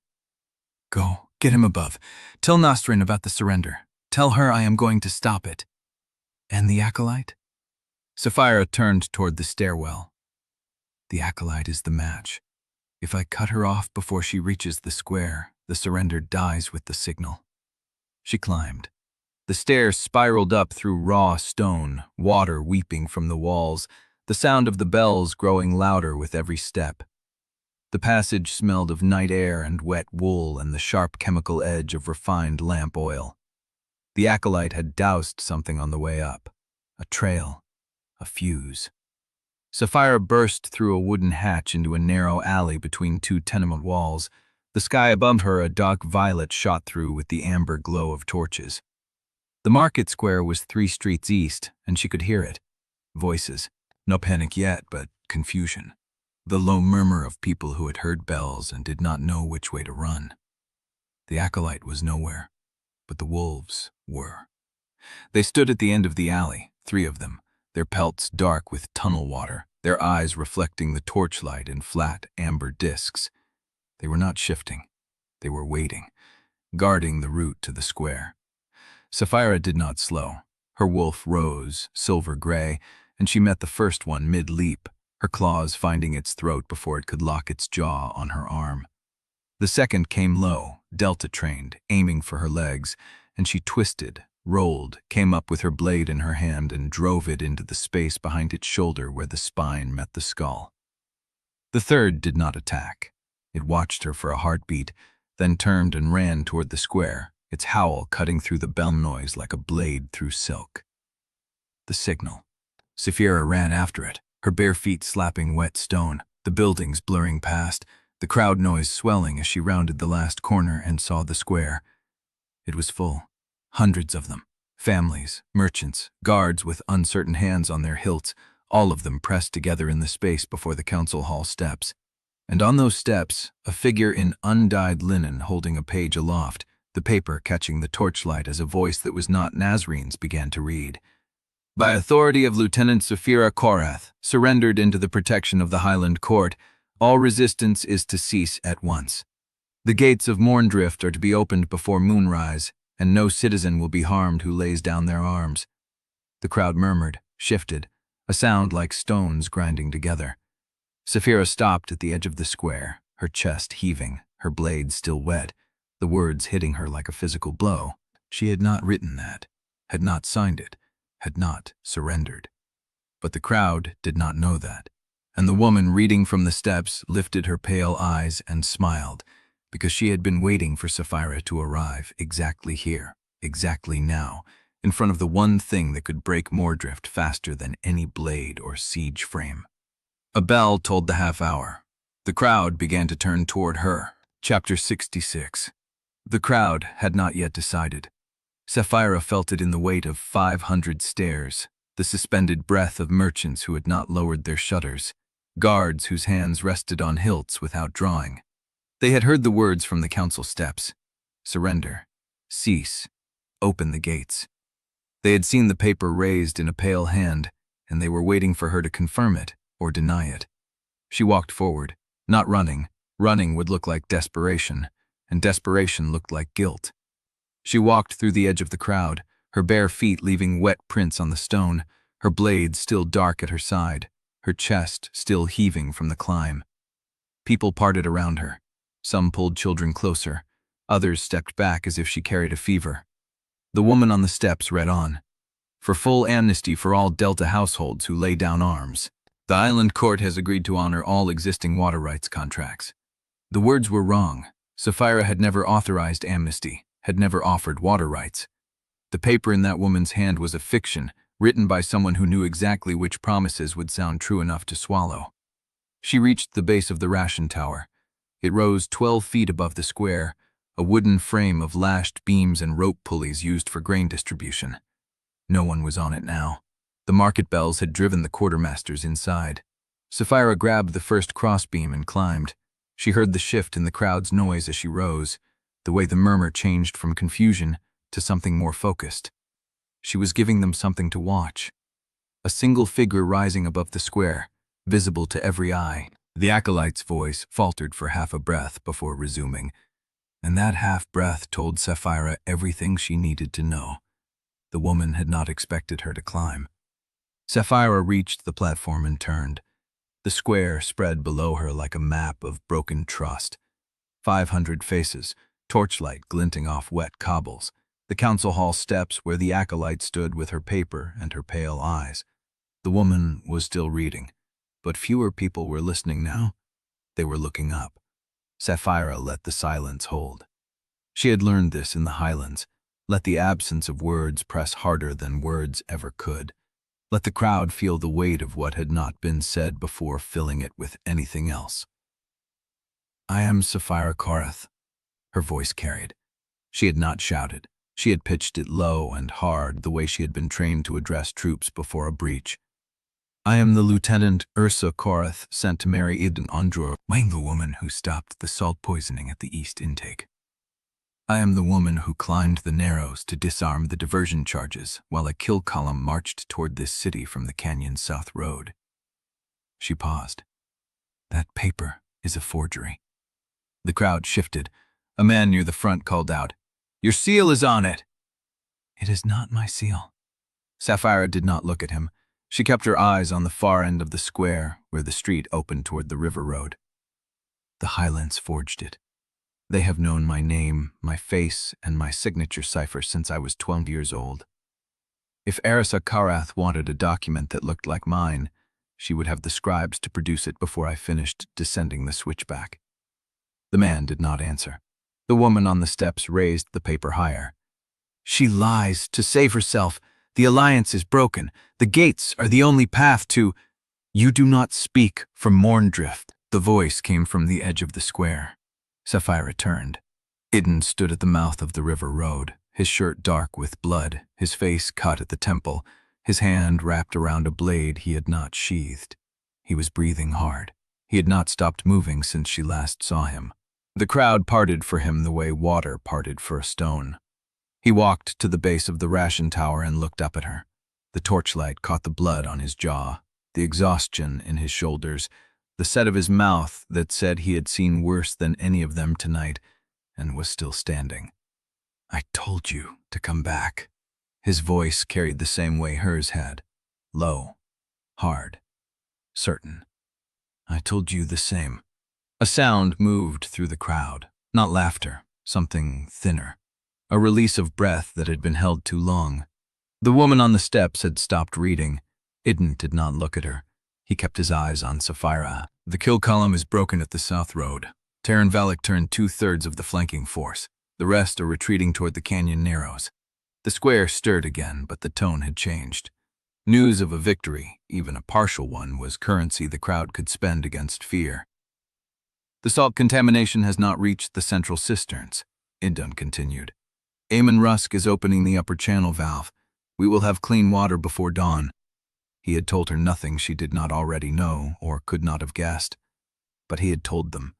He had let them hear it from his voice, standing below her, covered in blood that was not all his, refusing to climb the tower and take the platform from her. He was letting her hold the authority. Saphira felt something crack in her chest. The acolyte on the steps recovered. "You think one man's word erases a signed surrender? You think—" She did not finish. The arrow came from the eastern roofline, a dark streak through torchlight that buried itself in the tower rail between Saphira and Idun, the shaft still trembling. The crowd screamed. Saphira dropped to a crouch, her hand finding her blade, her eyes scanning the roofline. The arrow was delta-made, reed-shafted, fletched with the same gray heron feathers the Highland scouts carried. A strip of parchment was wrapped around the shaft. Idun pulled it free before she could reach it. He unfolded it, his face already going still, the stillness of a man reading his own sentence. He held it up. The seal was Saphira Korrath's crescent moon, pressed into black wax at the bottom of a single line of text. "The next one will not miss. Open the gates or she dies before moonrise." Chapter 67. The arrow still trembled in the tower rail when Idun lowered the parchment. His face told her everything before he spoke, the stillness of a man who had already decided what he would not allow. Saphira's wolf coiled beneath her skin, the arrow's trajectory burned into her vision. Eastern roofline, delta-made shaft, highland fletching. The archer had been waiting for her to climb the tower, had known she would rise above the crowd to claim the platform. She reached for the parchment. Idun's hand closed around her wrist. Not hard. A seal, not a restraint. "It says what you think it says. I need to read it. You need to get off this tower." The crowd was still screaming. Some had dropped to the ground. Others pressed toward the alley mouths, looking for cover that did not exist in an open square designed for public gathering, not defense. Saphira pulled her wrist free. "Give me the letter." Idun held her gaze for a beat, then handed it up. She unfolded the parchment with steady hands.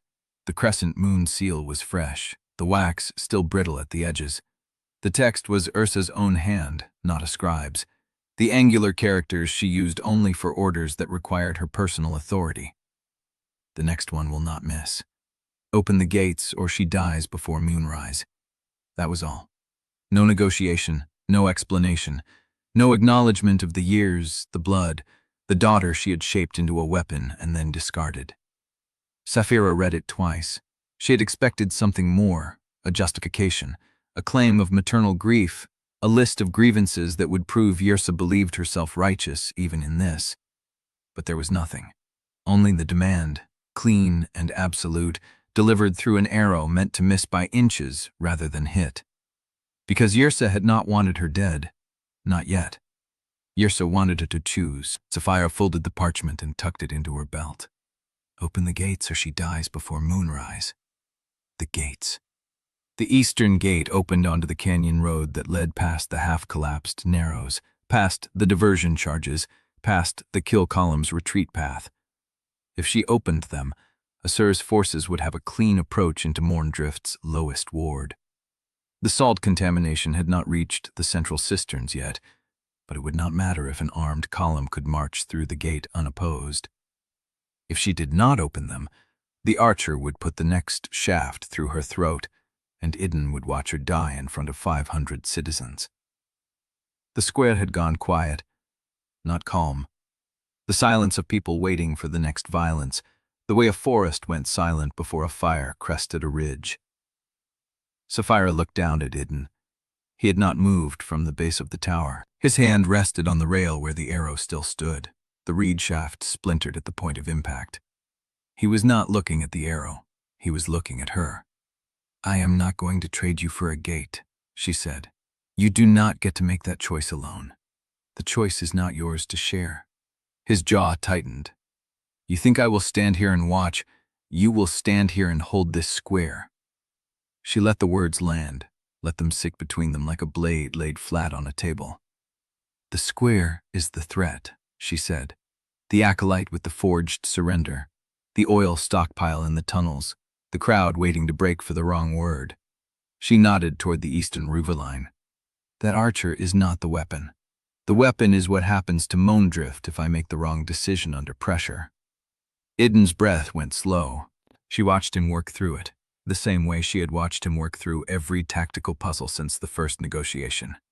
He did not like the shape of the answer, but he could not find the flaw in it. "Where will you go?" he said. "To find the source of the arrow." "The archer is already gone." "Not the archer, the command post." She pulled the folded parchment from her belt and held it up so that the bottom edge caught the torchlight. Below Yrsa's seal, in the lower margin where the wax had been pressed, there was a second impression. Not writing, but a pattern. 3 lines intersecting at a single point.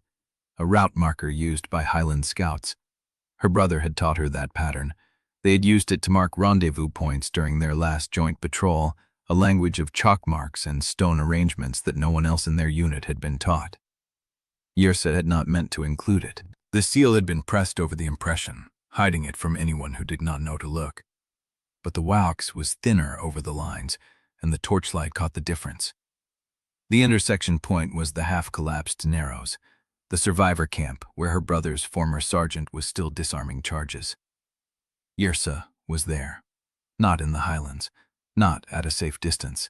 She had come forward to command in person, close enough to send an archer into Mourndrift's roofline, close enough to watch the arrow land. Saphira folded the letter again.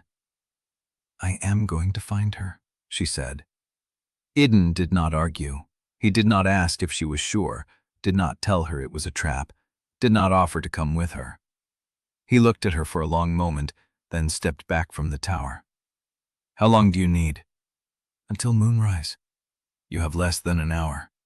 "Then I had better move." She descended the ladder before he could say anything else, her bare feet finding the rungs by memory. The crowd watched her drop the last 3 feet and land in the space Idun had cleared. The woman on the council steps was still holding the forged surrender. Her pale eyes tracked Saphira's movement, and her mouth curved into something that was not a smile. "Running already, Lieutenant?" Saphira did not answer. She walked toward the eastern alley, the one that led past the cistern junction toward the river road, the one that would take her out of the square and into the dark. Behind her, she heard Idun's voice rise. "The square is secure. You will disperse in an orderly fashion. Any runner seen moving toward the eastern gate between now and dawn will be treated as a combatant. Anyone who repeats the contents of that forged document will be held for sedition. You will go home. You will lock your doors. You will wait for word from this council before you act on anything you heard tonight." The crowd shifted. The first few footsteps started toward the market street. Saphira did not look back. She reached the alley mouth and turned into the dark, the folded parchment pressed against her ribs, the route marker boning in her memory. Yessa was at the Narrows, and Saphira had less than an hour to reach her before Moonrise turned the threat into a promise. Chapter 68. The eastern alley delivered her to the river road faster than she had expected, the ground changing from packed earth to the wet clay that marked the Channel District's edge. She ran barefoot, the folded parchment pressed against her ribs, her breath steady despite the pace. The half-collapsed Narrows waited upstream.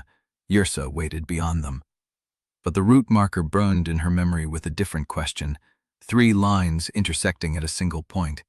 Her brother's handwriting on the patrol map, teaching her how to fold terrain into meaning. A meeting place, he had said. A place where runners know to find each other without being told. Yrsa had not put that marker on the letter by accident. She slowed at the Channel Junction where the river road split toward the Narrows and the eastern gate. A watch post stood at the fork, its torch spitting against the damp, and 2 figures stood in its light. Idun Ondrey turned at the sound of Saphira's footsteps. Her white braids caught the flame, and her face looked older in the shadows. "We heard you were coming." Saphira stopped. "From whom?" "Idun sent a runner." Kella's gaze dropped to the parchment in Saphira's hand. "Is that what I think it is?" Saphira unfolded the letter and held it flat to the torchlight. Yrsa's crescent moon seal sat at the top, unbroken when the arrow had struck, cracked open when Saphira had read the threat. "The next one will not miss. Open the gates or she dies before moonrise." Kella read the words without touching the page. When she lifted her eyes, they were flat and cold. "She has an archer on our roofline." "I know. And she expects you to open the gate for her." "I know what she expects." Kella's gaze held. "What will you do?" Saphira looked past her, toward the dark shape of the council hall rising above the market roofs. Beyond it, the eastern roofline where the archer had stood. Beyond that, the river road climbing toward the Narrows where Yrsa waited in person. She had less than an hour. She had a choice that would cost her either her life or her city. And she had a route marker pressed into wax that her brother had taught her to read. Saphira reached into her belt pouch and found the strike box she had carried since the Narrows, the one she had taken from the engineer's hand. It still held 1 unused charge. She held it up, letting the torchlight catch its casing. Kella frowned. "What is that?" "Something I took from a dead man's hands." Saphira set the letter on the ground. She placed the strike box beside it. Then she drew the small blade from her hip, the one she had carried since the delta knife had been locked in her chamber, and she scraped the strike box's flint edge across the casing until a spark caught. The flame touched the edge of Yrsa's letter. The parchment curled. The crescent moon seal blackened. The words, "She dies before moonrise," turned to ash in the shape of a hand reaching up through fire. Kella watched without speaking. The watch post's other figure stepped forward, a man in the undyed linen of a ward captain, his face scored with old burn scars that pulled his mouth into a permanent grimace. "She will send another arrow," he said. "Let her." Saphira watched the last of the letter burn until the flame touched her fingers and she had to drop it. The ash scattered on the wet clay, mixing with the mud where the river road met the Channel District. "I am not opening the gate," she said. "And I am not trading myself for a promise Yrsa will not keep. She wants me afraid, and she wants Mourndrift divided. She will not get either." Kella's mouth tightened. "Then what will she get?" "Me, at the Narrows, before moonrise." The ward captain shifted his weight. "You will not reach the Narrows before her forward force. They have been moving since dusk." "How do you know?" "Scouts." He jerked his chin toward the eastern gate. "Returned 10 minutes ago. Siege frames, 3 of them, dragged by ox teams on the canyon shelf above the river road. They will be in position before dawn. Saphira's pulse did not quicken. Siege frames meant ladders, bridge spans, or battering rams. They meant Ursa was not waiting for the gates to open. She was preparing to take Mourndrift by force, and the archer on the roofline was only a distraction. If the frames reach the canyon mouth, Kella said, they can bridge the gap above the narrows. We lose the high ground. We lose the only approach that slows her infantry. Saphira looked at the ash on the ground, the black curl where Ursa's seal had been. How long until the frames reach the canyon mouth? The ward captain's scarred face did not change. If they push through the night before the second bell, then she had less than an hour to reach Ressa and less than 3 to stop the frames. Saphira bent and picked up the strike box from the mud. It was still warm. Then I need to move faster than siege frames. Kikilla stepped into her path. You cannot stop 3 frames alone. I am not alone. She turned and looked back toward the square, toward the tower where Idun was still holding the crowd together, toward the eastern roofline where the archer was still waiting for a signal that would not come. There was no time to go back and explain, no time to argue. Saphira reached into her belt and found the charred fragment she had carried since the night she burned Ressa's dispatch. The single visible symbol, the proof that the woman who had killed her brother was the same woman who now threatened Mourndrift. She pressed it into Kella's hand. Give this to Idun. Tell him to hold the square until I come back. Kella looked at the fragment. Her fingers closed around it. And if you do not come back? Saphira started walking. Then Mourndrift burns the frames itself. Chapter 69. The Channel District lay dark and slick under the last of the moonlight, the river road climbing east toward the narrows where Yrsa waited. Saphira moved through the wet cobbles with the strike box warm in her palm, her bare feet silent against the clay. Behind her, the watchpost lamps receded. The fire where Yrsa's letter had burned was already ash. She had less than an hour. She had no plan beyond reaching the narrows before the siege frames bridged the gap and before the archer on the eastern roofline decided the warning shot had been wasted. The first runner caught her at the channel junction. A boy in a Delta quartermaster's vest, no older than 14, breath sawing in his chest. He skidded to a stop in front of her and doubled over, hands on his knees. Lieutenant, Eamon Rusk sent me. He said to find you before you reached the river road. Saphira stopped. What does he need? The sluice, the temple one. He says the Acolytes people are still trying to open it from below. The seal is weeping, but it hasn't gone yet. He can hold it if you give him the 4th key. Saphira's hand went to the bone key Nasrin had given her, still tucked inside her belt pouch, the one that locked the council hall passage from the surface side. He is at the temple quarter? Lower Channel House, where the old maintenance stairs meet the cistern junction. He said to tell you the master wheel can flood the approach. Saphira's pulse sharpened. Flood the approach? The canyon shelf, below the siege frames. The boy straightened, his voice steadying. There is an old release channel cut into the rock above the Narrows Road. It feeds from the deepest cistern, the one the temple sluice connects to. If you open the master wheel while the sluice is still weeping, the water comes out fast enough to wash the road clean. Saphira calculated in the same breath. The siege frames were being dragged on the canyon shelf above the river road. If the road flooded, the ox teams could not hold position. The frames would slide or topple, and if the sluice was already weeping, the pressure was building, waiting for release. How fast? Eamon said the wheel has not turned in 80 years. He cannot guarantee the mechanism holds. Saphira looked east. The narrows were still dark, still out of reach. Yrsa was there, commanding in person, with siege frames closing and an archer waiting for a signal that had not come. But Yrsa had given her until Moonrise. That meant she wanted Saphira alive at least that long, wanted her to choose, wanted her to arrive at the narrows under her own power. The siege frames were the real weapon. The archer was only the threat. Saphira turned from the river road. Take me to Eamon. The boy moved fast, threading through alleys Saphira had never seen, narrow passages where the walls pressed close enough to brush both shoulders. The Channel District gave way to older construction, stone worn smooth by generations of water, the air cooling as they descended. The lower Channel House sat at the base of a collapsed stairwell, its entrance half hidden behind a stack of rusted pipe sections. Inside, a single oil lamp burned on a work table scarred with tool marks. Eamon Ruch stood over a spread of parchment maps, his scarred hands flat on the edges. He looked up when Saphira entered. "You burned the letter." She did not ask how he knew. "The master wheel. It is real." He tapped the largest map, a cross-section of the canyon's underground water infrastructure.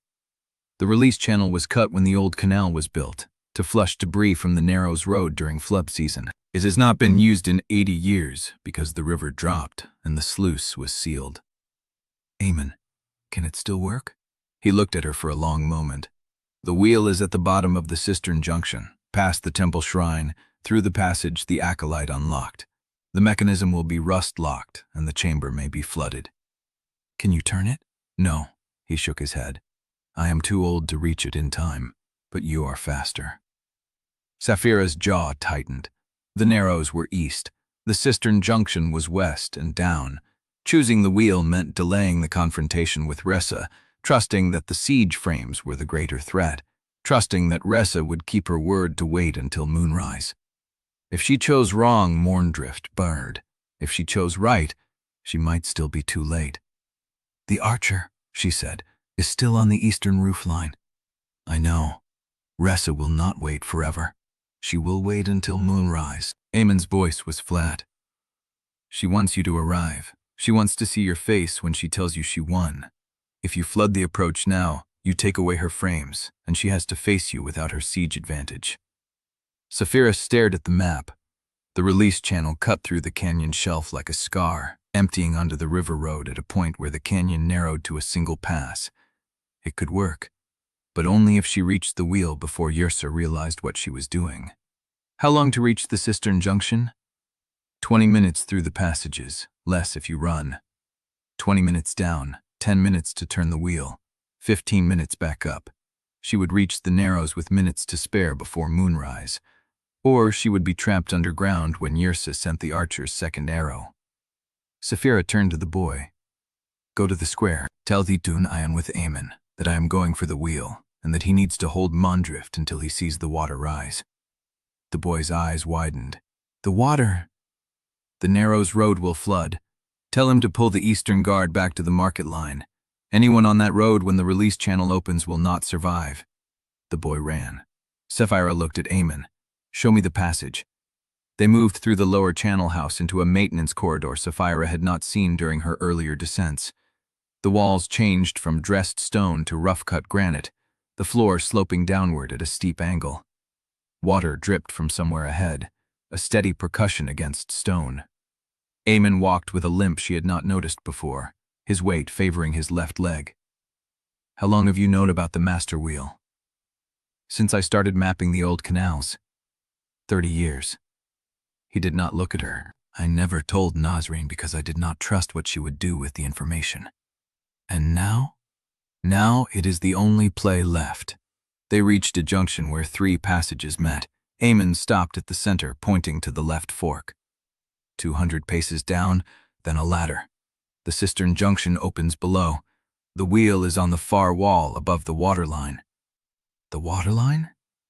"The sluice is weeping. The chamber may be flooded to waist height by now." The lying second shield devits were flatting dash.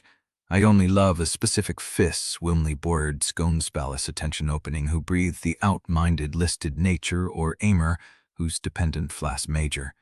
The coney colching a curtly drone." The sluice is weeping.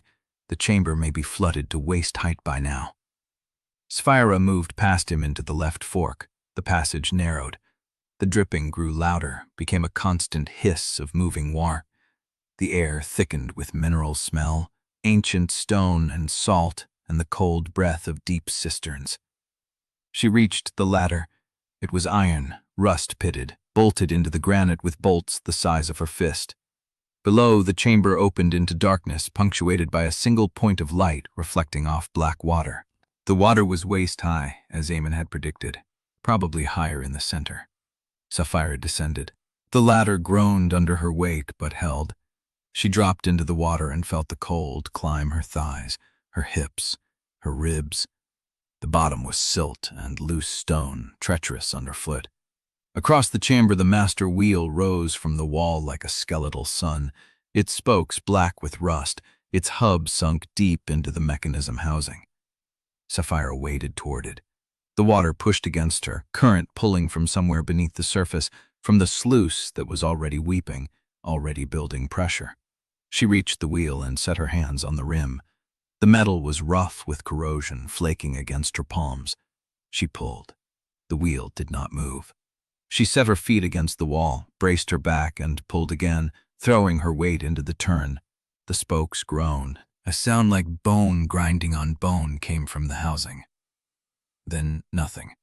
Saphira bared her teeth and pulled a third time, her muscles screaming, the cold burning her lungs. The wheel turned. A quarter turn. Then a half. The mechanism housing shuddered, and water began to move beneath her, a deep vibration traveling through the stone. Saphira forced the wheel through another rotation. Another. The vibration grew, became a roar, and the water around her began to drop, draining into the release channel, pulling toward the Narrows Road. It was working. The water level fell to her knees, to her ankles. The chamber floor emerged, slick with silt, and Saphira stood gasping against the wheel, her hands raw from the rust. From somewhere above, muffled by stone, she heard a sound that might have been an explosion or a crash.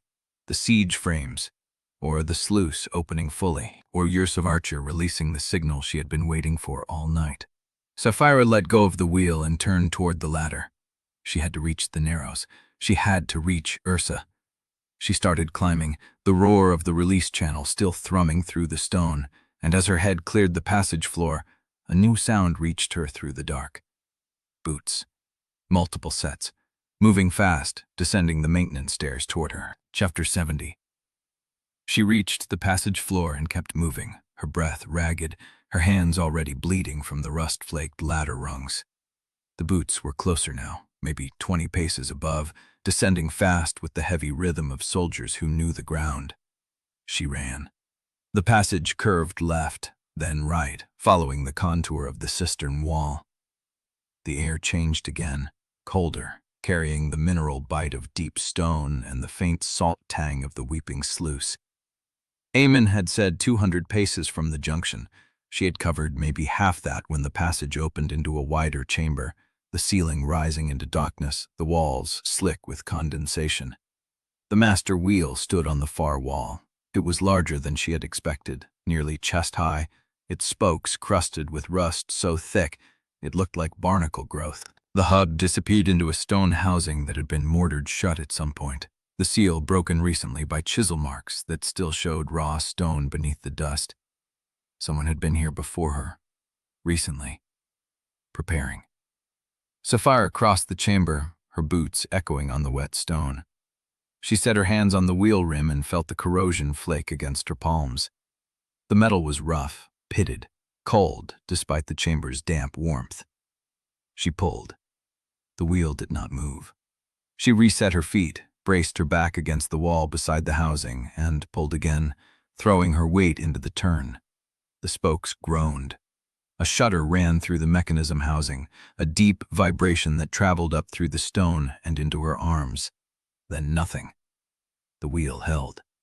Saphira bared her teeth and pulled the third time, her muscles screaming, the cold burning through her wet clothes. She felt the mechanism shift beneath the rust, a fraction of a turn, then seize again. The boots were closer now, 10 paces, maybe fewer. She looked at the spokes, at the hub, at the chisel marks where someone had broken the seal. Whoever prepared this had intended for the wheel to turn. They had cleared the housing, broken the mortar, exposed the mechanism, but they had not turned it themselves, because they knew what would happen when it did. Saphira set her feet against the far wall, one boot on either side of the wheel hub, and pulled with the full weight of her body, her legs driving, her back arching, her hands slipping on the rust. The wheel gave. A quarter turn, then a half, the mechanism housing groaning like a living thing waking from deep sleep. Water began to move beneath her, a sound like a held breath released. The vibration traveled through the floor, through the walls, through the stone itself. Saphira forced the wheel through another rotation. The groan became a roar, and the chamber began to tremble, dust falling from the ceiling, cracks racing across the mortar where the seal had been broken. The water in the cistern below her was draining, pulling toward the release channel, toward the Narrows Road, toward the siege frames and the soldiers and whatever waited for it on the canyon shelf. She turned the wheel again and again and again, counting the rotations by the burn in her arms and the blood slicking her grip. 10 turns. 15. The roar became a steady rush, the vibration settling into a deep, bass hum that she felt in her chest. The water level in the chamber was dropping, the floor emerging slick and cold beneath her boots. She let go of the wheel. Her hands were shredded. The rust had cut through her palms in a dozen places, and blood ran down her wrists, mixing with the water at her feet. She did not feel it. Not yet. The boots had stopped. She looked up. The passage mouth was dark, but she could hear them now, breathing, waiting. They had reached the junction and stopped, listening to the roar of the release channel, feeling the vibration through the stone. They knew what she had done. They had heard the mechanism wake, and they knew the Narrows Road was flooding, and they knew she was alone in the chamber with no way out except the passage they now blocked. Saphira moved. She did not go for the ladder. She went for the wall beside the wheel housing where she had seen the chisel marks, where the mortar was still fresh. She pressed her fingers into the broken seal and felt the gap behind it, the void beyond. The passage was not for the wheel. It had been hidden behind the housing, sealed with the same mortar, opened by the same chisel that had freed the mechanism. Someone had prepared an exit. She pulled at the broken stone, her bleeding hands slipping, and felt it give. The opening was narrow, barely shoulder width, but it led somewhere, a dark slit in the wall that breathed cold air and the smell of dry stone. The boots were moving again. Saphira pulled herself into the crack, her shoulders scraping the rough edges, her feet finding purchase on the other side. She pushed through into darkness, into silence, into a passage that had not been touched in decades. Behind her, the boots reached the chamber floor. She heard a voice, low and sharp, calling orders she did not wait to hear. She moved forward into the dark, her hands against the walls, the cold stone guiding her away from the roar of the release channel and toward whatever waited in the ancient tunnels beneath Mourndrift. The passage sloped upward. She climbed. Chapter 71. She hit the passage floor on her knees, water streaming from her clothes, hands slick with blood from the rusted ladder. The boots were closer now. 2 sets. 3. Moving with the iron rhythm of soldiers who knew every turn of this route. Saphira pushed to her feet, scanning the passage. Narrow stone walls, 1 door ahead, a maintenance alcove to her left with a rusted grate covering what looked like a service shaft.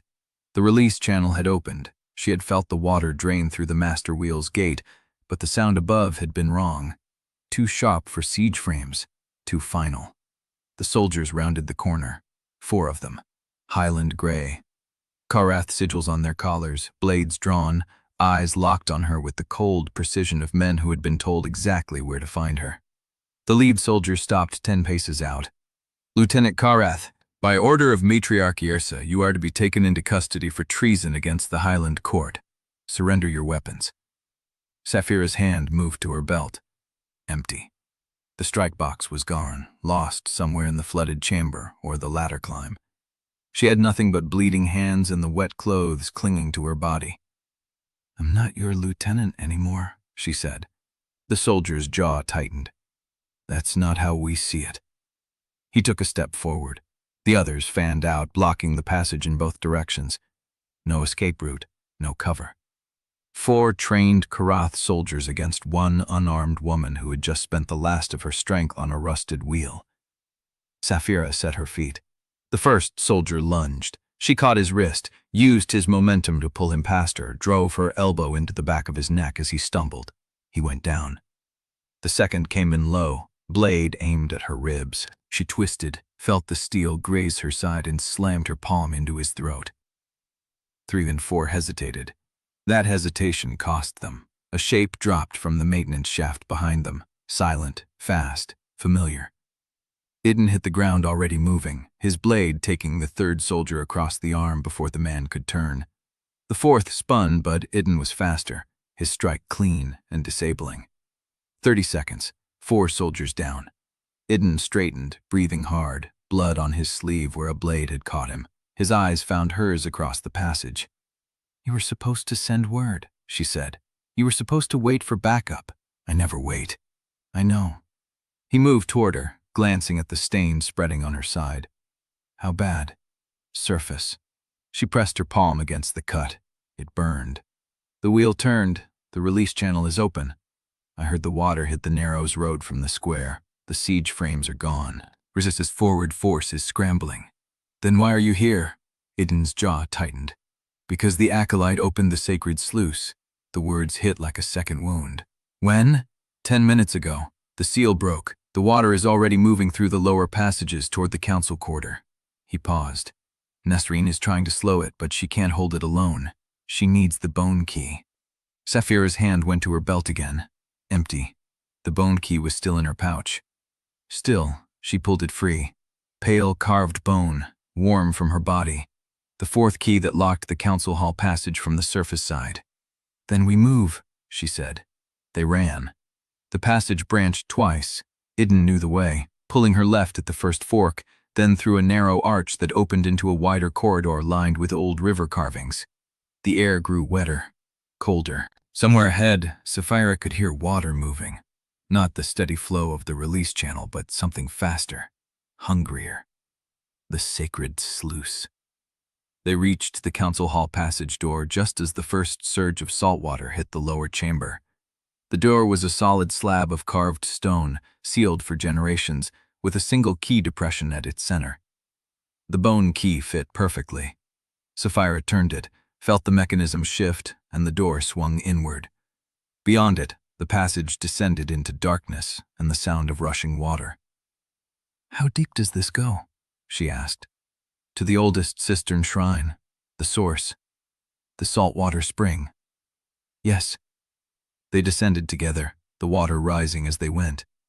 By the time they reached the bottom of the stairs, it was already up to their knees. Cold, chemical. The salt tang burned in her throat. The shrine chamber was smaller than she had expected, a single basin at its center, carved from the same black stone as the old foundations, fed by a crack in the floor where the ancient spring pushed through. The water was pouring over the basin's edge, spreading across the chamber floor, finding its way into the passages beyond. Nasrin stood at the basin's far side, her gray-streaked hair slicked with spray, her hands pressed against the stone as if she could hold the water back by will alone. "It's open," she said. "I can't seal it again." "Then we redirect it," Saphira said. She moved to the basin, studying the flow. The crack was narrow but deep, the water pushing through with increasing force. The release channel she had opened from the master wheel was drawing some of it, but not enough, not nearly enough. "There's a second channel," Nasrin said. "Old construction, sealed when they built the council hall. It runs beneath the square and empties into the deep cisterns below the granaries. If we open it, the water will fill the cisterns instead of flooding the lower wards." "Where's the seal?" "Under the basin. There's a stone cap. It hasn't been turned in 200 years. Saphira looked at Idun. His face was streaked with river water and blood, his breathing ragged, but his eyes were steady. "Together," she said. He nodded. They knelt in the rising water, found the stone cap beneath the basin's edge, and set their hands against it. The seal was crusted with mineral deposits, locked by centuries of disuse. "On 3, Idun said. 1. The water reached their chests. 2. The cold bit through her skin, numbing her fingers. 3. They pushed. The seal groaned, shifted, held. Saphira's hands screamed with the effort. The raw flesh of her palm splitting open again. Idun's jaw was clenched, muscles standing out along his neck. Again. They threw their weight into it together, and the stone cap turned. A crack ran through the basin floor. The water surged toward the new opening, pouring into the ancient channel beneath the square. The level in the chamber stopped rising. Saphira sagged against the basin, her breath coming in hard, shaking gasps. Idun's hand found hers in the dark water, fingers interlocking, holding on. "We did it," she whispered. "We did it." For a moment, There was nothing but the sound of water moving where it was supposed to move, and the warmth of his palm against hers. Then, the chamber door above them slammed shut. A voice echoed down the stairs, sharp and familiar. "Acolyte, I need the east passage opened in 10 minutes. They'll be coming from the council quarter." Teren. Saphira's blood went cold. She looked at Idun. His face had gone still. "He's here," she said.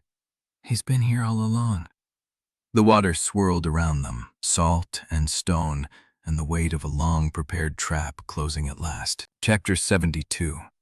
The water swirled around her thighs, salt cold and rising. Teren's voice echoed down the stairs, sharp and final. "They'll be coming from the council quarter in 10 minutes. Open the east passage." Saphira's hand found Idun's in the dark, squeezed once. She looked up the stairs toward the voice, toward the man she had trusted with her life, her brother's memory, her half-built hope that something could be salvaged from the wreck of her bloodline. "Teren," she said. The silence that followed was heavier than the water pressing against her ribs. Boots on stone, slow, descending. A shape took form in the stairwell's dim light, highland gray, blades at his belt. That familiar drag on the left heel from an old break, the one he had taken during a training exercise 20 years ago, when they were both children learning to fall. Teren Velek stopped 3 steps above the waterline. His face was bare of every mask she had ever seen him wear. "You turned the release channel," he said. "Yes, the sacred sluice is still open. The water will fill the granary cisterns, not the lower wards." "That's right." He was quiet for a long moment. The water lapped at the stairs, reaching for his boots. "I was supposed to hold you here," he said. "Let the flood do the work. Deliver your body to Erisa before dawn and tell Mourndrift you died trying to save them." Saphira said nothing. "The acolyte has the stone door sealed from the passage side," he continued. 4 more wolves waiting at the east exit. The siege frames will bridge the narrows before second bell, and Erisa has a second kill column staged at the canyon bend, hidden by the ridge shadow, waiting for the water to clear the road. Idun's grip tightened on her hand. Teren looked at them both, at their joined hands in the dark water, at Saphira's raw, bleeding palms and Idun's blood-streaked face. At something that was not strategy and not alliance and not the cold calculus of Moonlaw. "The engineer who built the diversion charges," Teren said slowly, "is one of 12. Yrsa has been preparing this siege for 18 months. She buried operatives in every ward, turned servants, scribes, channel workers. The acolyte was her investment, but there are others. People who have been waiting for the Moonrise signal to rise inside Mourndrift and open the gates from within." Saphira's stomach turned cold. "How many?" 18 confirmed, possibly more. I don't have all the names. But you have some." He met her eyes. The weight of what he had done, what he had been about to do, pressed between them like a blade held at rest. "I have enough," he said. Silence stretched. The water continued its slow, measured rise. "Why?" Saphira asked. The single word carried everything. "Why did you turn? Why did you follow Ressa? Why are you telling me this now?" Teren's jaw tightened. His hand moved to his belt, where the highland gray was still damp from the channel air. "Because she would have let Mourndrift burn," he said. "The civilians, the children, the people who never chose this war. I told myself it was strategy, necessary loss. The same lie I told myself at Thornwater when I carried the retreat order and watched your brother die on the wrong side of the ridge." Saphira's breath caught.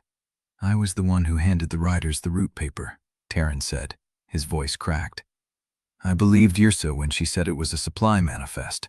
I did not know what I was carrying until the bridge fell and the Highland irregulars came over the ridgeline from the wrong direction." "You carried the order?" "Yes." She had imagined that moment 1,000 times across 17 years. The messenger in Highland gray, the folded dispatch, the sealed route that sent her brother into the kill zone. She had imagined rage, vengeance, the satisfaction of naming the one who carried the death warrant. Instead, she felt only the cold water and the weight of a man who had been carrying his own guilt as long as she had been carrying hers. "You did not know," she said. "No. Then the guilt is not yours." Teren's face crumpled. Just for a second, just at the edges, where the mask of the loyal officer cracked and showed the man beneath. "The guilt is not yours," Saphira repeated. "But what you do now is." He straightened, drew a breath that shook on the exhale. "The East Passage opens in 7 minutes. The wolves will expect me to deliver you. If I do not appear, they will seal the passage and report to Yrsa that the chamber was empty."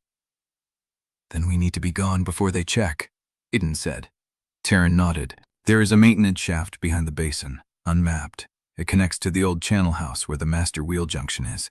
From there you can reach the narrows before the siege frames cross." He stepped down into the water, extended his hand. "I will hold the East Passage, delay the search, give you time." Saphira looked at his hand, the hand that had carried the root paper, the hand that had fought beside her, the hand that had tried to save her and damn her in the same breath.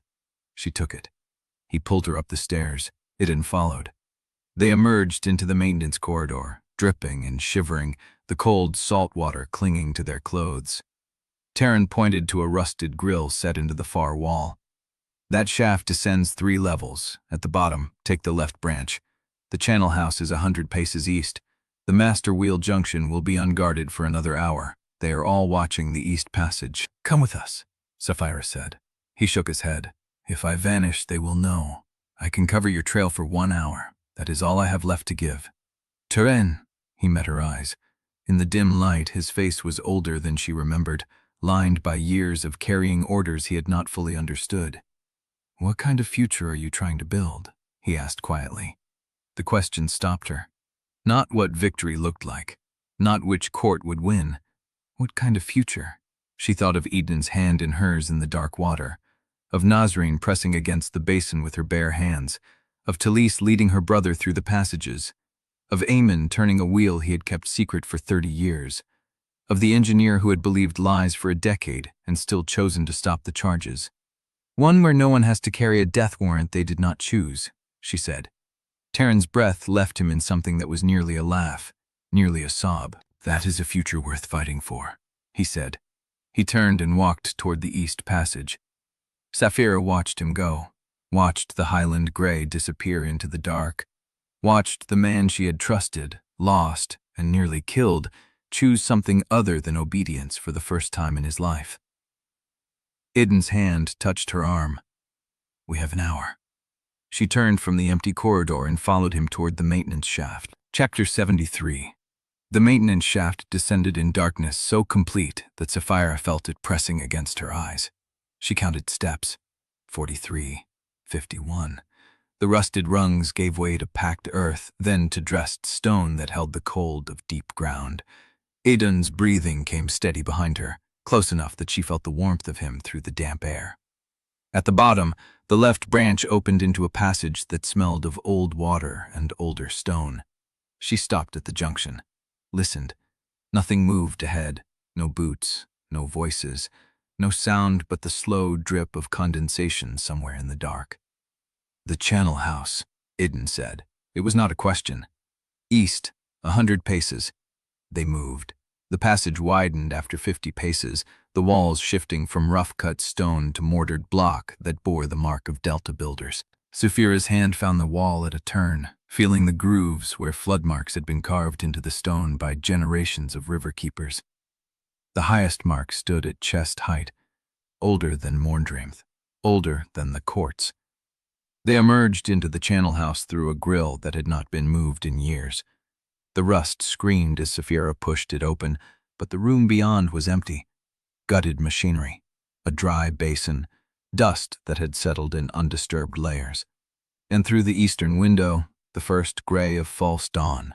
"The frames," Idun said. Saphira crossed to the window. The canyon shelf caught the weak light, and she saw them. 3 dark shapes against the pale stone, ox-drawn and moving, already past the canyon mouth. "Closer than Teren said." Yrsa pushed them through the night. She turned from the window.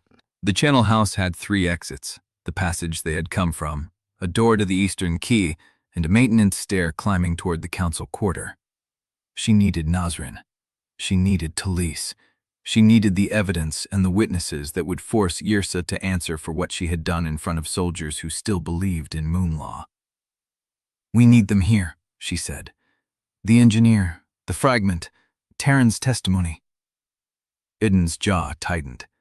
"Teren is buying us time in the East Passage. He can buy us the message, too." She found paper in the Channel house, a supply log, a charcoal nub. She wrote fast, the words sharp and angular. "Nasrin, East Channel house, before second bell. Bring the engineer and the proof." She folded it, pressed the edge of the strike box into the paper as a seal. The boy who had brought Eamon's message was still at the Channel house door, waiting in the cold, with the patient stillness of Delta runners who knew that messages moved faster than swords. "Nasrin," she said. "The temple quarter. Fast." He took the paper and was gone. They came in ones and twos. The engineer arrived first, still wearing the scorched sleeves of the Narrows, his face drawn tight over the bones of a man who had not slept in 2 days. He carried nothing but his hands.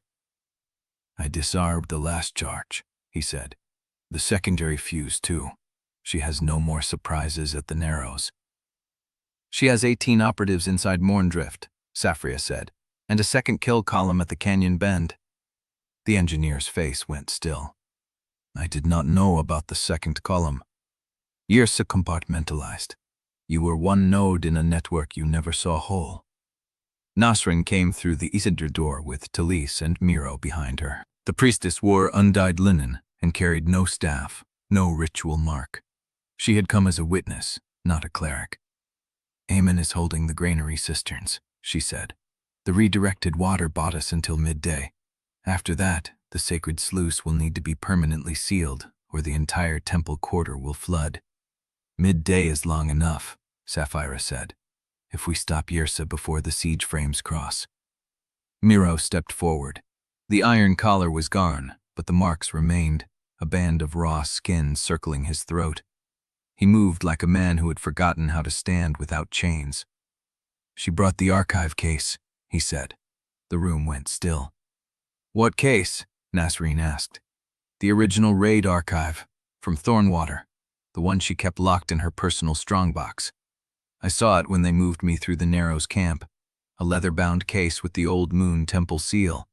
She had it carried on a separate force, not with the supply train." Saphira's breath caught. "The orders," she said. "The original orders, not the forged ones she distributed, the ones she wrote herself." "She means to control the past in person," Idun said. "If she presents the original documents, she can frame the Thornwater raid as legitimate military action. Your brother becomes a casualty of war, not a sacrifice." "She has been planning this conversation for 18 months, Saphira said. "She has already prepared what she will say." Nasrin stepped forward. "Then we prepare the truth, the engineer's testimony, the dispatch fragment, Miro's account of the archive case. We bring witnesses who cannot be dismissed." "And we bring force," Idun said. "She will not surrender to words alone." Saphira looked at the faces around her. The engineer who had carried lies for a decade, the priestess who had surrendered her last secret, the channel worker who had fought the dark, the man she had chosen across a marriage table she had meant to hate. "Then we go to the Narrows together," she said. The eastern door opened. Teren stood in the frame, gray-faced, bleeding from a cut he had not bothered to bandage. Behind him, the first light of dawn touched the canyon rim. "I held them for 40 minutes, he said. "They will check the chamber in 10. You have that long before they know you are gone." Saphira crossed to him. "The East Passage, sealed. I told them you drowned in the redirected flood." He met her eyes. "They believed me because I am still wearing highland gray. You need to come with us. If I vanish, they will know the chamber was empty. I need to be in that passage when they open it." He held her gaze. "I can hold them for another hour, maybe more." "You will die." "I will delay." He reached into his coat and pulled out a folded paper, pressed it into her hand.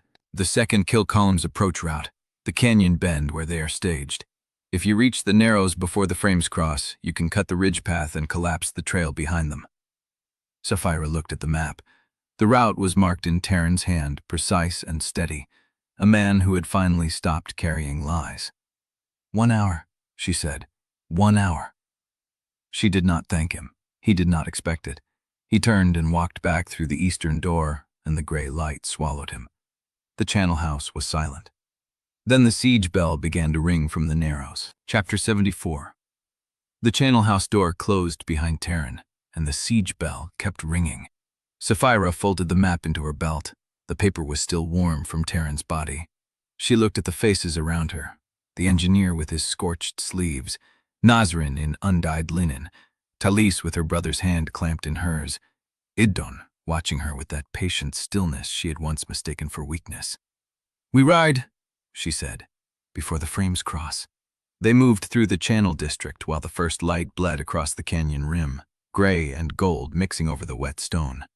The Narrows road had been a maintenance track once, cut into the cliff face, 60 feet above the riverbed, wide enough for 2 horses if the riders pressed knee to knee. The engineer took the lead. He knew the ground. Behind them, the siege bell kept its rhythm, iron on iron, a pulse the city had not heard in 40 years. Saphira rode with Idun at her left flank, Nasrin and the engineer ahead, Talise and Miro behind.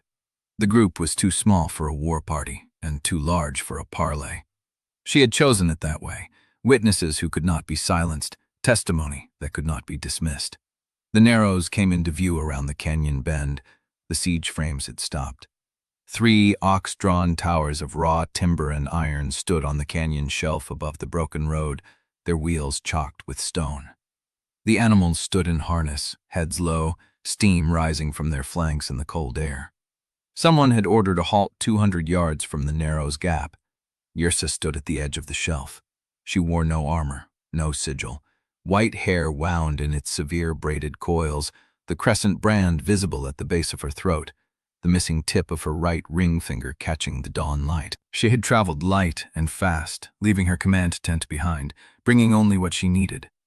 The leather case hung from her left hand. Saphira dismounted. The wind carried river spray across the stone, cold and salt-tinged from the redirected flood. She felt Idun's presence behind her, a step back, letting her hold the line. "Lieutenant," Yrsa said. The word was soft, almost fond. "Matriarch."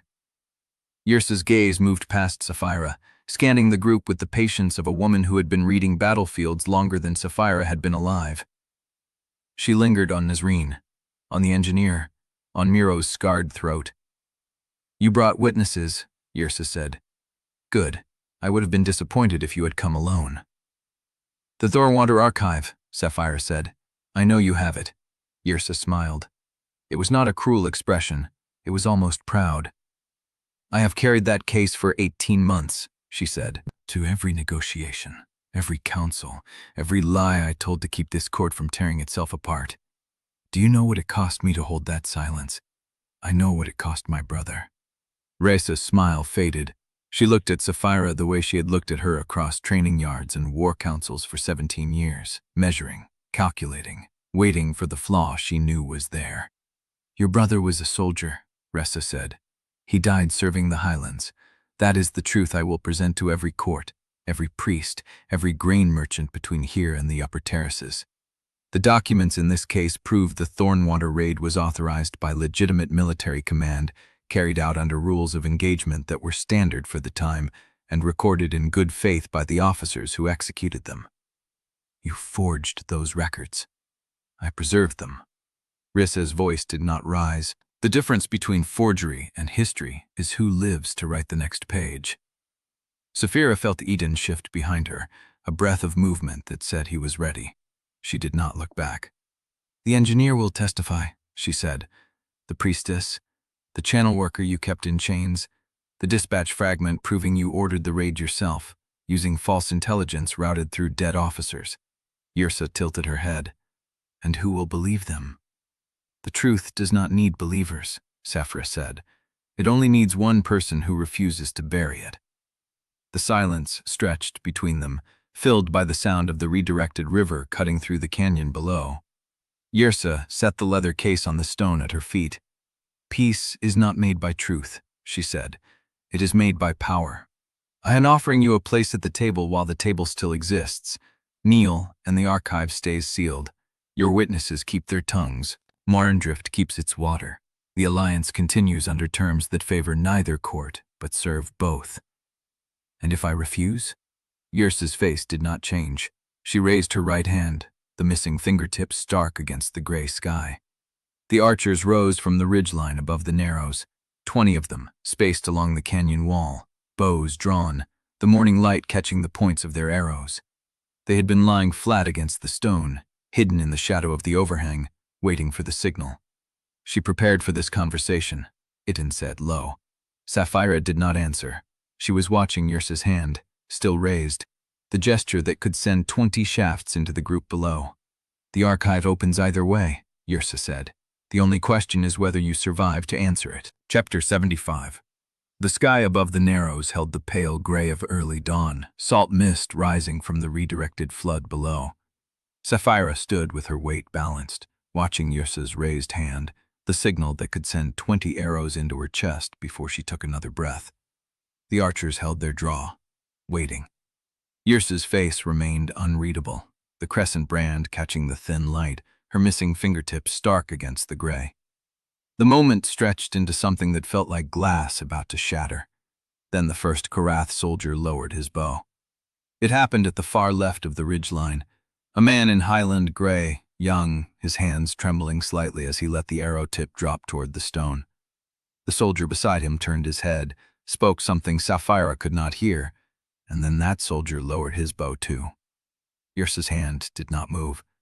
Saphira watched the hesitation spread like a ripple through still water. 3 more bows dropped, then 5, then a cluster of arrows aimed at the stone rather than at her chest. She did not know what had caused it, but she knew hesitation when she saw it.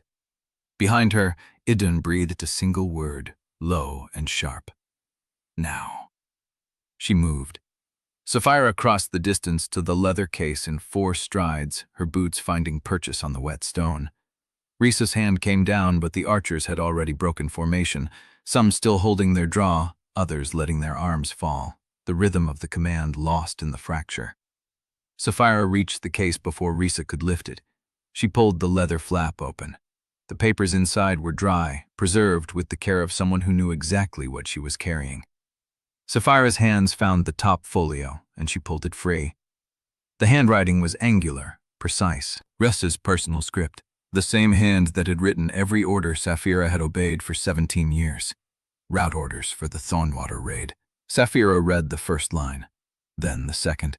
The forged intelligence sat at the top of the page, written in Yrsa's own hand, ordering the Ondrey supply column to take the wrong canyon fork. Below it, a casualty estimate that listed her brother's name among the expected losses. Not a risk, an expectation. The air left Saphira's lungs. She flipped to the next page. The tally. 53 Delta soldiers killed, 22 Highland. Her brother's name crossed through in red ink, annotated in the margin in Yrsa's hand. Confirm termination. No survivors from command tent. Below it, a second note, smaller, written after the ink had dried. Paper trail sealed. Archive prepared for presentation. Dated 18 months ago. Yrsa had written the narrative before the blood had dried on the canyon floor. Saphira looked up. Yrsa stood motionless, her face carrying no expression of guilt or defiance. Only patience. The patience of a woman who had already calculated every possible outcome. The defecting soldiers on the ridge had not all held. 2 had broken from their posts and were scrambling down the rock face toward the shelf. Saphira saw the highland gray blur as one of them hit the stone shelf hard, rolled, and came up running toward the case. "Get it to her!" the soldier shouted, his voice raw. "Get it to the lieutenant!" He did not reach her. A rockfall charge detonated 20 feet above his head, sending a cascade of stone and dust across the ridge path. The soldier threw himself sideways, but the debris caught his leg, pinning him to the stone. Saphira looked up. More charges. Embedded in the canyon wall at intervals she had not noticed before, wired into the rock above the narrows, waiting for the moment. Hesitation froze the battlefield. Rhys had prepared for defection. The second defecting soldier made it to the shelf, sliding on wet stone, his hand closing on the leather case an instant before Saphira's. She yanked it toward her. The soldier released it and turned, his body going between her and the next rockfall before it could fall. The charge above his head did not detonate, but the one behind it did. The shelf shook. Stone dust filled the air, and when it cleared, the path to the upper ridge was gone, replaced by a slope of rubble that would take minutes to cross. Ressa's voice cut through the ringing silence. "You have the archives," she said. "You have my handwriting. You have the orders. What you do not have is the time to prove them before the next charge falls." Saphira held the folio against her chest. She could feel the paper, the dry crackle of the oldest sheet, the weight of the narrative Risa had built. She looked at the defecting soldier. He was breathing hard, his face dusted with stone powder, his eyes fixed on the folio in her hands. "Is it enough?" he asked. Saphira did not answer. She was looking at the page again, at the annotation in red, at the date, at the 18 months of preparation that had brought them to this moment. Behind her, Idun's hand found her shoulder. "She will bring down the whole wall," he said, "before she lets that archive leave her sight." Yrsa's voice came again, quieter now, carrying through the thin air. "You were always my best student, Lieutenant. I taught you to read the board, to see the moves before your opponent made them. What you are holding in your hands is a single page. I have a mountain behind me." Saphira looked up at the canyon wall. The charges were embedded in the rock at intervals she could not count, wired into the stone above the narrows, waiting for the moment hesitation became vulnerability.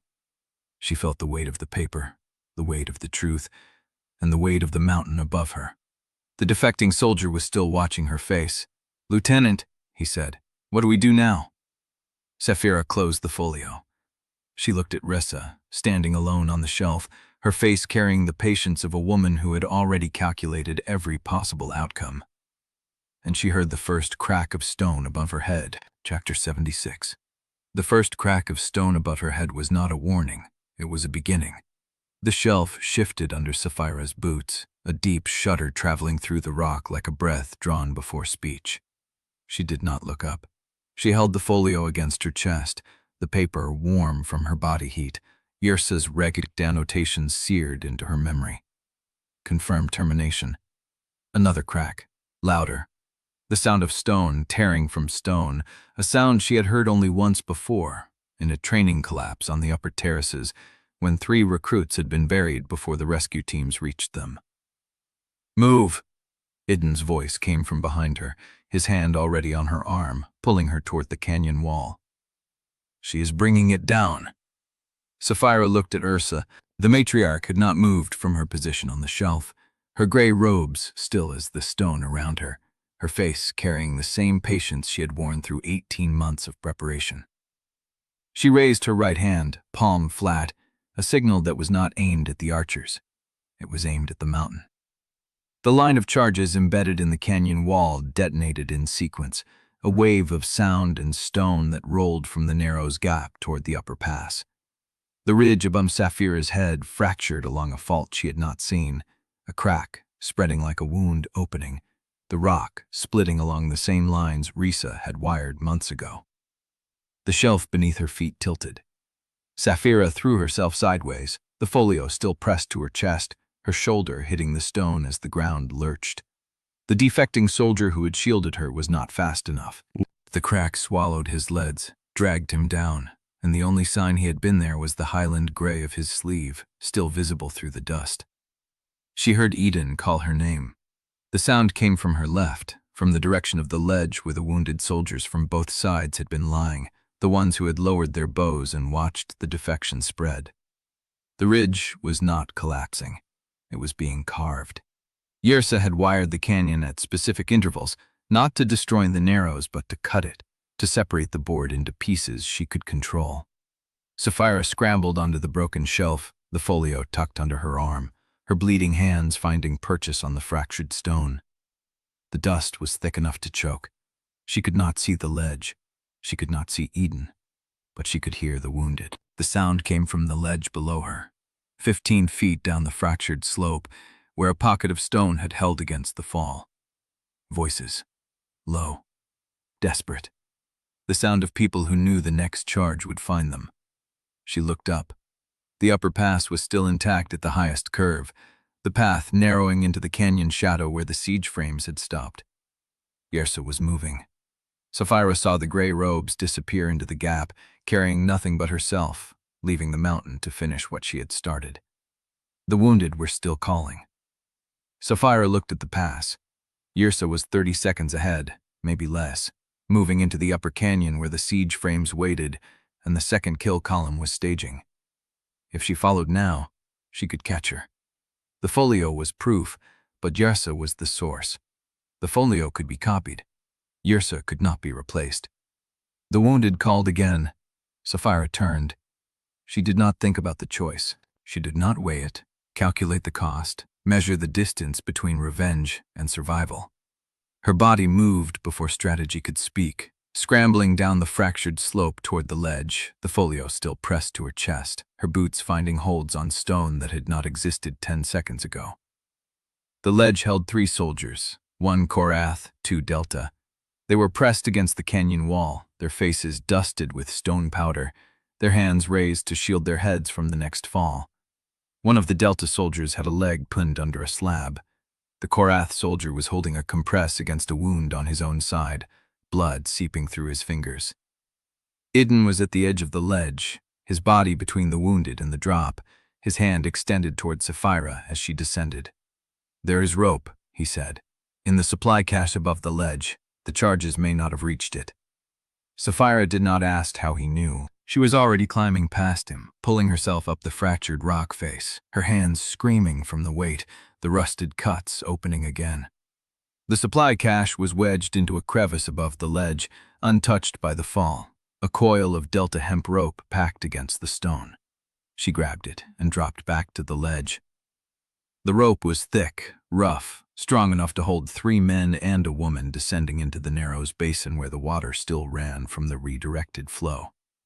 She tied the first loop around the pinned Delta soldier's chest, working the knot under his arms while he gritted his teeth against the pain of the shifting slab. "On 3, she said. "You do not help, you go limp. I will take your weight." He nodded.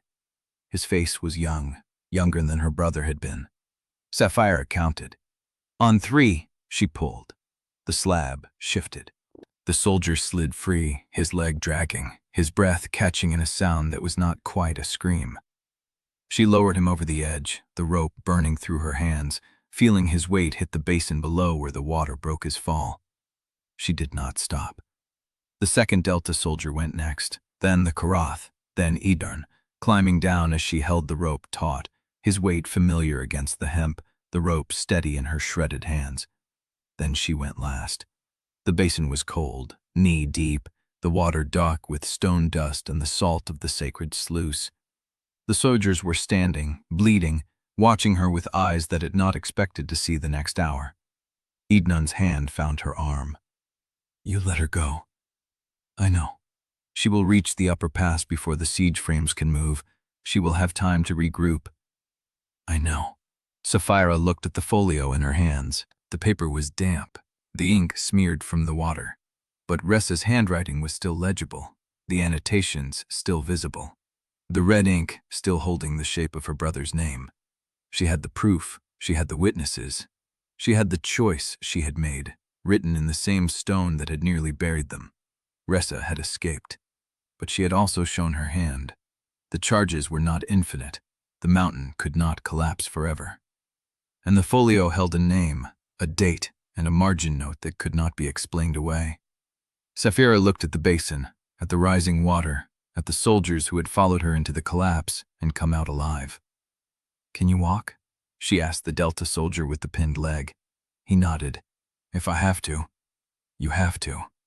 She turned toward the narrows basin, toward the path that led back to Mourndrift, toward the council square where the false surrender had been read and the crowd had turned. Behind her, the upper pass was silent. Yrsa had vanished into the mountain, carrying nothing but her own survival. Above them, the ridge groaned, a deep sound like a wounded animal shifting in its sleep. Saphira did not stop walking, but she felt it in her bones. The mountain was still settling. The charges were still embedded, and somewhere in the upper pass, Yrsa was already preparing the next move. Saphira looked at Idun. "We need to get to Mourndrift before the siege frames bridge the canyon." He did not argue. He simply fell into step beside her, his shoulder brushing hers, his breath steady despite the dust and the blood and the weight of what they had left behind. The Narrows basin was quiet, except for the sound of water, the shuffle of boots on wet stone, and the distant echo of the ridge settling into its new shape. Behind them, the upper pass held no light, and ahead, the siege frames were still moving. Chapter 77. The Narrows basin was still settling, the stone groaning beneath their feet as Saphira led the wounded soldiers through the knee-deep water toward the canyon mouth.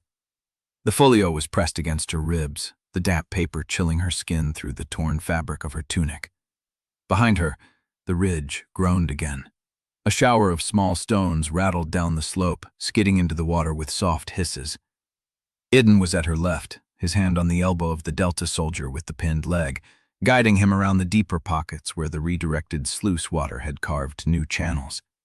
The Korrath soldier walked on Saphira's right, one hand pressed to his side, the other holding the rope that had lowered him into the basin. No one spoke. The only sounds were the splash of boots, the scrape of stone on stone, and the distant echo of the mountain still finding its new shape. Saphira's hands were bleeding again. The broad burn had opened the rusted cuts from the master wheel, and the salt water stung every time she flexed her fingers. She did not stop walking. The folio was more important than her hands. They reached the canyon mouth as the fog began to lift. The Narrows opened into the Channel district, where the first light of dawn was bleeding through the haze, pale and thin, turning the wet stone the color of old bone. The siege frames were visible in the distance, still halted where Yrsa had left them, the ox teams standing in harness, their breath steaming in the cold air. But no soldiers moved between them. The canyon was empty. Saphira stopped at the edge of the basin, the water lapping at her calves, and looked up at the ridgeline where the archers had been. The overhang shadow was empty. The archers were gone. The defectors who had lowered their bows were still on the slope, scattered among the rubble, watching her with eyes that did not know what came next. One of them stood slowly, a Korrath soldier in gray, his bow still in his hand but the string loose. He did not raise the weapon. He simply stood, waiting. Saphira looked at the folio in her hands. The ink was smeared, but Yrsa's handwriting was still visible, the red annotations still holding their shape. She held it up, letting the morning light catch the edge of the page, letting the soldiers see what she carried. "You followed a false order," she said. Her voice was raw, scraped from the dust and the water and the weight of the night. "Yrsa Korrath wrote it herself. She sent your brothers into a kill box and called it a supply run." The soldier did not answer, but he did not raise his bow either. Behind him, more shapes moved on the slope, wavering, watching. Soldiers who had been told Saphira was the traitor, that she had surrendered Mourndrift, that she was a weapon turned against her own blood, and now she stood in the basin, bleeding, carrying proof, asking them to choose. The silence stretched. Then the Korrath soldier with the wounded side stepped forward, his hand still pressed against the blood seeping through his fingers. He was young, no older than Teren, his face pale with pain. "I saw the orders," he said, his voice cracked on the second word. "I was at Thornwater. I saw the route paper. The map was wrong. The supply column was not where it was supposed to be." Saphira turned to face him. "I know," she said. "I carried the same orders. I believed them too." The soldier looked at the folio, then at the ridgeline where the archers had been, then at Saphira. "What do we do?" he asked. Saphira looked at Idun. He was standing beside her, his shoulder brushing hers, his breath steady despite the dust and the blood and the weight of what they had left behind. He did not speak. He did not need to. She felt his presence at her side, steady as stone, and she knew what she had to do. "We go to Mourndrift," she said. "We present the proof. We stand before the council and the square and every soldier who was deceived, and we tell them the truth." The soldier nodded. He did not ask what would happen after. He simply fell into step behind her. They moved through the Channel district in a ragged column, the wounded, the defectors, the witnesses. Saphira at the front, the folio in her hands, her boots leaving wet prints on the stone. Idun at her side, a wall at her shoulder.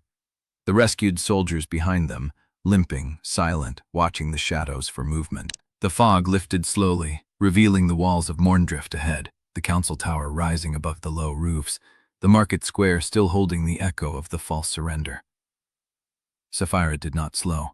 She could feel the city watching her, knew that the silence meant nothing, knew that somewhere in the crowd someone was waiting to see what she would do next. And then a runner came. A boy, no older than 14, his breath ragged, his face streaked with dust. He skidded to a halt before Saphira, his hands braced on his knees, gasping. "Lieutenant," he panted. "Highland detachment at the East Road. They did not stop. They are still advancing. They will reach the market gate before the second bell." The words hit like a stone.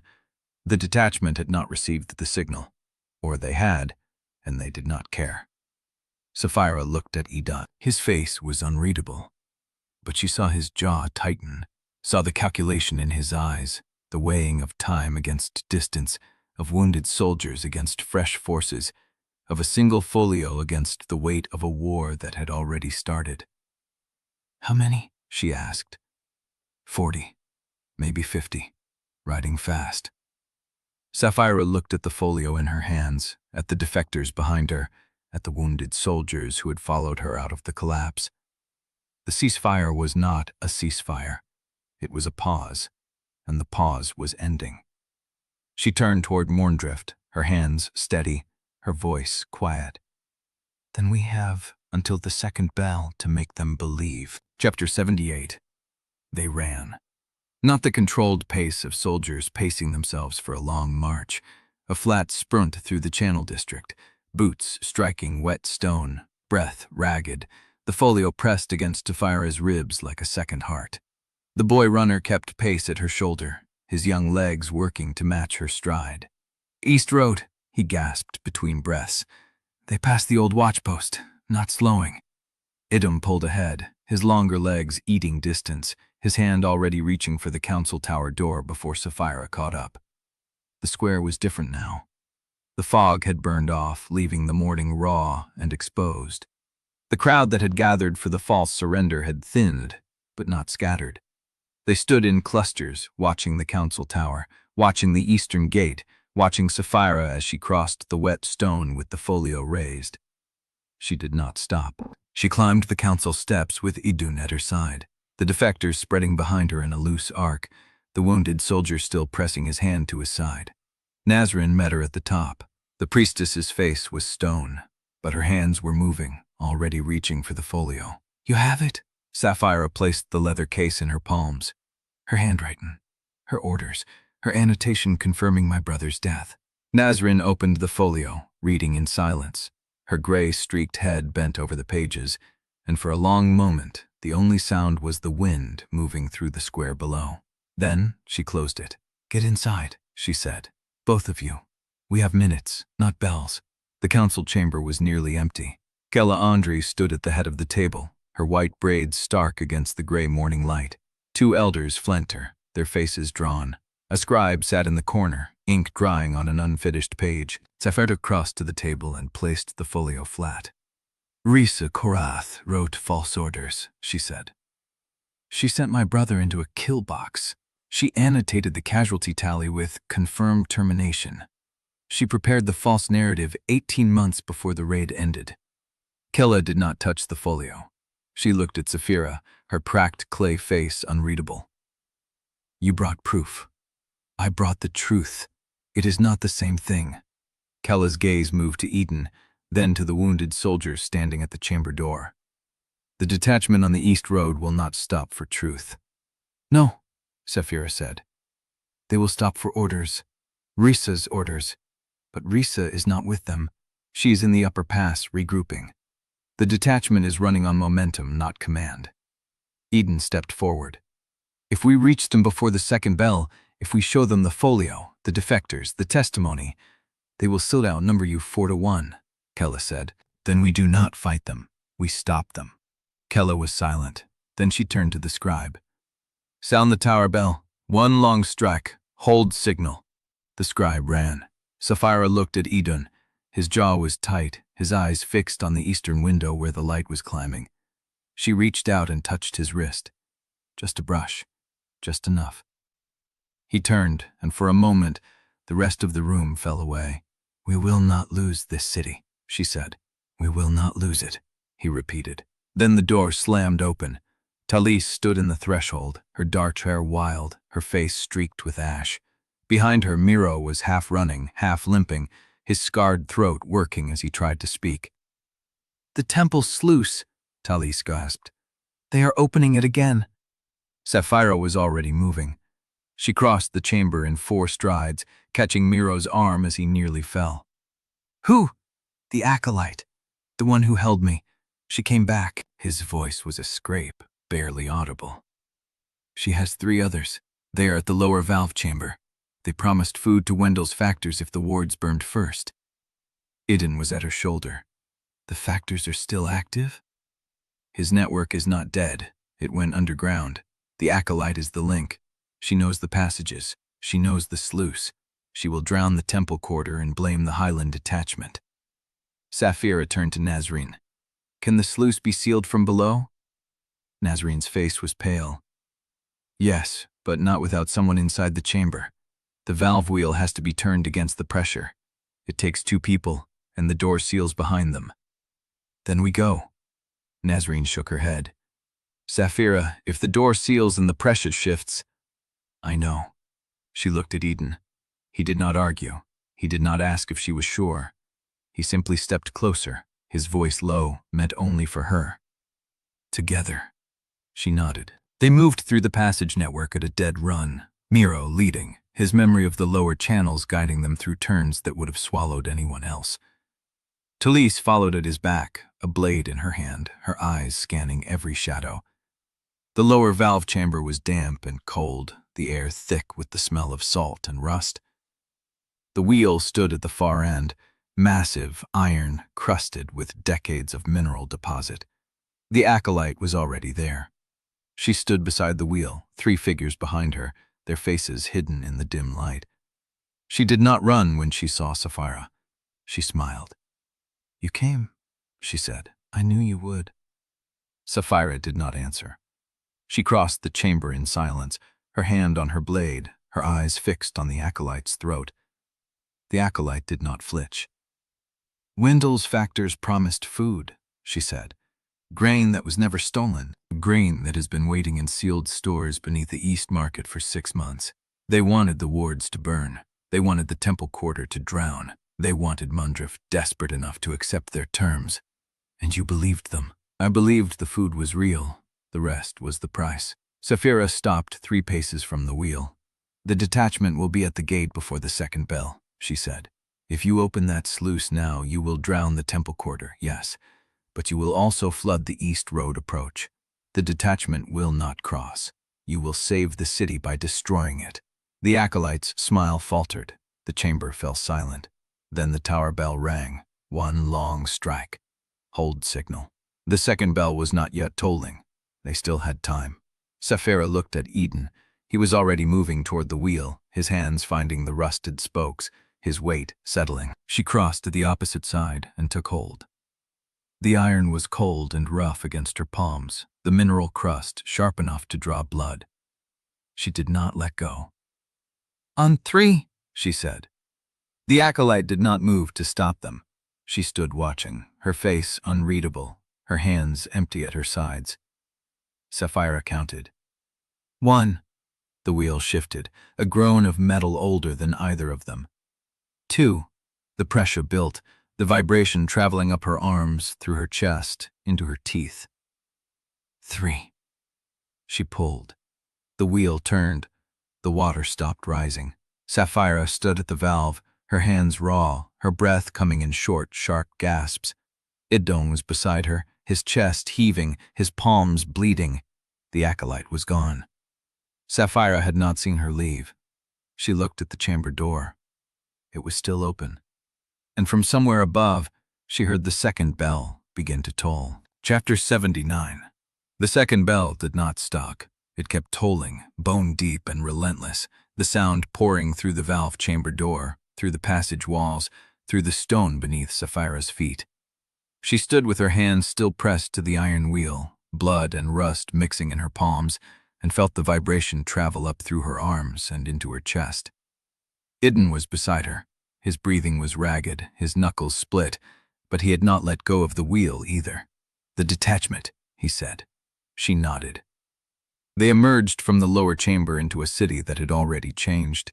The council square was full, not with riot panic, but with something quieter, harder.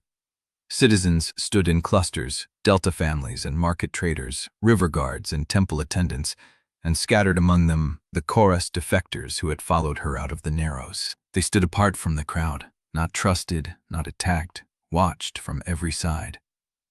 Idun Ondrey met them at the top of the council steps. Her white braids were loose on one side, her face was streaked with dust, and her eyes held the calculation of a woman who had already begun planning for a siege. "The bell is the signal," she said. "The detachment will reach the market gate before the next quarter mark." "How many at the gate now?" Idun asked. "Enough to hold, not enough to stop 40 riders if they mean to breach." Saphira looked at the square, at the faces turned toward her, at the Korrath defectors standing in their gray, weapons sheathed, waiting for a signal that had not come. "The folio," she said. "They need to see it." Kella studied her for a long moment, then stepped aside. Saphira climbed the council steps alone. The square fell silent. She held up the folio, water-stained, the leather warped from the valve chamber damp. The crowd had not seen it before. Most of them had only heard rumors, fragments, the half-truths that had been circulating since the false surrender document was read aloud. "This is Ursa Korrath's handwriting," she said. "She wrote the orders that sent my brother to die at Thornwater. She wrote them before the raid. She annotated the casualty list with her own hand. She has been preparing this narrative for 18 months. She opened the folio and held it so the front rank could see. The red ink was still visible. Her brother's name crossed through. The words confirmed termination legible even from 10 paces. A murmur ran through the crowd.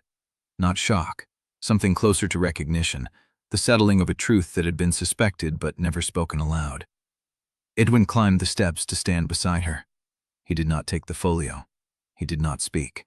He stood at her left shoulder, close enough that she could feel the heat of his arm, the steadiness of his breathing. "Yrsa has fled into the upper pass," Saphira continued.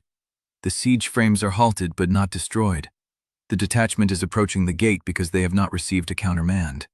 They believe they are following legitimate orders because Yrsa has been manufacturing false intelligence for years." She paused. The silence was absolute. "I carried those same orders. I believed them. I came to Mourndrift intending to serve them." She looked down at the folio, then back at the crowd. "I was wrong." The words hung in the air, not an apology, not a plea, a statement of fact delivered without softening.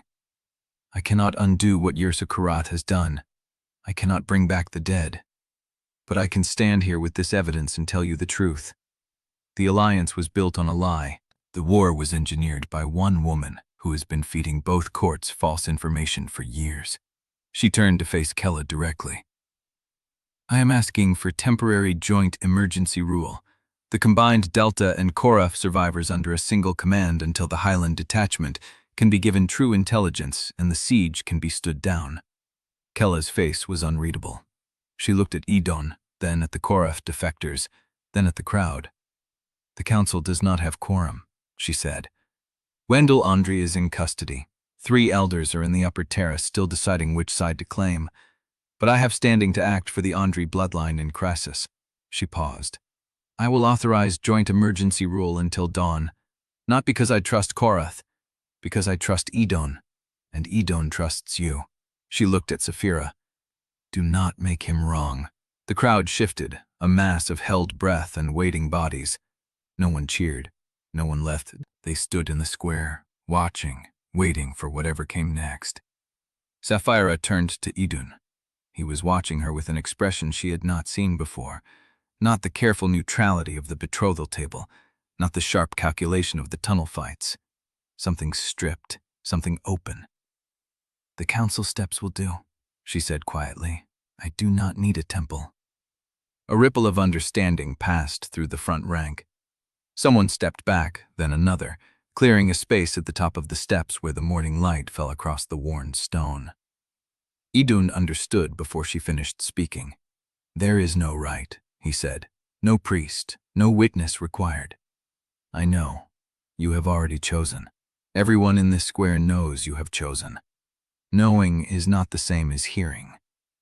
He studied her for a long moment. Then he took her hand, the one still raw from the wheel, and turned it so the blood and rust were visible to anyone who cared to look. "Then hear it," he said, loud enough for the front rank, for the defectors, for the river guards and the market families and the elders watching from the council chamber windows. "I chose Saphira Korrath before I knew her name. I chose her when she was still my enemy.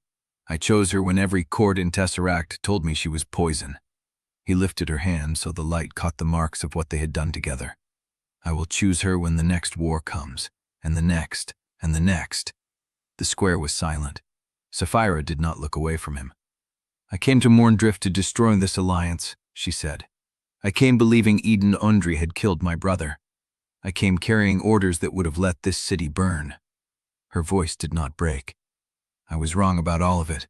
The alliance, the orders, the man."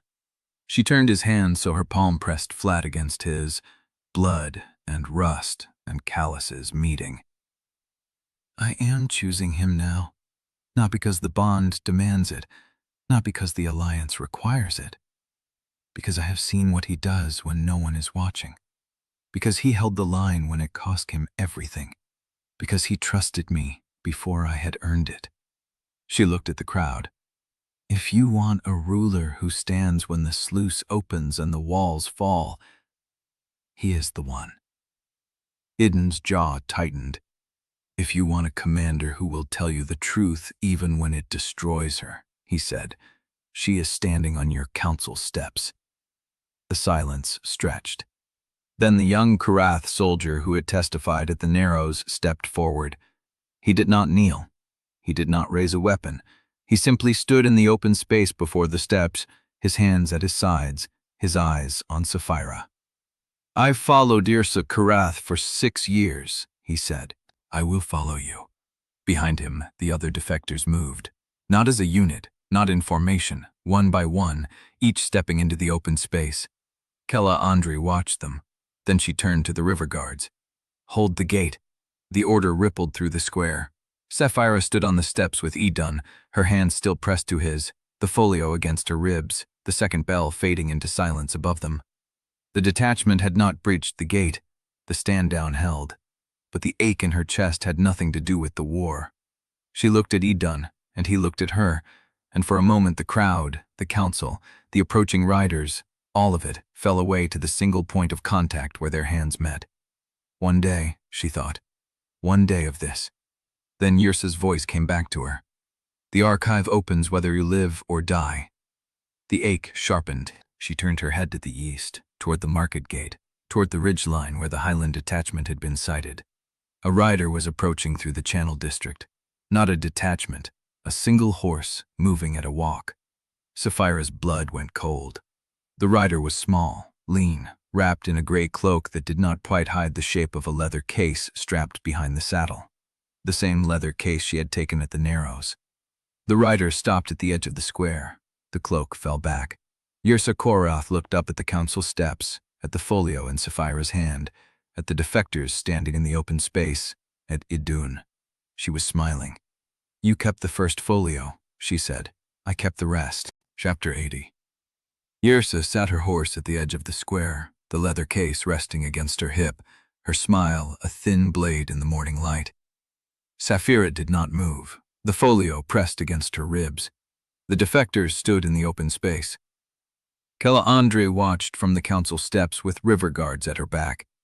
Idun's hand found hers. "Call the guards," Saphira said quietly. "She is not attacking," Idun said. "She is waiting." "Waiting for what?" "You to ask what she brought." Yrsa tilted her head, amused, and loosened the strap on the case. The square held its breath.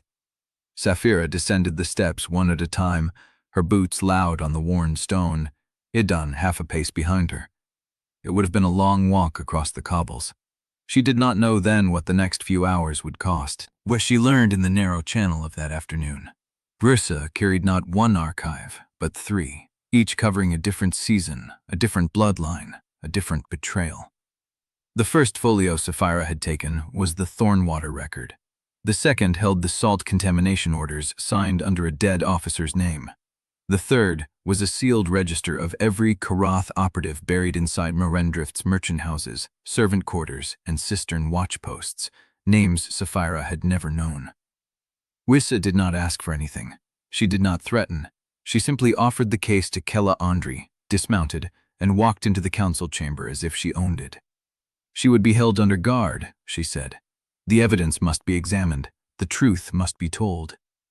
Saphira did not trust it. She trusted nothing.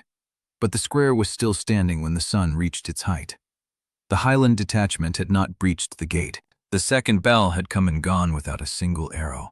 So when the council closed its doors to examine the evidence, Saphira found herself on the eastern terrace, alone with Idun for the first time since the Narrows. The city spread below them in the late afternoon light, reed roofs and channel lines, and the dark thread of the river winding through the market district. Smoke rose from cooking fires. A child's laughter carried up from somewhere in the lower warren. Peace. Brief and fragile and real. Yersa will not stay, Saphira said. No, Idun said. She is repositioning. She gave up the operatives, all of them. She burned her entire network in this city. That is the ash she wants us to hold. Saphira leaned against the terrace rail, the stone warm from the afternoon sun. Her hands were still raw from the wheel. Her shoulder ached where the blade had gone through at the intake.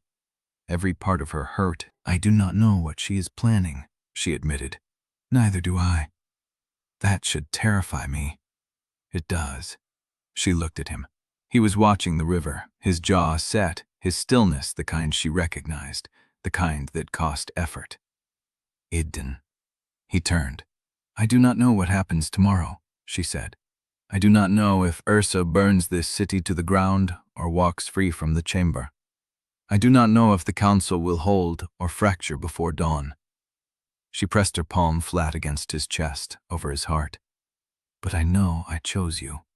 I will choose you again, and if this is all the time we have before the next war arrives, I want it to count. His hand came up to cover hers. Saphira. She kissed him. It was not the first time. It was not the most urgent, but it was the one that mattered most, because when she pulled back, she was not trembling. She was steady. I want to stay here tonight, she said, on this terrace, with you. Here? The guards can watch the doors. The council can argue without us. I am not asking for anything the bond demands or the alliance requires. She held his gaze.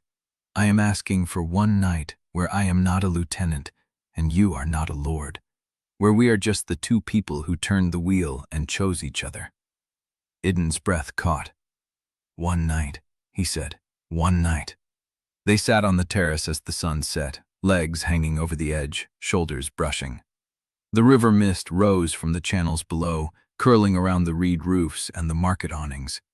Somewhere in the city, a bell rang the change of watch. Idun retrieved a blanket from somewhere, draped it over her shoulders without asking. Stop, he said as she reached to tear another strip from her sleeve. You need something to eat, she protested. He was already pulling his shirt over his head. He handed it to her. It was warm from his skin, still holding his scent. Tear that one. Saphira laughed. The sound startled her. She did not recognize it. They shared the meal he had brought up earlier, dried meat and hard bread, eating in the dark without words, passing a cup of water back and forth. Sometime around midnight, Idun lay down on the stone, pulling her with him, arranging his coat under her head. I was terrified of you, she said into the dark. I know. The bond felt like a cage. It was. It is not anymore. He was quiet for a moment.